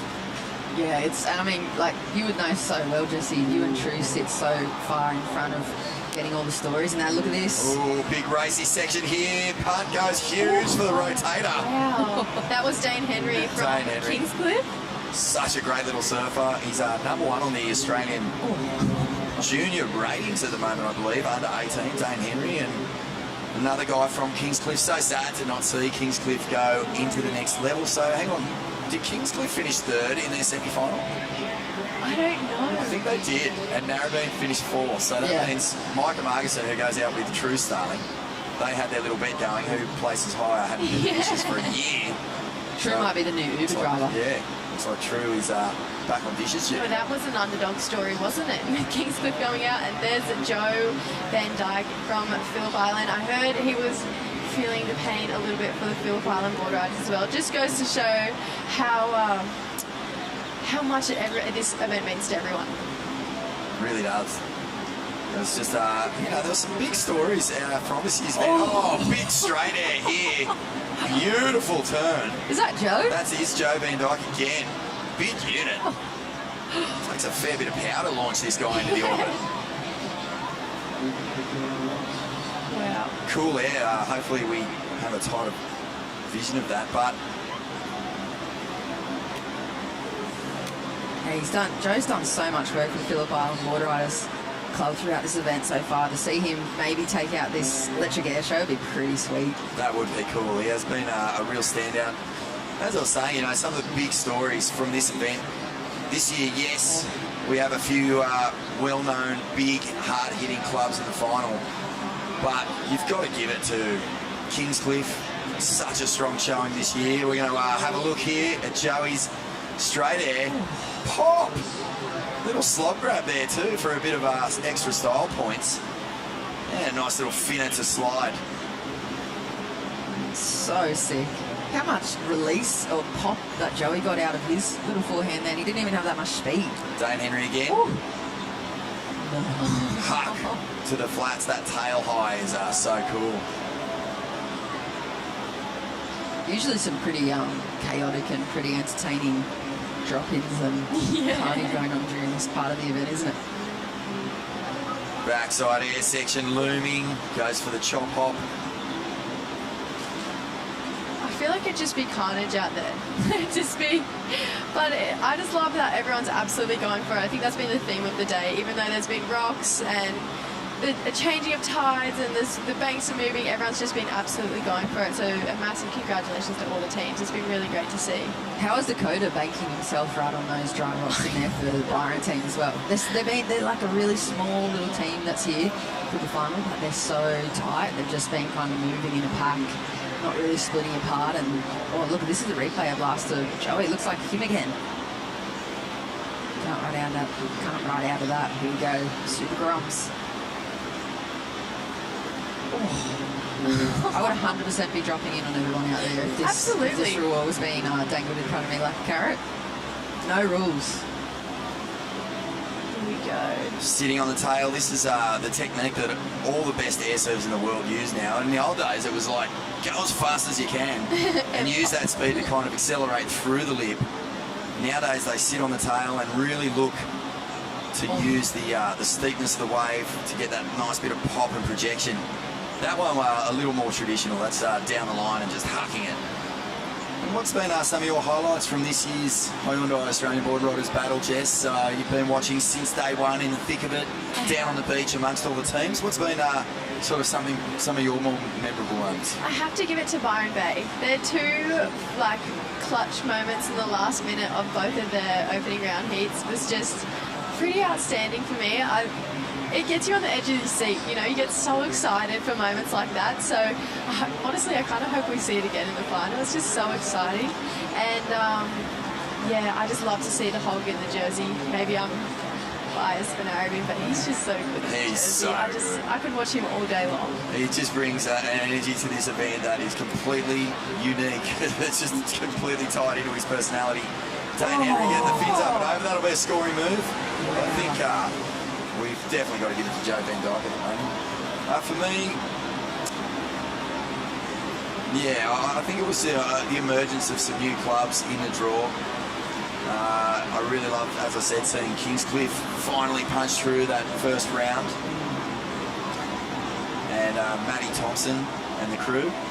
Yeah, the Jones Beach Boardriders. The Jones Beach Boardriders. That was the story of the event in terms of, you know, a new club, or not necessarily a new club, but a club debuting here and really making some noise. And people are going to be taking Jones Beach a lot more seriously in future events. Yeah, and maybe some of the other clubs that, you know, didn't make it all the way through to the finals here today, but clubs like Seaview Road, the Roaders, they had a big crew that came up with them, and even the Tasmanians bringing up, you know, old QS Warriors. All the big names are coming up from those states. I feel like, for me, it was Jones Beach's Matty Thompson's son, Zane. He's just singing it out for me. Classic. I loved his commentary on his dad surfing, and I loved he's just fully embedded in the vibe of the club spirit down there. There's like nothing else that exists outside this world for him. Sorry. Hyundai Electric Air Show is underway. We've been watching some pretty nice punts going down. Joey Van Dyke from Phillip Island holding down the lead at the moment, you'd assume. Unless we miss something, which we don't miss anything up here. But the final, the 2023 Hyundai Australian Boardriders Battle final will be up after this. So don't go anywhere. Three clubs, as we said, former champions of this event. Byron Bay looking to get a breakthrough win. A few things to consider. How do you think the hometown advantage will work for Merewether, because they will have so much vocal support once that first hooter goes and the final heat kicks off? You know what I find interesting for Merewether is because they do have that local advantage, they've been keeping really cool, calm and collected, I would say, through all of the rounds, surfing their heats really... very nice. Sorry, hold the bone, Jessie. Wow, that was huge. Wow. Sorry about that, Jessie. No, oh my gosh. Please don't. That was insane. This looks like Connor Lyons on that one, just opting out, but that was... Might have a new leader. That definitely challenges Joe. Yeah, I reckon it was pretty hucked. I'm not quite sure who it was. It's hard to tell in those matching rashies, but he really, really threw that out. Tail was like all the way to the sand, I think. through that rotation. It's sick.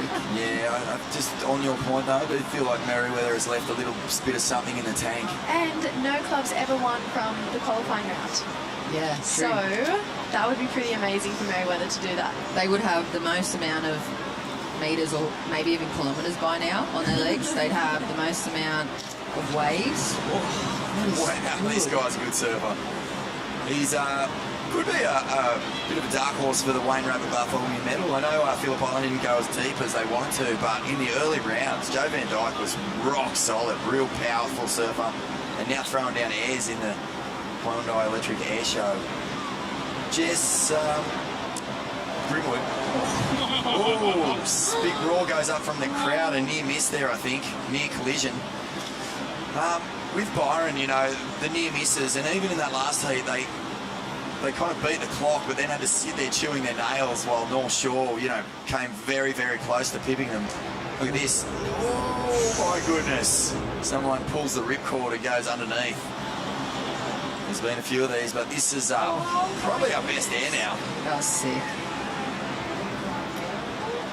You'd be replaying that against Joe's for sure, just to see who takes the leaderboard there. What do you think those adrenaline spikes are going to do to the stamina of a club like Byron? Are they going to be able to ride that energy in and through the final, or will it have an effect on them, do you think? I feel like they haven't had an easy heat, like you said. They've just Hail Married their way through to this spot in the final. I feel like it's going to make them not that scared for this. Like, the worst that could have happened to them, and they've pulled through every time, has already happened in every other round, so... And they've proven that when they're in a tough spot and their backs are against the wall, they can actually make it work. Yeah, I reckon that they're going to be cruising. I think the pressure's off for them. They've made the final. And, nice little... Nah, not quite complete rotation there for him, but they've made the final. They've got a small little club. They've got one more surf to go under their belts, and they've got nothing to lose here. Oh, it's going to be such a great final. So many heavy hitters. It's a beautiful pop, isn't it? I mean, it's a classic ollie. I think... Oh, wow. The judges got their work cut out for them. Great airs for different reasons. Oh, here he goes. This is Joe live again, isn't it? Up and riding right now. So I feel like Joe... Oh, sorry. Oh, wow. That was slicey, wasn't it? It was just a full-blown high-speed frontside. Wouldn't say a full rotor, but a nice little air reverse. Sick. They're so... I feel like those three airs are really evenly matched. Joe's was like really heavily technique. He like made that happen and it looked sick. The second guy had a bit of the lift and the pop given to him from the wave. And that last one there was like crisp and classic, like a really nice fin flare at the end too. Hyundai Electric Air Show here at Newcastle Beach. This is our little breather. Bit of entertainment before we get stuck into the finals. It's actually Dane Henry who is leading this air show at the moment. Oh, big straighty and doesn't get the ride out. That's incomplete, isn't it? That is incomplete. It was a beautiful ollie. If that was one of us, I reckon we would have claimed that. I would have claimed it every day of the week. I would have. Oh my goodness. He did all the work. It just petered out when he cushed down on that landing. Let's have a look at this replay. Plenty of speed. Comes off, hits the section perfectly. Had to wind up the windows for a second there. Look at this. I'd be going home and telling my dad right there, you should have seen this air that I made today, Dad. I would have too. And you know what my dad would have said to me? He goes, didn't see it, didn't happen. That's what my dad would say to me. So heavy. Brutal at Narrabeen. Yeah. So you remember Dane Henry did that beautiful high-speed power kind of air into the flats. That's our heat leader from Kingscliff. The Kingscliff Boardriders Club and current not world number one, current Australian number one on the junior rating. So big year coming up for Dane Henry. Dropped a couple of clips last year that put him on the radar. And loading up here. Section looming. And you got to watch those ones where the board flips and the fins start pointing at you. Make sure that you're not landing on those things. Oh, there's that tail thing you're talking about, Paul. Yeah, just basically controlling the speed. It gives you so much more pop when you hit the section. And plenty of elevation. Oh, yeah. Won't see too many airs there on this bloke. Can't help himself. Oh, he can hasn't even come in from the heat yet. He's still got his rashi tucked into his shorts. He's probably just wiping off a bit of frustration, or maybe even just enjoying the atmosphere out there. It's pretty good. I think he'd just be enjoying the atmosphere. He's such a frother. He'd probably be yelling at all the grums out there to go the biggest sections and everything. You know, as fun as this event is, it does wound you. It stings a bit when you get knocked out before the finals. So I saw the tall P boys before. They were just flat. And same with Phil Group. Wow, that was nice. Wow. I wonder if that's going to get on top of Dane Henry. Similar sort of air. It was one of those ones where you really fly the section, hit the closeout and kind of project out into the flats. Beautiful technique here though. Look at the speed. So not the height, kind of out in front of it. But still a really nice turn. Look at this. Wow. Travelled really far too though, hey? Real flat, really far. Yeah, good distance. So just looking towards this final, Jess and Jess. We've got Snapper Rocks, probably the favourite going into it, despite the home court advantage to Merriweather. You'd have to say, with the roster they've got, the experience, and just a classy outfit. Snapper Rocks will be a tough beat in this final, but Avoca looking deadly, looking poised. Byron Bay looking to get their breakthrough win. And Merriweather, of course, the hometown heroes. They've got the local support. How do you see it playing out? I reckon my money's on Avoca. I'm backing Avoca, I think. I reckon they were on the phone before in that semi-finals, just calling the rest of the members of Avoca Beach. Yeah. So get up here. Get up here. We're feeling it. We're feeling the vibe. Everyone get their shirts on, and we're ready to take it out again up here. That's the end of the Hyundai Electric Air Show, and I believe that maybe Dane Henry took it out. I'm not 100% sure. Confirmed, Dane Henry is your Electric Air Show winner, and we're going to take a quick break. Don't go anywhere. Coming up next, the Hyundai Australia Boardriders Battle, presented by Zambrero. Final 4 clubs battling it out for the right to be number 1. Be back in just a moment.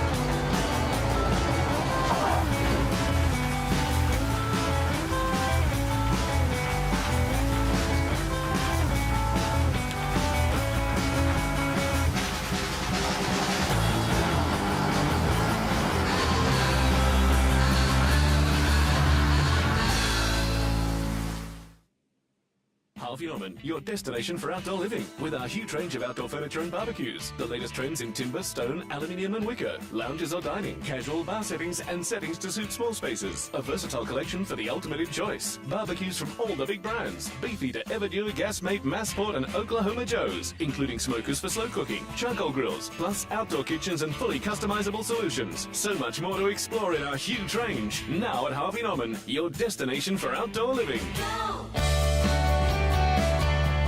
All right, and here we are, beautiful, sunny Newcastle. Finals day of the Hyundai Australian Boardriders Battle, and here we are, this is it. 2 days of surfing has whittled it down to 4 clubs, and they are about to hit the water for the 1 hour final. And, yep, Jess Grimwood, Reggae Ellis, here we go. Yep, here we go indeed. And like Snapper Rocks, Avoca Boardriders, Merriweather Surfboard Club, Byron Bay Boardriders, 3 of these teams have won it before. Are we going for Byron, so we have a new winner? Well, it's always the underdog. You going for Byron? Yeah, I've got a soft spot, yep. Yeah, well, Jess? What about the local club here? Yeah. Merriweather. Can you imagine the pandemonium up here? Well, it's just out in the hospitality tent. Ah, the party's is that already where you were, Reggae? The party's already started down there. Yeah, everything's full of Merriweather Boardriders. Yeah. Fans. And like, no one's ever made it from the trials, of course. If they win today, it might be a new long weekend up here. Yeah, well, that's right. They might have to start public holiday, Morgan Sidlick Day. And there it goes. Yep, there we go. So, you see, that's Lenny Chell in the white for Avoca. He's taken off. He's going to go surf to the South Bank. Mitchie Ross for yellow for Merriweather. Jagger Bartholomew in the red for Snapper. And just sauntering along at the back there at his own pace, Byron Pace, Dakota Walters for Byron Bay. But mate, hasn't he? Mate, he has been a revelation today. Like, we know he rips, but we haven't really seen him in the club format because of course, he formerly, his local club was in Gowrie, with Boardriders. Yeah.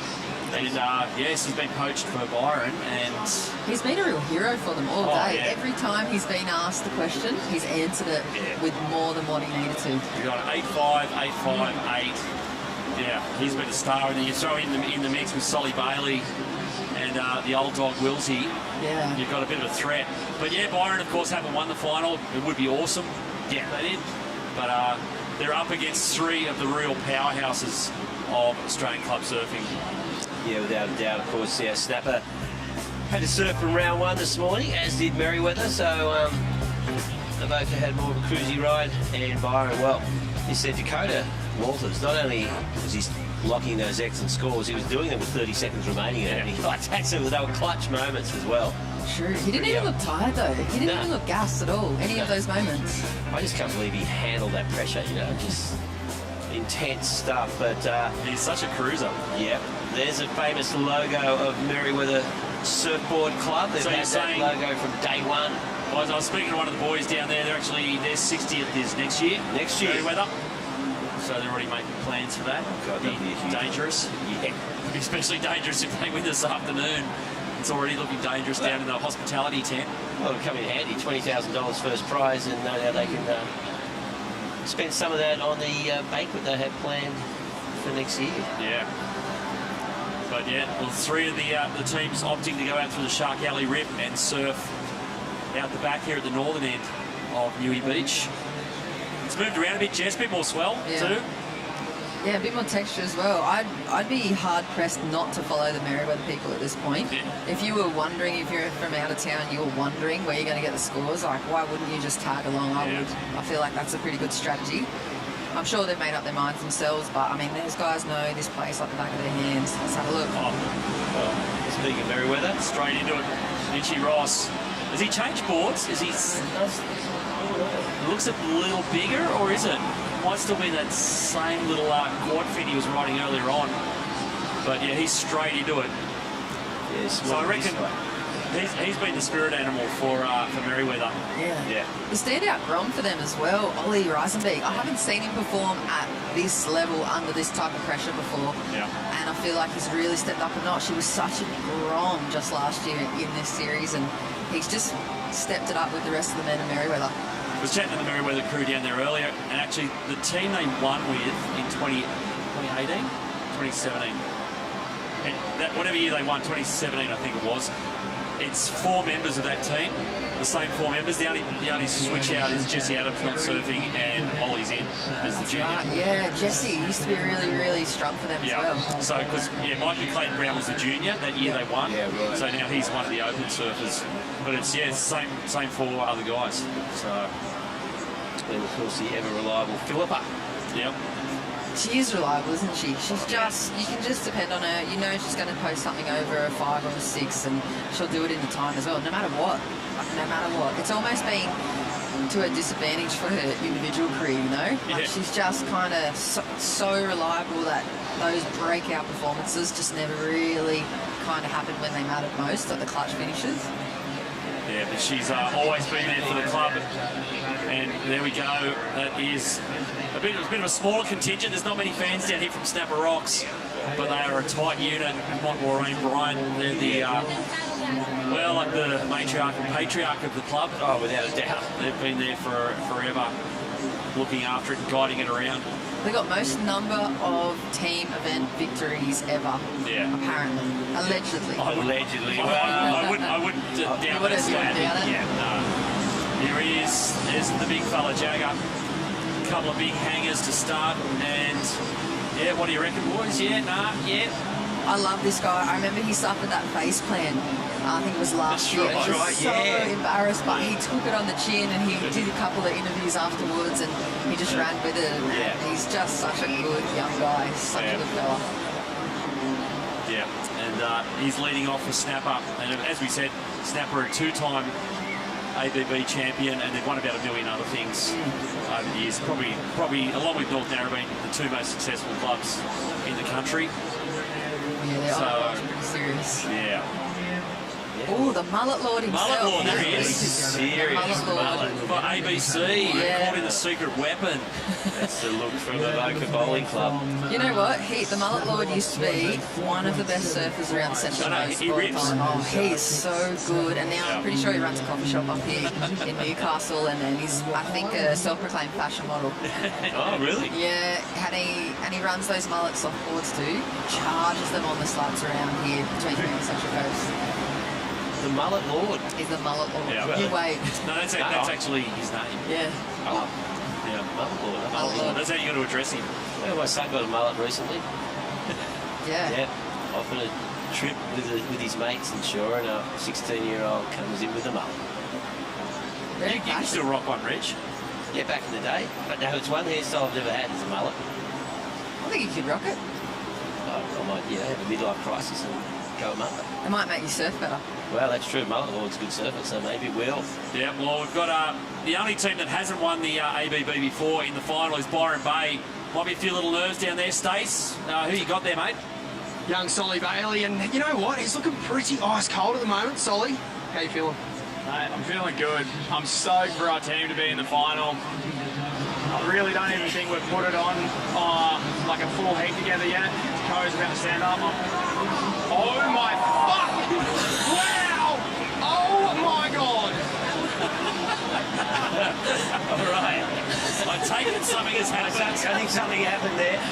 I've got to watch have the a line look. cross. It's Dakota. Oh! No wonder. Wow! The big tweaked out backhand reverse. The hero. He's a hero. My goodness. And is he going to get a reform too? Other than the profanity, that was perfect timing. He just loses. If he doesn't already have a cult following, Dakota now does. And that is why Byron would be the most unbelievable fairy tale story here. Like, that was, I've got goosebumps. That is insane. Stace, you've got Dakota there, mate? I do. Trying to get away from it. He's processing that one. Can you tell the rest of the world what that feels like? Well, I don't know. It felt like it might have been closeout, so I wanted to do something big. I feel like everyone kind of surfs heaps and does the same shit all the time. It's kind of fun to try and do something. Don't act like you've never done 3 to the beach, mate. Come on. No, I do the same thing. I've been doing it all event. But I feel like if you're in a final, you're trying to win something, you got to do something different. And I don't know. Absolutely. Incredible manoeuvre, Dakota. All on the line for your team, and you did it in about a couple of minutes, mate. You're on fire. I don't know, something's been happening today. Because this keeps happening, I don't know. Hopefully we pull it out. Great start. Good luck. Oh, mate. Well, you know, are you kidding? One of the risks of like broadcasting, hit the odd swing. Apologies to the kids at home, guys. Fruity language, that's exactly right. So. That was wild. Look at Wills, he's losing it. How about this guy right here too? This older guy in the picture, he's an old local. He was born in Newcastle, but he moved up to Byron 40 years ago, and he's driven all the way down, one of the only guys in the club to come and watch them. His name's Magoo, yeah? Yeah. Magoo. Yeah, I know when I was here. Yeah.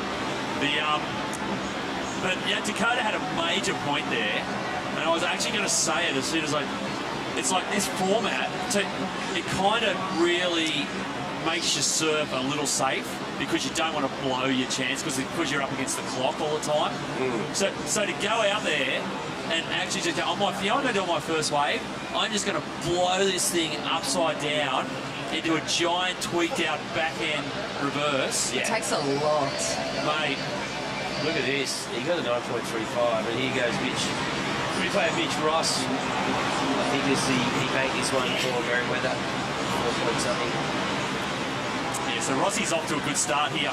So you had one short right, and then he got this long left. Yeah. So Rossi's been getting Merriweather off to great starts. Yeah. But I tell you what, he's been going all weekend. He's running faster now in the final than he was at the start on fresh legs yesterday. He's looking more comfortable with the beach run. Maybe not as comfortable as I thought, but anyway. Yeah, he's hurting. No, he's done well. Well, that score for a 9.35 for Dakota Walkers. And, pretty epic stuff. So, well, we've got Morgan Sidwick out there now for Merriweather. That was just unbelievable. I'm not over that first wave for Byron Bay. It's just absolutely Hail Mary. It was like he'd been left out there for the air show. They just forgot to came in and just did that in the middle of the team's final. I hope it psychs up the rest of the team. I know Lenny, they're up and out for Avoca. I know he's got airs under his belt. Yeah. Obviously the Merriweather Club do as well, and so does Snapper. Let's have another look at Dakota's wave. Oh, soak it up.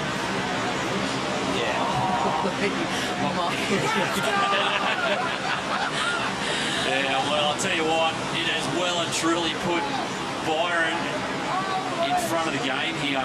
You can see Solly fired up. Here we go, Lenny Chell for Avoca. There's a sick looking left here. You can hear the Avoca crew starting to light up. Finishes nicely. So then we're kind of losing it over at Dakota's Way, but it's not over. Oh, no. It'll get decided again in the last minutes.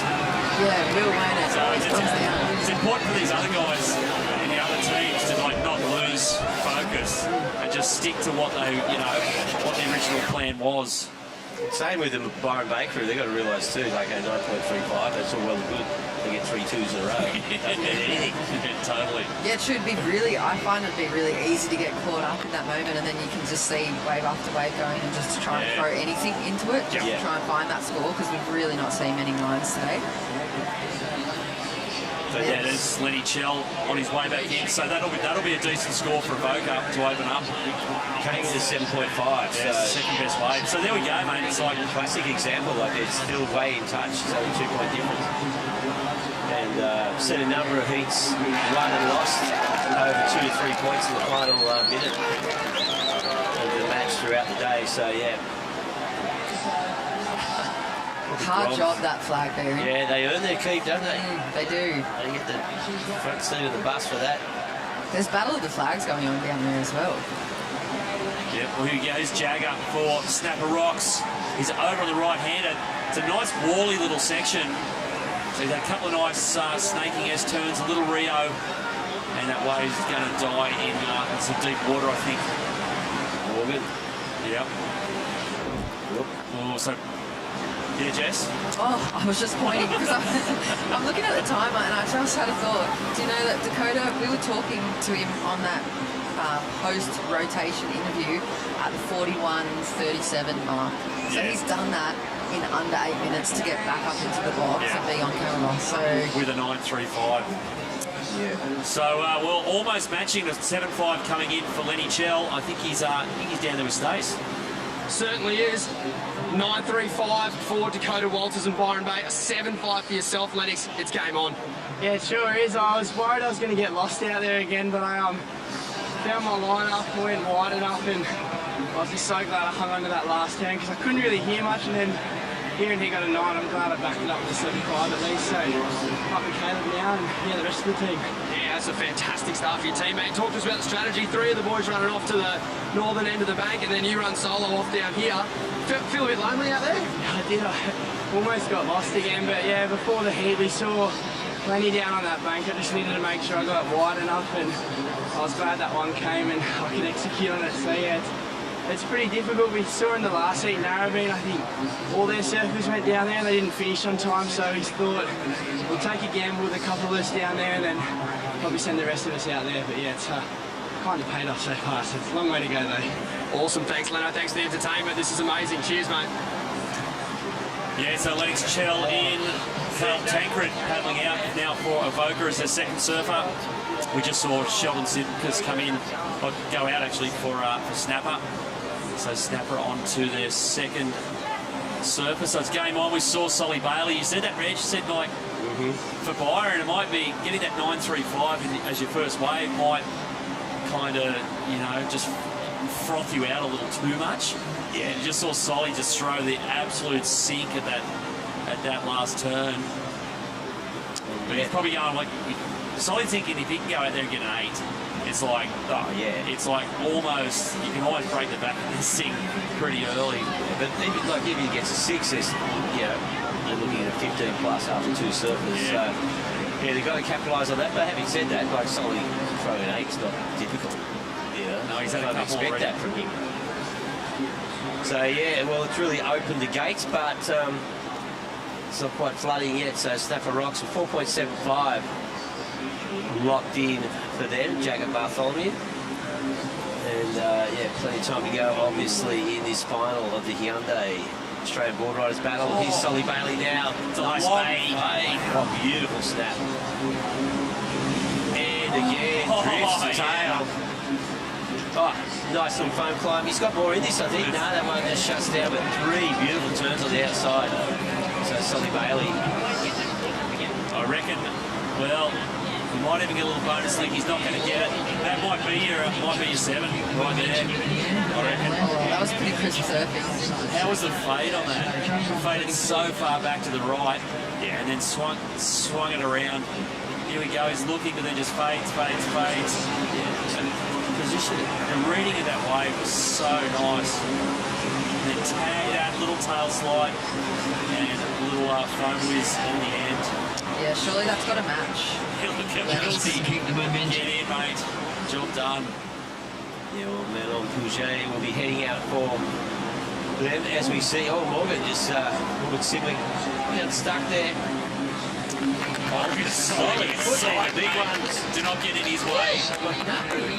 Fire in the eyes. And there goes Manon. She'll be looking to capitalise on this early lead.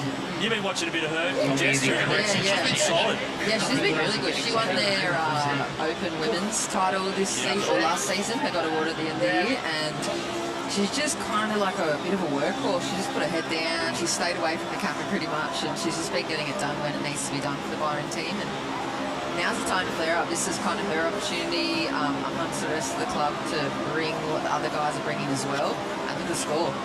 Dropping in for last. Wow. Solid. 8-3. 8.3. Game on. Byron Bay is looking. He's making maintain that. You had a crystal ball or something, Rego. You just called that right before it came through, like what Dakota said. It just keeps happening for them. I've been doing this for a long time. No, but they can capitalise on that. 17.65 after 2 surfers. So Manon, there we go. If their next few surfers keep locking in, maybe it's a long way to go. Well, I'm not going to put the mocker on and say, we might see a new winner, but great start. And, well, throwing it up. Sheldon. That was style and flair. Well, the best thing now is backing up with that 8.3. It means that the other teams aren't going to win with 5s. No, exactly. They're going to have to, especially with their gun surfers like Sheldon for snapper, are going to have to go hard and chase 8-point rides. Yeah. This is a good, solid wave. He's looking.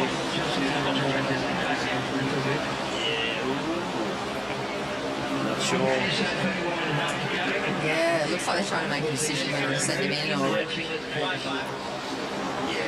they're trying to work out what the score will be. They're like, you don't nail on the head there, Shauna. So, you can't win with 5. So, the gauntlet has been thrown down by Byron Bay. Solly Bailey and Dakota Walters really setting the standard. And it is high. 2 waves well into the excellent range. Oh, you can feel the burn for Shelley right there, can't you? Yeah, as soon as he hits the soft stuff. You can just feel it in your own thighs as he's doing it. He's had a big day. He's had a lot of surfing because he's the power surfer, so he's had 2 serves every heat. Little way me turn. Yeah. And so then you got that little... And, well, here goes... This is actually Snapper's gun, Sierra Kerr. She's really been the difference. We see Caleb Gosmorg, lighting this thing up from Merriweather. Wow, that was sharp, that first turn on the back end. Just the... nice. Oh, there we go. Oh, wow. That was good surfing. Going back on Merriweather. Yeah, solid surfing there from... Yeah, there's the Grand Ollie. Right there, game on for Ollie Reisenbeek now, having to step up to the plate. He's done it in the semi-finals. He's got to bring it for them now. They need to be special from here on in. Look at the girls out there. Yeah. This is full serious Ironman series going on. It really is, isn't it? Yeah. Morgs is going to be in pretty good shape for the Challenger Series later in the year. So yeah, Merriweather really needed that just to lift. Morgs is their guy. He's been the difference. Well, she's looking fit as well. He looks so fit. That reverse is psycho. That reverse is psycho. He's talking about Dakota Walters. Oh, that's Wave. Mikey, actually. Mikey played round. Yep. So Mikey had a great semi-final. Yeah, really did turn around. He had, 7-5? Yeah. So, further ahead.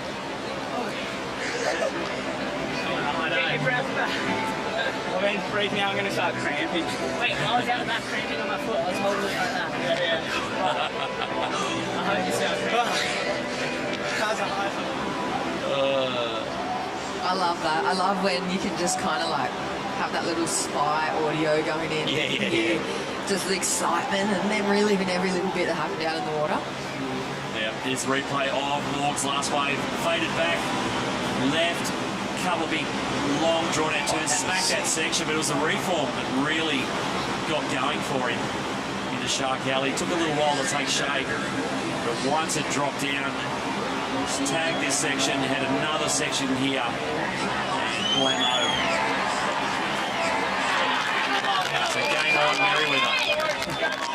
So, on the back of that score, safe to say Merriweather's going to push back up into position. And then, are we asking Sierra, if you're on that snapper team, are we asking Sierra to throw something crazy?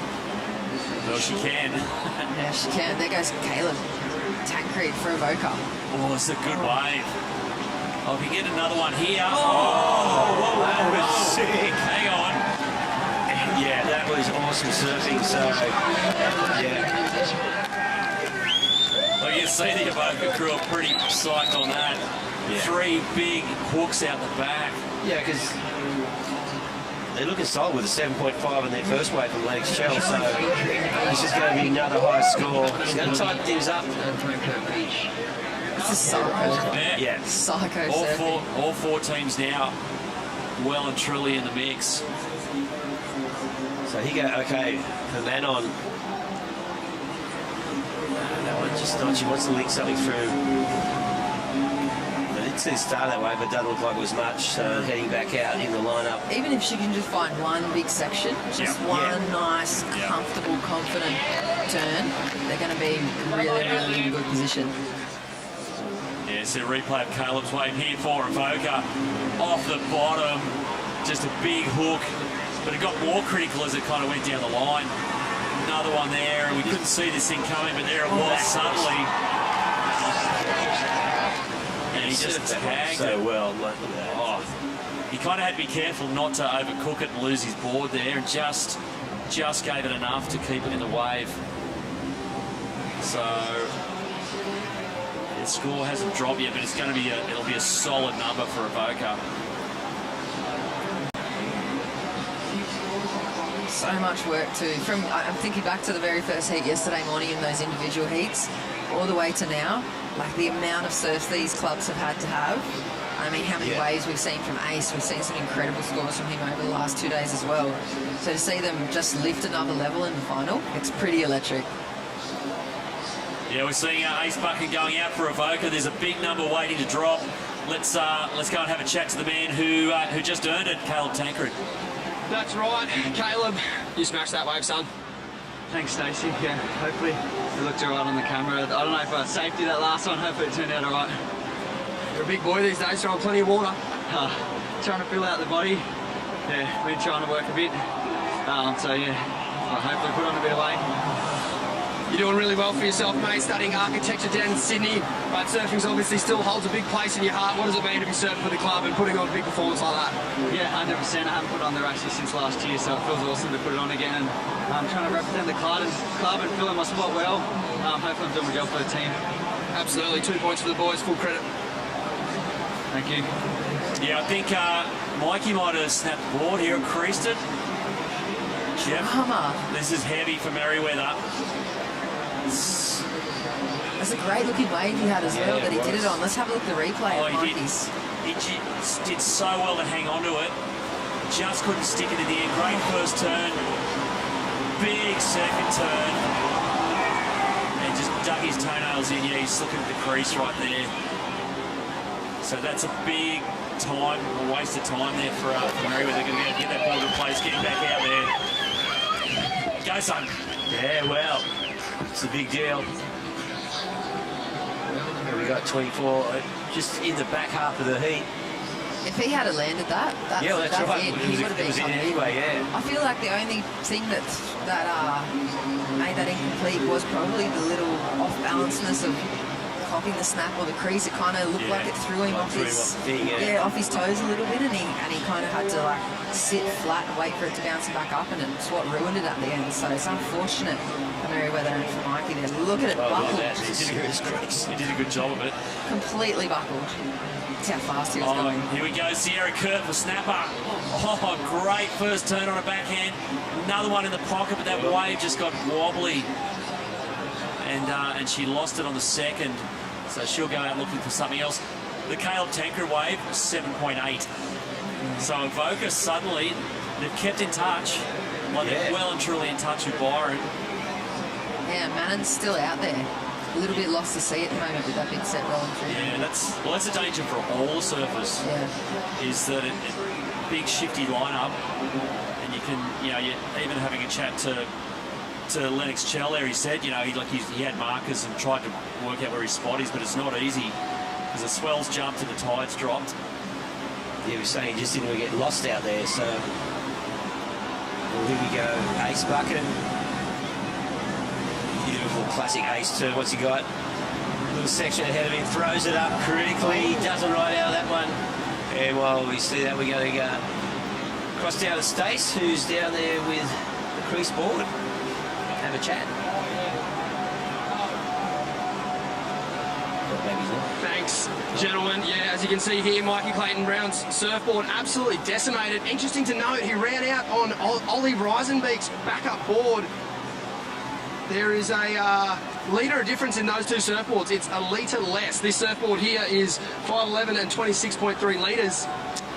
Not really backing the 1 litre less call. Let's see if Mikey Clayton Brown can pull it out of the bag. This one is toast. Yeah, toast indeed. Wow, a litre difference. That is massive. Like, it'd be really interesting to see the difference in how he surfs. If that board had held up and through, it just shows how much speed and how much power he was pushing through that second turn. Yeah. And he would be making another 7 for Merriweather. Yeah. 7 or more on that. Yeah. That was incredible surfing from him. So it's unfortunate. I'd love to see a replay again for Mikey Clayton Brown's buckle the board wave, the almost amazing 2-turn combo, I think it was, on the back end for him. Yeah. Oh, it looks like this is Madeline making her way too short for Byron Bay. Yeah, this is good for Byron. She's got it in the time, 22 minutes. So she'll wrap it to the beach. Yeah, Duke Retch will be paddling out. Here's the replay. Searing, and he grabs the rail too, and then that. Yeah. So that's where it might be. You can see him. He's trying so hard to hold on there, huh? Yeah, and that was gone. So, well, that's consumed a bit of time, obviously, for Merriweather as well. Sitting on just on 21 minutes remaining. That 3.7 is that wave, the crease wave, and there's Manon. Go to the beach sprint, and she is going to send out. Oh, he's on a Duke Retcher. He's on another wave here, Ace. Looks identical to the last one. Oh, can't get a third turn in. Yeah, it's not going to be happy with that, so we'll head back out. Now here we go for Mikey Clayton Brown. Fades in. Gromit's backup board. Oh, it did look like the Gromit's backup board under his feet there. Stace called it. It looked a bit skatey under his feet, didn't it? Yeah. He doesn't look comfortable on it. I mean, imagine first time you're ever standing up on a board like that, different design, different everything. Yeah. And Stace knows his stuff. Well, he reckons it's a bit dodgy. It's probably going to be a little bit dodgy. Probably she's done well to dial it in though. First wave ever. Yeah. Yeah, Michael Clayton Brown, such a good surfer. Here goes Sierra. Oh, yeah. Got to hang on, and she does. I think she's going to call it for time as well. Yeah. They're still within striking distance, Snapper. Yeah, they're only the striking distance. Look at that, 4.7 to 5.6. Whatever Sierra gets for this one will probably take her over that 4.18. Yeah, they haven't served a bad heat, but the problem is they've run into two teams that are surfing out of their skin. So I think Stace, you got Mikey Clayton Brown down there, mate? I do. MCB. How'd that board go, mate? Yeah. All right, I did a turn, so can't complain. It didn't look bad, but I must say I was a bit worried about you being a litre less. Talk us through the snap board with your favourite board. Yeah, on that last turn, I just felt it go crack. I went, but got back out there and got away, so that's all I could do. Yeah, and most importantly, you didn't take up too much time, so you must be proud of that effort. Yeah, well, I've worked really hard to get fit, so it's paying off. Good on you, mate. Well done. Best of luck for the rest of this heat. Exciting final. Yeah, thanks, Stace. And running in now, we've replaced one Kerr with another. Sierra Kerr in, Josh Kerr out. I like the rivalry that was going on in that semi. I think Sierra posted a 7.5 and then Josh went straight out after and posted the 8. Yeah, the first time he outscored her in the event, so he's pretty happy with that. First time ever? No, first time this event. Oh, this event. I don't know if it's first time ever. They probably haven't served in too many events to get a look at that. Oh, it's really cool to see their dynamic. They've been really relaxed this whole time as well. Yeah, totally. Oh, we're back here too long, Rich. We're finishing each other's sentences. Here we go. This is the replay of Sarah's last one. It was actually a pretty good wave, yes. Three good solid turns, beautifully linked. And she came in. She's got the little bonus section on the inside as well. Yeah. So Ace just can't find a wave out there. And Boca. Well, looks like Meadow locked in at 1.85, so not a score she'd be happy with. So Byron Bay looking to, well, locking something solid. Duke Rencher had a slow start in his last season, then he came through. Yeah, had I think 2 or 3 fall-offs before he got that left at his keeper. Yeah, they do need, just to get momentum back, I reckon they need a score out of Dukey. A 4 or 5 would be magic right now, and anything better would be a bonus. That's him scratching. Speaking of the devil. Yep. Fades. So he thought left for a second, and then went right. Yeah, Stace Galbraith, who you've got there down there with Snapper, I presume. Thank you, Sean Doherty. Correct. I am with Sierra Kerr. Sierra, fantastic surfing. Thank you. Yeah, it's pretty hard when you're out there, but I was able to get the one. It's a lot of current, more than you'd expect, actually, so I got sucked in the beginning and then would look back and I was like, oh, this is not the spot. Yeah, I ended up finding 2 last on the first one, but the second one was all right. I thought you looked really good on that first wave. Do you take any kind of confidence out of that wave, even though it was a low score and you fell? Are you able to sort of digest that? Yeah, I mean, the first turn felt nice. I had a deeper bottom turn on it, so I was just like, all right, let's get a better wave or just not fall on the next one. It should be pretty good. I think so. And talk to me about your surfboard. That looked amazing on that last ride. Yeah, it's super good board. It's a zero gravity from JS, and I've been riding it the whole comp. Yeah. There you go. AM fins, and yeah, it's super loose. I almost was gonna ride a bigger board because this is 5.4, and I've been riding like 5.5s even, but I was like, oh, my dad's on. Oh my. One more. Yes. Let's go. Well done, Team Kerr. Back to you, Sean. Yeah, well, that's so good. Oh, my dad's on. I love it. Yeah, well, I'll tell you what, he's going back off the snapper now, just quietly. Well, an 8-point ride for Sierra. And once again, they're backed up by Dad. And she's carrying this team. Big Dad energy here. And so this is going to be, there's at least a 6, 5, 7, I think, coming for Josh Kerr. Well, yeah. So suddenly Snapper are well and truly back in the mix. This is the replay of Kersey's last one. Straight off the bottom, searing first turn. Another little hook under the lip and squeezes in another one. Yeah, So Daddy. sick. How's the spray to come flying off that rail, even in the frothy little section, almost grabs his rail on the bottom turn as well. Beautiful surfing. Sierra's liked it. I reckon the judges are going to like it too.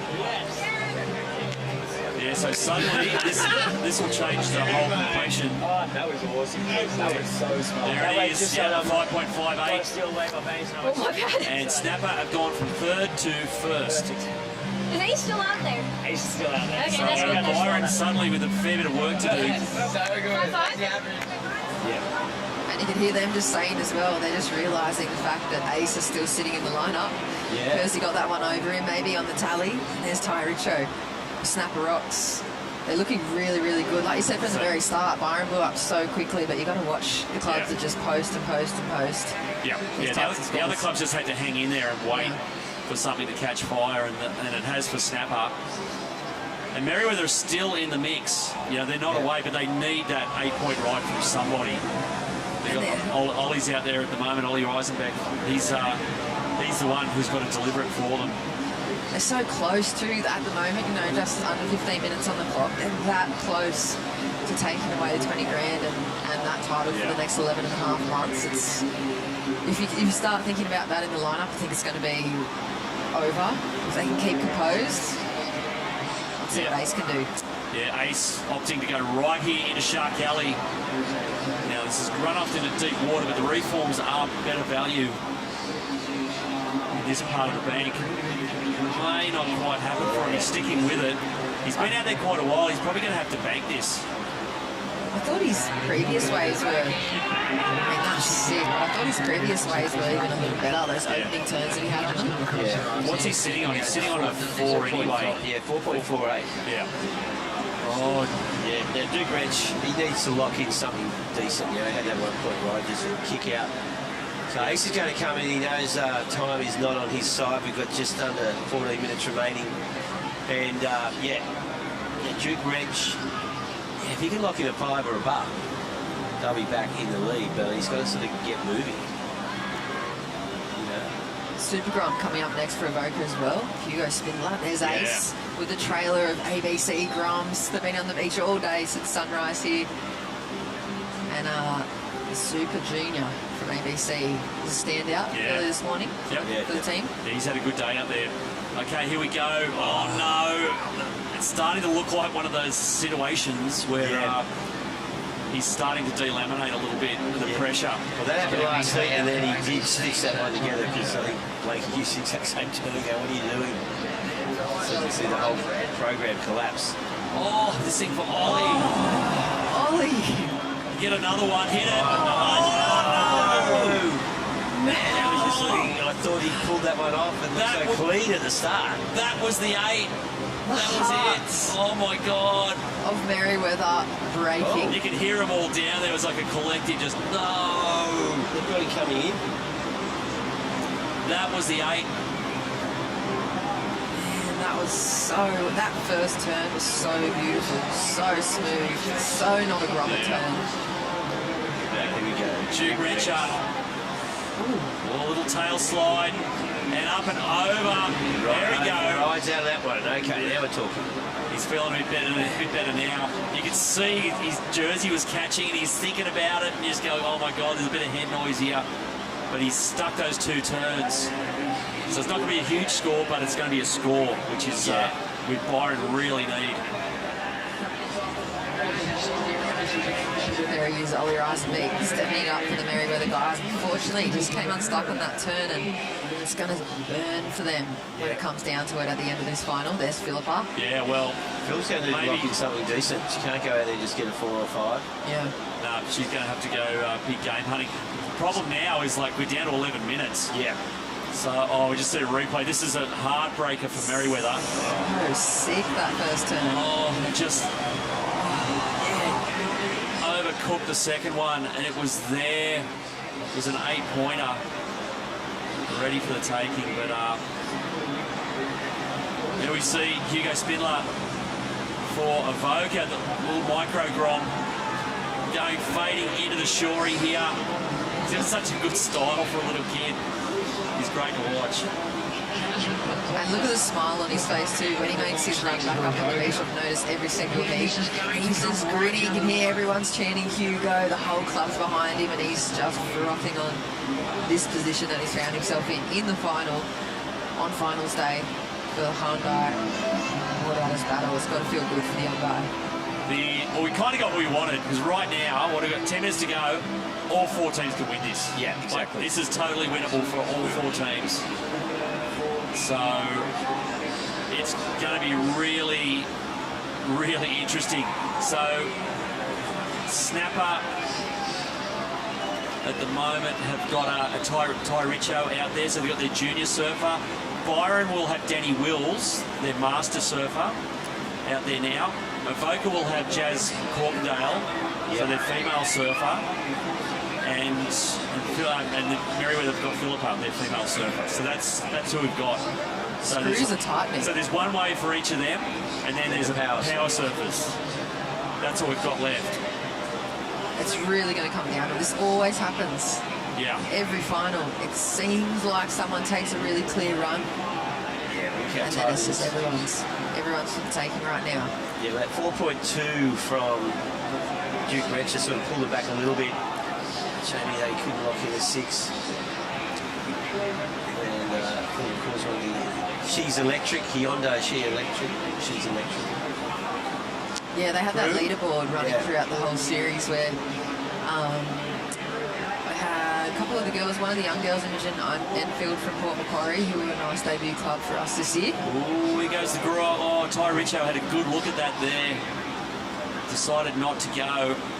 So it's starting to even get a bit tight on time for all these crew as well. So it's 8 minutes 40 seconds. So they've got to get in and get another surfer out and back in that time. That's the most stressed I've seen this whole event. Good point. Yeah, that's the pressure cooker right there. Pressure cooker indeed. If Josh Kerr looks stressed, then everyone's stressed. Yeah, I've never even seen that little crease in between you guys at any of the events. Because has that young complexion. Yeah, well, he's just feeling the pressure. Well, here we go. I don't know what that even means. There's a lot going on there. Dude, he's over there. Well, they're trying to point him. They're trying to get him out of the rim, I think. Because what's going to make this 10 minutes even crazier is that all these surfers are in this crazy water in the rib.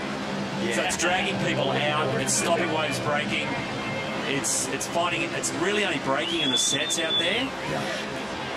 And it's pulsing through too, isn't it? It's just pushing so hard, that water. Like Sierra was saying. Yeah. It's like you can't even imagine how much current's actually happening out there. It's totally easy to get lost. So in that way, Byron might have a little advantage just because they've got the experienced guy out there in Wilsey. But geez, I know Snapper are just trying to move Ty Richo around the lineup a bit. Oh, here we go. He's into something. No. Get into it. See that rib? It's just clear a bit of flat top of the way. They can't paddle into it, just rolling underneath them. So, Philippa, I think, at least is sitting in closer.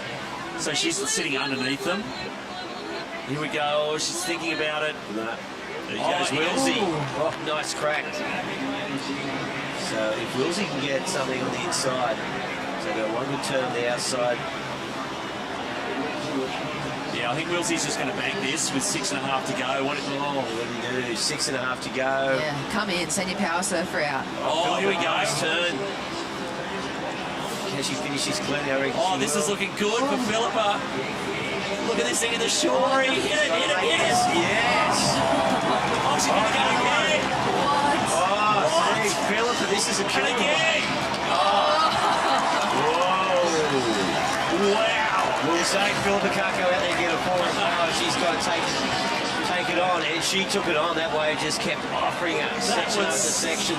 That was psycho. And once again, becoming very close with those rocks there, right on the slab. And she's body on the line. This could be the winning wave for Merriweather, guys. We said Merriweather needed an 8. There it is. That could be better than that. Stace, what's going on down there, mate? You with Merriweather? Morgan.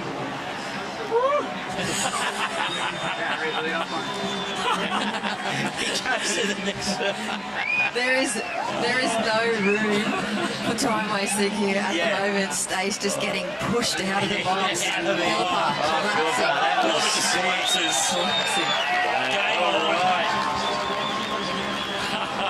That wave took it out of her.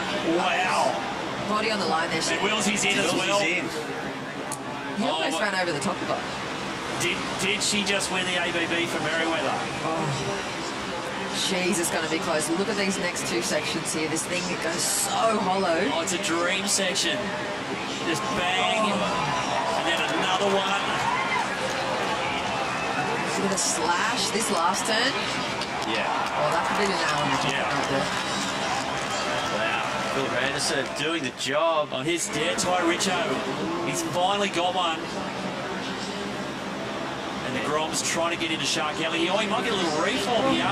We're talking under 5 minutes for the power surfers now. Yeah, it's getting really skinny. Really skinny. So Wilsey, 3.75, puts Byron Bay in the lead. And we're still waiting. What does Merriweather need a big, so I don't know if that's going to be enough to put them up. Well, it's going to be pretty close. They need 818 to Yeah, take they need 818. first, right? Let's wait and see. They'll take it. And Filzy's only the fourth surfer. Let's have a look at the replay. Snapper. Yep, here's a replay of Ty Richo. Got one turn in on the outside, which is good. And then fought it for a long time and got another turn on the inside. He was just kind of caught behind it the whole way. But like, imagine if he's just half a second in front of that. That's the score and that's the keeper for them. Exactly, it was half a turn to finish. Oh, bang, there it is. Merriweather have just gone from fourth to first. An 8.88. Wow, 0.7 the difference. So, game on. Game on. Look at the clock though, we're talking under 4 minutes remaining, so they've got to catch a wave and they've got to get back in the box. So there's a big risk here. We can see no one make it back into the box. Yeah, look at Stacey, you got someone down there? Hey, Filzy. Filzy, you're a machine. Thanks. The ride that never ended. Carl's like go out and he's like just get left and just one big turn and then ride it in. So Mary all the time it's a ride. I don't know, the one came, I was like, oh, I might go to the rent house and I don't remember the rest. in the back of my mind I was like, watch out for those rocks because last year I got lit up on them. And then I was like, no, just keep going. But yeah, my pants are falling off as I was running off the beach. And I was like, you just got 30 seconds, just put it all in. Yeah. Well done, Morgan, out there now. We're going to let you catch your breath and exciting finish. 3 minutes on the clock. Yeah, thanks, Stace, and well done, Filzy. That was all time. It was epic. So here we go. We're down to 2 minutes 40. Wow. It's almost best wave wins. Avoca are trailing by their 4 points. It's neck and neck between Merriweather and Byron. Yeah, best wave wins, Sean. Yeah, pretty much. Best wave wins. Avoca probably have to do a little more. That's where we're at. So, wow. Yeah, Avoca have to do something pretty psycho, something Dakota Walter style, but the rest of the teams have to do the same thing. We're in at 2 minutes. Like, this is... Someone's just got to get a wave here. Yeah, got to get a wave to get back in because there's no way all 4 clubs are going to get back in. So someone is going to get deducted 5 points. Only one crack at this, like the M&M. He's got one shot. They're all starting to run out of time. Someone's just got to go here. And here it is, and it's Morgan. Here we go. Morgan Sidlick for Merriweather. Straight into it. He needs to get this to the beach. Dakota couldn't get this wave. Not much on offer so far. But Morgan, out, he can't fall. He's got 1.5 minutes remaining. He does not want to fall. There's no points really yet. No, still not in it. There we go. Oh, no! Morgan knows He's going to get in at least. Oh, hang on, Dakota. What can he do on the inside? Is he going to get something big? This is it. This is dangerous. He's in the rip here with this reform. Oh, no. Oh, what's he going to do? Hits that little section. And another one. Late. Well, that's going to be a better score. He's got a minute to get in for Byron. So advantage Byron, I reckon. Yeah, I'm on the same train. I reckon Byron's just overtaken Merriweather just ever so slightly. Yeah, and I think the other two teams are in real trouble of getting in. Oh, here we go. Now Lenny Chell might get in. What's he got? He's got a minute. He's got to do something special. He's hunting down a big score. He needs to be 4 points better than the other guys. Yeah, exactly. And that ain't going to happen. So there you go. So Sheldon's in. I didn't see Sheldon's way. Morgan's in. Dakota's in. Oh my goodness, 40 seconds on the clock. 40 seconds, Dakota. Oh, here we go. This is going to be chronic. Oh, so Dakota is in, and Lennox, is he going to make it? 30 seconds, I think Evoca's just going to be... Evoca might be toast. Yeah. He's got to get through the rocks. I don't think it's going to happen. It's not going to happen. It's coming down to this last exchange between Merriweather and Byron for who takes the 20 grand. Yep, $20,000 wave. Yeah, we missed Sheldon. This is crucial. Here we go. Sheldon Simkus. First turn, a little hung up, but it's a nice wall in front of him. Nice snap. He's into the rocks.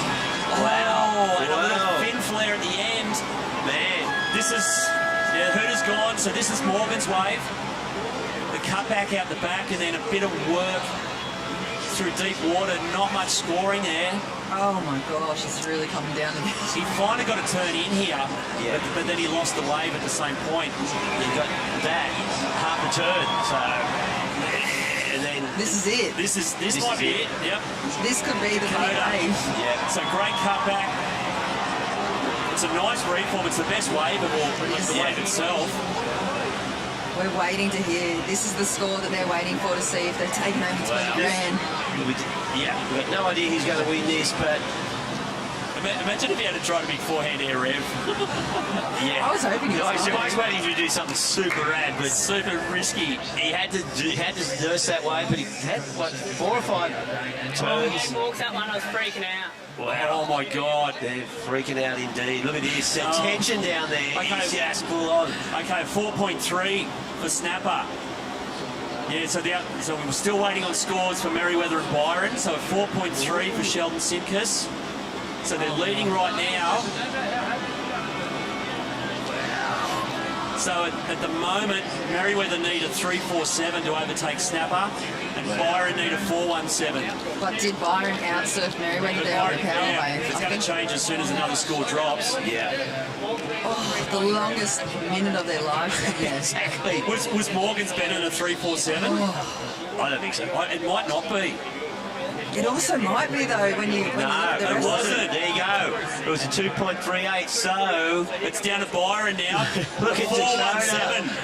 I reckon they got it. Could this be the fairy tale? The fairy tale ending right here for Byron Bay and Dakota Walters. Look at Dakota Stees. I reckon he knows. They need a 4.17, Byron Bay.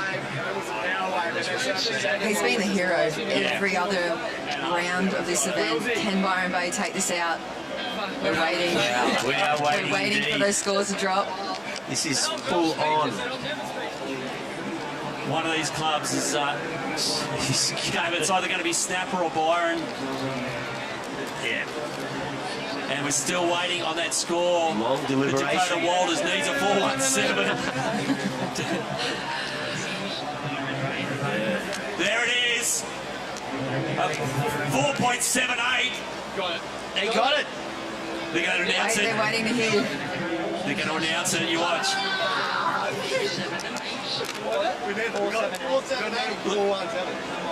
Really? Yeah, really. They're waiting for it. That was the best delayed reaction I've ever seen. That was on time. Wow.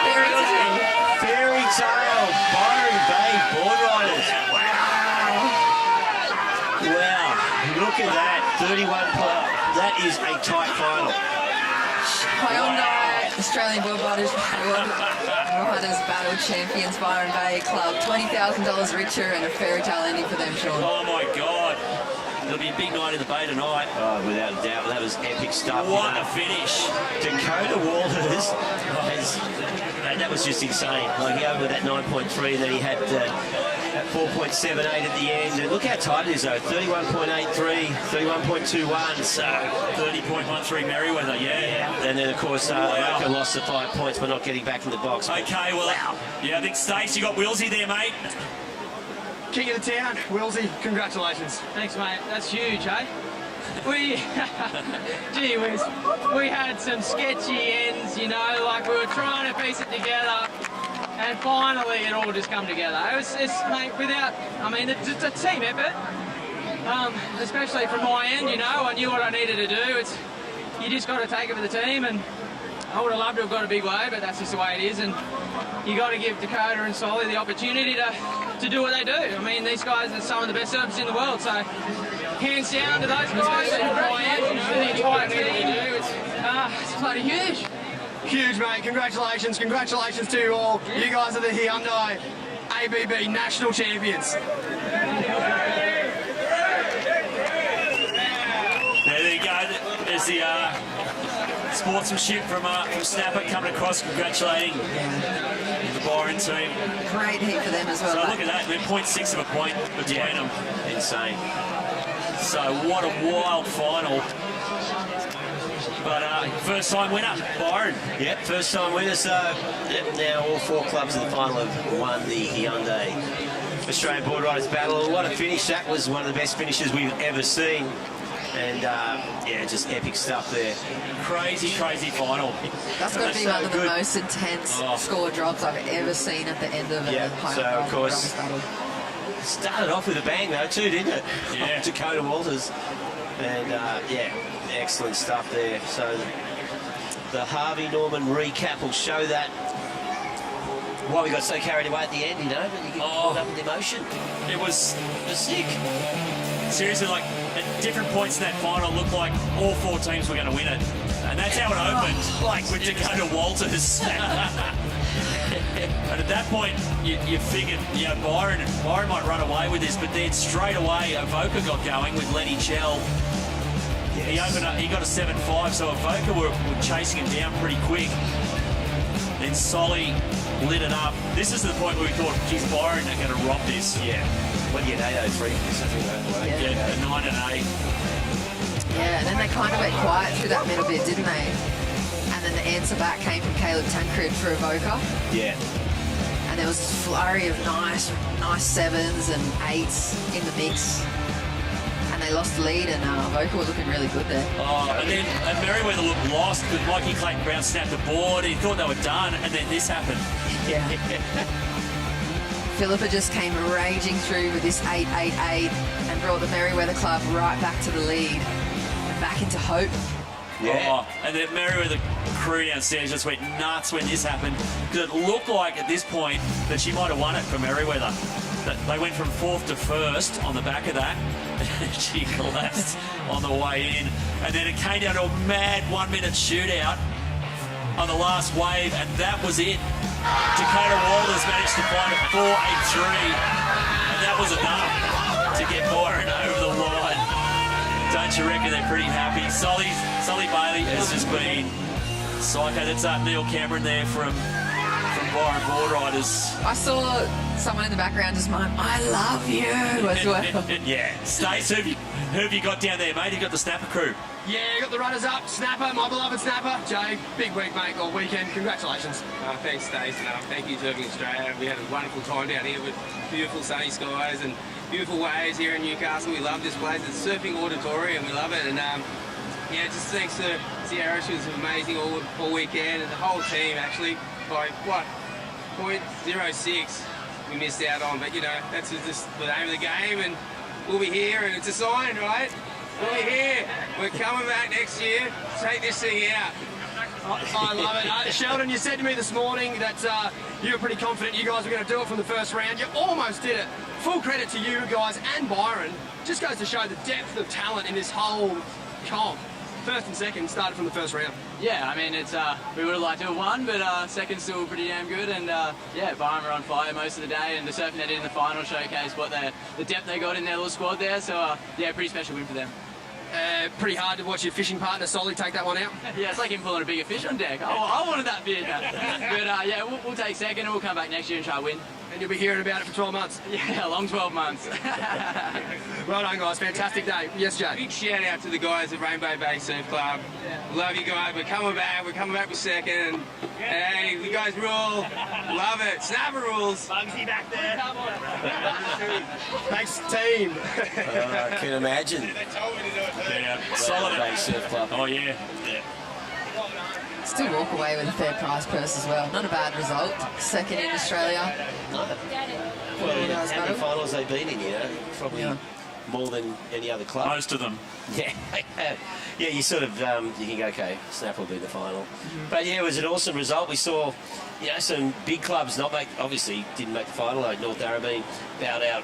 Yeah, in, you know, weak circumstances for them. But overall, that final was just insane and great to see all those tight finishes throughout the day. That's what the Hyundai Australian Boardriders battle is all about. And we'll be back with a presentation of that $20,000 check very soon. Do not go away.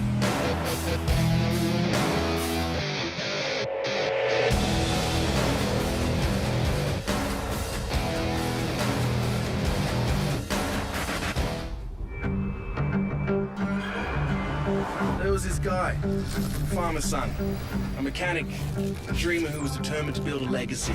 When everyone told him it was impossible, he replied, "How do you know if you haven't tried it?"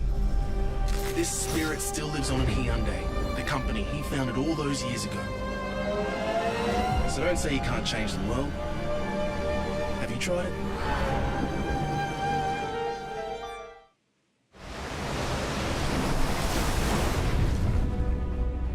Some call me the next big thing. Then the same people said I'd never make it back. I've never paid too much attention to the noise. Control what you can control, block out the rest. The only expectations that matter are the ones that you set for yourself.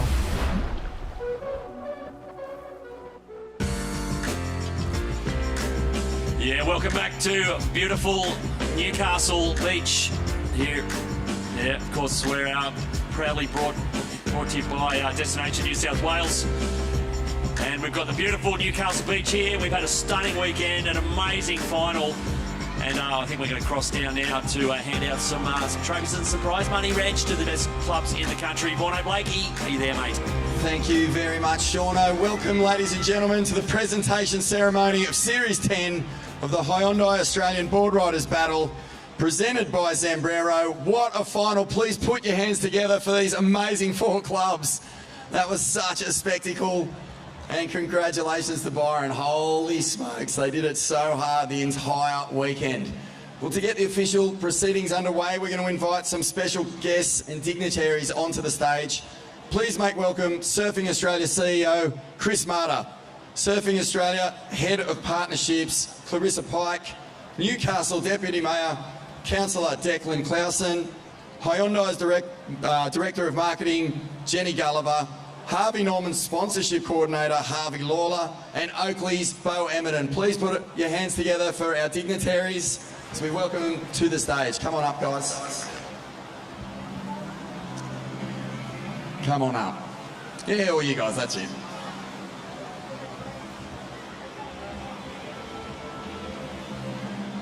Well, this weekend's grand final brings to a conclusion Series 10 of the Hyundai Australian Boardriders Battle. And I think you'll agree it was an enormous success here at Newcastle Beach. The Steel City, Surf City, Newcastle delivers every single time, and the waves again were fantastic. Thank you for having us, Newy. A big thanks to our major partner, Hyundai, to our presenting partner, Zambrero, and to our major partners, Harvey Norman, Asiona, Reef Tip Drinks Co., Oakley and Ruffy. To our support and local partners, Surfers for Climate, Sanook, Newcastle Permanent, Kinetic Physiotherapy, Slime Surfboard Store, Novotel Newcastle, the Steel City Beer Company, Andrew Pearce Wines, and to our media partners, 7plus, and of course, our destination partners, Destination New South Wales and the City of Newcastle. We could not run this amazing event without all our support partners. Please give them a round of applause. And of course, Surfing New South Wales, who helped us put on a magic event. So let's move now to our first awards, and that is to be presented the Lane Beachley Medal and the Wayne Rabbit Bartholomew Medal. These medals recognise the best performers, male and female respectively, over the course of the weekend's national final.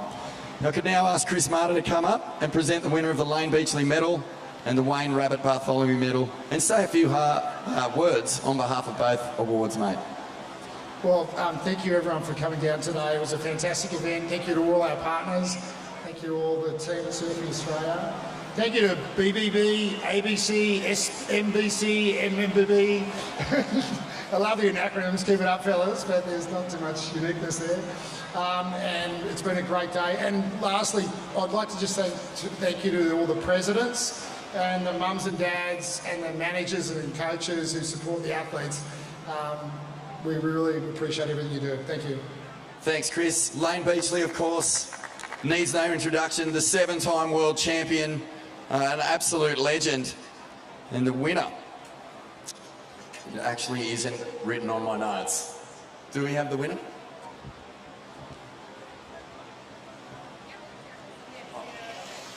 Okay, no surprises here. The winner of the Lane Beachley medal is Sierra Kerr from Snapper Rocks. Absolutely blowing up, putting a huge score and getting Snapper back on the front foot in that final.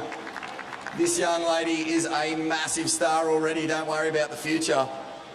And come on up. Sierra, congratulations. Representing Snapper with pride and winner of the Lane Beachley medal there. A few words.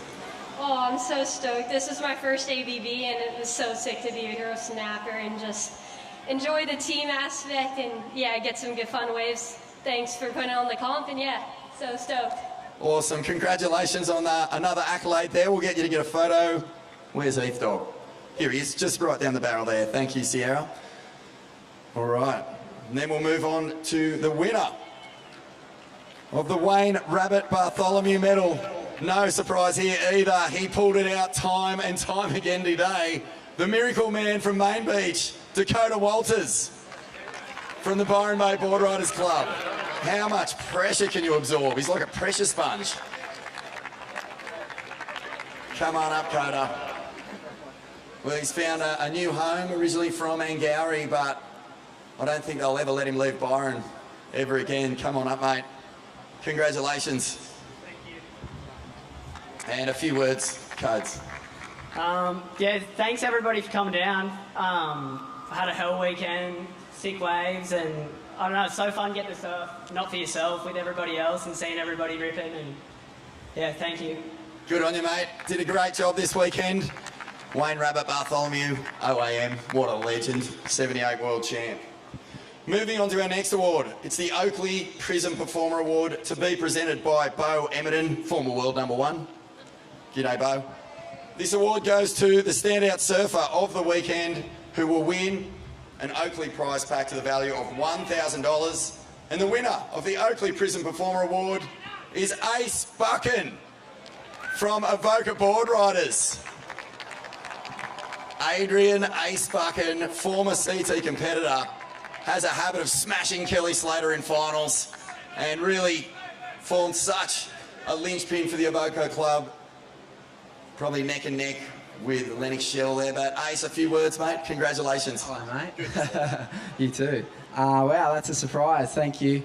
Yeah, I really enjoyed this weekend. You know, I haven't competed much since 2021, and that was a really bizarre year, you know, not just for me but for everyone around the world, and feels really great to have a rash vest back on and be surfing for Avoca. It's a fantastic weekend, and thanks to Surfing Australia, Surfing New South Wales, obviously Hyundai for backing this event, and all the supporters from Avoca. You guys, you know, cheered loud all weekend. You went pretty hard both nights by all accounts too, and we had a great weekend, and to be down here and surf in front of my kids as well is super special. So yeah, really enjoyed it. Thank you. Congratulations, Ace. A standout performer over the weekend, taking out that Oakley Prism Performer Award. The next award is the Hyundai Electric Air Award, presented to the surfer and club who produced the biggest and best aerial during the Hyundai Electric Air Show. And if I could ask Jenny from Hyundai to come forward to present these awards. Hi, Jenny. Hi. Okay, so the winner of the Hyundai Electric Air Award and $1,000 cash for themselves, plus $1,000 cash for their club, is Dane Henry from Kingscliff. Current number 1 on the Australian junior ratings. This kid has a massive future, and not scared to throw those fins and defy gravity in orbit. Well done, Dane. Few words, buddy. Yeah, thanks heaps for everyone coming down. Kingy for bringing me down. It's been a sick weekend. Thanks to all the sponsors, Ruka, Dragon, Sharpeye, FCS and Reef. Yeah, just thanks to everyone for putting it on. I know, it was just such a sick weekend. I loved it down here, so hope to be back next year. Good on you, mate. We look forward to seeing you back here with Kingscliff, and a big congrats to Kingscliff for getting into those semis as well. See you next year, mate. Get a photo down here. Righto, our next award is the Hyundai She's Electric Award, and to present this award again is Jenny from Hyundai. This award is presented to the female surfer who had an electric performance in and out of the water across the weekend. And the winner of the Hyundai She's Electric Award and She's Electric Surfboard is Izzy Campbell from Trig Point Boardriders Club. Congratulations, Izzy. Trig Point from West Oz. And it looks like Izzy's on the way down. Come on, Izzy. Congratulations. Thanks so much, Jenny. A really cool award here. It's great, isn't it? Well done. We'll get a photo with Izzy up here.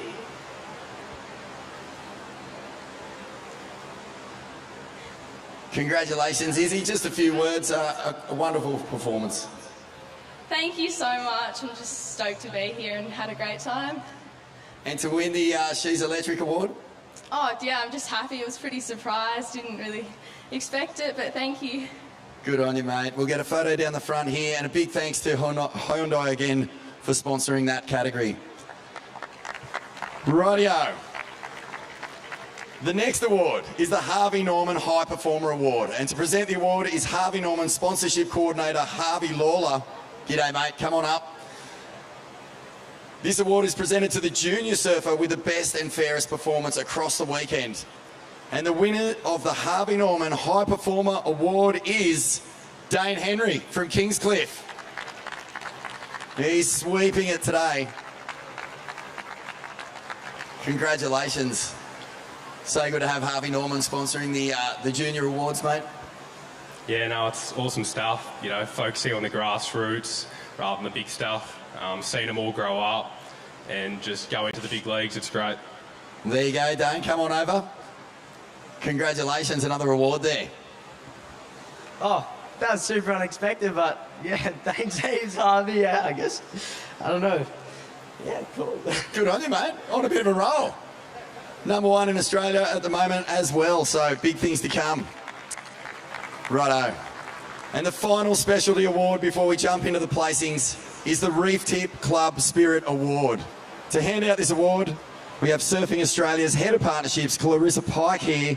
And this award is presented to the Boardriders Club that demonstrated the most passionate club spirit during the grand final.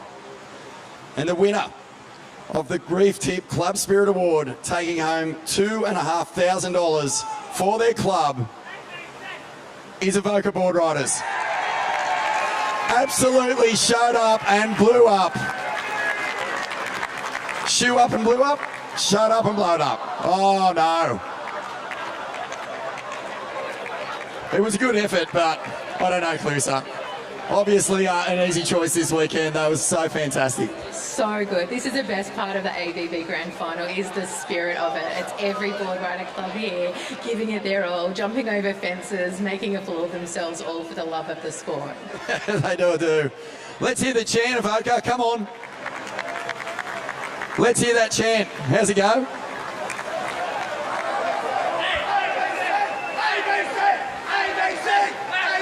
Ace. You can't deny the spirit. Yeah, no surprises there.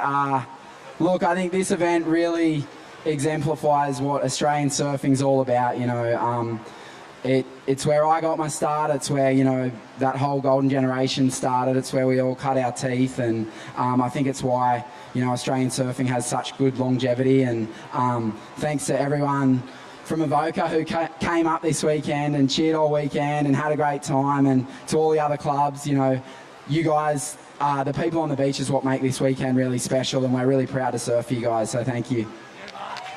Well said, Ace. Master, good on you boys and girls, mums and dads, Broms. babies, dogs, pelicans.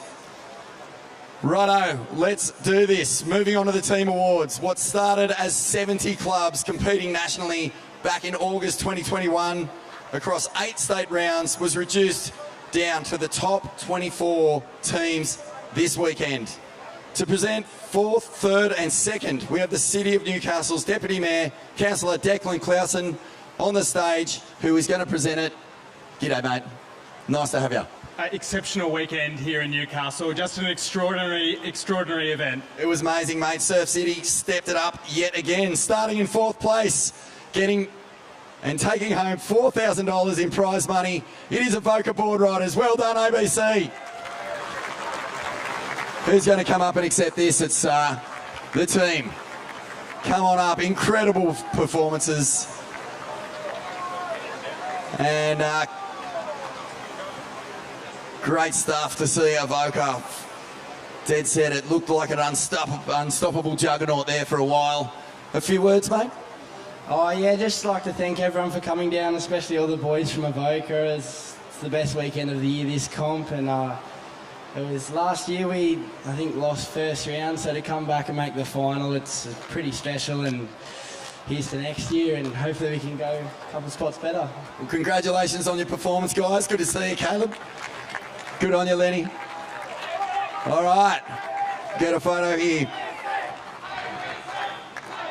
In 3rd place,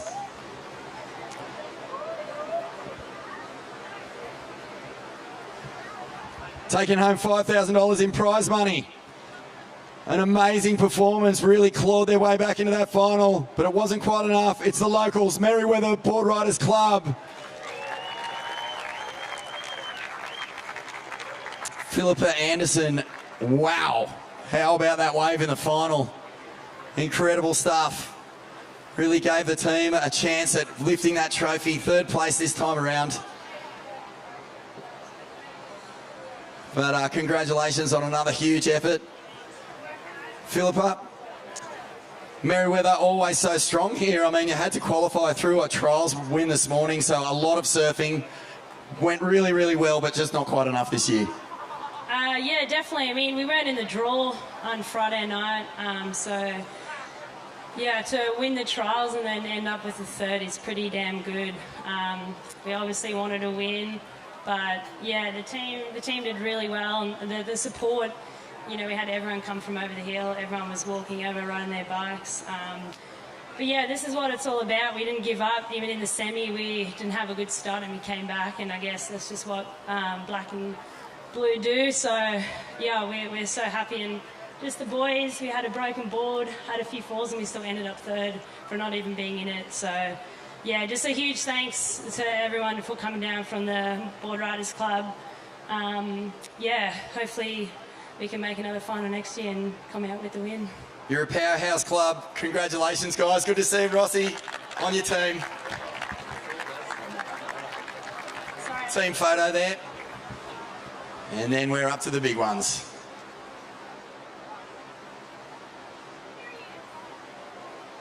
Our runners-up, taking home $6,000 in prize money. The always all-powerful Snapper Rocks Boardriders Club. Round of applause. These guys continually show up and dominate. And they took it right to the wire yet again in another Hyundai Australian Boardriders Battle final. 0.62 difference between 1st and 2nd today. It doesn't get much closer. Josh Kerr leading the team up. Jay Phillips, El Presidente. Kersey, an amazing weekend, and Snapper again, just proving how deep the depth is in your club. Yeah, I know. I've come here 3 years in a row, and this is our 3rd second in a row. So, yeah, it hurts this one a bit more than usual. We're seeing signs the whole weekend that was like pointing us to a 1st, and came away with 2nd again. But the sign is now we're coming back next year to win this thing. That's awesome, mate. Well, congratulations on another huge effort. We love seeing you guys here. Obviously, if you want to be the best club in Australia, you've got to take down Snapper at some point. Byron did that today, but a huge and epic run through this event. Congrats.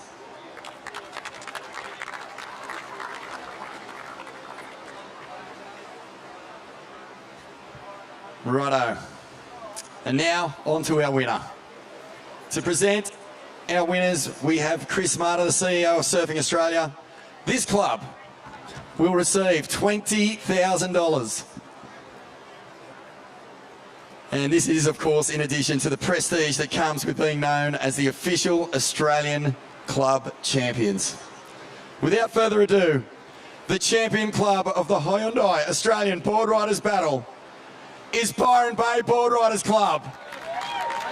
And I think they can barely believe it themselves. They scratched through every single heat in the dying seconds. The one heat they actually beat the clock. They still had to sit on the beach nervously chewing their nails. This has been a huge effort from a club that has really expected big things at the Hyundai Australian Boardriders Battle. Finally, fate has delivered, along with great surfing. Danny Wills, mate, you must be so proud. Oh, extremely proud, mate. It's yeah, we're a tiny little town, but we're a great surfing community, and we had a great team, and I'm proud of them all. And thanks to the City of Newcastle for hosting it, all the major sponsors, Surfing New South Wales, and yeah, bloody stoked, mate. Thank you. Mate, it's epic. I mean, Byron has underperformed, if we're going to be honest, over the past years that you've managed to come down here, and you sure did do it the hard way today. Oh, we did it. Yeah, we definitely did. Yeah, but, you know, a couple of us had to suck it up and do what we needed to do for the team and let these elite surfers do what they do, and they're amazing, and it's why they're on the world stage. So it's just awesome to be a part of this, and, you know, I'm a lot older these days, but the spirit's still there, and I still love every bloody minute of it. So, yeah, awesome. Mate, a great town, a great surfing club. What's this mean for Byron? Oh, it's huge. We've been trying to, you know, we've been doing this since it started. Yeah, and we just never really pieced it together, and we only really pieced it together in the final. And those two guys that set it off for us, you know, Dakota and Solly, and just paved the way. And, you know, we had such a good start that, you know, it was insane. Mate, congratulations. You guys are the 2023 Hyundai Australian Boardriders Battle Champions. Let's get you down the front. Dakota Walters, Solly Bailey, Manon Paget, Duke Rencher and Danny Wills. Far out, amazing. Thank you everybody for coming down and enjoying another epic weekend. Big thanks to everyone who watched online. Throw it back up to you guys. I love this weekend. There you go. Yep. Mate. Orno, what a marathon presentation. He's losing his voice at the end. He loves it. Loves being the centre of it. Oh, there's Willsy, mate. How proud do you reckon old Willsy is, hey? He's stoked. I mean, Byron Bay's, one of Byron Bay's first ever professional surfers, probably after Gary Timperley, and led the way, and what a solid anchor. You know, as he said, he knew what he had to do. He said earlier he would have loved to hung out there a bit and gone for one of the biggest sets, but he knew he had the time, and that sort of performance is up to Solly and, of course, Dakota. But Willsy, yeah, look, he's pretty emotional. Yeah. Yeah, no, really proud. Byron original, Willsy. And they've been trying, as he said, you know, they've been having a crack at this for 10 years without even really getting close. Yeah. You know, as I think Vorno said, they've kind of underperformed probably a little bit over the time. But, geez, they all put it together. Jess, how was your weekend? It was so good. It was just full froth. I'm surprised I haven't lost my voice as Vaughan has as well. It's just so cool to see those underdog stories. First time winner Byron, and just an incredible weekend, full of action, full of drama, and full of froth. Yeah, full of froth indeed. Well, that wraps up the show. We hope you enjoyed what has been an outstanding weekend, the Hyundai Australian Boardriders Battle, and we'll see you next year.